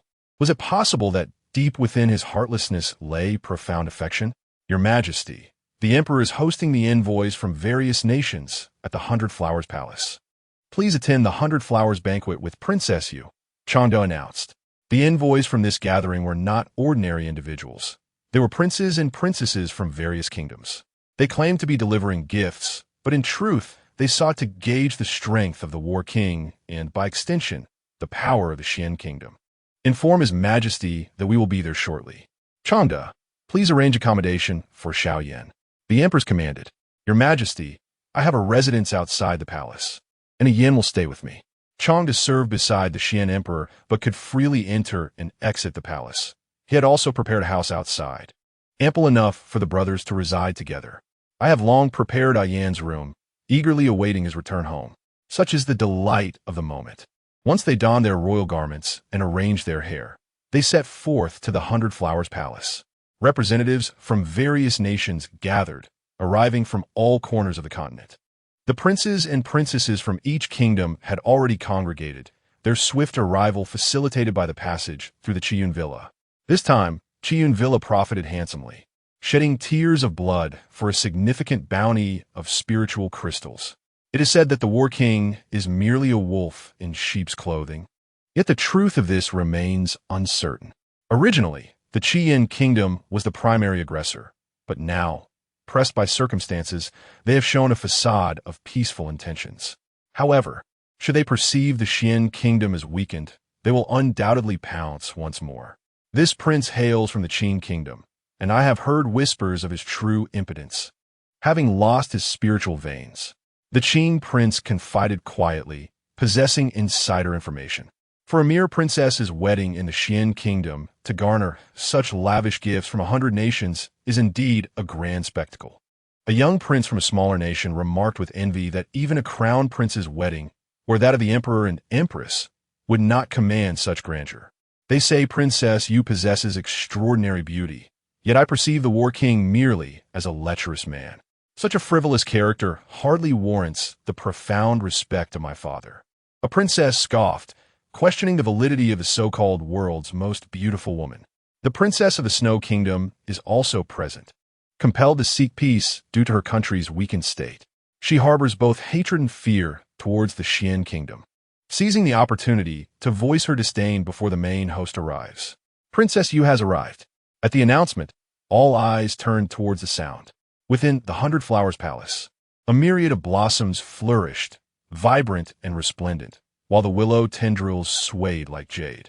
The flowing springs and cascading waterfalls whispered gently as Yueliuyun, adorned in a gown of silver gauze and floral satin, shimmered under the sweet embrace of sunlight. Her raven locks danced with the breeze, and a butterfly adorned her hairpin with grace.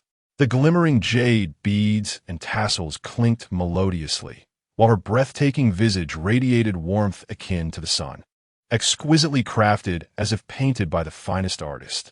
Her lips resembled cherry blossoms. Her brows echoed distant mountains. Her beauty was nothing short of breathtaking, captivating nations, a sight forever etched in memory. As she glided through the flowers, she instantly bewitched the hearts of all present. Surrounding her were deep crimson and pale pink peach blossoms, ethereal lavender moonflowers, and golden-hued spring flowers, all radiating purity like the moonlit snow tower tea. Silver scales and emerald pearls shimmered in competition. Spring blossomed in full splendor. An enchanting scene. Yet, amidst the thousands of radiant flowers, none could rival her elegance. Gasp! Someone inhaled sharply. The prince who had previously dismissed the princess, now rendered speechless. The Snow Kingdom princess, in a moment of humiliation and fury, lowered her head, struck by the swiftness of her own rebuke.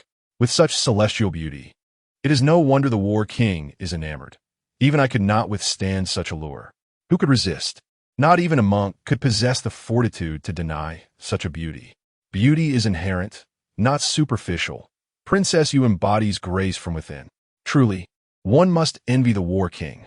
Many once envied Princess Yu for her potential union with the War King, but upon witnessing her divine visage, they now deem the War King extraordinarily fortunate, who could remain untouched by such an ethereal being. The princesses of various nations were instantly overshadowed, rendered completely dim. I am Yueliuyun, the legitimate eldest princess of the Xian Kingdom, and I warmly welcome you all to my realm. Amidst the scrutiny of numerous princes and princesses, Yueliuyun approached with grace and poise, showing no sign of trepidation. Your Highness, Princess Yu. The crowd performed the customary greeting of peers.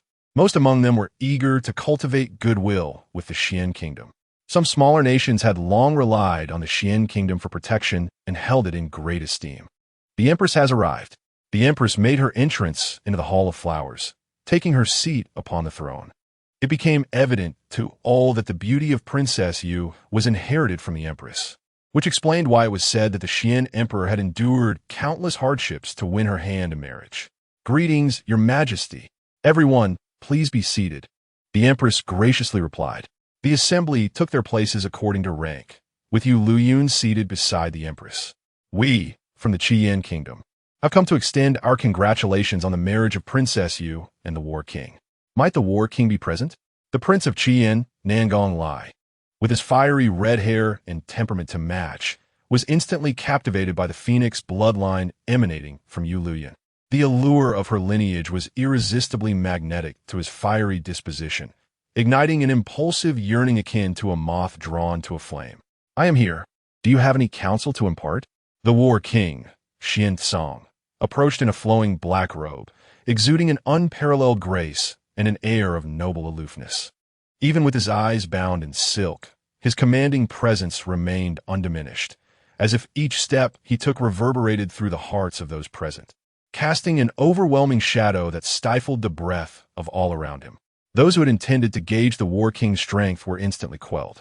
The hall fell into a silence, so profound it was palpable. How could we dare? They thought. How could we even contemplate offering counsel to the War King? His fearsome reputation on the battlefield was enough to instill dread in their forebears, leaving them in a state of unease. With the War King's presence, the atmosphere was charged. Is it not moving? They wondered. Yet we cannot move. Such an imposing figure, like a colossal iceberg, was indeed intimidating. Princess Yu has sacrificed much for the Xian Kingdom, they mused. The War King is quite fearsome. Thankfully, he does not seem to have taken an interest in our princess. How can one so cold make Princess Yu feel warm? The thoughts of the assembly whirled in myriad directions. Yet, before outsiders, he appeared as a stern specter. Beside Princess Yu, he revealed a tender smile. Little moon, you see, His Majesty has invited me to the palace. It is not I who have breached the rules against our meetings, correct? You must not be angry with me. Xuancang spoke gently to her, his cautious demeanor a surprising contrast to his usual countenance. It is no trouble at all. Thank you for coming, Brother Qingxiao, Yueliuyun replied, understanding that the Xian Emperor had summoned Xuancang out of concern for potential threats. How could it be a burden to come see you? It is a desire fulfilled, Xuancang declared, his blatant favoritism towards her burning like fire, igniting warmth within her heart. He was her greatest source of strength. He protected her kingdom, her family, and her. With him by her side, no nation dared to act rashly. In her past life, his banishment from the imperial city and subsequent exile had led to the downfall of the Xian kingdom. Since various nations have come to present their tributes, let them be offered forth. Tomorrow marks the grand wedding of our king, leaving no time to receive you all. The envoys from each nation presented their gifts in succession. From our snow country, we present the precious snow lotus, which can preserve one's beauty eternally. The snow country princess offered this exquisite flower, not merely as a congratulatory gift for Princess Yu and the War King, but more significantly, as a gesture of the snow country's desire for peace. Should the snow country find itself in a weakened state, they too must adopt a humble stance. Thank you for the generous gift from Snow Country. I truly appreciate it. And I am also grateful for the 100 cities you have bestowed upon the Xian country. Yueliuyun remarked softly, reflecting on the extensive preparations she had undertaken to prevent Xian country from suffering greatly at the hands of Snow Country. They now wish to pause the conflict. But once they have recuperated, they may return with renewed vigor. You are most welcome. I am glad that Princess Yu finds it to her liking. The Snow Country princess replied, biting her lip in an effort to maintain her composure and avoid any confrontation.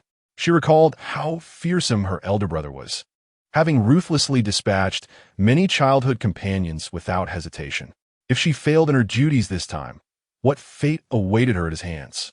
The Qian country presented a pair of fire jade spirit bracelets, which Princess Wanwei graciously accepted. Nangong Lai's gaze was fixed intently on Yueliuyun. The relationship between Qian country and Xian country was fraught with tension, given that both were formidable powers in competition. Initially, he had merely intended to glean information regarding the War King's true capabilities, thus offering a modest gift. However, upon encountering Yueliuyun, he was taken aback by her beauty and privately exchanged for a pair of superior fire jade spirit bracelets to express his sentiments. These bracelets, crafted from the rarest of fire spirit minerals, were infinitely more precious than those from the fire jade mines. A single fire spirit vein yields but one piece of fire spirit jade. Thank you. They are perfectly matched, one for me and one for the princess. How fortuitous. Xuancang's words nearly compelled Nangong Lai to reclaim the precious fire jade spirit bracelets on the spot. His intention was to win favor with the goddess, not to inadvertently aid his rivals. Other envoys from various nations also displayed their tributes, noting that the first two had presented exceedingly lavish gifts. They felt compelled to quietly replace their offerings with more opulent ones. These princes and princesses possessed an immense sense of pride and could not bear to be overshadowed in such a setting. To present a paltry gift would be a source of great embarrassment. Without comparison, there can be no pain. They certainly did not wish to be the subject of ridicule, and thus they feigned grandeur while their hearts bled. Those were their personal treasures. The Snow Country and Qian Country are utterly despicable. Their glances fell heavily upon the Snow Country princess and the Qian prince. Chapter 78. A contest of melodies. We have come from afar to your esteemed nation and hope that the youth may engage in a friendly exchange of talents. May I inquire if His Majesty the Xian Emperor and Her Majesty the Empress would permit this? The third prince of Qin Country, unable to unveil the truth of the War King's fall from grace, sought to embarrass the princes and princesses of Xian Country in front of the assembled envoys, thereby undermining Xian's dignity. Granted, the Xian Emperor acquiesced to his request, allowing the princes and princesses of the palace to enter. Even Princess Shizhao, upon learning this news, had Aunt Xiao assist her in attending. Upon hearing of her elder sister's marriage, which was celebrated with precious gifts from various nations, she lamented that her mother had returned to the Qin kingdom without taking her along. Aunt Xiao, a confidant of the empress, informed Princess Shizhao that the Qin consort had departed to revel in the grandeur and riches of the eldest princess. It was even rumored that she left with an old flame. Although Princess Shizhao remained silent, her resentment towards her mother grew ever stronger. She endured suffering within the palace, tormented by silkworm poison that robbed her of sleep, while her mother chose to abandon her. How could she possibly reconcile with such betrayal? Beware, who lacks awareness and collides with this prince. The eldest prince, Yueliuyun, reprimanded with evident displeasure, only to discover Princess Yu Shizhao sprawled upon the ground. Rather than offering assistance, he callously stepped upon her. What an unfortunate creature. Do not let your misfortune befall me. Some individuals ought to possess a modicum of self-awareness. Perhaps they should gaze into a mirror and reflect upon their own appearance before embarrassing themselves at a palace banquet. Stung by his taunts, Yu Shijiao felt a surge of indignation and helplessness, collapsing to the ground with a sprained ankle. Princess Shijiao, we should return, Aunt Xiao urged, helping her rise, her garments now soiled and appearing quite disheveled. No, I must attend. Aunt Xiao, please take me to the side hall to change my attire. Determined, Princess Shijiao limped towards the side hall with assistance. Meanwhile, within the 100 Flowers Palace, the subjects had proposed the terms of a contest. Hearing of Princess Yu's unparalleled talents, Princess Yueliuyun suggested a competition of musical skill. However, to add a twist, participants would be required to craft their own instruments within a limited time frame of a single tea session. This would undoubtedly hinder Princess Yueliuyun from showcasing her true abilities, as everyone knew her mastery over the guqin and her possession of the famed instrument, luqian. Furthermore, the piece performed must be an original composition. Princess Yu, do you dare to accept this challenge? Count me in. Princess Yueliuyun, fully aware of the challenge's intent to hinder her, remained undaunted. Anyone else wishing to join may do so. Naturally, a contest requires stakes, and we shall each contribute an unexploited mine as a prize, determined by the number of dragon fish dancing in response to the music, a truly equitable measure. The one who can entice more dragon fish to soar shall emerge victorious. She commanded the palace attendants to prepare superior wood and strings, placing them in the open space. Our nation shall offer a newly discovered spiritual mine from the southwest. Such a substantial prize stirred many onlookers, prompting several to step forward and engage in the contest. This musical competition effectively suppressed Princess Yu's advantages, as others stood a fair chance of victory. The dragon fish, known to respond to melodious sounds, set the standard for winning and losing among the cultured elite of various nations, indeed a fair criterion. They publicly established contracts, pledging their minds as stakes. With the countdown commencing, a tea session lasting approximately 10 minutes began, and the spectators gazed at the massive logs, their mouths agape. The wood was exceptionally hard, proving difficult to chop even with knives, truly fine timber, a testament to the grandeur of the Xian kingdom. The princesses labored to split the wood, perspiring profusely while facing considerable difficulty. Turning her head, she beheld the ethereal moon Yueliuyun wielding her power, effortlessly shaping the wood into a blade, executing the intricate process of crafting a musical instrument with a fluid grace that left onlookers utterly mesmerized. The movements of Princess Yu appeared remarkably smooth. It was evident that such finesse could only be achieved through a decade of experience in instrument making. Was she not a princess accustomed to luxury? How could she possess such skills? In contrast, the other princes and princesses struggled to create their instruments, even Princess Yueliuyun exerting immense effort just to cut the wood, resulting in a rough and unappealing finish. Yet, Moon Yueliuyun merely glided her tool across the surface, producing flawlessly cut pieces that were a sight to behold, exuding an air of tranquility. During my tasks in the Psycho Realm, one of the world missions was to create the 10 most renowned musical instruments. After years of diligent practice, I finally met the standards required for various instruments. How absurd that she dares to compete with me in instrument making. While Moon Yueliuyun's skill in playing the instrument was indeed remarkable, the gap between their abilities was not particularly vast in that regard. However, to challenge a master craftsman in the art of creation was akin to courting disaster. Time's up. Everyone paused their efforts, gazing despondently at their unsightly creations.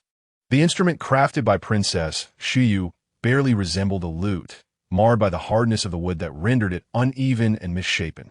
In stark contrast, Princess Yu's instrument bore exquisite carvings, a testament to her artistry. Yet, it must be noted that aesthetic appeal does not necessarily equate to superior quality. The true essence would soon reveal itself in the performance. Princess Xiu stubbornly attempted to conceal the flaws of her instrument, while I, fortunate to have forged a flute, managed to create something that was at least passable, lest I face utter disgrace. One prince murmured softly, lamenting the struggles of those who could not even cut the wood, still grappling with their stubborn material. Witnessing a princess leave in tears, having failed to even shape her wood under the gaze of the crowd, was a sight to behold. How fierce was Princess Yu! She subdued her opponents without a fight, wielding such tough wood with apparent ease, likely the famed Nanhai sunken wood. The profound heritage of the Xian kingdom was palpable. Even mere timber conveyed a message of their formidable prowess, while simultaneously showcasing Princess Yu's remarkable skills. Before the performance segment even commenced, a number of participants had already met their defeat. Now, those who had successfully crafted their instruments were invited to take the stage and perform. Those who had faltered in their creations had been eliminated. Next, the magnificent 9-dragon fish tank was unveiled. A grand, transparent aquarium emerged, housing 9 vibrantly colored dragonfish that glided gracefully within its depths. The tank was adorned with aquatic flora, and the fish shimmered with a soft luminescence, creating a dreamlike ambience. As someone began to perform, the dragonfish quickened their pace. Yet at the conclusion of the piece, not a single fish leaped from the water surface, although the performer had a commendable grasp of musicality. The instrument's rough craftsmanship detracted from the overall experience, and the composition fell short of excellence. Next, a prince who had crafted a flute stepped forward, producing a clear and melodious sound.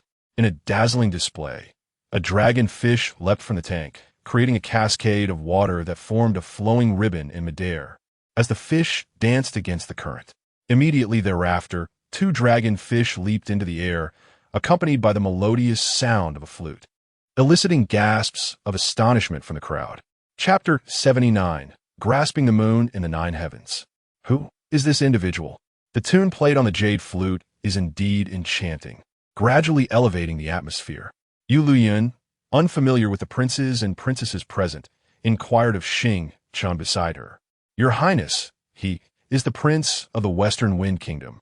Feng Riju, known as the Jade Bamboo Young Master, particularly skilled in flute playing. The Western Wind Kingdom, renowned for its exquisite jade bamboo, produces sounds of exceptional beauty. They have sent a shipment of fine jade bamboo along with a newly crafted jade bamboo flute. The Western Wind Kingdom is a small nation subordinate to the Xian Kingdom, offering a silver mine as a token of goodwill. Xing Chun, accompanied by his personal guard, Yu Feng, is effectively acting as an informant. It must be said, with Xing Chun by her side, she is well versed in the gossip of the realm. The value of the silver mine is relatively low, and the Western Wind Kingdom can easily bear the loss of such a mine. This Jade Bamboo Young Master demonstrates a clever strategy of leveraging small gains for larger rewards. Naturally, this silver mine pales in comparison to a spiritual mine. The token offered by the prince is sufficient to entice most individuals. Xing Chun understands the immense allure of a spiritual mine, as every nation seeks to partake in its bounty. They proffer only worthless mines, secretly mocking the Xian Kingdom for having a prodigal princess who dares to present a spiritual mine as a token. Yet, the emperor and empress continue to indulge her whims without a word of restraint. How outrageous! She treats such a vital spiritual mine of our Xian Kingdom as mere collateral. The eldest prince, Yu Hong, gazes discontentedly at Yueliuyun, yet he dares not voice his grievances openly. Despite being the eldest prince, he enjoys less favor than Princess Yu. If Princess Shi Zhao is akin to the soil beneath his feet, then Princess Yu is the luminous moon above, unattainable even for him. From a young age, he has sensed the preferential treatment bestowed by their father. Despite Yu Hong being his son, directs all affection towards his legitimate eldest daughter. Consumed by jealousy towards Princess Yu, he refrains from rash actions, for even the formidable Prince Xuancang is enough to make him reconsider. Indeed, does she believe the Xian Kingdom belongs to her? If we were to lose a spiritual mine, how many cultivators would be lost to us? The princes and princesses of the Xian Kingdom, seated neighboring Princess Yu, share a common discontent towards her. You shall not speak ill of our elder sister's affairs. Can such a delightful flute melody not silence your tongues? Shall I inform elder sister that you are all dissatisfied with her decision? The youngest princess, Yujio, chimed in with a bright voice. With that, the crowd fell silent in unison. After the Jade Bamboo Young Master exited the stage, 3 dragonfish returned to the aquarium. To achieve the auspicious occurrence of 3 dragonfish is indeed a rare feat. Subsequently, several others took to the stage, prompting the appearance of 1 or 2 dragonfish. Princess Yu of the Snow Kingdom stepped forward, proposing a musical contest. One wonders what her skill level is. The Snow Kingdom, perpetually frigid, is known for its fierce populace, who are accustomed to a harsh lifestyle, leading to infrequent interactions with other nations, leaving their capabilities largely unknown. Princess Yu, brimming with confidence, cradled her peepa in hand and leapt onto a wooden platform alongside a cylindrical stump. Dressed in an exotic long gown, her appearance exuded a hint of wildness. As she caressed the strings of her peepa, she balanced herself atop the wooden stump. The wooden stump had been hollowed out by her, and when she stepped upon it, it resonated with a rhythmic thumping. One must admit, she possessed a certain raw strength, having excavated the South China Sea's sunken wood with her bare hands. The peepa's notes surged, harmonizing with the drumbeats, while the bells adorning her attire chimed as she twirled, weaving together a symphony that stirred the hearts of the audience. She was alluring and exuberant, embodying a boldness that starkly contrasted with her serene name. The dragonfish leapt successively from the water within the jar, followed by a fourth that soared into the air. Water cascaded, sparkling droplets merging like fluttering ribbons, eliciting gasps of astonishment. Wow, this snow country princess is truly remarkable. The 4 dragonfish danced, heralding what was said to be the legendary 4 seas bearing wind. The snow country princess possessed undeniable talent. All eyes were riveted upon the stage, where the snow country princess smiled with abandon, as if the victory was already assured. The bells on her garment, meticulously crafted by a master musician, indicated her preparation. Xuancang remarked to Yueliuyun that the Snow Jade Princess's intention to create her own instrument for the contest was, in actuality, a ploy to attract the dragonfish with the sound of her bells. She had practiced countless times composing with the bells, blending into the peepa and drum sounds, rendering her efforts almost inconspicuous. Should one expose her ruse now? It was of no consequence. If victory was to be claimed, it should be achieved in a manner that would truly win her respect. Yueliuyun had yet to regard her little trick with seriousness, waiting for the moment when the princess, believing herself victorious, would descend with an air of triumph. With a delicate touch of her toes, Princess Yu lightly landed upon a branch of a towering snow camellia tree at the edge of the high platform. This magnificent tree, with its umbrella-like canopy, boasted snow camellias the size of fists, radiating a soft, ethereal glow akin to moonlight, heavily adorning its branches. A fragrant, elegant aroma wafted in the breeze as Yueliuyun perched upon the trunk, holding an instrument never before seen by the people of this world. What sort of instrument was this? Its design was intricate, embellished with hollow carvings, yet it bore only 2 strings. Was time insufficient, resulting in a hasty assembly with merely 2 strings? What could be produced with only 2 strings? Amidst the questioning gazes of countless spectators, Yueliuyun drew the strings of her eru. A single, upright pole stood firm, the 2 strings connecting east to west, producing an ethereal and mournful sound that gradually rose. In an instant, everyone felt a tingling sensation, as the haunting melody seemed to penetrate the depths of their souls. The peace lanting Sioux flowed like a breeze across the lake, rippling the surface. Silence enveloped the surroundings, the world muted, leaving only the heartbreaking music that unfolded the ultimate elegy between heaven and earth.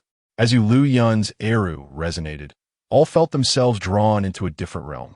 No soul could escape the clarion call of the Swana, nor could any heart evade the pull of the eru. Tears streamed down countless faces, eyes reddening as they were immersed in sorrow, tears falling freely and without restraint. The atmosphere had reached a pinnacle. "Someone, burn me," came a plea. "Let us celebrate the princess." Within the water tank, the dragonfish, enchanted by the music, leapt forth in succession, splashing. 1, 2, 3, 4, 5, 6, 7, 8, 9. 9 dragonfish soared gracefully through the air, eliciting astonished gasps from the crowd, their bodies entwined, forming a magnificent, suspended moon. The rushing waters followed their lead, ascending toward the heavens. A splendid rainbow emerged in the sky, while the cascading waterfall sparkled in the sunlight, resembling a tapestry woven from brilliant diamonds. With a single performance of the dragonfish, their fame spread across the world. Am I dreaming? 1, 2, 3, 4, 5, 6, 7, 8, 9. 9. Truly, there are 9 dragonfish. Could I be losing my mind? How could anyone achieve such celestial harmony? Is this not the legendary feat of grasping the moon from the 9 heavens? The breathtaking spectacle of the 9 dragonfish dancing in unison is a sight we are fortunate to witness. The Moon Princess is indeed extraordinary. As the ethereal melodies ceased, the crowd gradually regained their composure. The wind chimes tinkled beneath the eaves, and the moss on the steps felt alive again. The fragrance of blossoms in the breeze became vividly clear. The audience finally realized they were immersed in this enchanting moment. Such mastery of melody transcends the ordinary. The Moon Princess has delivered a stunning blow to the senses. Princess Yueliuyun, her face as pale as a blank canvas, clenched her fists in frustration. She had resorted to underhanded means and still found herself outperformed. How could a mere duo of strings surpass the elaborate ensemble of instruments she wielded? Chapter 80. The phoenix flowing wine chin dare I inquire. O Moon Princess, what instrument is this? Its timbre is remarkably unique. Prince Feng Ruoju of the Western Wind Kingdom humbly asked, still reeling from the profound impact of the performance that seemed to resonate within his very soul. He recognized that the Moon Princess had attained a level of musical mastery akin to that of a grandmaster. Few in the Qihuan continent could evoke such immersive experiences through sound. Might you reveal the title of your composition, dear princess? That melody was truly enchanting, unlike anything I have ever heard before. This instrument is called the eru, also known as the shiqin. The piece I performed, Lanting Su, was serendipitously acquired. Should anyone wish to purchase it, they may do so at the Qijin Pavilion. I intend to share the crafting techniques of this instrument with them. Purchasing this instrument will include a complimentary score of Lanting Su.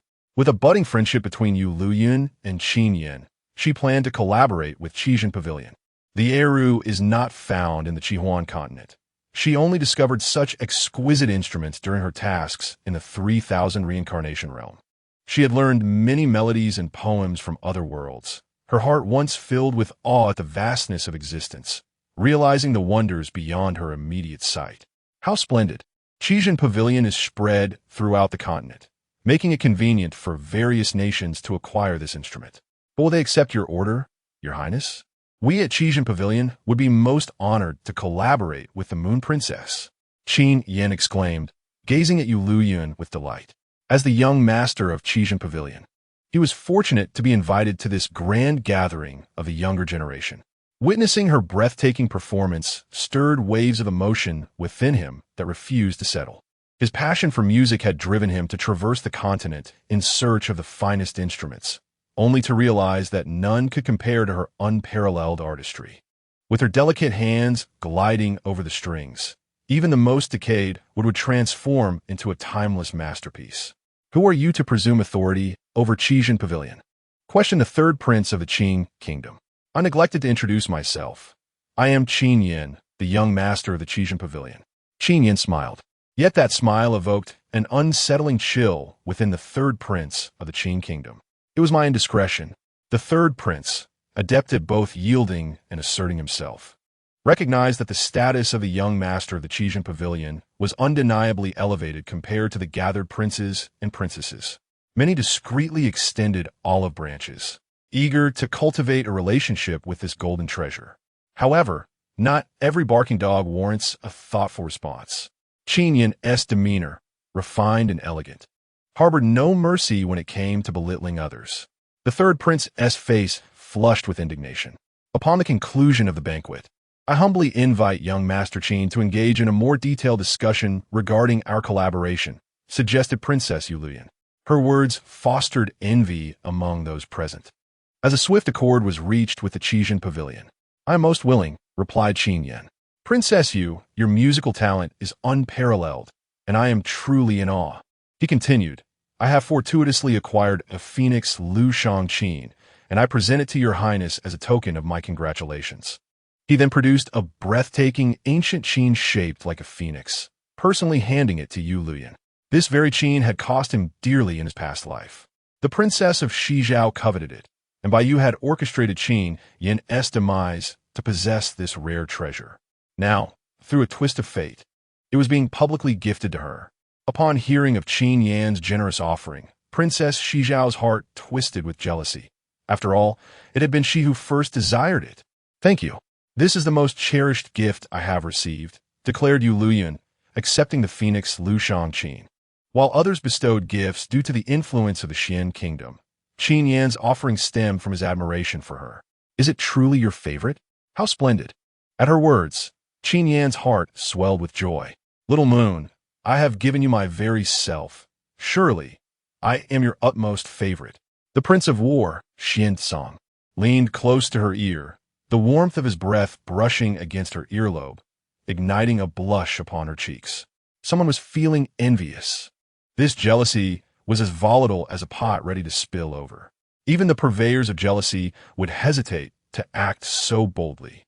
"Ahem, indeed, I'm fond of it," Yueliuyun replied, finally straightening her posture. With Princess Yu's brilliance on display, no one else could surpass her in the ongoing musical competition. In this round of musical prowess, Princess Yu emerges victorious. "I trust there are no objections?" The Xian Emperor intoned slowly, pride evident in his features. "Wait, this prince has something to say." The Prince of the Western Wind, Fengruozhu, stood up. "What assent do you voice?" inquired the Xian Emperor, his gaze imbued with the authority of a ruler. "Princess Xiyu of the Snow Kingdom has engaged in deceit. She wore musical bells, and her dance produced melodies that rendered our competition inherently unfair." Fengruozhu, displaying remarkable boldness, directly accused Princess Xiuyu of cheating, prompting all eyes to turn toward her. Princess Xiuyu, mortified and furious, found herself at a loss for words to refute the accusation. She had believed her actions to be covert, unaware that they had been unveiled. "Thank you, young Master Yuju, for your gallant candor." Yueliuyun nodded in his direction, to which he swiftly shook his head in response. "Princess, there is no need for gratitude. You are unequivocally the rightful first place. And congratulations to young Master Yuju for securing the second position." The princess extends her gratitude to all those who generously bestowed upon her the mines. Fengruozhu acknowledges defeat to Yueliuyun, not out of weakness, but rather disdain for those who resort to underhanded tactics. After bringing her down a notch, he feels a sense of relief. Although the Western Wind Kingdom is a small nation, they align themselves with the great elder brother, the Xian Kingdom. As long as their elder brother stands strong, they have nothing to fear from the Snow Kingdom. However, should that elder brother falter, even the humble Western Wind Kingdom cannot evade the fate of destruction. Thus, he chooses to remain passive, embracing a shared fate with his elder brother. The Snow Kingdom is an archenemy of the Xian Kingdom, and naturally, he finds himself at odds with them as well. This is all a testament to Princess Yu's prowess.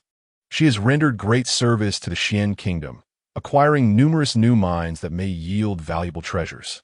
The Xian Emperor and Empress beam with pride. Their beloved daughter is truly exceptional. How wonderful! How splendid! The old father is deeply moved. Those princes and princesses who once criticized Princess Yu for her extravagance now behave like docile geese. "My dear little Yu is indeed remarkable." Xuancang wears a proud expression, filled with a sense of honor. "Enough. Let us maintain a low profile." Yueliuyun gently pats his hand, advising him not to be too complacent. Having gained such a significant advantage, he should be cautious of provoking envy. The Xian Emperor instructs his aides to secure the contracts from various nations and dispatches personnel to take over the lost mines. Had we known Princess Yu was adept in music, we would not have dared to display our skills in her presence. For the next round, let us engage in a duel of swordsmanship. The ever-scheming third prince of the Qin Kingdom reveals a sinister smile. According to the confidential letter from his aunt, the Qin concubine, none of the princes and princesses of the Xian Kingdom possess any combat prowess. "Oh, a sword duel? Who would dare to compete with me?" Xuancang's magnetic voice resonates, calm yet intimidating, causing the faces of those present to pale as if they had seen death. "Your Highness, how could you possibly compare with us? You are from an entirely different realm. I sit here. How can there be such a chasm between us? While you may not be separated from us by realms, you can certainly make us feel that way. Who would dare to duel with this god of slaughter? Your Highness has misunderstood. We seek a friendly exchange with the princes and princesses of the Xian kingdom. Your status is unsuitable. I am not averse to joining in. Xuancang responds, nearly causing the onlookers to spit blood. Is he intent on mercilessly trampling the competition? Have some decency. Do not bully the young. Chapter 81. A celestial spectacle. The third prince of the Qing kingdom wishes to undermine the Xian royal family. Yet with Xuancang's protection, he finds himself in a predicament, unable to retreat or advance. Despite years of diligent practice in swordsmanship, facing the god of war, who slaughters foes with the ease of slicing through vegetables, he cannot help but feel his legs weaken. There is no need for the king of war to enter the fray. I shall contend with you myself. Yueliuyun stands atop the high platform, her gaze sharp and commanding, her presence radiating authority.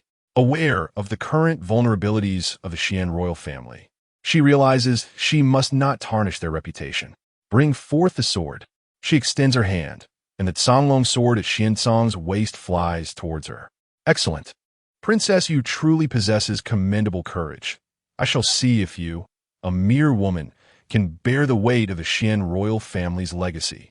The third prince of the Qing kingdom, Xingyao, grips a treasured sword bestowed upon him by the Qing emperor, raising it as he charges towards her. Even in the spirit of friendly competition, one must not take her life. However, he could still rend her garments into tatters before the public eye. His intentions were malevolent, seeking to humiliate the Xian kingdom through underhanded tactics. When the time came, even if the Xian emperor were to be enraged, it would merely reflect poorly on his daughter, who failed to measure up. After all, in martial contests, one is bound to lose control. Just as his sword tip approached the delicate fabric of Yueliuyun's attire, she grasped her long sword and executed a breathtaking strike. A celestial figure soared forth from her Canglong sword, as if a transcendent being had descended from the heavens. The dragon's shadow within the sword flickered to life, poised to ascend and soar into the ninth heaven. Simultaneously, an extraordinary sword intent erupted from blade, intertwining with the celestial figure, shattering the approaching sword and sending fragments slicing across his face, leaving a crimson mark that rendered the third prince of the Qing kingdom utterly paralyzed with shock. Lying in the distance atop the glazed palace, the Longyuan sword immortal, who was earnestly drowning his sorrows in drink, felt the surge of sword intent emanating from Yueliuyun, as if struck by lightning. His entire being trembled, his sharp eyes widening as they fixated on the long sword she wielded. How could this be? How old is she to have comprehended sword intent? Her sword intent surged forward, overcoming all divine and demonic obstacles with unwavering martial spirit. At merely 18 years of age, she had grasped sword intent. This realization diminished his so-called genius in the way of the sword. It turned out she was the true prodigy. How could she master the celestial flight of the flying immortal sword in less than a day? What kind of extraordinary talent was this? The Longyuan sword immortal's heart ignited with fervor. Truly worthy of being my sword disciple, she is remarkably exceptional. He had unilaterally declared her as his direct apprentice, and none would dare challenge that. The unrivaled sword intent. Xuancang, closer than ever, immediately sensed the overwhelming strength of Yueliuyun's sword intent. It was so fierce and domineering that it forced the third prince of the Qing kingdom to kneel in surrender. Princess Yu, I concede. Please do not take my life. You have won. You are undoubtedly capable of bearing the weight of the Xian royal family. He knew when to yield, without hesitation, and upon realizing that the bestowed sword had been shattered, he swiftly knelt, prostrating himself on the ground with remarkable grace and familiarity. I concede. Yueliuyun spoke calmly. He felt as if he had been granted a reprieve from death, scrambling off the stage while clutching his wounded face, as though ghosts were pursuing him. Could he refrain from cursing his misfortune? To confront a genius who comprehended sword intent at 18, he had the audacity to challenge her to a duel? Swordplay was out of the question, but perhaps a contest of wits was still feasible. Wow, The crown princess is truly formidable. He finally understood why their father favored her above all. The emperor's affection for the crown princess had little to do with her strength. It was primarily because she was born of the empress. Even if she were utterly lacking, their father would still cherish her. Xiaojiu, you need not be so candid, but I truly believe the crown princess is magnificent. Xiaojiu gazed at Yueliuyun with admiration, feeling that her brothers paled in comparison to her brilliance. Despite the multitude of nations bearing down, they had yet to bring any honor to the Xian kingdom. May I inquire about the master of Princess Yu? Some wish to explore the forces behind Yueliuyun. It is none other than myself. The sword immortal Changyin strides forth, riding his long sword. His profound gaze briefly scans the countenance of the Xian emperor before swiftly returning, his attention captivated entirely by Yueliuyun. Such a promising talent should be nurtured, otherwise, she will soon surpass him. At that moment, how will he maintain his dignity as a master? Who might you be? I have encountered the esteemed Changyin. Some have caught but a distant glimpse of the sword immortal Changyin, truly a figure of divine grace. Do you not recognize the esteemed Changyin? The celestial sword immortal from beyond the clouds. Indeed, only such an extraordinary being could cultivate a prodigious talent like Princess Yu. They instantly envisioned Princess Yu diligently training in swordsmanship under the tutelage of the esteemed Changyin, ultimately reaping the rewards. A decade spent honing a single sword, its radiance sweeping across the universe. Merely contemplating it is profoundly inspiring. My dear disciple, your celestial move is executed with exquisite precision. The eager master gazes upon her with anticipation. It is your teachings that are commendable. Seizing this opportunity, Yueliuyun seeks to inform the various kingdoms that the Xian kingdom is shielded by a sword immortal. Even though the sword immortal cannot arbitrarily interfere in the affairs of nations due to an oath, their mere existence serves as a formidable deterrent. The sword immortal Changyin has merely bestowed a legacy jade talisman, yet now he possesses such a gifted successor. He must cultivate her diligently. Content, he returns to the rooftop, his spirits lifted for a celebratory drink. The exquisite jade pendant adorning Princess Yu's waist appears familiar, seemingly a token of the Ling Palace. Could it be? The Ling Palace transcends worldly affairs. Who would possess such a token? Indeed, it is said that the Ling Palace governs the fate of the world, and its master is unfathomable, never entangling with the outside world. Surely, he must be mistaken. How could the Xian kingdom have the privilege to obtain a token from the Ling Palace? No one believes the exquisite jade pendant at Yueliuyun's waist is authentic. When she received this token from Ling Zhe, she chose to keep it, hoping to leverage it should the Xian kingdom ever face peril. The Ling Palace stands as the most enigmatic entity on the Qi Huan continent, evoking profound reverence among the populace. She harbors a personal ambition, wishing to wield the Ling Palace's influence to deter any reckless actions from the nations. Yet, despite her deliberate display of the pendant, few recognize its true value. While some find it familiar, none are convinced of its authenticity. At that moment, a voice from outside the Baiwa Palace announces, "The National Master Ling Zhe has sent gifts." As the words resonate, a delegation clad in the flowing robes of the Ling Palace enters, bearing offerings. Rare, spiritual plants, infused with ethereal energy, grace the trays amid rising auspicious clouds.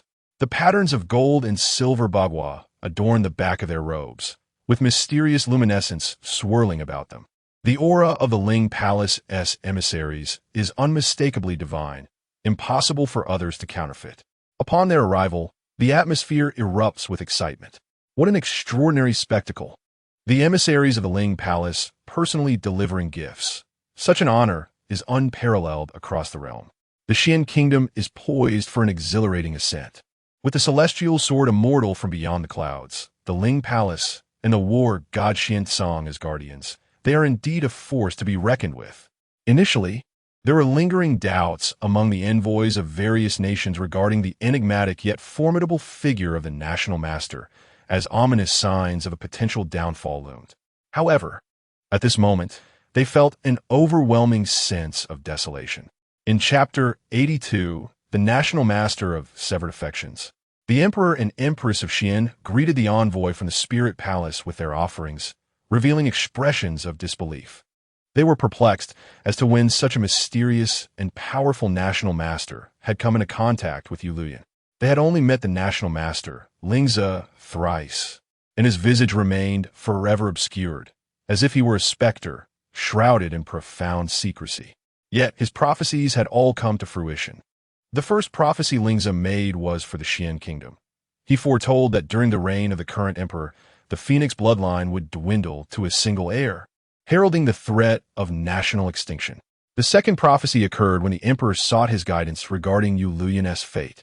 He predicted that the phoenix bloodline would extinguish in this generation, and that the princess would not survive past 18 years of age. The third and final divination was sought to discern the whereabouts of the princess's vitality. This time, he revealed that the princess's fate had shifted, liberating her from the shackles of heaven and earth. The spirit palace could no longer foresee her future. Her life and destiny were now in her own hands. At that time, the emperor and empress were unaware of the true implications of Lingze's words, but he urged them to keep this secret closely guarded. Where once every individual was bound by a predetermined fate, Yueliuyun had now become a variable, capable of altering the destinies of others. The national master commanded them to wish for the princess's lifelong peace and tranquility. The spirit palace's envoys presented exquisite spiritual herbs, exceedingly rare treasures from the divine medicinal garden.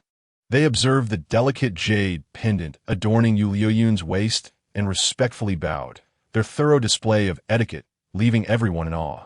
The spirit palace had always maintained an air of superiority.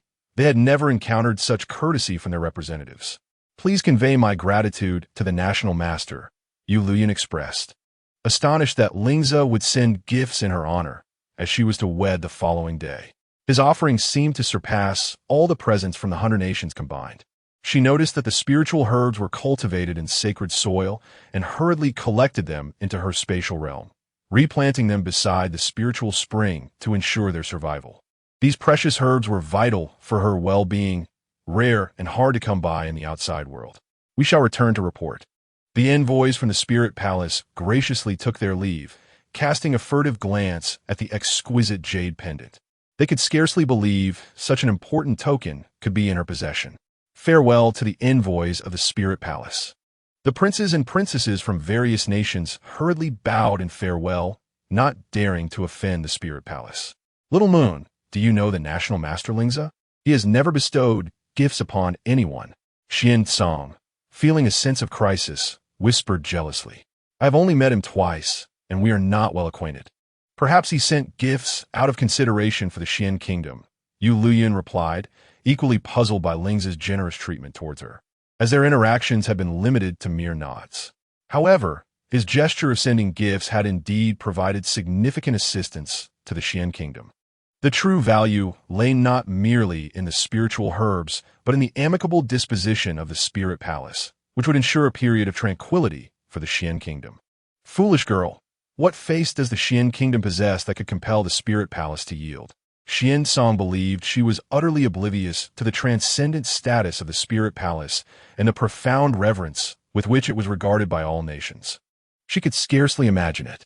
He pondered that perhaps it was due to her calamity that the Xian emperor forsook the opportunity for divination to seek assistance from the spirit palace, which led to the delivery of the spirit herbs.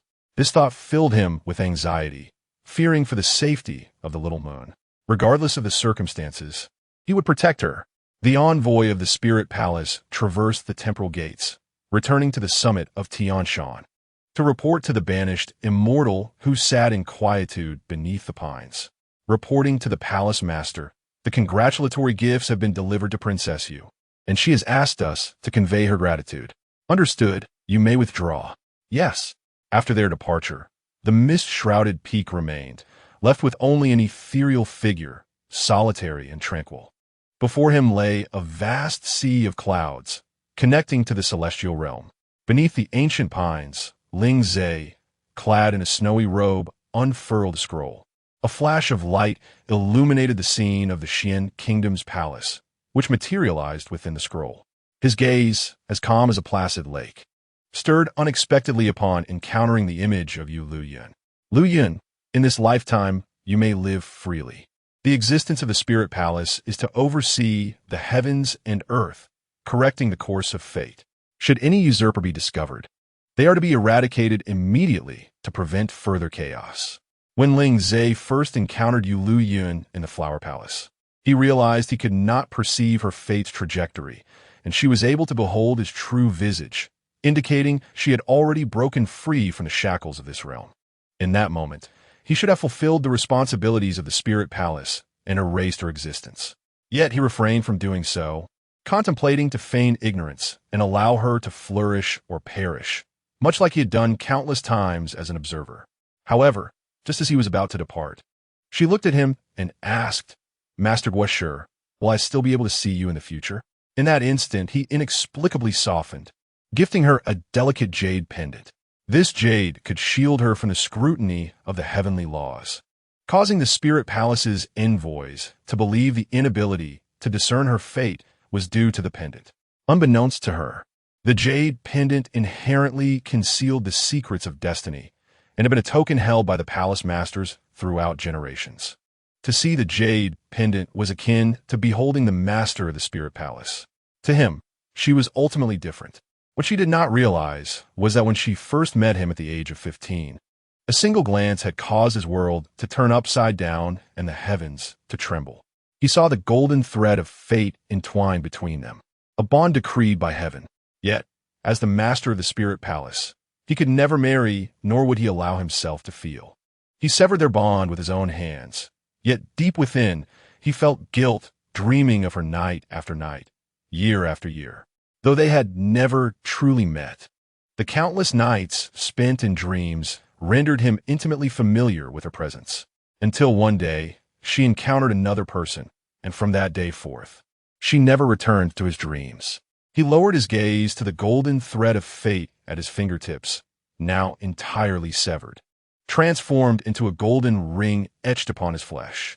In that moment, an unfamiliar, piercing pain surged within his heart. At this very moment, he gazed upon the scroll, where the blood-red thread of fate, vivid as rouge, entwined tightly around the fingers of a handsome man beside her, whose gentle smile illuminated the scene. The hue was striking, almost blinding. This thread of destiny was purchased with her very life, imbued with a resolute and determined crimson essence. They were originally fated to be eternally apart, their union a defiance of the heavens. In this lifetime, she had recognized her true feelings, no longer obscured by ephemeral clouds. Ling Zhe should have felt joy for her.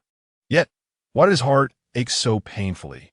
It was clear that when he ascended to become the Lord of the Spirit Temple, all his emotional ties had been stripped away by the will of the heavens. As a mere instrument defending the heavenly order, he had no need for feelings, no desire for affection. He suspected he might be unwell. Come forth, were the orders of the Lord. Summon the celestial healer at once. As you command. Chapter 83. Unaware of yearning, the celestial healer, Fu Guang, was engrossed in alchemy within the pill chamber when he was urgently summoned by the Spirit Temple's attendant. Clad in azure robes reminiscent of serene grass, his garments flowed elegantly, and his peach blossom eyes sparkled with an intoxicating allure. His visage was exceptionally handsome, surpassing that of many a woman. I say, Xingzhou, the threshold of your heavenly mountain is exceedingly high. Each visit leaves me exhausted from the climb alone. If you are in such a hurry, could you not open the portal of time and space to allow my direct entry into the temple? Esteemed celestial healer, please forgive us. Only those of the Spirit Temple may utilize the portal of time and space. Please ascend the heavenly ladder. Xingzhou replied with an impassive demeanor. Xingzhou, one must learn to be adaptable, you understand? What if the treatment is delayed and your lord perishes? The celestial healer, Fu Guang, began to ascend the heavenly stairs, each step upon the 90,000 steps of the heavenly mountain bearing a heavier weight of celestial pressure than the last. Those lacking sufficient strength were denied even the opportunity to climb. The Spirit Temple adheres strictly to rules, and moreover, the Lord shall not perish, Xingzhou answered earnestly. Enough. It seems I cannot reason with you. You are as unyielding as a block of wood. Fu Guang was no stranger to the spirit temple. They adhered to rules throughout their lives, conducting affairs with an unwavering heart, akin to soulless puppets. The heavenly mountain gathers the vast, righteous energy of the cosmos, amalgamating the devout faith of myriad beings. It connects heaven and earth, a solitary peak rising straight to the nine heavens. Truly, it is an insurmountable height. At last, he had made it. The scenery here was breathtaking, never growing tiresome to behold. Fu Guang and the attendant Xing Zhou reached the summit of the heavenly stairs. Gazing at the clouds returning to the mountains and seas, feeling as though they were on the threshold of heaven, entering an immortal court. Lingzhe resided in a place called Biluotai. The heavenly mountains Biluotai was perpetually shrouded in mist. He dwelled there alone, and no one could enter unless summoned. Xing Zhou stood guard outside, while Fu Guang pushed open the door and stepped into the courtyard. Instantly, a rich and pure spiritual energy enveloped him, bringing a sense of complete serenity. Verdant moss and lush bamboo surrounded him. This place was truly refined and tranquil, soothing to the spirit. Lingzhe sat at his desk, brush in hand, painting lotus flowers that seemed to sway gently on the paper. The incense burner on the desk emitted curling wisps of smoke, enhancing his solitude like a solitary poem amidst the moonlight. Fu Guang, you have arrived. I feel unwell. Please examine me, Lingzhe said, setting down his brush and tidying the scroll. The arrival was marked by an arduous ascent of 90,000 steps, leaving my old back nearly broken.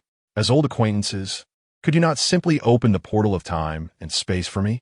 The celestial healer Fu Guang rubbed his aching waist, unable to withstand the oppressive aura of the Tianshan Mountains.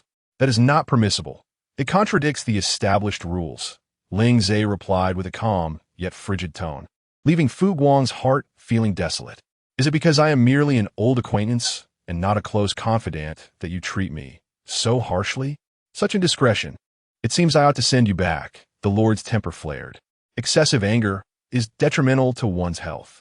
Am I not allowed to tend to your ailments while attending to important matters? The celestial healer conjured a verdant vine, infused with spirit energy, which coiled around his wrist as he assessed Lingzhe's condition. My lord, your vitality is robust, comparable to that of a divine dragon. There are no signs of illness. If you wish to see me, there is no need for such a clumsy pretext. Yet, why do I feel a pain in my heart? Lingzhe furrowed his brow. How could he possibly be free of illness? This was illogical. It may be a case of lovesickness. The celestial healer declared earnestly. This affliction of the heart requires a remedy for the heart. Could it be that I am your cure? Someone, see our guest out. Please wait. I speak the truth. You are neither poisoned nor cursed. Hence, it must be that lovesickness has taken hold. The more Fu Guang pondered, the more convinced he became that this notion of lovesickness was indeed most fitting. Oh dear, the iron tree has finally bloomed after a millennium. He smiled radiantly. Wait a moment. Are not all of you from the spirit palace as dense as a wooden block? Perhaps you should simply become wooden fish instead of pretending to be human. Oh no, how careless of me to voice my innermost thoughts. Return whence you came. Lingzhe waved his long sleeves, effortlessly opening a portal to time and space, sending Fu Guang back to his abode. Unfeeling. Fu Guang's indignant voice echoed just before the portal closed. As the gateway vanished, the Bailuo terrace returned to tranquility. The absence of the incessant chatter brought a serene silence to the world. What is lovesickness? Why does it exist? Lingzhe stood at the cliff's edge, gazing out at the sea of clouds, with the copper bell ringing in the breeze, yet his heart remained restless. He believed himself to be all-knowing, possessing insight into everything.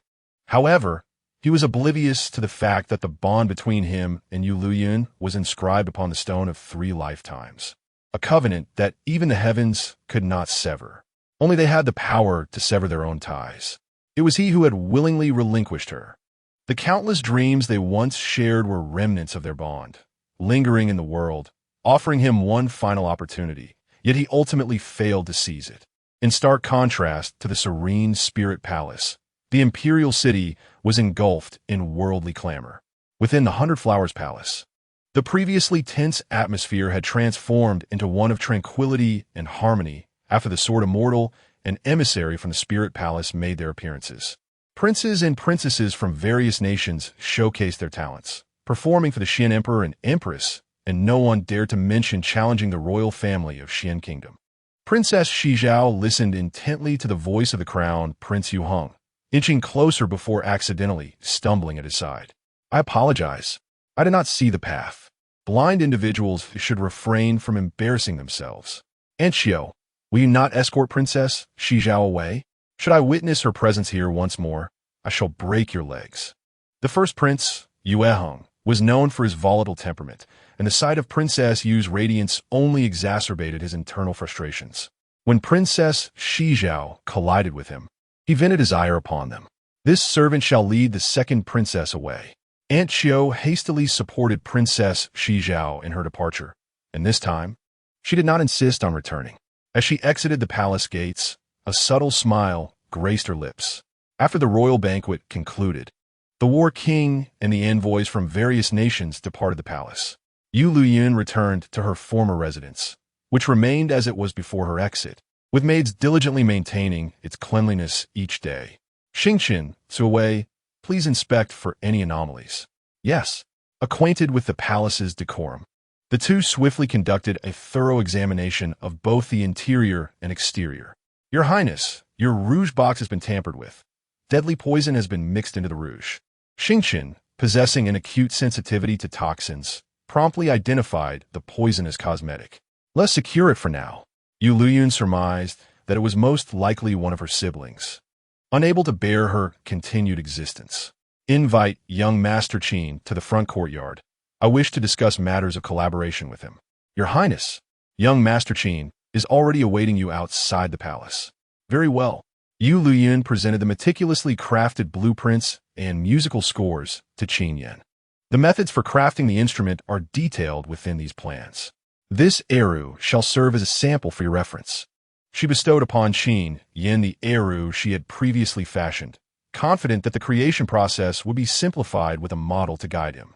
Let us agree to a 50-50 split of the proceeds. Qin Yan accepted the eru she had personally crafted. His spirits elevated far beyond the initial joy of discovering the flowing melody of the Qin. Excellent. Yueliuyun nodded in agreement, recognizing the mutual benefits inherent in their collaboration. A pleasant partnership indeed. Should similar opportunities arise in the future, I hope you will consider our Qijian Pavilion first. Qin Yan, possessing a keen sense of propriety and reliability, proved to be an ideal collaborator. At that moment, as the two finalized their agreement, Zuwei hastily approached. Your Highness, there has been an incident. The first prince has been poisoned and has perished. I am aware. Please escort young Master Qin out of the palace. Yueliuyun had just discovered the lethal nature of the rouge when she learned of the first Prince Yueheng's demise. It was a cunning ploy to implicate her in his death, a truly insidious act. Yes, Zuwei recognized the gravity of the situation. Should young Master Qin remain within the palace, he might become embroiled in the scandal. She promptly arranged for his departure. Princess Yu, should you require my assistance, do not hesitate to seek me.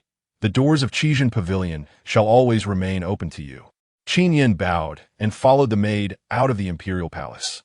Xingqian, investigate whether this poison is identical to that which afflicted the first prince.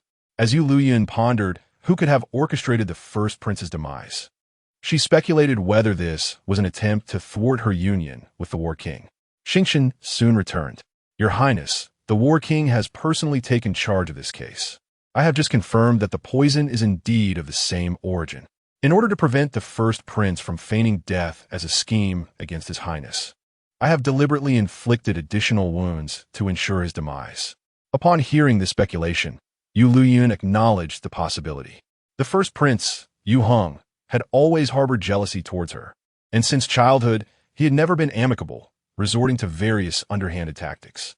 Their relationship bore no semblance of sibling affection, being even more estranged than mere strangers. If it were indeed his doing, encountering a decisive figure like Xingqian would lead to a most humiliating end. Have we traced the source of the poison? No.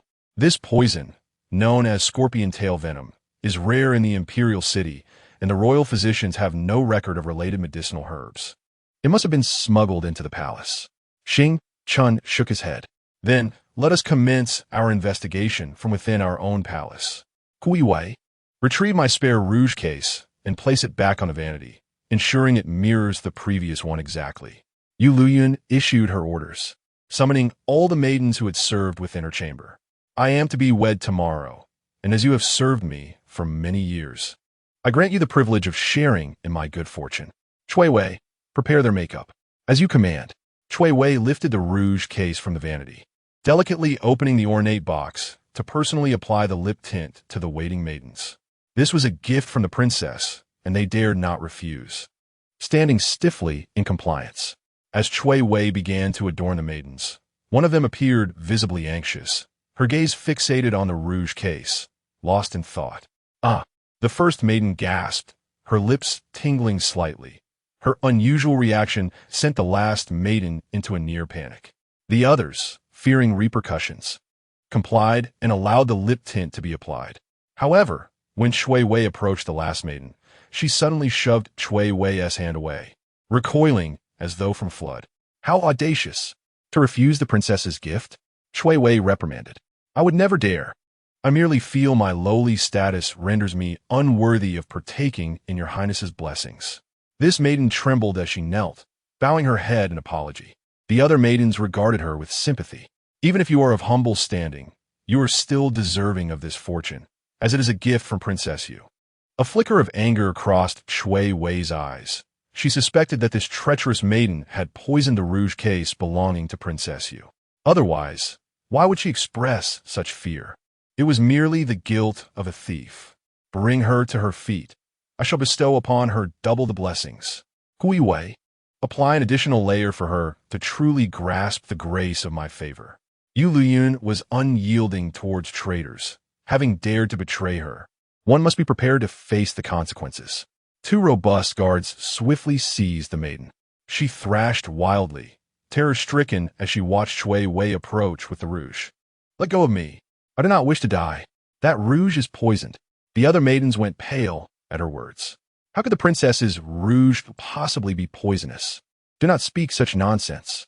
Chui Wei smiled as she applied more of the tint, the maiden trembling in fear. It truly is poisoned. You will all perish. You will all perish. Her face contorted in horror. She screamed in a fit of hysteria. Why do you know that this rouge is poisoned? Did you administer the poison yourself? You have already been infected and are doomed to perish. If you confess sincerely, I might spare your family. Otherwise, they will be implicated by your actions and face annihilation. Yueliuyun gazed at her coldly, her expression steely, filled with murderous intent. Had she been too merciful in the past, allowing them to perceive her as an easy target? It was the 9th princess who instructed this servant to poison your rouge. I was merely deceived into committing this grievous act. Your Highness, I implore you to spare my family. Who provided you with the poison? It was personally given to me by the 9th princess, who also offered me a pouch of spirit coins, promising that once the deed was done, I would be released from the palace. I only acted foolishly upon learning that my family could no longer wait for my age of departure from the palace to arrange a marriage. Tears streamed down the maid's face as she spoke. You are truly foolish. The princess had already informed me that once she is married, all the maidservants who had served her would be allowed to leave the palace early to establish families. She even prepared a dowry for you all, which is stored within the palace. Yet for your own selfish motives, you sought to harm the princess. Chui Wei exclaimed in anger. Princess, you had always been benevolent toward her maids. Their ingratitude was one thing, but to repay kindness with malice was unforgivable. The kneeling maid revealed a look of shock, her regret palpable. Had she merely waited a little longer, she could have realized her desires. Instead, she chose to betray her own mistress for personal gain. Take her away to the Department of Severe Punishments. As you command. The 2 guards escorted her away. Your Highness, please save us. The other maids knelt, tears streaming down their faces, genuinely believing they had been poisoned. You need not plead for mercy. Simply wash your lips clean. I merely added a hint of chili powder. This time, to uncover the perpetrator, I had to put you through this ordeal.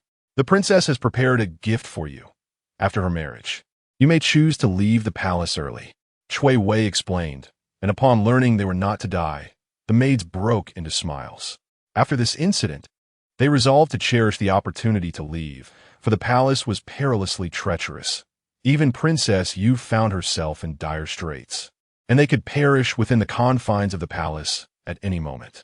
Fortunately, Princess Yu had shown them such kindness over the years. They had committed neither great merits nor grave offenses, allowing them to leave the palace safely and reunite with their families. You may take your gifts and depart. Yueliuyun bestowed the prepared spirit coins upon them, and after expressing their gratitude, they exited. Your Highness, do you truly believe the ninth princess wishes to harm you? Chui Wei felt sorrow for Princess Yu. It was said that royalty was devoid of affection, and among so many siblings, none were close to her. She bore no grudge against you. Even if they were not close, such cruelty seemed unwarranted. I do not think the ninth princess is foolish enough to stand against me. After much contemplation, I suspect it is either the first prince or my second sister. Yueliuyun never underestimated any of her siblings. The ninth princess was astute, adept at navigating danger, and such matters were invariably perilous. Though the second princess, Yu Shizhao, was blind, she was certainly not to be underestimated. Chapter 85. The golden cicada sheds its shell beyond the confines of the celestial prison. Formidable guards stood vigilant, encircling the prison in 3 layers inside and 3 layers outside to thwart any escape attempts by Baiyu. A prison guard, lantern in hand, made his way towards Baiyu's cell. Within the dimly lit chamber, a faint, yellowish light seeped into the confined space. Despite being ensnared in captivity, Baiyu remained unperturbed. Apart from a moment of turmoil upon encountering Princess Yu, he had seemingly regained his composure. My lord, everything is prepared. The guard stood respectfully outside the cell, producing a key to unlock the door. As he entered, he placed a food box down. Their figures soon melded into the shadows, and shortly thereafter, the guard emerged. Lantern in hand, stepping away with poise. Baiyu had established deep roots in the Xian kingdom, his influence intricately woven. Even within the prison, he had allies ready to assist him. Before departing, the guard glanced up at the large red lantern hanging at the entrance of the prison and swiftly tore it down. He stepped upon the discarded lantern and moved toward the light outside, raising his gaze towards the palace. He then lowered his head, cautiously navigating past the heavily guarded gates, returning to a dilapidated dwelling. Only when the scrutinizing gazes had vanished did he straighten his back, exuding an aura that belied his previously humble station as a mere prison guard. Originally, the men of the War King had their sights set upon the prison, but with the recent assassination of the crown prince within the palace, their focus had shifted entirely to tracking down the culprit. Withdrawing a contingent of elite forces and inadvertently granting Baiyu an opportunity to escape, a classic case of the golden cicada shedding its shell. Baiyu slipped out from the rear courtyard, making his way to the Sifong Pavilion in the imperial city. Following the banquet at the 100 Flowers Palace, envoys from various nations were accommodated at the Sifong Pavilion. This grand embassy, towering 100 zhang, provided each nation with a separate floor for their representatives, all guarded meticulously. The Sifong Pavilion was vast, showcasing the grandeur and might of the Xian kingdom. Some envoys chose to return home, while many opted to remain for the ceremonies the next day. News of the banquet at the 100 Flowers Palace spread like wildfire among the nations. Those who had harbored hopes of testing the waters with the Xian kingdom quickly extinguished any notions of dividing its territory, grateful for their caution that had led them to such crucial intelligence. Disguised as an attendant of the crown prince of the Qing kingdom, Baiyu successfully infiltrated Xing Yao's quarters. Though he was imprisoned, his network remained expansive, and he learned of Xing Yao's failed attempt to confront Princess Yu at the banquet, resulting in a humiliating defeat that brought disgrace to the Qing kingdom. Who are you to dare intrude upon this prince's abode? Such audacity! You need not concern yourself with my identity, for I shall replace you. Baiyu stood before Xing Yao, both of them princes. He had been forsaken at birth, while others enjoyed a life of privilege. What do you intend to do?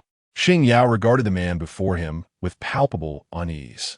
Instinctively, he gripped his newly acquired sword and lunged at Baiyu. However, Baiyu was no mere fragile scholar. He He had long feigned weakness to deceive his adversaries. With a deft sidestep, he evaded the attack and drew a flexible sword from his belt. A flash of silver glinted as the cold blade sliced through Xing Yao's throat. The battle between the two was but a fleeting moment, and Starry fell to the ground lifeless, while Baiyu did not even blink, his demeanor cold and detached to the extreme. Even though the person before him was his own elder brother, he showed no sign of hesitation. Baiyu casually collected Starry's remains and stood before the mirror, reshaping his visage, altering his very bone structure to mirror his own appearance. His bone transformation technique was capable of genuinely altering a person's likeness, far surpassing mere disguise. Originally, Starry bore a resemblance to him, but after the transformation, they appeared nearly identical, indistinguishable even to those around them. The Xian Emperor fabricated evidence of my treason, clearly indicating his complete loss of trust in me. That identity is no longer tenable. Regrettably, I had the opportunity to wed Princess Yu, but had I not heeded Shi Zhao's misguided counsel and employed such a foolish stratagem, Xuancang's taciturn nature would have meant that Princess Yu would never have discerned his true affections. Now, as Baiyu assumes a new identity, his obsession with Yueliuyun renders him unable to simply relinquish his feelings. His gaze once again fell upon the imperial palace. Meanwhile, tales of the love story between the Prime Minister Bai and Princess Shi Zhao circulated among the populace, portraying them as a match made in heaven. It is said that upon hearing of the Prime Minister's imprisonment, Princess Shi Zhao was so heartbroken she wept until her vision blurred. The Prime Minister, in a bid to elicit a smile from the maiden, even dared to seize the guqin of the lesser master of the Qijian Pavilion. It was indeed for Princess Shi Zhao that the Prime Minister once spurned Princess Yu. Upon hearing these rumors, Yueliuyun simply remarked, "Well done," who is so considerate as to spread their poignant love story. The news had originated from the Qijian Pavilion. Xing Chun replied that Baiyu had offended the pavilion, and they were now targeting him at every turn. Thus, it was no surprise they released such tales. This effectively severed the previous rumors surrounding the Prime Minister and Princess Yu. "I bear no grudges. I repay grievances on the spot," she mused. However, Qinyan was different. His vengeance was akin to composing a book, with each chapter unique, crafting a continuous collection. Yueliuyun came to understand that while Qinyan appeared amiable, he was not to be trifled with. Baiyu surely regretted provoking Qinyan. He gained nothing and instead found himself in a dire predicament. "Prince of War has arrived. Please welcome the prince into the hall." Yueliuyun was eager to learn the outcome of the investigation, with Xuancang's involvement. She believed answers would soon be forthcoming. "Brother Qing Xiao, how goes the investigation into the poisoning of the first prince?" "It is truly a complicated matter," Xuancang replied, uncertain of what to say, while his companion, Haning, cast a peculiar glance at Xing Chun. "Star, my brother, let's not deceive one another. Confess honestly, do you harbor a grudge against the first prince? He once pushed Princess Yu into the winter pond, nearly leading to her demise. As Yueliuyun's shadow guard, Xing Chun was aware of the trauma she had endured. At that time, the first prince's mother had claimed he was merely young and acted carelessly, insisting that Princess Yu, as the elder sister, should not hold it against her younger brother, though Princess Yu had kept the incident to herself, allowing others to consider a thing of the past. It remained unresolved for Xing Chun. "Damn it, I must go and deliver a few more strikes. This is infuriating." The chilling shadow was instantly infuriated. It was no surprise that the eldest prince, at such a tender age, harbored such malice. It was evident that he would remain unchanged as he matured. The War King discovered that the eldest prince, Yu Heng, had been poisoned, with intentions of feigning death to frame Yueliuyun. However, he was met with a precise and merciless strike from Xing Chun, who seized the opportunity under the guise of conducting an autopsy. It was truly a devastating blow. When the eldest prince's confidant beheld the gaping wound upon him, he let out a piercing scream and rushed forward, weeping uncontrollably. He could not fathom the depths of depravity someone would sink to, even tormenting the dead. How audacious to deliver such a fatal blow. Chapter 86.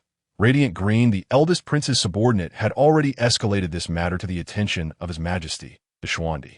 Xuancang discerned the connection to Xing Chun and promptly informed Princess Yu. If one were to inquire who could possibly shield Xuancang before the Xuandi, it would only be the Empress and Princess Yu. At this moment, with envoys from 100 nations gathered in the city, news of the eldest prince's demise would inevitably reach them. How would the Xuandi respond? Your Highness, Xuancang acted alone and shall bear the consequences of his actions. I shall personally present myself before His Majesty to accept my punishment. Xuancang had never considered asking Princess Yu to plead on his behalf, if he dared to act. He must also be prepared to face the repercussions. I shall personally visit Father to discuss this matter. Sui Wei, please inform Mother of the situation. Yes, Your Highness. By the way, the eldest prince has always been one to fear for his life. What could have driven him to employ such a perilous ruse against me? Has anything been uncovered? Upon examination by the imperial physician, it was revealed that the eldest prince had long been accumulating scorpion tail poison within him, albeit in a mild dosage that had not yet manifested lethally, merely exacerbating his volatile temperament. After the palace banquet, the poison was triggered by a specific medicinal catalyst, at which point he became aware of his affliction. Xuancang remarked, at that moment, the poison was still salvageable and not fatal. Yet he chose to unleash his toxic blood to ensnare you, truly a path to his own demise. This catalyst is rather fortuitous. Upon hearing this, Yueliuyun immediately detected the scent of conspiracy. Coincidentally, it was the juice of the balsam flower that Princess Xizhao had applied to her fingers, which had instigated the scorpion tail poison. More intriguing was the fact that Princess Xizhao had once taken a certain historical text from the library, which detailed a tale of feigned death to ensnare a rival for the throne, ultimately leading to a successful ascension to the imperial seat. Xuancang's methods were indeed formidable, capable of uncovering such intricate details. As fate would have it, that very historical text was now among the eldest prince's collection in his study, which he perused frequently. Yueliuyun quickly grasped the essence of the scheme. Princess Xizhao had conveyed this indirectly to him, intending to achieve a dual purpose. Moreover, it had long been the case that Princess Xizhao and Qing Fei had been orchestrating this plan. The eldest prince, foolish and consumed by greed and malice, had been thoroughly exploited. Ironically, despite all her machinations, Princess Xizhao remained untouched by the unfolding events. When summoned to the imperial study, she merely knelt on the ground. Feigning innocence, as she said, "This is merely a coincidence. My elder brother has always relished bullying the weak. Is it my fault that he forcefully seized the items from my hands? Furthermore, as the expenditures of Huayong Palace were curtailed, I could only use the balsam flower juice from the palace to adorn my nails. I simply did not wish to bring shame upon Father and wish to present myself elegantly. If Father disapproves of the balsam flower juice I applied, he may have the Ministry of Internal Affairs provide other floral essences. If one were not aware of her true nature, looking at her sorrowful and weeping demeanor, one might genuinely believe her to be innocent. Ah, what a cunning little schemer you are. Your machinations are almost striking me in the face. How fortuitous that your mother opened the door for coincidence, a coincidence that led you home. Yet, you seem to be everywhere by what right? By the size of your face? By the darkness of your heart? With a fervent outpouring of spirit, Yueliuyun's words rendered the green tea princess's face even greener. Woe is me. Sister, how could you say such things? It truly breaks my heart. You were never like this before. Does the royal family possess no kinship or trust? Moon Xizhao, weeping like a pear blossom in the rain, fell to the ground, crying even more pitifully. There is none, Yueliuyun candidly informed her. The royal family is devoid of kinship and trust. As long as you lack morality, no one can morally bind you. Moon Xizhao, taken aback by her unconventional approach, found herself at a loss for words. Father, this heinous act of poisoning the crown prince, my second sister, has both motive and opportunity, with witnesses and irrefutable evidence. Yueliuyun summoned Aunt Xiao to testify. I pay my respects to your majesty. Aunt Xiao, originally a pawn sent by the empress to Moon Xizhao, finally had the opportunity to play her part, promptly exposing Moon Xizhao. Princess Xizhao knew full well the crown prince's difficult temperament, yet she insisted on drawing near to him. She deliberately smeared the juice of the touch-me-not flower on him. At the time, I could not comprehend her actions, but now it is clear, and I cannot deceive your majesty. Aunt Xiao, have I not treated you well enough? How could you do this to me? Moon Shizhao, believing she had won Aunt Xiao over, was shocked to find herself betrayed. Princess Shizhao, one must possess a conscience. I cannot, in good faith, conceal your misdeeds. The touch-me-not flowers in Huayong Palace had long since withered for lack of care, yet you specifically implored the gardener to revive them. Aunt Xiao unveiled her true colors. I had thought Princess Shizhao was kind-hearted, yet upon hearing of the crown prince's poisoning, you were quite pleased. Why did you not demand the imperial physician to save your brother? Do not make baseless accusations. I am a princess. How dare a mere servant criticize me? Moon Shizhao could no longer maintain her fade of innocence, her features contorted with rage. At this point, I can only express my profound disappointment in you. Though you are the daughter of a concubine and not of royal blood, I once treated you equally, granting you the honor of princess. Yet, you have proven to be so malicious, unworthy of the title. The emperor spoke coldly, his gaze filled with disappointment. No, this cannot be. How could Zhao be a bastard? Moreover, my elder brother was merely feigning death. It was clearly my elder sister who sent someone to kill him. His death has nothing to do with me. Moon Shizhao shouted. However, no one had ever informed her that the crown prince was feigning death. How could she possibly know? Furthermore, why did she specifically mention that the crown prince took something from her? What was it? That scandalous story inciting him to harm others? Yueliuyun replied with a serene demeanor, leaving Moon Shizhao speechless. How did she know? It was, of course, because she was the mastermind behind it all. Originally, there was no conclusive evidence. However, she lost her composure and inadvertently revealed the truth, which was seized upon by Yueliuyun. Father, am I truly not your biological daughter? Yu Shizhao had always been aware of her lack of affection from the Xian emperor, but now she learned that she was merely a bastard child, an even greater blow. If you were of royal lineage, how could you possibly lack the inheritance of the Phoenix bloodline? Do you not have any self-awareness? The Xian emperor's patience had entirely worn thin. He no longer indulged in the pretense of a loving father. She was never his blood, so how could he possibly harbor any affection? Huh, how ridiculous it is. I was foolish enough to compete with Princess Yu over something that was lost even before my birth. In the past, she resented the Xian emperor for favoring Yueliuyun, oblivious to the fact that she was not even his daughter, but rather proof of her mother's betrayal. Thus, I accept my fate. Yet, Princess Yu's agents assassinated the first prince, a crime tantamount to treason against the nation's heir. Surely, father would not protect her in this matter? Who told you that the first prince is my biological son? You must understand, he does not possess the Phoenix bloodline and is not of the Xian royal lineage. I have kept you around merely to avoid external conflicts, focusing only on the true heir. Do not overestimate your own importance.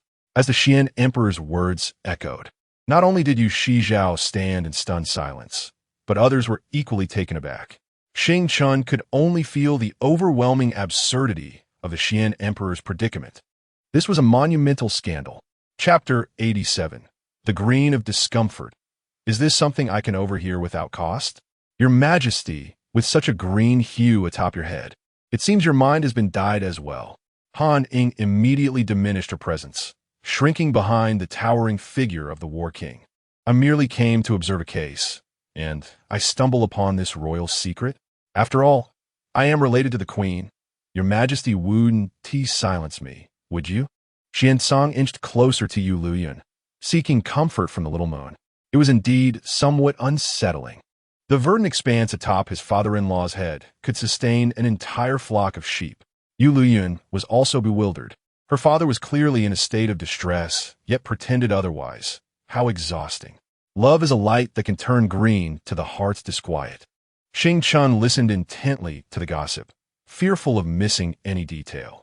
But was not Princess Yu the sole bearer of the Phoenix bloodline in this generation of the royal family? An unsettling silence fell, and all eyes turned toward Xing Chun.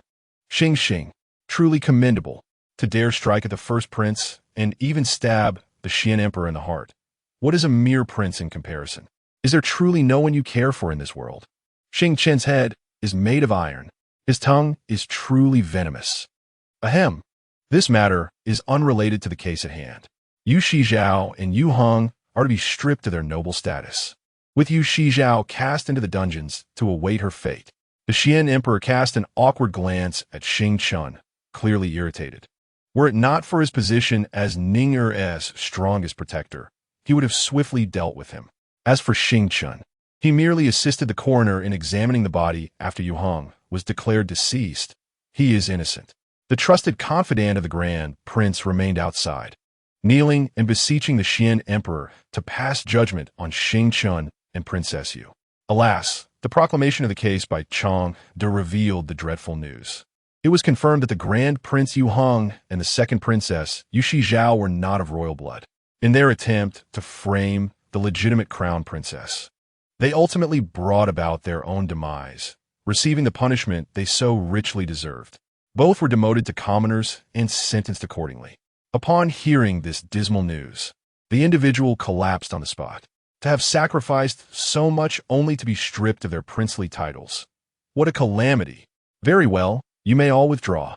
As the others departed, only Yueliuyun remained within the Xiantian palace. Although she felt immense pity for her father, there were matters she needed to clarify. For this incident bore direct relevance to her own fate. Father, there is something I wish to inquire about, though I am uncertain if I should. Best not to, the Xian Emperor replied. Pray tell, what are the rumors surrounding your infidelity? How can you be certain they are not of your blood? What if, perchance, the Phoenix bloodline has yet to manifest? Before Yueliuyun could finish her query, the Xian Emperor shook his head resolutely. I have never favored them, nor have I even visited their chambers. The child cannot possibly be mine. Yet, father, with so many beauties in your harem, do you not have other women? From whence, then, come these princes and princesses? Yueliuyun was utterly astonished. The only one I have ever cherished is your mother. The royal family of Xian has long been precarious. The court has been unstable. When I ascended the throne, I was but a youth, and the late emperor had already passed. I was not yet strong enough to rule without relying on the influences of the former dynasty. Thus, in balancing the power of the former court with the harem, I had no choice but to take concubines. Tomorrow, Yueliuyun was to wed Xuancang, and it was time to reveal to her some royal secrets. As it happened, the late emperor had secretly trained an assassin, a grand illusionist, who served as the Xian emperor's double, deceiving the concubines, ministers, and noble families through illusion. This was how the Xian emperor gradually secured his position on the throne. Apart from Yueliuyun, who was of his bloodline, none of the offspring of the other concubines were his children. Thus, he felt no surprise that none of those princes or princesses exhibited the Phoenix bloodline. Impressive, is it not? I have deceived myself. This maneuver was audacious indeed. One would have thought that as an emperor, surrounded by numerous beauties, he would remain devoted to his beloved consort. Yet, astonishingly, he was capable of self-deception. How bold! Father, you are truly remarkable. The Xian emperor never compromised his own dignity, ensuring that his beloved was honored as his consort.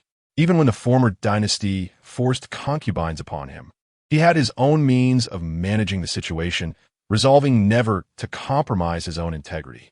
He held no affection for the other concubines. Their presence in the palace was solely to stabilize the court, and he granted them the wealth and power they deserved. Their children were allowed to remain and enjoy the privileges of princes and princesses. In truth, the Xian emperor's double, due to an injury sustained in youth, had lost his ability to procreate. Thus, it was impossible for him to have inadvertently crossed the line. Moreover, he merely induced them into a dreamlike illusion without ever physically engaging with them. The origins of those children remained a matter open to speculation. Some individuals, after prolonged attempts to conceive, witnessed the empress giving birth to a princess. When the emperor fails to provide them with children, they resort to their own means to attain one. This endeavor, of course, cannot unfold without the backing and guidance of their influential families. The royal family of the Xian Empire seems to have unwittingly offended a formidable figure who, disregarding the treaties among nations, has covertly targeted them. All members of the royal bloodline, descended from the Phoenix, have met with untimely and mysterious deaths, including the late emperor, who succumbed to an early demise. The emperor spoke gravely, recounting the multitude of dangers he faced in his youth, and how surviving them was a remarkable feat. The children who should not have existed were not destined to live. However, to divert the enemy's attention, he spared their lives. Yet, should they fail to recognize their rightful place, they shall not be tolerated. The emperor turned a blind eye to the betrayal of those concubines, who believed their actions were cloaked in secrecy, unaware that the emperor was fully aware of their deeds. Now, with the revelation that the first prince and second princess are not of royal lineage, their mother has been stripped of her status and relegated to the cold palace for the crime of muddling the royal bloodline. The other concubines in this moment trembled in fear.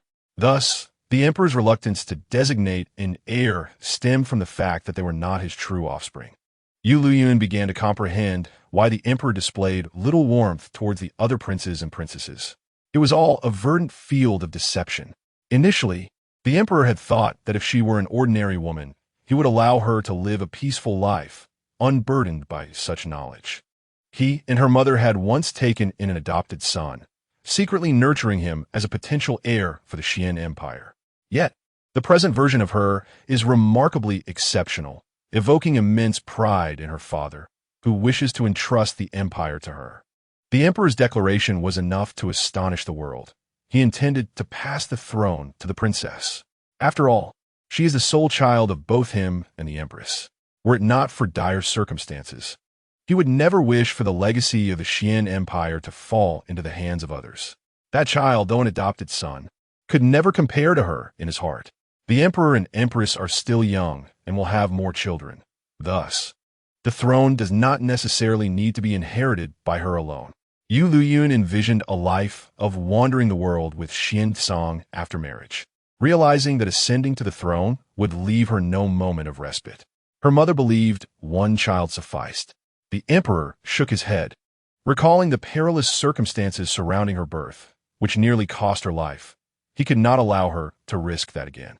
The empress remained oblivious to the fact that the other princes were mere impostors, without a care in the world, convinced that there were many successors to the Xian Empire, and one less would not matter. Little did she know that the emperor had only contemplated naming their adopted son and biological daughter as heirs.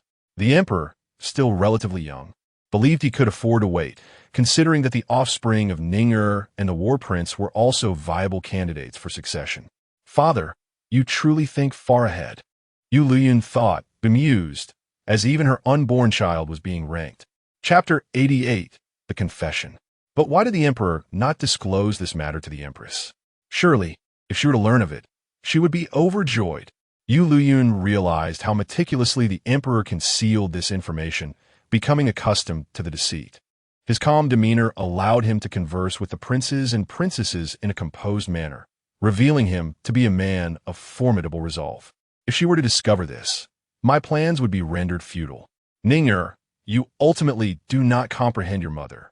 The Xian Emperor is an astute individual, possessing a heart both ruthless and resolute. While she is indeed decisive against her enemies, her nature remains too benevolent. She could never bear to witness me taking those women into the imperial harem, only to treat them as mere pawns to restrain the previous dynasty, thus wasting their entire lives. He is a selfish and cold-hearted man. He desires to solidify his throne without tarnishing his own hands. Therefore, he takes those women into the harem, bestowing upon them wealth and grandeur. After many years, once he has seized control of the court, he gradually releases them from the palace under the pretext of their childlessness, subsequently arranging marriages for them. In truth, those concubines who harbored no ulterior motives have been sent out of the palace one after another after he ascended to power. He granted them marriages, and now they lead fairly content lives. Their husbands discover that they remain untouched, yet no one dares to gossip, attributing their lack of favor to the Xian Emperor's disinterest. As for those who, after leaving the palace, do not wish to remarry, the wealth they brought with them is sufficient for a comfortable life. It is reasonable to assert that the empress would certainly beseech the emperor to grant them freedom. Would the emperor refuse, or would he acquiesce? Yueliuyun is well aware of how much the emperor values the empress. A single tearful glance from her could lead him to abandon everything, even the realm itself. Now that the emperor has firmly grasped the Xian kingdom in his hands, perhaps he should seize the opportunity to confess to the empress. but I dare not. I fear she might reprimand me. To weave a single lie requires countless others to sustain it. If the empress were to discover his deception, would she not pull his ear in reproach? The empress has arrived. Upon learning the outcome of the case, that the first prince and the second princess are illegitimate, and that there has been a confusion of royal bloodlines, this is a matter of grave significance. As the matriarch of the harem, she is utterly unaware of this affair and hastens to the Xiantian Hall at the first opportunity. A reprimand may be in order. I shall take my leave now, for the empress has already arrived. The emperor must fend for himself. Yueliuyun swiftly slipped out through a side door. Alas, she ran too hastily and forgot to inquire who the emperor and empress had adopted as a son. Whoever has garnered the emperor's intention to cultivate them as a potential heir must be extraordinary. I must find an opportunity to see what sort of person my esteemed younger brother is, ensuring he does not jeopardize the Xian kingdom. The heir of the Xian kingdom is someone I must personally assess. Should his character and capabilities prove lacking, I shall declare myself empress. My lady, why have you emerged through the side door? Xing Chun found Yueliuyun and expressed her envy at being able to overhear more gossip inside. I merely feared that should a conflict arise, I might be an innocent bystander caught in the fray. Yueliuyun replied playfully, blinking her eyes. It is wise to avoid such situations. You have acted correctly. Xing Chun genuinely believed that she should indeed do so, steering clear of any peril. I have heard that the first prince's mother and her family have been investigated and confiscated. If it were not for Qing Fei's swift escape, she too would have been sent to the cold palace to welcome a new residence. You're quite well informed. Just as Yueliuyun exited the palace, Xing Chun was already aware of the repercussions faced by those associated with the first prince. The evening star sinks, forever at the forefront of gossip. This is merely a fundamental occurrence, a mere basic operation. After a long day, Yueliuyun finally returns to the Wangshu Palace, ready to indulge in some well-deserved rest. Meanwhile, within the Xiantian Hall, faced with the misty gaze of Empress Long Han, the Xian Emperor can only offer gentle comfort. Do not worry for me, Yenner. Is it not clear what their true natures are? They have gone too far, betraying you. Their frivolous antics. Could they possibly be harboring some foul diseases? In an instant, Lung Hanyan's almond-shaped eyes turn sharp. A woman can switch from affection to ire in a heartbeat. You claim not to care, yet you truly do not care? From this moment forth, you are forbidden from entering my chambers. Wait, why has the conversation taken such a turn? I assure you, I am not unclean. The Xian Emperor feels utterly despondent. Her change of heart is swifter than turning pages in a book. How is he to placate her? He implored her not to worry for him. Yet she took his words to heart. Oof, do you think I would be so gullible? I am no fool. Lung Hanyan shot him a glare, brimming with disdain. Yenner, ever since our daughter Ninger was born and I welcomed my first consort into the palace, you have refused to share my bed. I respect your choice, but now you deny me access to the Mingyue Palace as well. This cannot stand. The Xian Emperor recalls the harrowing moment when the Empress bled profusely during childbirth, nearly losing her life, leaving her weakened and frail. He acquiesced to her unreasonable demand not to share a bed with him. Each visit to the Mingyue Palace was spent quietly holding her as she slept, and he found immense satisfaction in that. As for the other palaces, he deemed it too troublesome to summon a substitute, having done so only occasionally in the first year, and thereafter he had grown indifferent even to the pretense. In the harem, the women remained as quiet as hens, speculating whether he was incapable of performing his duties. For years, he had taken refuge in the Empress's embrace. Now, she dares to cast him out? As she reflects, a pang of regret strikes her. Perhaps she should never have married into the imperial family. The Empress once stood with such pride and elegance, yet for love, she willingly entered this gilded cage. Even though the Xian Emperor treated her exceptionally well, seldom visiting the other consorts, he ultimately did not belong solely to her. If given another chance, what choice would she make? Do not harbor regrets. You chose me. There is no turning back. The Xian Emperor enveloped the Empress in his arms, holding her tightly, unwilling to release her. You must not regret. I have always belonged to you. You cannot be so heartless as to abandon me. He felt wronged. Even if he had erred in not revealing everything from the start, He feared that if he failed to withstand the challenges from the previous dynasty, he would only instill hope in her, leading to greater despair. He silently clung to his integrity, wishing only to be her devoted husband. Being an emperor is no easy task. Too many women covet his position, seeking to ascend the dragon bed and gain greater advantage. Unless he renounces the throne, how can he protect his beloved and her family? How can he compete with those ravenous rivals? Yueliuyun, do not be so domineering. The empress lamented her ill-fated choice. Wishing for a moment of reprieve, she cast a disapproving glare at him, reflecting that she should have sought a lifelong companion rather than this fickle heartthrob. Yenner, I have only ever had you, my sole woman. I have never laid a hand on them, the emperor protested, looking pitiful. But what about all those children in the palace? The empress queried softly. I'm an unwitting father in this farce. They all betray me, and you dare to scold me. Do you not realize that only Ning has inherited the phoenix bloodline? What a motley crew surrounds us, even with your keen intellect. You fail to see it. The emperor felt utterly humiliated, wishing he had been forthright from the beginning. Now, she regarded him with an expression that hinted at laughter, albeit tinged with a sense of propriety. Perhaps she harbored a flicker of sympathy for him, yet also believed he deserved his fate. Ultimately, unable to contain herself, she erupted in unrestrained laughter. How utterly tragic. Ha ha, he has indeed misplaced his affections. In chapter 89, a grand wedding unfolds. Thus, Yueliuyun, you are deserving of your betrayal. Being wronged is not unjust. The empress had entirely withdrawn her scant sympathy for the emperor. Yet truth be told, knowing him for so many years while observing the harem's vibrant infidelity, she maintained a facade of calm, internally exclaiming in disbelief. Her earlier frustrations dissipated, replaced by a sense of satisfaction at his steadfastness. You are performing admirably. Do continue. What do you mean by admirably? To be betrayed so finely? The emperor retorted darkly. In this one-sided world of pain, he had succeeded in achieving his plight. Whoever claimed that when a man is betrayed, a woman would feel sorrow? He ultimately failed to understand her. The empress's heart was as cold as the knife that had filleted fish in the imperial kitchen for a decade. Yin, clarify this for me, or I shall impose familial discipline upon you tonight. The emperor's voice, laced with menace, echoed in the empress's ears. She swallowed hard, feeling akin to a lamb ensnared by a ravenous wolf, trapped beneath its claws with no escape.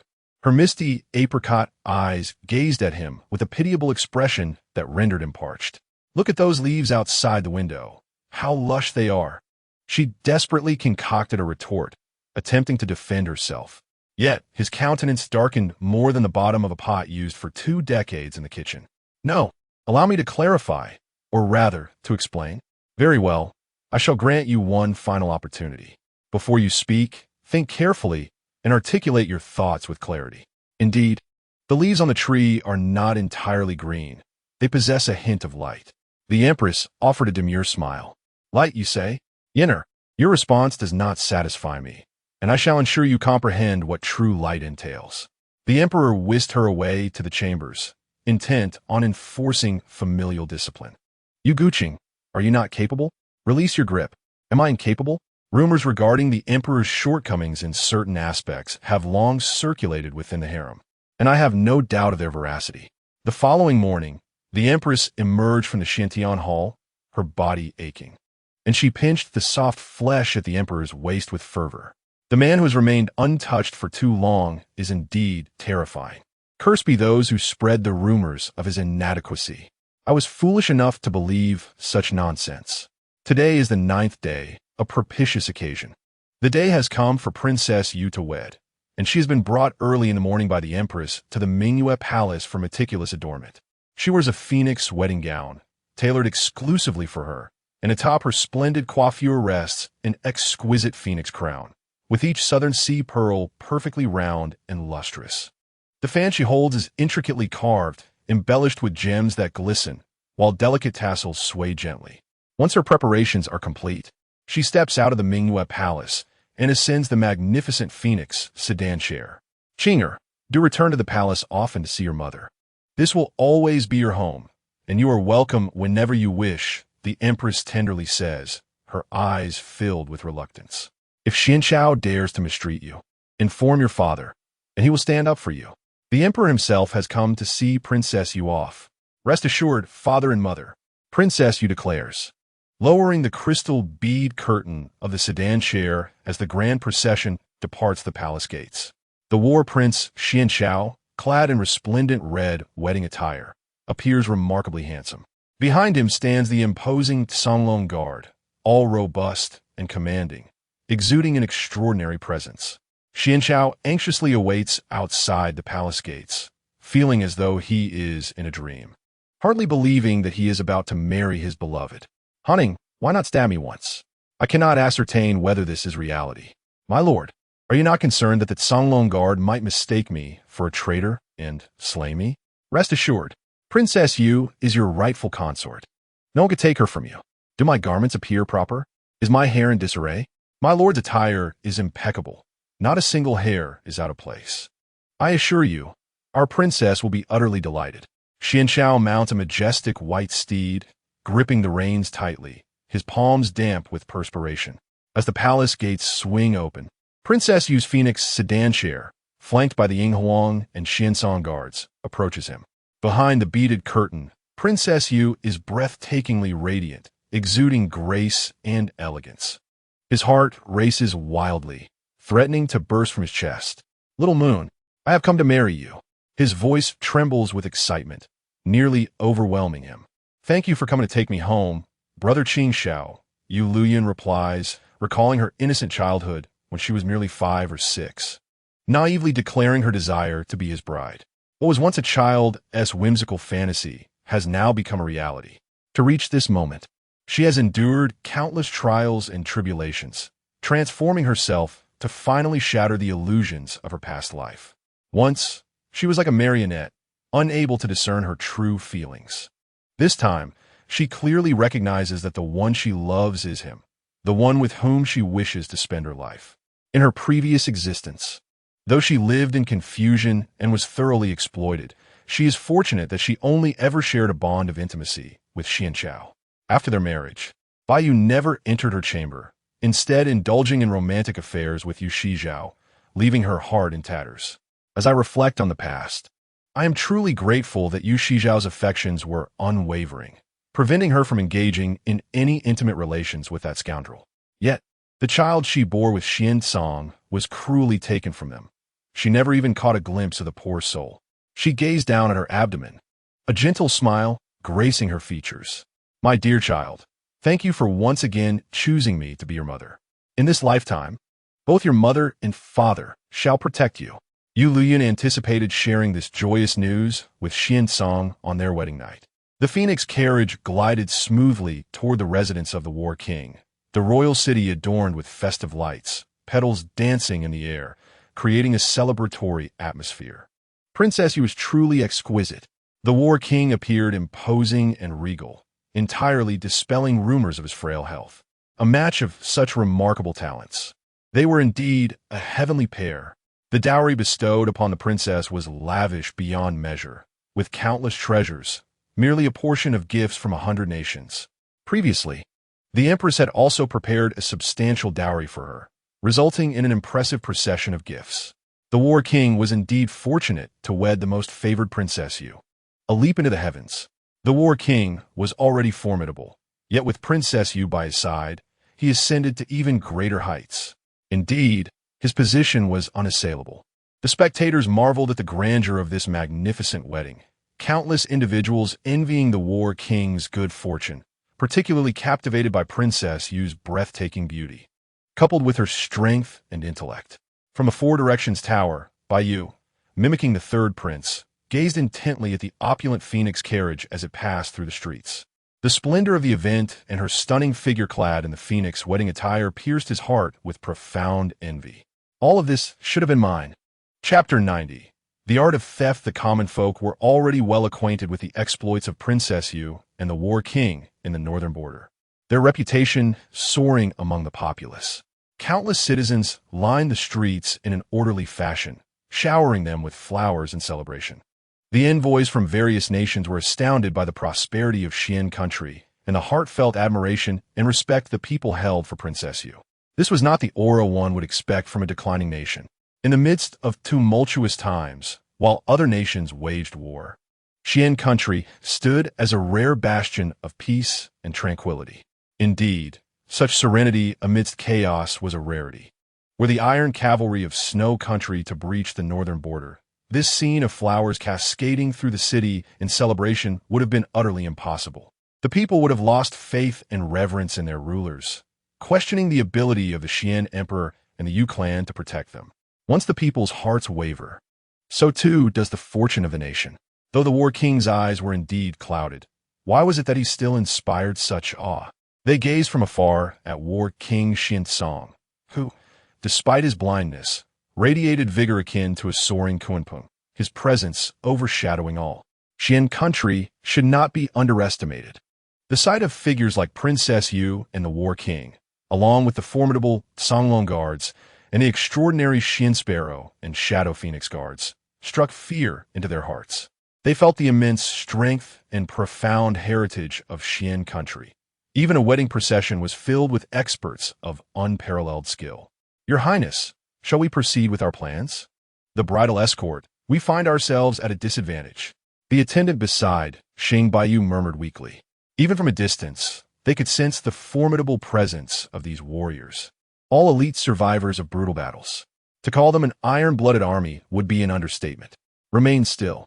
Xing Baiyu clenched his fists, initially intent on publicly seizing the bride. But who could have anticipated that Xuancang commanded such a powerful force? Even more astonishing was the fact that the two escort teams accompanying Princess Yu were composed entirely of experts. He increasingly recognized the Emperor Xian's regard for Yueliuyun and lamented his earlier aloofness. Had he not feigned indifference, might he have already won her heart? As for her claim of mistaking him for another, he found it utterly implausible. During his tenure as the prime minister, his appearance was sculpted based on a divine figure from an ancient painting. That visage was one of divine beauty. Even with his transformation, he could only bear a fraction of that resemblance. Apart from him, who else could possibly possess such a divine countenance? The art of bone transformation not only alters one's exterior, but also one's destiny. This technique, which defies heaven and seizes fortune, is not for the common man. His birth mother was the high priestess of the Qing kingdom, who upon his birth concealed a sacred object capable of obscuring celestial secrets within his spiritual sea, endowing him with the high priestess's legacy. The art of bone transformation was among the forbidden techniques of this inheritance. Had the high priestess lived, she would never have imparted such a forbidden art to him. Alas, she passed shortly after his birth, bequeathing all her legacy to him without reservation. The ancient painting was also a relic of the high priestess, the only divine scroll of its kind in existence. It bore the inscription of that individual's unparalleled status, the god of destiny. Upon encountering that ancient painting, he harbored ambitions of seizing the god's fortune to transform his desolate existence. Through the agonizing process of bone transformation, he successfully acquired a new visage, a new physique, and his fate underwent a profound metamorphosis. His fortunes indeed improved. Everything he undertook flowed seamlessly, as if aided by divine intervention. Even the usually proud and reserved Princess Yu, a paragon of beauty, revealed a glimmer of brilliance in her eyes at their first meeting, as if they were old friends reunited, or perhaps destined by fate. He was convinced that Princess Yu held feelings for him. Yes, at this moment, his confidence remained unshaken. She had once saved his life, and he had resolved to alter his original plan of using her merely to discard her callously. He was willing to take her as his wife. With the Emperor Xian's affection for her, should she choose to assert herself, she could undoubtedly rightfully claim dominion over the Xian kingdom. Yet, this grand wedding now appeared even more irksome to him. There was no need to capture anyone. He would proceed according to plan and disrupt this wedding.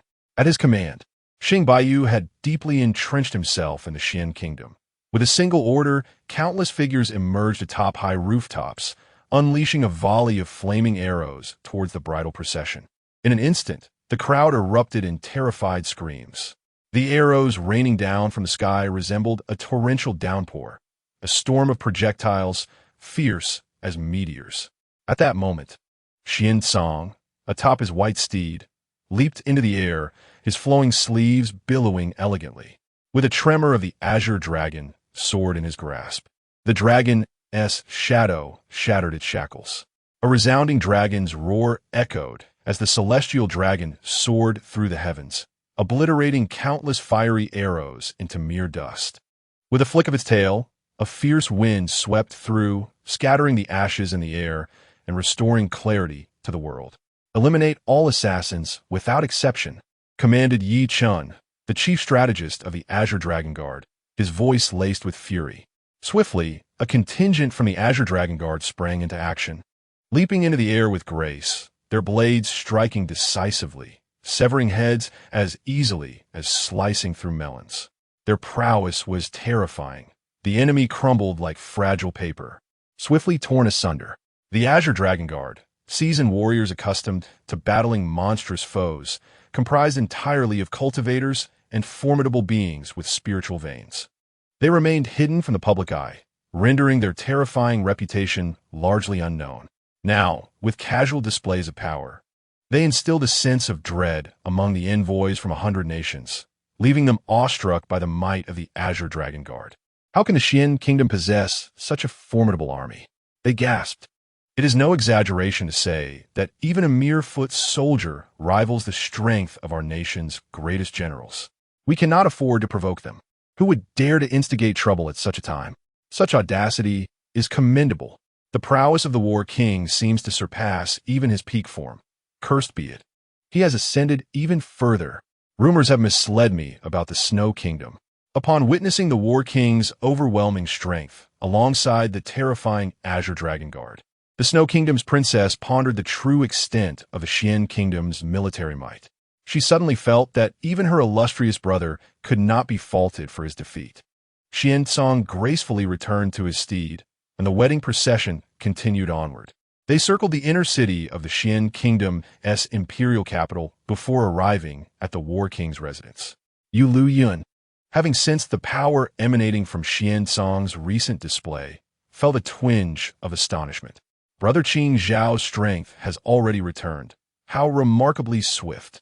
The spirit spring water she had provided played a significant role in his recovery. However, his eyes remained severely affected by the silkworm poison, and clarity eluded him. Among the spiritual herbs sent by the National Master was a rare resurgence grass. If nurtured to bloom, it could potentially restore his sight. After all, the resurgence flower is renowned for its ability to bring the deceased back to life.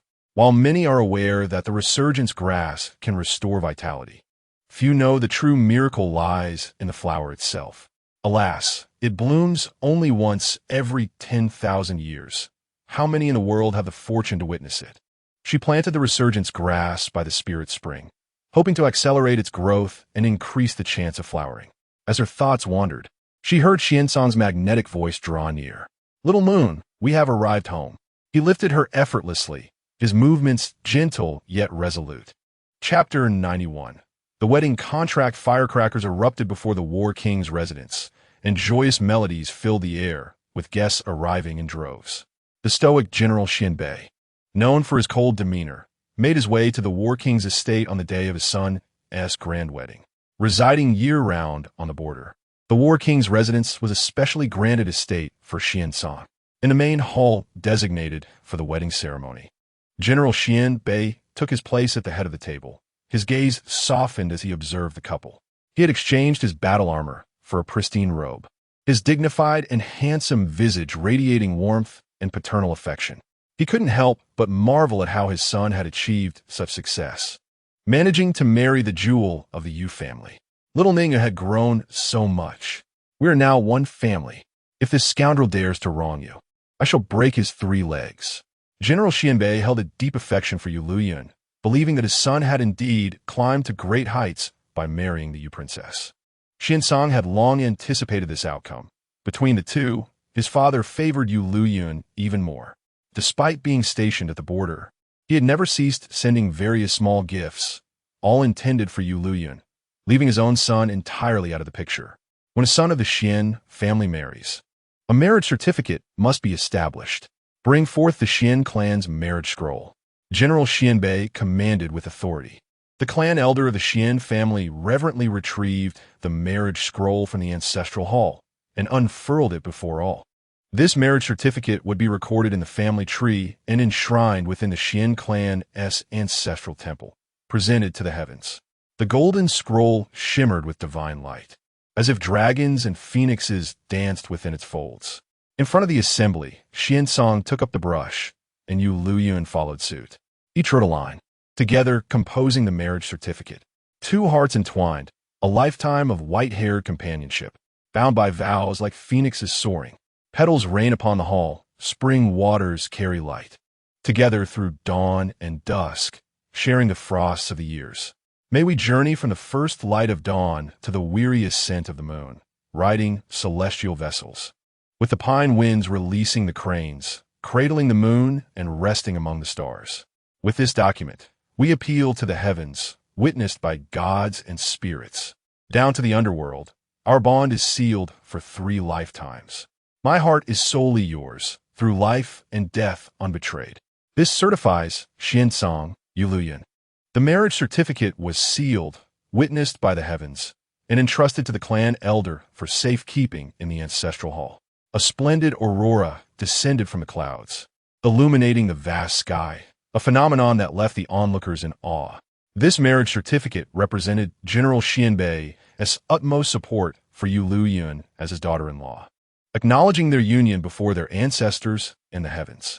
She was now the rightful wife of the Xian clan, and none would dare deny her status. The Xian clan was far more mysterious than the world perceived. The powerful General Xianbei and the war god Xuancang were of the same lineage, and Xuancang's mother was an enigma, having never been seen, only spoken of as a beauty with a tragic fate. Their marriage certificate was beautifully penned. The warrior king's script was strong and vigorous, while the princess's was graceful and lively, exuding character. The royal sister was truly fortunate. With the certificate enshrined in the ancestral hall, it signified the unanimous recognition of the Xian clan. Should the warrior king ever wrong her, he would face severe punishment under clan law. Indeed, the warrior king lost his mother at a young age, left only with his father, who was often absent from the imperial city. Thus, there were no mother-in-law conflicts. Upon marriage, she would assume control of the household. General Xianbei, a disciple of the cold general, would certainly not make things difficult for the princess. This was a union of kinship. Notably, the cold general and his wife had personally attended the ceremony, seated in the honored guest area to witness their granddaughter's marriage. They performed the traditional vows, 1 to the high hall, 2 to heaven and earth, and a bow as husband and wife. The rites concluded amid the blessings of the gathered guests, and they were united as one. The Yuan brothers also presented their congratulatory gifts, having witnessed the joyous union. They could now depart from the Xian kingdom with peace of mind. They left a letter for Yueliuyun as they set forth on their journey back to Haigua. Excellent, excellent, excellent, truly splendid. General Lung and the old lady were overcome with joy, tears of happiness streaming down their faces as they witnessed the union of their beloved. Xiao Bei, from this day forth, Ning Heir is family. You must promise me to treat her well. Rest assured, master, as long as I draw breath. Ishai protect Ning Heir, General Xuan by solemnly vote. You can place your trust in me, for our prince guards princess you more meticulously than his own eyes. Indeed, the war king may have lost his sight, yet princess you remains unharmed. He may relinquish his own eyes, but he would never allow her to suffer even the slightest harm, murmured the strategist Yi Chun of the war king's residence. It was the very reason General Xuancang became ensnared by poison. His adversaries had taken Princess Yu hostage. Had he not consumed the poison wine, they would have forced it upon her. Each time he was injured, even to the point of losing his spiritual veins. It was because his enemies had seized upon his vulnerabilities. At times, Yi Chun found himself wishing he could eliminate Princess Yu altogether, rendering the war god devoid of weaknesses. Yet, he understood that if Princess Yu were to perish, the war god would descend into madness. Thus, he had no choice but to devise strategies for the war god to pursue her, with no way to alter his affections.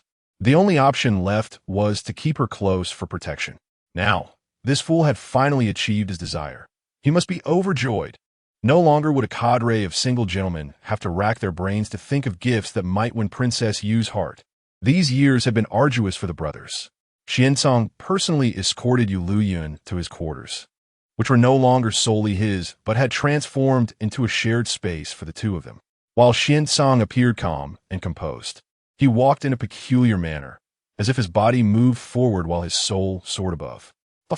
Yueliuyun couldn't help but smile, tugging at his sleeve. "Brother Qingxiao, you've taken the wrong path. The arena is that way." "Oh, my apologies. I became overly anxious," Xuancang replied, his handsome face flushing red. He halted abruptly, causing Yueliuyun, who had not yet stopped, to collide gently with him. The soft warmth of her form enveloped him, igniting a rush of blood to his cheeks and rendering him entirely stiff with nervousness. "This way. Ning'er will lead you, Brother Qingxiao," she said, her delicate hand clasping his rough one. She was well acquainted with the War King's residence, for she was now truly the War King's consort. If you find it uncomfortable residing in the War King's estate, you may return to the residence of the Grand Princess. Xuancang was concerned that the War King's estate might prove distasteful for Princess Yu. "Oh, so tonight, in the bridal chamber, Brother Qingxiao wishes to spend the night in Ning Heiress' boudoir?" Yueliuyun leaned closer, her voice a mere whisper in his ear. "And no, I harbor no intention of offending the princess." Xuancang's earlobes blushed a deep crimson at her alluring words, igniting a fervent heat within him.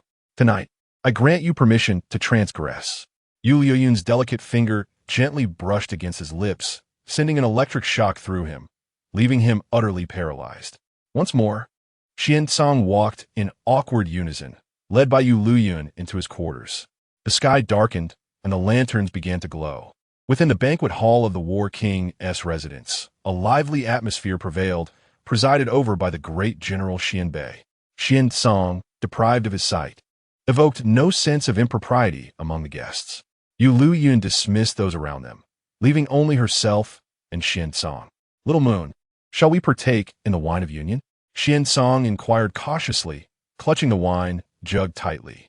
As it was his first marriage, he felt inexperienced and feared he might disappoint, uncertain if Little Moon would be pleased. "Of course," Yueliuyun replied, accepting the jug and filling the wine cup to the brim. In the next moment, she took a sip and pressed her soft lips against his. Boom! Xuancang felt as if his mind had exploded. A buzzing echoed in his ears, and the warmth of her lips ignited a fervor within him. At that moment, he longed to merge her essence with his own. Truly, she was enchanting. His complexion flushed, and his throat constricted as she attempted to withdraw, yet he fervently pursued her, deepening the kiss once more. "Little Moon, you truly render me helpless. Tonight, forgive my transgressions." Xuancang drew her into the crimson drapery. The flickering lamps cast dancing shadows, while the gentle flow of water accompanied the blooming flowers. Chapter 92. Their child as the rain subsided, the moonlight shone brightly, and stars twinkled like precious gems. Beyond the crimson silk drapes, bright candles illuminated the scene, and double happiness characters adorned the setting. Tears glistened at the corners of Yueliuyun's eyes, round and dewy, sparkling like droplets of morning dew under the radiant glow of the golden lanterns. "Qingxiao Gij, I'm so tired," she spoke softly, her voice slightly hoarse, resembling a delicate flower, nourished by the rain, yet exuding charm. "Little Moon, it is my fault. I could not restrain myself." Xuancang, overwhelmed by her voice, felt both tenderness and guilt. He wished to maintain a semblance of decorum, yet her allure rendered him utterly unable to control himself. Despite the absence of medicinal herbs, her captivating presence was far more potent. He craved more, ever more. "Did I hurt you?" His cheeks flushed crimson as he asked with genuine concern, a hint of shyness in his tone. "No, not at all. Qingxiao Gij is very gentle." Yueliuyun's face blossomed like a peach flower, her lips parting lightly as she lowered her gaze, her blush deepening. "If I faltered in any way, please tell me, and I shall improve." Xuancang, who was usually so composed and dispassionate, felt heat rise to his face, embarrassed by her words. "I truly am fine. Qingxiao Gij need not worry. However, after that night, I did not take any contraceptive measures, and now I feel that there's a child belonging to us within me. I fear for the little one." Yueliuyun could already sense the faint life stirring within her, nourished by the spirit's spring water she consumed daily. Otherwise, she would not have been able to perceive the baby's presence in such a short time. Qing Xiao Gij has regained his strength now. "You may feel for yourself," she urged, taking his hand and gently placing it upon her abdomen, sharing her joy and anticipation with him. Xuancang, who had just managed to compose himself, found his heart ablaze once again upon receiving this monumental news, exploding like fireworks in a sky filled with silver blossoms. His mind momentarily blank as he struggled to grasp the reality of the situation. A torrent of overwhelming surprise surged forth like a tempest, sweeping through his limbs and bones, causing his hands to tremble. His spiritual awareness was immensely powerful, allowing him to distinctly sense the faint life force within Yueliuyun's womb, a blend of his own bloodline and hers. It was akin to a tender sprout, imbued with vibrant vitality. This was the woman he cherished most, bearing their jointly nurtured child. "Little Moon, you truly carry our child. This is a blessing for both of us." How wonderful! How wonderful! A wave of emotion surged within him, causing his nose to sting and his eyes to redden with tears that rolled down his cheeks. How could he dare to believe that such happiness was his to possess? The little moon in the heavens had genuinely descended into his embrace. He felt profoundly grateful for the divine gift, considering himself the luckiest man in existence. He eagerly anticipated the birth of their child. Trembling, he delicately touched her, as if handling a fragile piece of exquisite porcelain, fearful that his clumsiness might shatter her.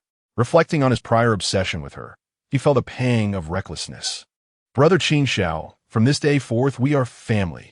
Upon hearing her words, his heart swelled with an overwhelming sense of happiness, filling him with an unprecedented tranquility. Within his heart resided a dark seed of malevolence, nourished by his negative emotions. Yet, at that moment, golden rays of light flowed through his heart, enveloping him in warmth, coalescing into a radiant moon that hung high above his soul's ocean, a perfect balance of light and shadow. "Little moon, with you in this life, I have no regrets." He held her gently, as if he had captured the entire world. "I too am content." Yueliuyun intertwined her fingers with his, having faced countless life and death trials. She believed her heart to be as steadfast as iron. Yet, upon being reborn and seeing him again, she still felt her heart race. Only by resolutely letting go of the wrong person could one have the opportunity to be with the right one. He had always waited for her, even if she had not awakened or chosen to remain for him. In this lifetime, he would have stood alone in the depths of darkness, sinking into despair. "Brother Qing Xiao, in the past, it was you who steadfastly chose me. In this lifetime, let me firmly choose you." She recalled the last time she saw him, as countless lightning tribulations descended upon him while he shielded her soul, sacrificing his own essence. This time, she would do everything in her power to prevent him from succumbing to darkness. She carefully sensed his physical condition. Apart from his eyes, he had recovered remarkably well. Yet, she felt no trace of demonic energy within him.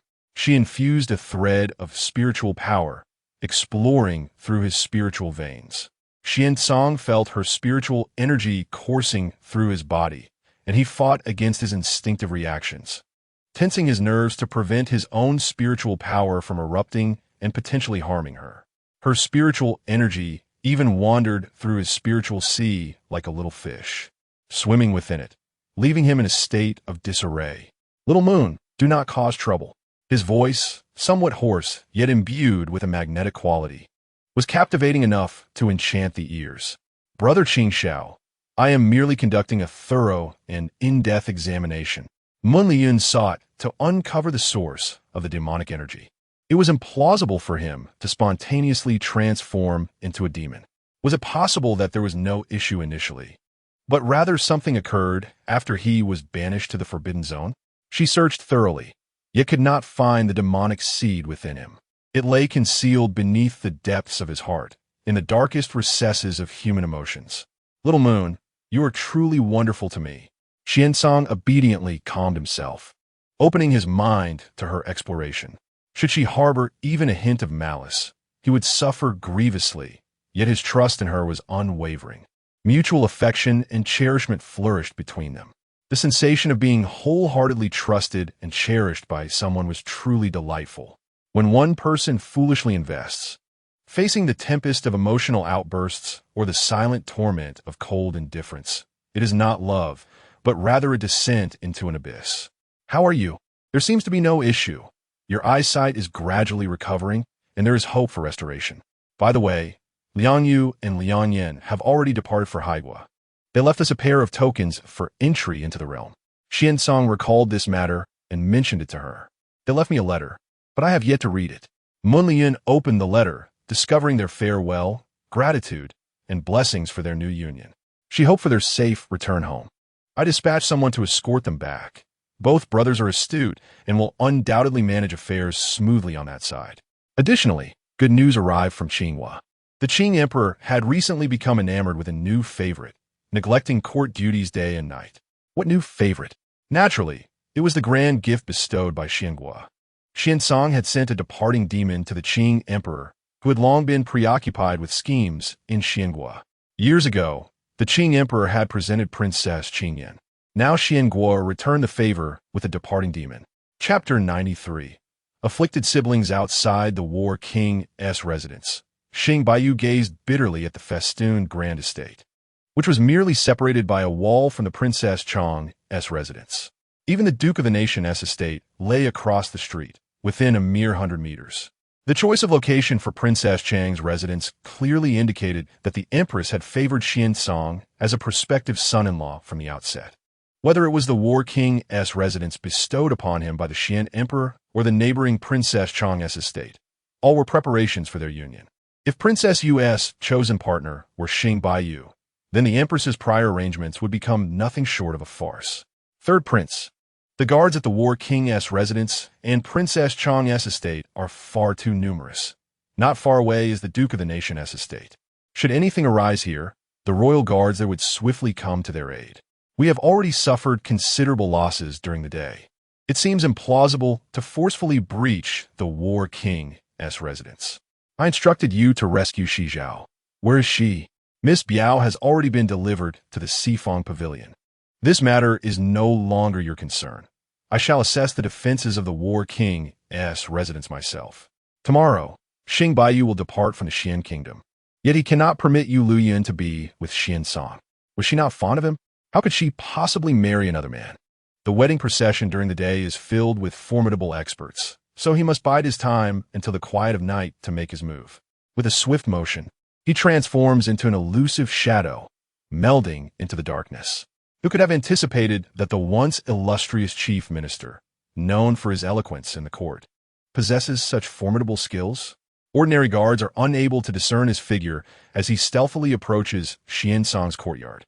Just as he nears the premises, a glimmer of cold light appears, followed by a long sword hurtling towards him, imbued with a fierce momentum, aimed at his head. The sword wielded by Han Ying is both swift and fierce, forcing Xing Baiyu to parry desperately. His weapon, a soft sword, produces a series of chilling flashes during their clash. Han Ying's strength is formidable, catching Xing Baiyu completely off guard, just as they engage in a relentless struggle. An exceptionally thin butterfly blade, with lightning speed, pierces through Xing Baiyu's chest. Had he not instinctively sensed impending danger and evaded at the last moment, that blade would have penetrated his heart. An expert concealed in the shadows has ambushed him. In the next instant, he feels the deadly poison from the hidden weapon coursing through him, his expression drastically changing as he glares up at the rooftop, where the enigmatic Xing Chun, clad in black and obscured by the night, stands. Wearing a half-feathered mask, he exudes an air of mystery. How shameless! They disregard martial ethics. Huh! Xing Chen laughs coldly, contemptuously. What need is there for martial ethics when dealing with foes? Xing Baiyu frantically escapes the War King's residence. What a perilous den this is. Han Ying, accompanied by a squad of Tsanglong guards, relentlessly pursues him, nearly catching him before the poison takes effect. He narrowly escapes death. If the one pursuing him is that very youth who had just ambushed him, He gasps in horror, scarcely able to fathom the dire consequences. Clearly a master, yet resorting to treachery and employing deadly poison. How ruthless! Does he not fear collateral damage? What if I were merely a late-night visitor? Xing Baiyu consumes an exorbitantly priced antidote pill, just managing to suppress the poison, though further treatment is necessary to eliminate the toxins completely. He recognizes that youth as the personal guard of Princess Yu. The Xian Emperor truly values Princess Yu, sending such an extraordinary expert not to serve as a general, but as a bodyguard. Is this not an extravagant display? Does the Xian kingdom truly lack capable generals for the frontier? Even Hanning, whom he had always considered a mere servant, wields a terrifying swordsmanship and possesses remarkable strength. Hanning, are you not courteous? It is no wonder so many have been dispatched to assassinate the War King, with none returning alive. Xing Yao's fortune is exceedingly low, since borrowing his luck. I have encountered nothing but misfortune. Were it not for the need to preserve my life, why would I forsake my divine visage? One's fortune can only be borrowed once in a lifetime. Thus, I must bid a sorrowful farewell to my former countenance. Ling Zhe, I truly thank you. Had I known the third Prince Xing Yao's luck was so meager, I would have never relinquished my previous appearance. Having tasted the best, how could I ever settle for the inferior? Ling Shi, them. This is utterly outrageous. Am I the sole target of their relentless torment? Let us return to the kingdom of Qing and devise our plans with caution. This realm of Xian is fraught with peril. Tonight, I did not even encounter the main adversary and nearly met my demise at the royal War King's residence. Not a moment can be squandered. I must prepare to flee Xian with Shi Zhao. After merely a day and night in confinement, Shi Zhao's body is marred with myriad wounds, leaving her on the brink of death from the torment endured. Were it not for Xing Baiyu sacrificing his hidden pawns within the palace to rescue her, she would have perished under the cruel tortures inflicted upon her in the dungeon. Cousin, how did you come to be in such a wretched state? Upon witnessing Shi Zhao's plight, Xing Baiyu felt a surge of compassion. After all, she is the one he has cherished dearly for so many years. How could he not feel rage at her bloodied state? Cousin, is it really you? Shi Zhao cried out, longing for him, begging him to take her away from the tormentors who sought to break her spirit. She could not see him and could only discern his presence through sound. She had been stripped of her royal surname and removed from the genealogy of the Yu clan, no longer a princess of the Xian kingdom. Tears streamed down her face as she sobbed, clinging to him, soiling his garments, and visibly distressing him. I cannot allow the queen's minions to capture me.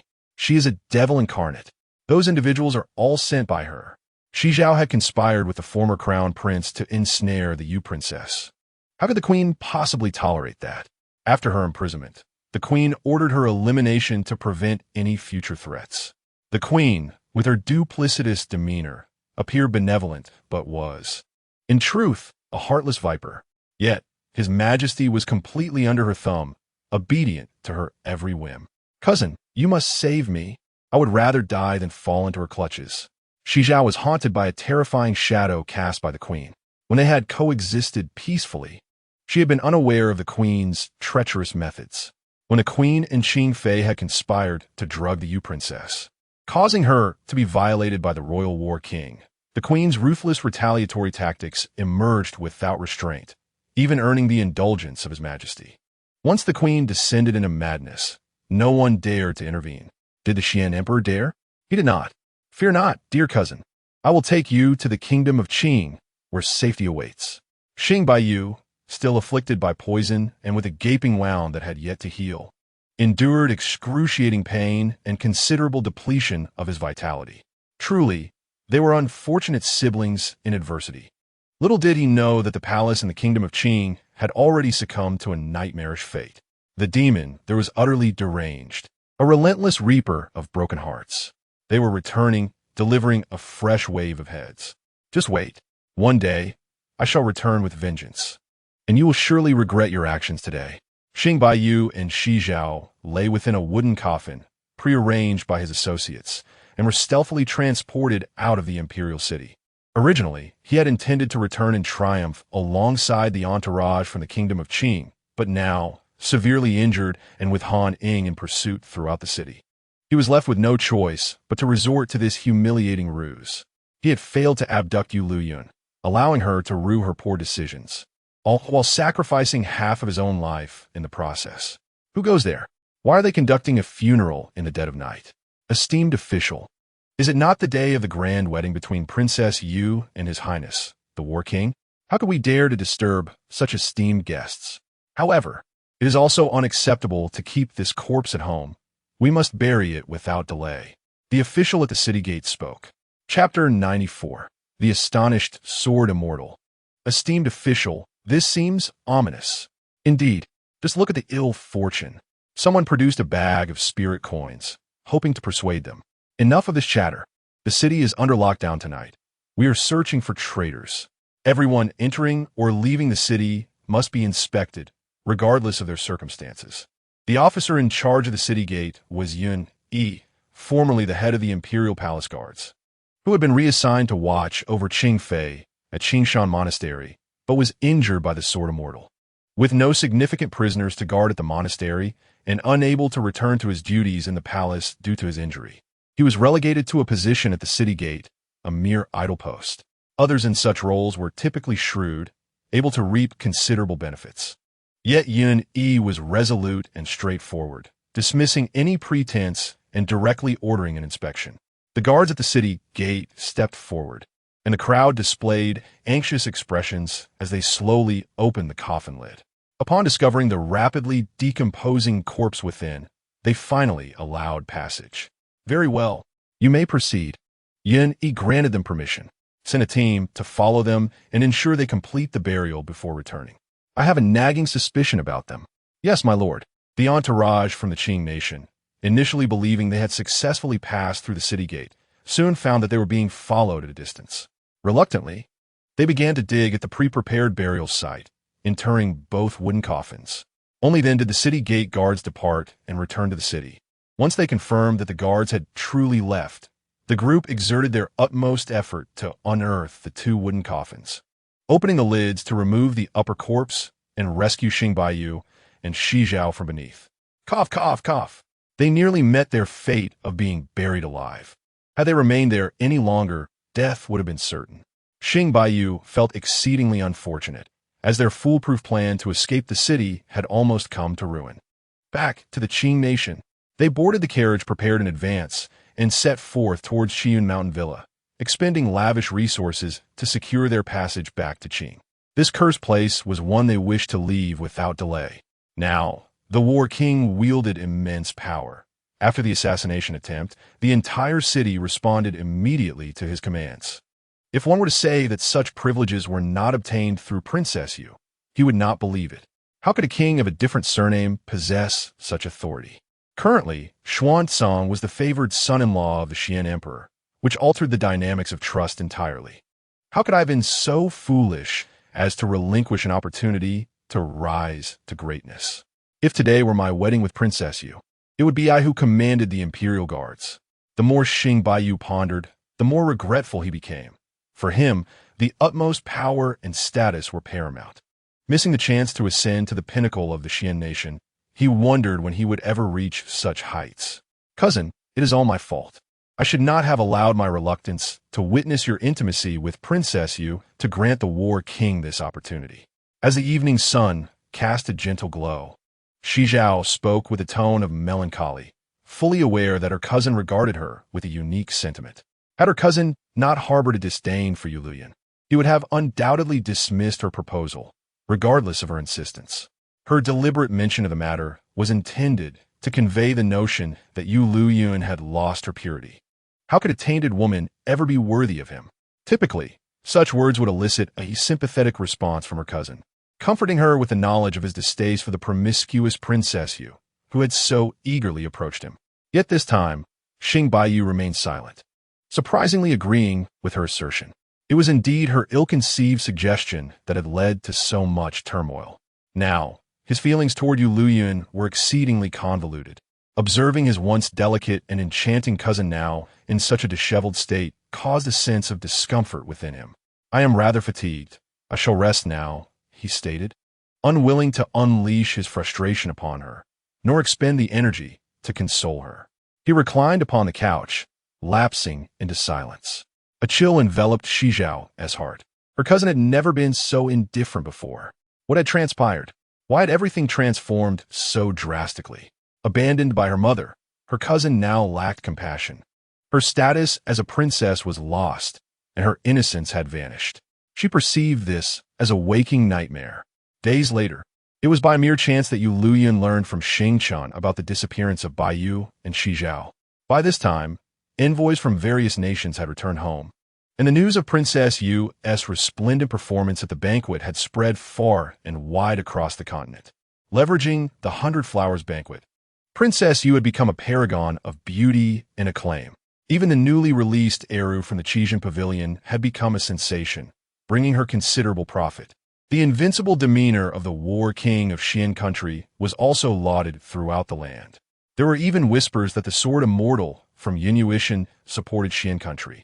And furthermore, the national diviner, Lingzi, exhibited a particular favoritism toward Xian, only divining for them, a privilege no other nation had managed to procure.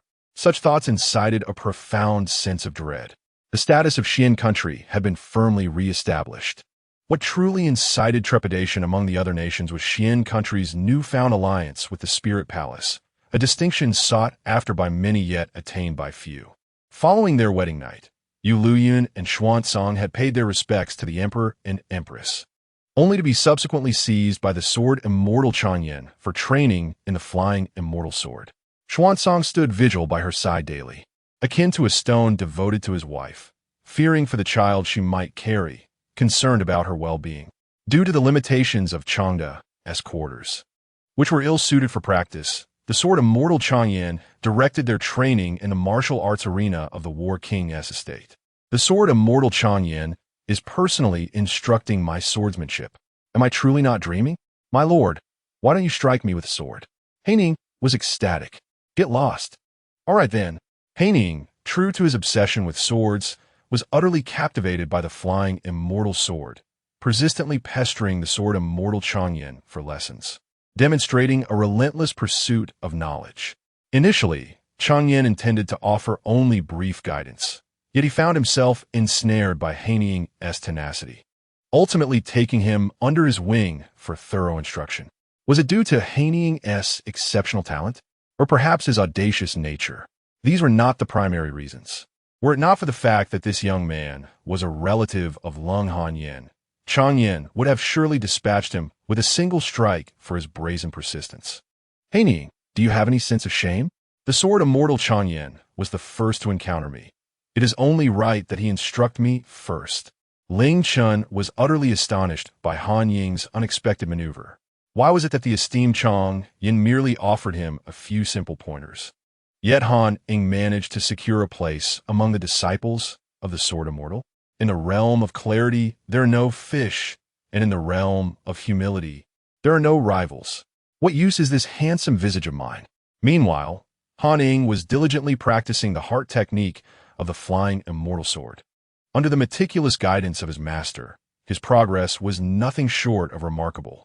Furthermore, learning swordsmanship is not akin to queuing for purchases. It is a matter of innate talent. Ah, so you imply that my talent pales in comparison to yours. Indeed, it is as evident as day. As the two were engaged in their playful banter, they observed the sword immortal Chang Yin instructing Yueliuyun on the basics of sword control. The ability to manipulate a sword with one's mind is a realm only comprehensible to sword immortals. Yet Yueliuyun astonishingly succeeded in controlling the flying sword with her thoughts. Goodness, its sword. What an extraordinary prodigy. Is there no respite left for us? Chang Yin, too, was taken aback. He had merely offered a few guiding words and taught her the incantation for sword control. His intention was to illustrate the prowess of a sword immortal. Yet he found himself more startled than anything else. In the training grounds, swords began to soar from their racks, and in that moment, she appeared more like a sword immortal herself. Master, this sword control is not too difficult. It's just that I haven't practiced swordsmanship much before, and lacking a suitable sword has hindered my performance, Yueliuyun remarked. Her words not only disheartened Changyan, but also profoundly impacted the two listeners. To claim that one could comprehend the essence of the sword without much practice? To wield the sword with such ease? This was beyond excessive. Chapter 95. The Great Master of Weapon Forging at Yueliuyun Pavilion. My dear disciple, if you can condense your sword intent into your very own life sword, that would indeed be the most fitting sword for you. Naturally, if one possesses superior materials, integrating sword intent into them, followed by the utmost forging under fire and ice, would yield even greater strength. Ordinary materials cannot bear the weight of sword intent, Xuancang, the sword immortal, proclaimed earnestly, despite being astounded to the point of questioning his existence. Who would not desire a disciple with such remarkable talent? However, the quest for superior materials is fraught with challenges. Even I have expended all my resources to forge but a single life sword. What constitutes superior materials? For instance, fire jade essence, silver stone, and green copper spirit crystal, among others, are rare essences found only in newly discovered veins. Thankfully, we have recently acquired a batch of new mines, each containing various types. Yueliuyun's words filled Xuancang with envy. To be supported by the entire nation would grant one a status surpassing that of secluded sections. With so many new mines, it is indeed feasible to gather a substantial amount of essence. She possesses an abundance of mines. How envious I am of the princess with her mines. The envy and jealousy had caused tears to flow from both Han Ying and Ling Chun. Allow me to forge Little Moon's sword. I am also a weapon forger. Xuancang interjected, eager to take on the task. Young one, forging a life sword is no simple feat. Merely refining those materials is incredibly challenging, and one must enlist the aid of a master forger to produce it. In my day, I expended numerous precious materials as compensation to invite a master forger to craft one. The Long Yin sword immortal found himself lamenting the precious materials he had painstakingly gathered for so long. Yet, such is the nature of fortune, one must inevitably sacrifice something to gain another. As fate would have it, our esteemed prince is a grand master of weapon forging. Surely, you have heard of the illustrious Flowing Cloud Pavilion? That establishment belongs to our prince. When Han Ying mentioned the Flowing Cloud Pavilion, the Long Yin sword immortal was all ears. Why does the Flowing Cloud Pavilion enjoy such renown? It is because its master once forged a spirit sword, inherently imbued with a sword spirit. As a cultivator of the sword, who would not desire a grand master of weapon forging to craft a spirit sword for them? Alas, the pavilion's master is shrouded in mystery, and the prices he demands for his craftsmanship are exorbitantly steep, leading many to harbor a love-hate relationship with him. They admire his skills while resenting the costs. Even to commission him for a sacred treasure, one must queue and obtain a reservation number, a task that proves exceedingly difficult. Even more absurdly, his whereabouts are often unpredictable. Frequently, even those who pay a premium for a reservation number cannot locate him. It can be said that Xuancang is the most prominent weapon master throughout the continent. Yet, he is also one of the very few grand masters of weapon forging. And who would dare speak ill of him when so many revere his talents? Pardon my earlier outburst, dear Xuancang. Would you be so kind as to grant me an internal reservation? The Long Yin sword immortal had gifted his life sword to Lung Hanyan, who in turn bestowed it upon Yueliuyun. Thus, he currently lacks a suitable sword. Without a fine sword, a sword immortal's combat aura diminishes by a third. Very well. In light of my princess's favor, I shall assist you in forging a sword, though you must provide your own materials, as I have only prepared for her. Xuancang, holding fruits and pastries, beckoned Yueliuyun to rest. Excellent, excellent. This is indeed a fortuitous arrangement. The Long Yin sword immortal nodded in delight, astonished that he had inadvertently acquired an extraordinary genius as a disciple, who conveniently comes with a grand master of weapon forging. What of that internal reservation? He gazed at Xuancang with eager anticipation. Xuancang then tossed him a reservation token, granting priority over others for forging orders.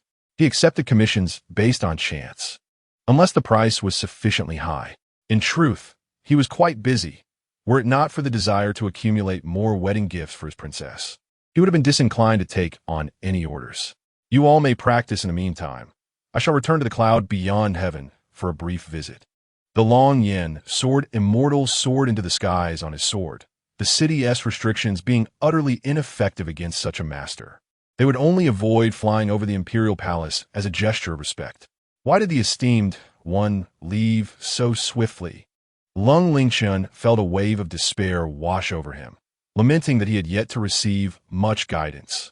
It was all Han Ying's fault for being so forceful. How could he not be fast? My esteemed master is hurrying back to gather materials, lest he find it difficult to locate our prince later.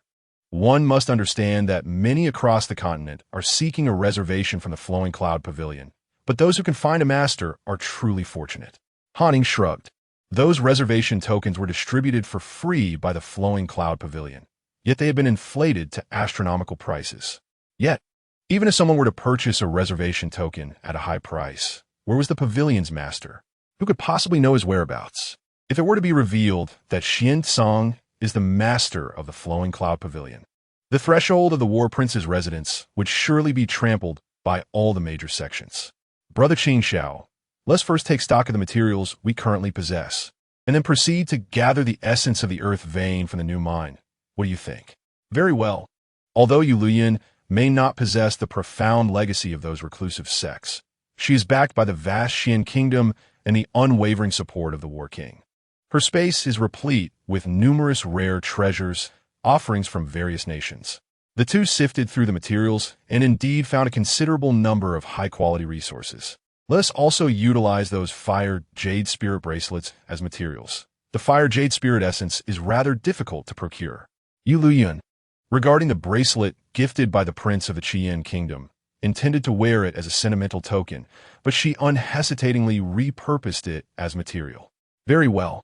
Xuancang stored the necessary materials in his spatial storage, ensuring that whatever he crafted for her would be of the highest quality. What the egg? The dragon egg shell, also known as the dragon scale shedding, is a premier material for refining weapons. Should it come to fruition, we can incorporate its shell into our crafting, undoubtedly elevating the sword's quality to a significant degree. As Yueliuyun concentrated, she beheld the dragon egg in the spirit spring space, gently bobbing in another pool, while Xiaolinglan was joyfully assisting in peeling the eggshell.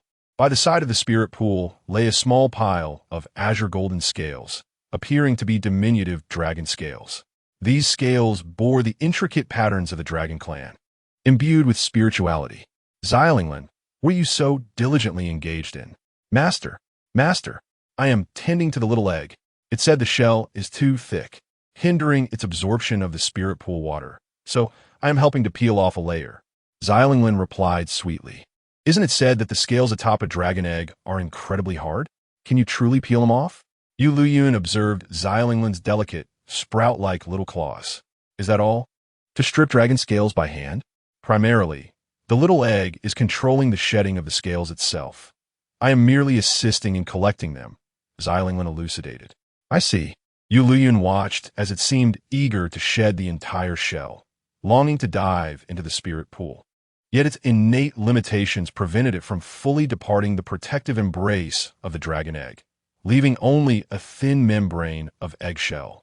It felt secure here, thus willingly relinquishing its most formidable defense, solely to rectify its shortcomings as swiftly as possible. Little egg, may I have this pile of dragon scale shedding as a gift for my sister? The dragon egg swayed gently in the water. Master, the little egg says yes. As the spirit of the weapon, Xiaolinglan could sense the thoughts of the dragon egg, facilitating seamless communication between them. Thank you, little egg. Yueliuyun recognized the immense value of this collection of dragon scale sheddings. Other dragon scale sheddings had long lost their spirit and were forcibly extracted from shattered eggshells, no longer retaining their integrity. However, these were imprinted with rich dragon patterns, radiating a dense aura of draconic energy, their worth immeasurable. Meanwhile, the other large goose egg Yueliuyun had sent forth was currently nestled comfortably within the sacred ground of the Snow Kingdom, soaking in the jade liquid pool, absorbing the essence of heaven and earth, awaiting the day of hatching. Chapter 96. Little Dragon God Yuan Master, the little egg has slumbered for far too long. The spirit pool alone may be insufficient to sustain its restoration. Xiaolinglan, now increasingly attuned to the little egg's condition, sensed that although it was improving, it could not fully recover. A dragon, born with inherent deficiencies, may not traverse far even upon its birth. Here, I possess some spiritual plants. Let us offer them for its recovery. Yueliuyun accepted the shed dragon scales, and, aside from the rebirth grass, she retained the remaining spiritual herbs sent by the national master, leaving their roots intact. These roots, nestled within the spatial realm, may yet have the opportunity to flourish. Master, Little Egg expresses immense gratitude. It wishes to forge a spiritual contract with you, pledging to protect you upon its birth. The dragon egg absorbed the essence of the spiritual herbs. Within its golden membrane, a diminutive dragon's shadow peered out curiously, exuding an endearing charm. Excellent. I shall await its birth to receive its protection. Following the flow of goodwill, Yueliuyun pricked her fingertip, allowing a drop of her blood to fall upon the dragon egg. Soon, a golden spiritual contract symbol emerged upon the egg's surface, and the little dragon absorbed her blood, binding their destinies together. Greetings, my name is Silver Abyss, not Little Egg. You may also refer to me as your little dragon deity, the soft, melodious voice resonated in Yueliuyun's ears. Though a petite creature, it bore an unexpectedly mature demeanor. Very well, little Silver, I understand. Sensing that the phoenix blood would aid her little dragon deity, she resolved to bestow a drop daily, helping it mend its innate shortcomings. Each day, she imbibed the spiritual spring water and feasted upon the fruits and vegetables cultivated within her spatial soil, her health steadily improving. Her vitality was sufficiently robust that donating a bit of blood to aid the little dragon deity would not disturb her own condition. She retrieved a few dragon scales, and Xuancang's astonished expression was immediately evident. Little Moon, you wouldn't dare to smash the dragon egg, would you? These scales still retain the essence and patterns of the dragon. They are exceedingly precious. Fear not, this is a gift from my little dragon deity. Are these few sufficient? If not, I have plenty more. That will suffice. Just 2 or 3 more would be ideal. While not the primary material, they are of utmost importance, capable of elevating the quality of the sword. As a grandmaster of artifact forging, Xuancang cherished such exquisite materials dearly. These are for you. Yueliuyun carefully packaged the dragon scales, gifting a substantial portion to Xuancang while retaining a small amount for her own use. Little Moon, this is far too valuable. Xuancang opened the box to find it brimming with dragon scales, and his eyes glistened with emotion. Her generosity, sharing the finest with him, touched his heart profoundly. Had they not been precious, I would not have offered them. Yueliuyun was exceptionally generous towards those she cherished, unconcerned with gain or loss, only wishing for their happiness. In her previous life, he had endured great hardships. In this lifetime, she hoped for him to experience sweetness. You are the best, Little Moon. Xuancang gently embraced her. Accepting her heartfelt gesture, I have dispatched individuals to gather the spiritual essence from the veins of various nations. Responses have been received from all regions, save for the West Wind Nation, which has remained silent. I suspect there may have been some upheaval in their minds, and I intend to lead a team to investigate. The relationship between Xian Nation and West Wind Nation was amicable. West Wind had always followed Xian without any signs of rebellion. However, as a smaller nation, West Wind would struggle to cope with any dangers independently, necessitating assistance from Xian Nation. The official dispatched by the Xian Kingdom to excavate silver mines in the West Wind Kingdom has gone missing, leaving the West Wind Kingdom at a loss. We shall accompany you. Yueliuyun had little to prepare, so they set off with light baggage. As they exited the city, she noticed that the guard at the city gate was Lord Yuni, prompting her to halt the carriage. Lord Yun, Princesse Yueliuyun. I suppose I must now address you as the War King's consort. May I inquire what your ladyship requires? Once a diligent servant in the imperial palace, Yuni now found himself stationed as a gatekeeper, a position indeed beneath his capabilities. I have heard of your injury, Lord Yun. This medicine is bestowed upon you. It shall aid in your recovery. Once you have healed, please return to the palace, as both my father and mother will still require your protection. Yueliuyun presented him with a vial of spirit spring water. He had sustained his injuries from an unintentional strike by the Changyan sword immortal, who would hardly concern himself with such a minor figure or his current plight. Yet, as the crown princess, She deemed it her duty to extend proper regard to those loyal to the Xian kingdom. "Thank you, your ladyship." Yuni, with tears in his eyes, knelt in gratitude. Though he was but a humble individual, he felt deeply honored by the crown princess's personal attention. Any lingering discontent within him dissipated, replaced by overwhelming gratitude. "A gentleman of the nation treats me with honor. I shall reciprocate with unwavering loyalty." As he watched their carriage recede into the distance, Yuni swore in his heart that he would never betray the Xian kingdom and would serve Princess Yu with his life. "I believe that if you were to wield authority over the Xian kingdom, it might flourish even more than it does now." Xuancang was astounded by how a mere gesture from Yueliuyun could win over such a formidable warrior as Yuni. "In this generation of the Xian kingdom, though I alone possess the royal bloodline, my father and mother have secretly adopted a son, grooming him carefully as a candidate for the throne. I wish to assess whether this younger brother is worthy of such responsibility." Yueliuyun lifted a corner of the carriage curtain. Noticing petals fluttering down from the flowers by the roadside, one of which drifted into the carriage, and she caught it in her hand. "Ultimately, rather than holding dominion over the world, I would prefer to walk side by side with you, raising our children and exploring the vastness of the world, experiencing the simple joys of life." Xuancang was equally enamored with the future she envisioned, which indeed appeared splendid. Since meeting her, he had realized that all wealth and grandeur were but fleeting illusions.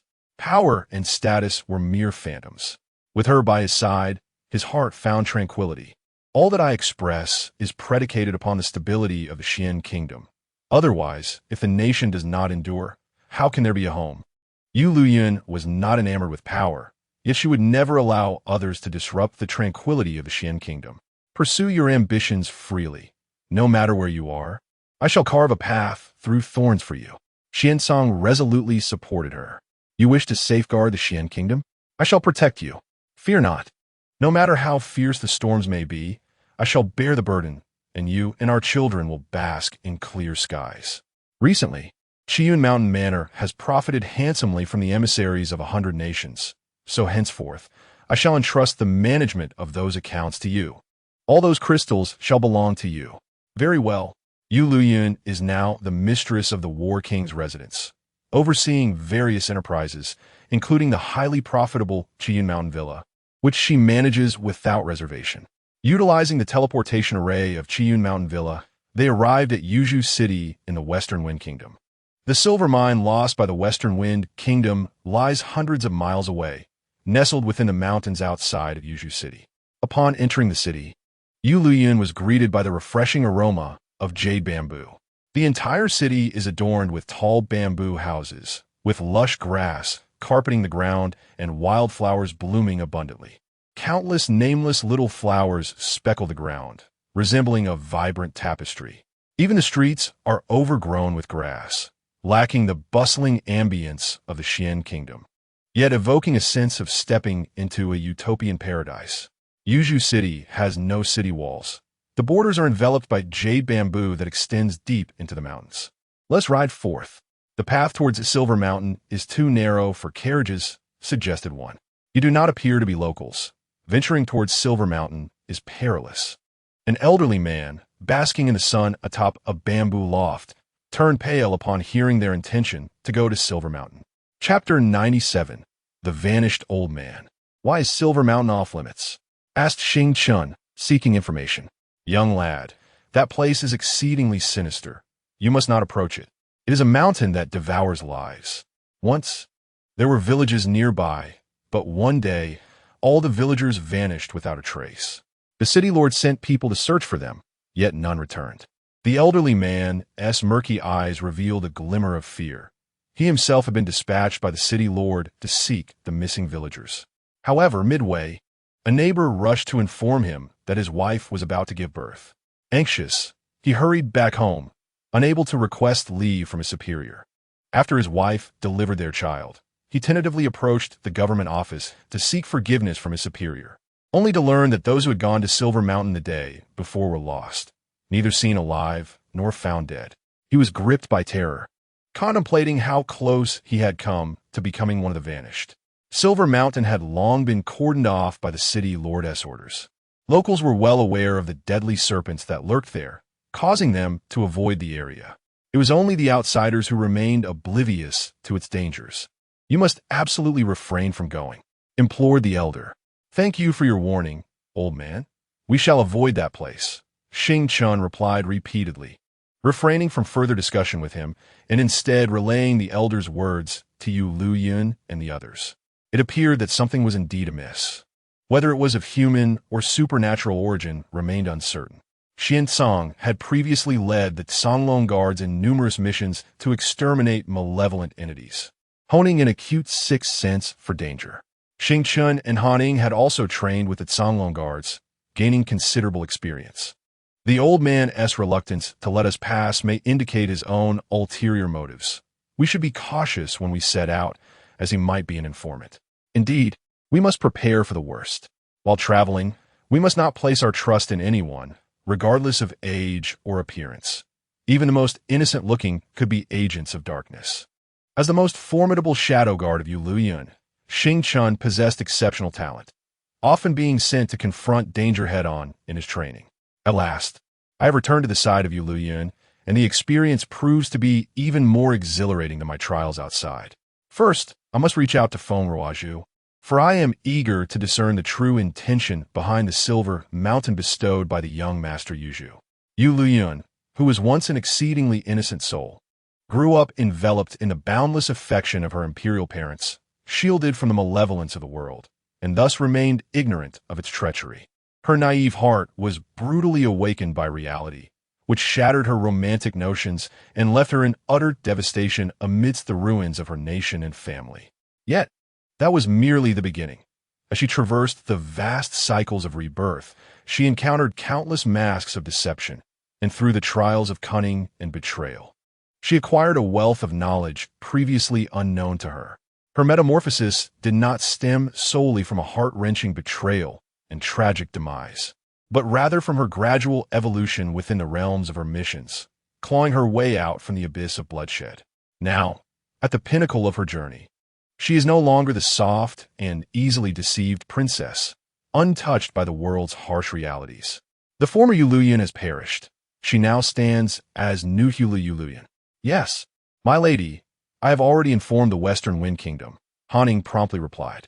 Formerly, he served as a mere errand boy for the War King, but now he finds himself with an additional master. His legs must be trained to move swiftly, enabling him to satisfy the demands of both lords. He resolves to persistently seek out his esteemed master for swordsmanship lessons upon his return. If the War King's consort can wield a sword, there is no reason he should not be able to as well. Should he still be inept, it would merely indicate that his approach to learning was flawed, preventing his master from imparting true expertise. If any issues arise, they surely could not stem from his own shortcomings, but must be attributed to others withholding knowledge. Should the sword immortal Changyan hear these musings, he would undoubtedly bestow upon him a most generous reprimand. They proceeded to the Lord's Manor of Yuzhu City to investigate the records concerning the Silver Mountain. They rode directly to the largest bamboo structure, which served as the Lord's Manor. The architecture here is remarkably grounded, in stark contrast to the grandiose edifices found throughout the Xian Kingdom, characterized by their imposing stature and intricate designs. The city walls of Yuzhu are formed from bamboo groves, and the Lord's Manor is constructed of bamboo. Had it not been for the wooden plaque inscribed with the words Lord's Manor, they might not have recognized it as such. "Who are you? What brings you to the Lord's Manor? Shall we announce your presence?" inquired the two guards, noting the imposing stature and opulent attire of the visitors, their voices lacking authority.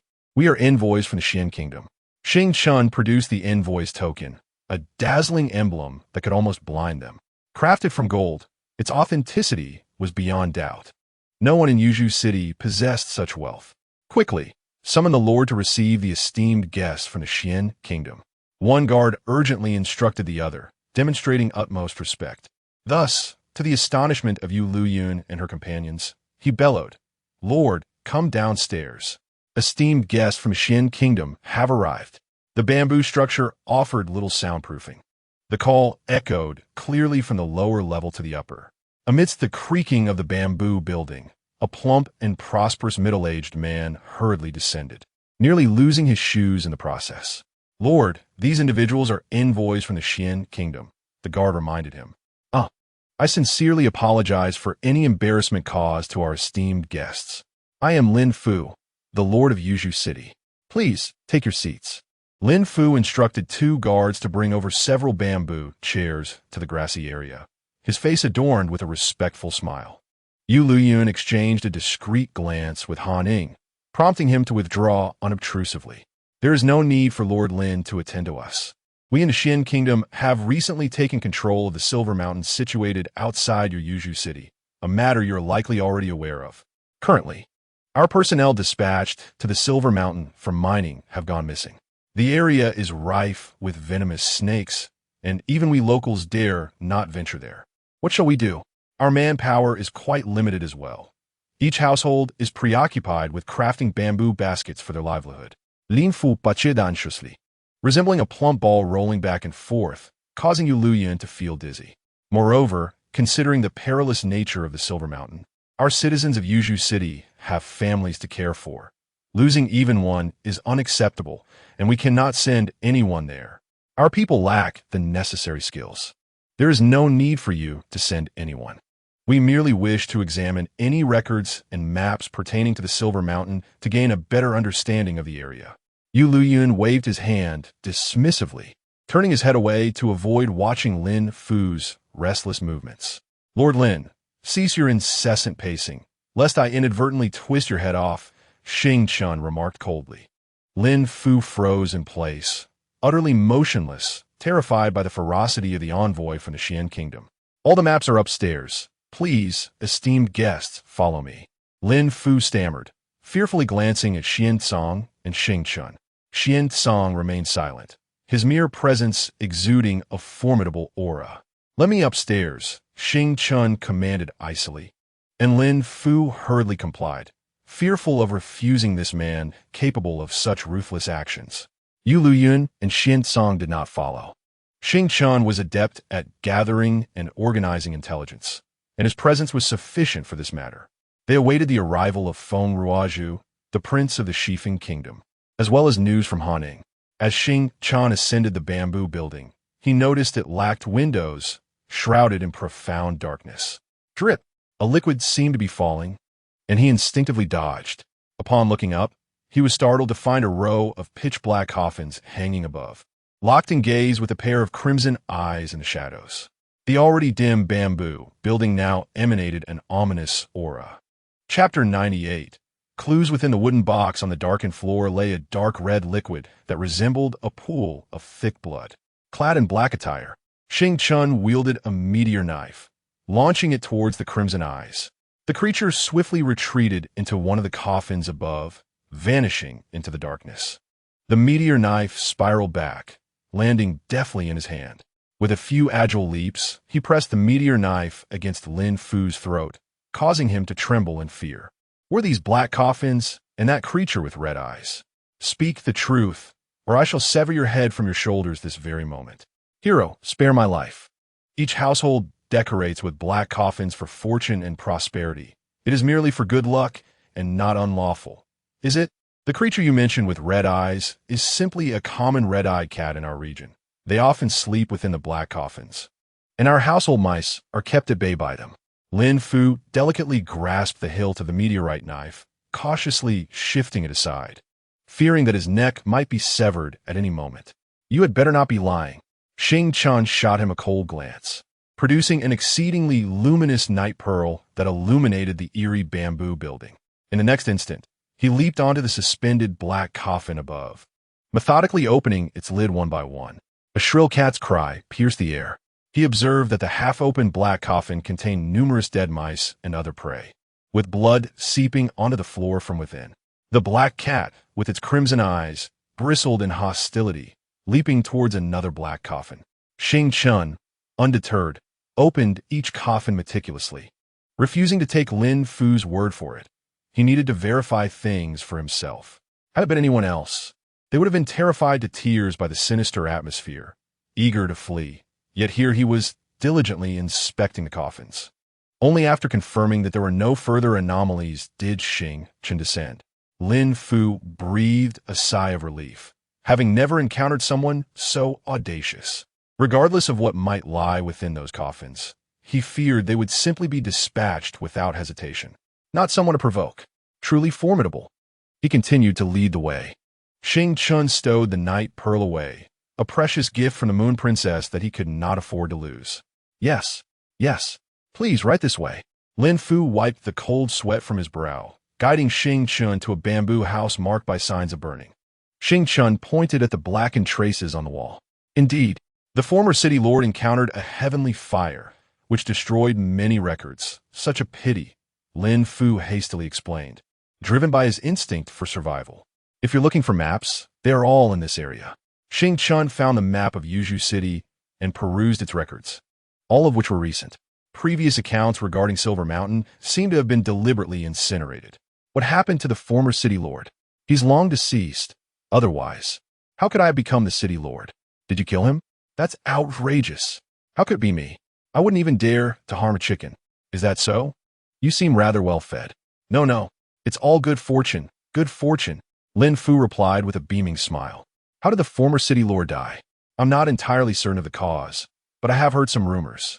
One night, he suddenly ventured to Silver Mountain and was never seen again. Later, due to my prosperous appearance, I was appointed as the new city lord. Did he leave anything behind before he died? Xing Chen had not found any relevant information about Silver Mountain here, possibly indicating that only the former city lord had once been concerned with it. I recall that his belongings were stored in a large chest in the storeroom. Lin Fu, having witnessed Xing Chen's prowess, dared not play tricks in his presence. Fetch it. Fearing Lin Fu might attempt some deceit, Xing Chen watched him closely as he retrieved the large chest from the storeroom and opened it on the spot. Only after confirming that there were no hidden poisons did Xing Chen allow him to step back, donning gloves to rummage through the contents of the chest. Amidst a clutter of belongings, he unearthed a wooden box, shrouded in garments at the bottom of a chest. Upon opening the box, he discovered an aged notebook, its pages yellowed and marred by insect infestations. Fortunately, the inscriptions within remained legible. The realm of Qihuan had long since standardized its script and language, allowing him to swiftly peruse the diary of the former city lord. Additionally, the box contained records concerning the Silver Mountain, which the old lord had meticulously set aside, thus escaping the ravages of fire. Within the same box, he stumbled upon a peculiar stone, which he discreetly placed alongside the other artifacts. He maintained a vigilant skepticism towards Lord Lin. After all, what sane individual would adorn their home with so many black coffins? Furthermore, the presence of those ominous red-eyed cats as pets was unsettling. The once charming bamboo residence now bore an eerie atmosphere, leaving one to ponder how many of its inhabitants could be deemed normal. As he descended the stairs, he cast another glance at the row of black coffins above, each pair of scarlet eyes fixated upon him, exuding an unsettling aura. Even with the knowledge that they belonged to the red-eyed cats, an inexplicable chill ran down his spine. Who could say what secrets might lie behind those feline gazes? Upon reaching the ground floor, he found Han Ying had returned, though Feng Ruozhu was still absent. They exited the city lord's manor and sought a secluded spot to exchange the intelligence they had gathered. I just conducted a thorough investigation, and I can confirm that this indeed is the city lord's residence of Yuzhou City. Their lord is Lin Fu, and there is no pretense involved, he reported. The kingdom of Shifeng is indeed impoverished, and the group nodded in agreement, acknowledging the truth in his words. However, during my inquiry, I noticed that every household displayed a black coffin, which appeared rather frightful. I specifically inquired about its origins and learned that the previous city lord mandated all families to hang black coffins as a means of warding off misfortune. Han Ying expressed his disbelief. How can one possibly sleep soundly with such a thing hanging overhead? Each household relied on weaving bamboo baskets for their livelihood, with the ground beneath them interlaced with the roots of the jade bamboo, rendering it unsuitable for agriculture. They could only trade baskets for grain with merchants from afar. What you see is but one coffin. The city lord's bamboo residence is adorned with an entire row of them, resembling a charnel house. Xing Chen remained remarkably composed. Those coffins even drip with blood. One cannot help but feel terrified. Yueliuyun, upon hearing this, sensed the eerie essence of Yuzhou City. Xingchen, what lies within those coffins? They contain the remains of numerous animals, and a breed of cats with crimson eyes resides there, gathering in droves atop the coffin lids within the dark bamboo dwelling. Xingchen's words sent a shiver down Yueliuyun's spine. Little star, you truly have a reckless spirit. Did you actually go up to take a look? Hanning could not help but express his admiration. When it came to courage and audacity, Xing Chun reigned supreme. He was truly daring enough to confront danger head-on. It was no wonder the queen had chosen Xing Chun to serve as a covert protector for Princess Yu rather than the more impulsive Han Ning. Perhaps she deemed Xing Chun the more reliable option. How could you know what lies within without investigating? Surely you did not refrain from opening it? Shouldn't this opportunity be afforded to you? Chapter 99. It has arrived, Xingchen. Have you made any discoveries up there? Xuancang inquired. I have found a record written by the former city lord. It mentions the mysterious disappearance of the villagers from Yingshan, which aligns with what that old man mentioned. Xingchen had already perused the record, detailing significant events during the tenure of the former city lord. Prior to the villagers vanishing, residents from nearby Yingshan had sought assistance, claiming that terrifying sounds emanated from the mountain, accompanied by a purple mist that billowed forth at night, as well as the thunderous roar of countless horses. It appears that the peculiar occurrences at Yingshan had long been foreshadowed. Upon hearing this account, Xuancang felt certain that something extraordinary had transpired within Yingshan. The former city lord had acted responsibly, dispatching personnel the following day for investigation, only to find that the villages surrounding Yingshan were entirely deserted. Despite it being broad daylight, not a sound could be heard. Subsequently, the rescue team sent and met with utter annihilation. With no other recourse, the city lord sought assistance from higher authorities. However, the kingdom of Westwind was already feeble and lacked the manpower to address such trivial matters. He could only instruct his men to seal off the mountain paths, informing the townsfolk that venomous snakes lurked within, having already claimed numerous lives. Nevertheless, tranquility in Yuzhou City was short-lived, as the purple mist continued to spread from Yingshan, encroaching upon Yuzhou City itself. The city lord wrote another urgent missive, pleading for aid from the king of Westwind, who dispatched an adept to the scene. This individual established a grand formation with a black coffin to suppress the purple mist. Xingchen, did you bring the layout map of Yuzhou City? Upon hearing this, Xuancang was eager to understand the nature of the formation devised by this extraordinary figure. I have, Xingchen replied, unfurling the map before everyone. Xuancang utilized his spiritual awareness to scrutinize the layout of the bamboo buildings depicted on the map, correlating it with the black coffins from each household and a row of black coffins from the city lord's residence. Countless formations materialized in his mind, culminating in the final appearance of the grand array. This is the 1,000 coffins hanging in formation, which gathers in energy here, concealing the life force of this place. With the protection of the grand formation, the adept departed from Yuzhou City, heading towards Yingshan, only to similarly vanish without a trace. Yingshan is a place that welcomes none and allows not a single soul to escape. Hanning could not help but exclaim, if we venture there, will we ever return?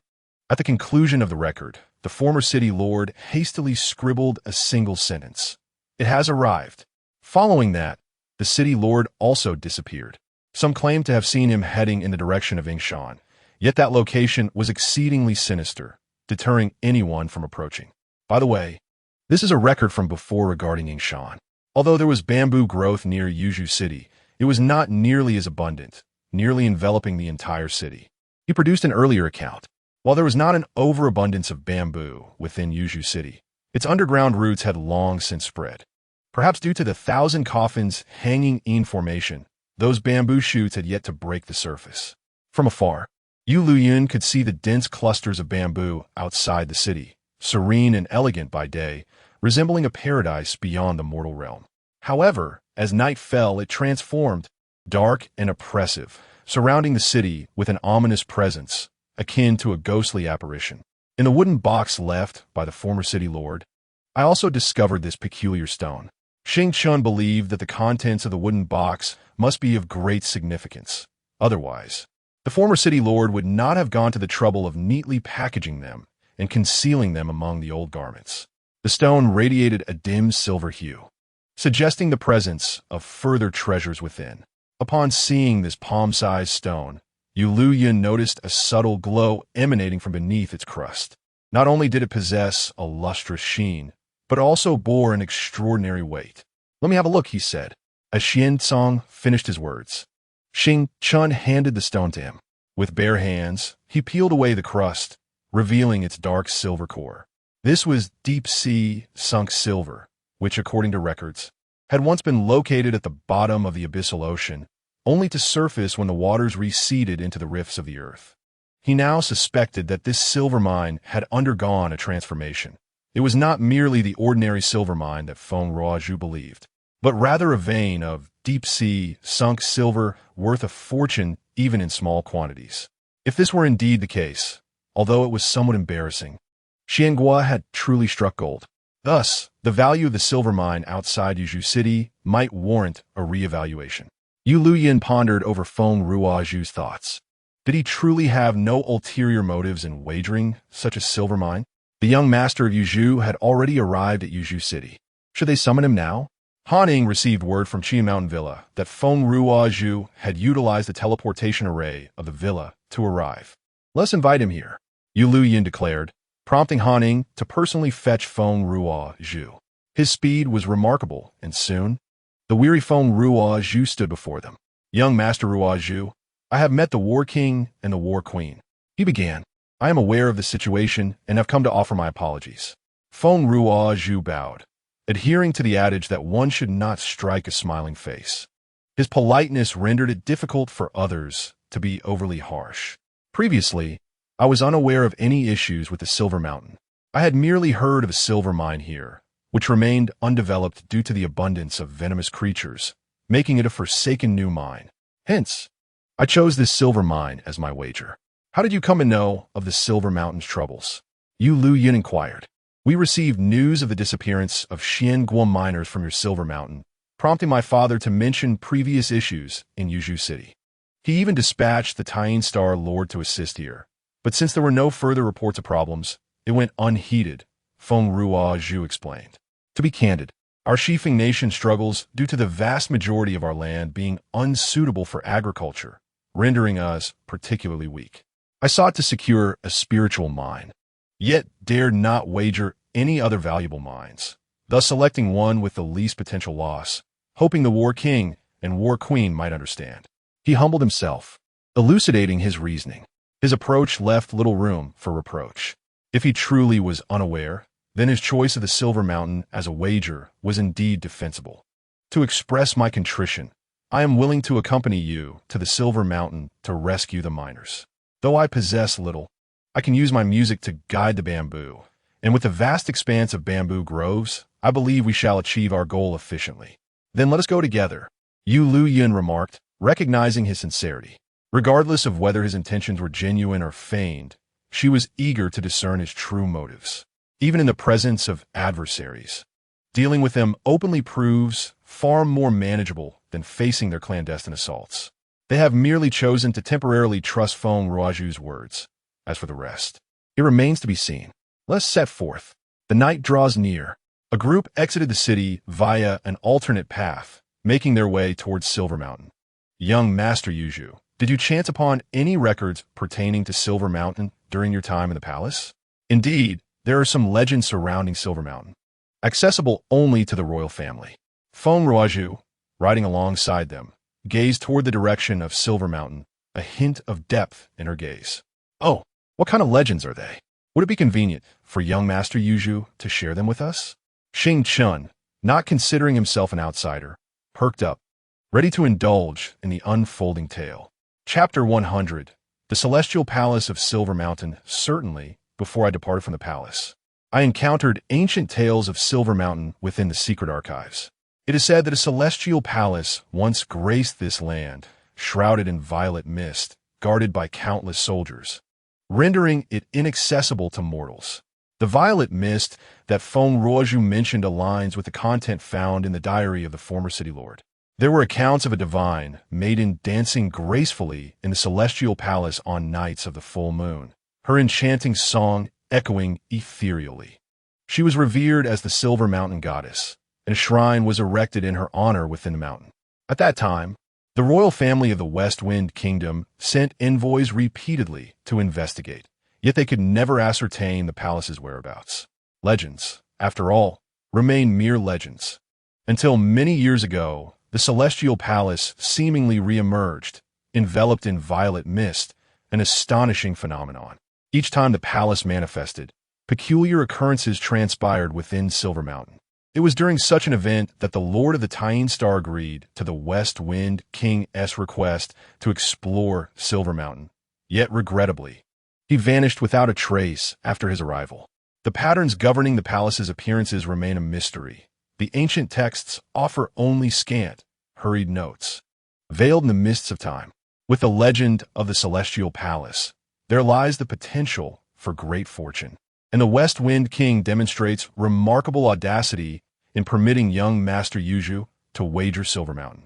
Was it not the case that they were unaware of Silver Mountain's anomalies at that time? My father reprimanded me quite sternly upon learning of this matter. Young Master Yuju, do you know which direction Silver Mountain lies? Silver Mountain resembles an incense burner, towering into the clouds, its body radiant and silver, situated to the east of Yuju City. As long as one does not stray from the correct path, it is easily identifiable upon nearing. The direction indicated by Feng Ruoju aligns perfectly with the markings on the map acquired by Xingshun. The group galloped eastward with vigor. The area was densely populated with bamboo, each stalk standing tall and straight, akin to exquisite jade pillars, distinct from the bamboo once seen by Yueliuyun. Brother Qingxiao, hold on tight. A slope lies ahead. Xuancang, atop his snow-white steed, bore Yueliuyun in his embrace, both sharing a mount. Aware of his impaired vision, she guided him personally, sensing their surroundings with her spiritual awareness, mindful of his energy. The snow-stepping steed was a rare and noble creature, robust and powerful, carrying two riders with ease, its hooves light upon the ground. Initially, Xuancang maintained a respectful distance from her. However, as they ascended the slope, the path became exceedingly bumpy. Upon hearing her words, he gently wrapped his arms around her waist, the warmth of her delicate form stirring his heart. The fragrant aroma that enveloped her was reminiscent of blooming cold cherry blossoms, refreshing and invigorating. As dusk approached, the interplay of light and shadow within the bamboo grove made them feel as if they had distanced themselves from the clamor of the mundane world, entering an extraordinary realm of serene tranquility. Is it true that the jade bamboos of your West Wind Kingdom grow to such great heights? Asked Yueliuyun, her curiosity piqued. The closer they drew to Silver Mountain, the more colossal the bamboos appeared, resembling great trees rather than the traditional slender stalks. Not entirely. The jade bamboos near Jade Bamboo City are indeed unique, but those elsewhere are generally similar in size to ordinary bamboos, having been transplanted later on. Silver Mountain is, in fact, the origin of the jade bamboo. It is said that deep within the mountain, there may exist divine bamboos that have thrived for millennia, though no one has ever laid eyes upon them. Feng Ruoju was well versed in this knowledge. Jade bamboo held immense significance for the West Wind Kingdom. Without it, they would be left with naught but the cold winds of the northwest. For reasons unknown, only the jade bamboos near Silver Mountain continue to grow indefinitely. Elsewhere, they undergo an annual growth cycle, with the old bamboos withering away and new ones sprouting forth. It seems Silver Mountain is indeed a treasure trove. Surely many would desire to procure these magnificent jade bamboos? Inquired Yueliuyun. To be frank, Your Highness, some do wish to acquire these enormous jade bamboos for use as pillars. However, their remarkable resilience makes them nearly impossible to fell. Only a celestial swordsman might have the strength to cut them down. But how could we afford to summon a celestial swordsman to chop bamboo?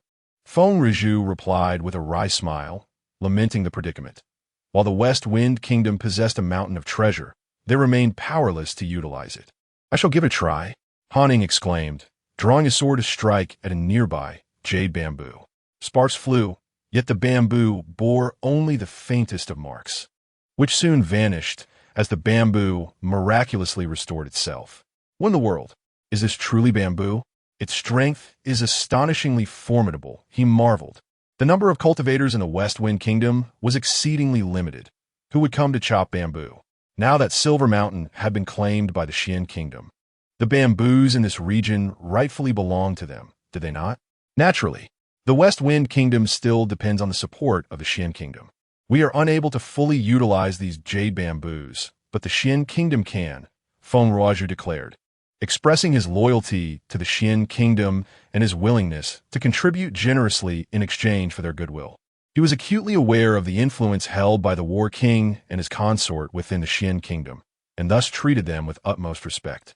Young Master Jade Bamboo is indeed quite the remarkable individual, remarked Xuancang, having gleaned from their brief interaction that Feng Ruozhu was a wise man, adept at understanding when to yield and when to advance. Is it known whether the crown prince of the West Wind Kingdom has been established? Yueliuyun inquired. Modestly speaking, I am the crown prince of the West Wind Kingdom, Feng Ruozhu replied humbly. As the prince and future king of the West Wind Kingdom, he displayed considerable courage in attending the banquet of 100 nations. It was noteworthy that while other realms typically sent lesser princes and princesses as envoys, the West Wind Kingdom had dispatched its very crown prince.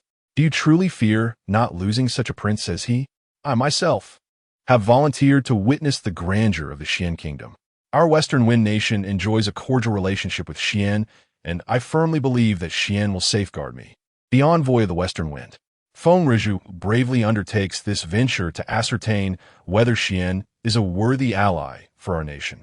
The previous banquet of 100 nations revealed much about Xian's standing, swaying the hearts of many vassal states. The Western Wind and Xian are allies. As long as Xian remains steadfast, the enemy's iron cavalry shall not set foot within our borders. Yueliuyun assured Feng Ruozhu. Ruozhu places his trust in the princess. He smiled and nodded. It is less about his faith in Xian and more about his confidence in Yueliuyun. This eldest princess of the Xian Kingdom is no ordinary person. With her presence, Xian shall surely flourish. Now that we have approached the vicinity of Silver Mountain, I shall use my flute to seek out any other living souls. Then I must trouble you, young Master Yuju. No need for formality. It is my duty as a host. Feng Ruozhu produced a purple jade bamboo flute and began to play softly. As the ethereal notes resonated, the leaves of the jade bamboo sea rustled rhythmically, reminiscent of waves rising and falling. At that moment, Xuancang's spiritual awareness sensed that the entire Silver Mountain seemed to come alive, the bamboo forest breathing in harmony with the melody. Feng Ruozhu's consciousness melded with this transcendent realm, capturing the scene before him in its entirety. Suddenly, his eyes widened in astonishment. He beheld the Silver Mountain, resembling an incense burner, surrounded by swirling purple mist, and atop this incense burner, a resplendent heavenly palace emerged, aglow with golden splendor, shimmering brilliantly in the light of the setting sun, radiating divine brilliance. The Silver Mountain Palace has appeared,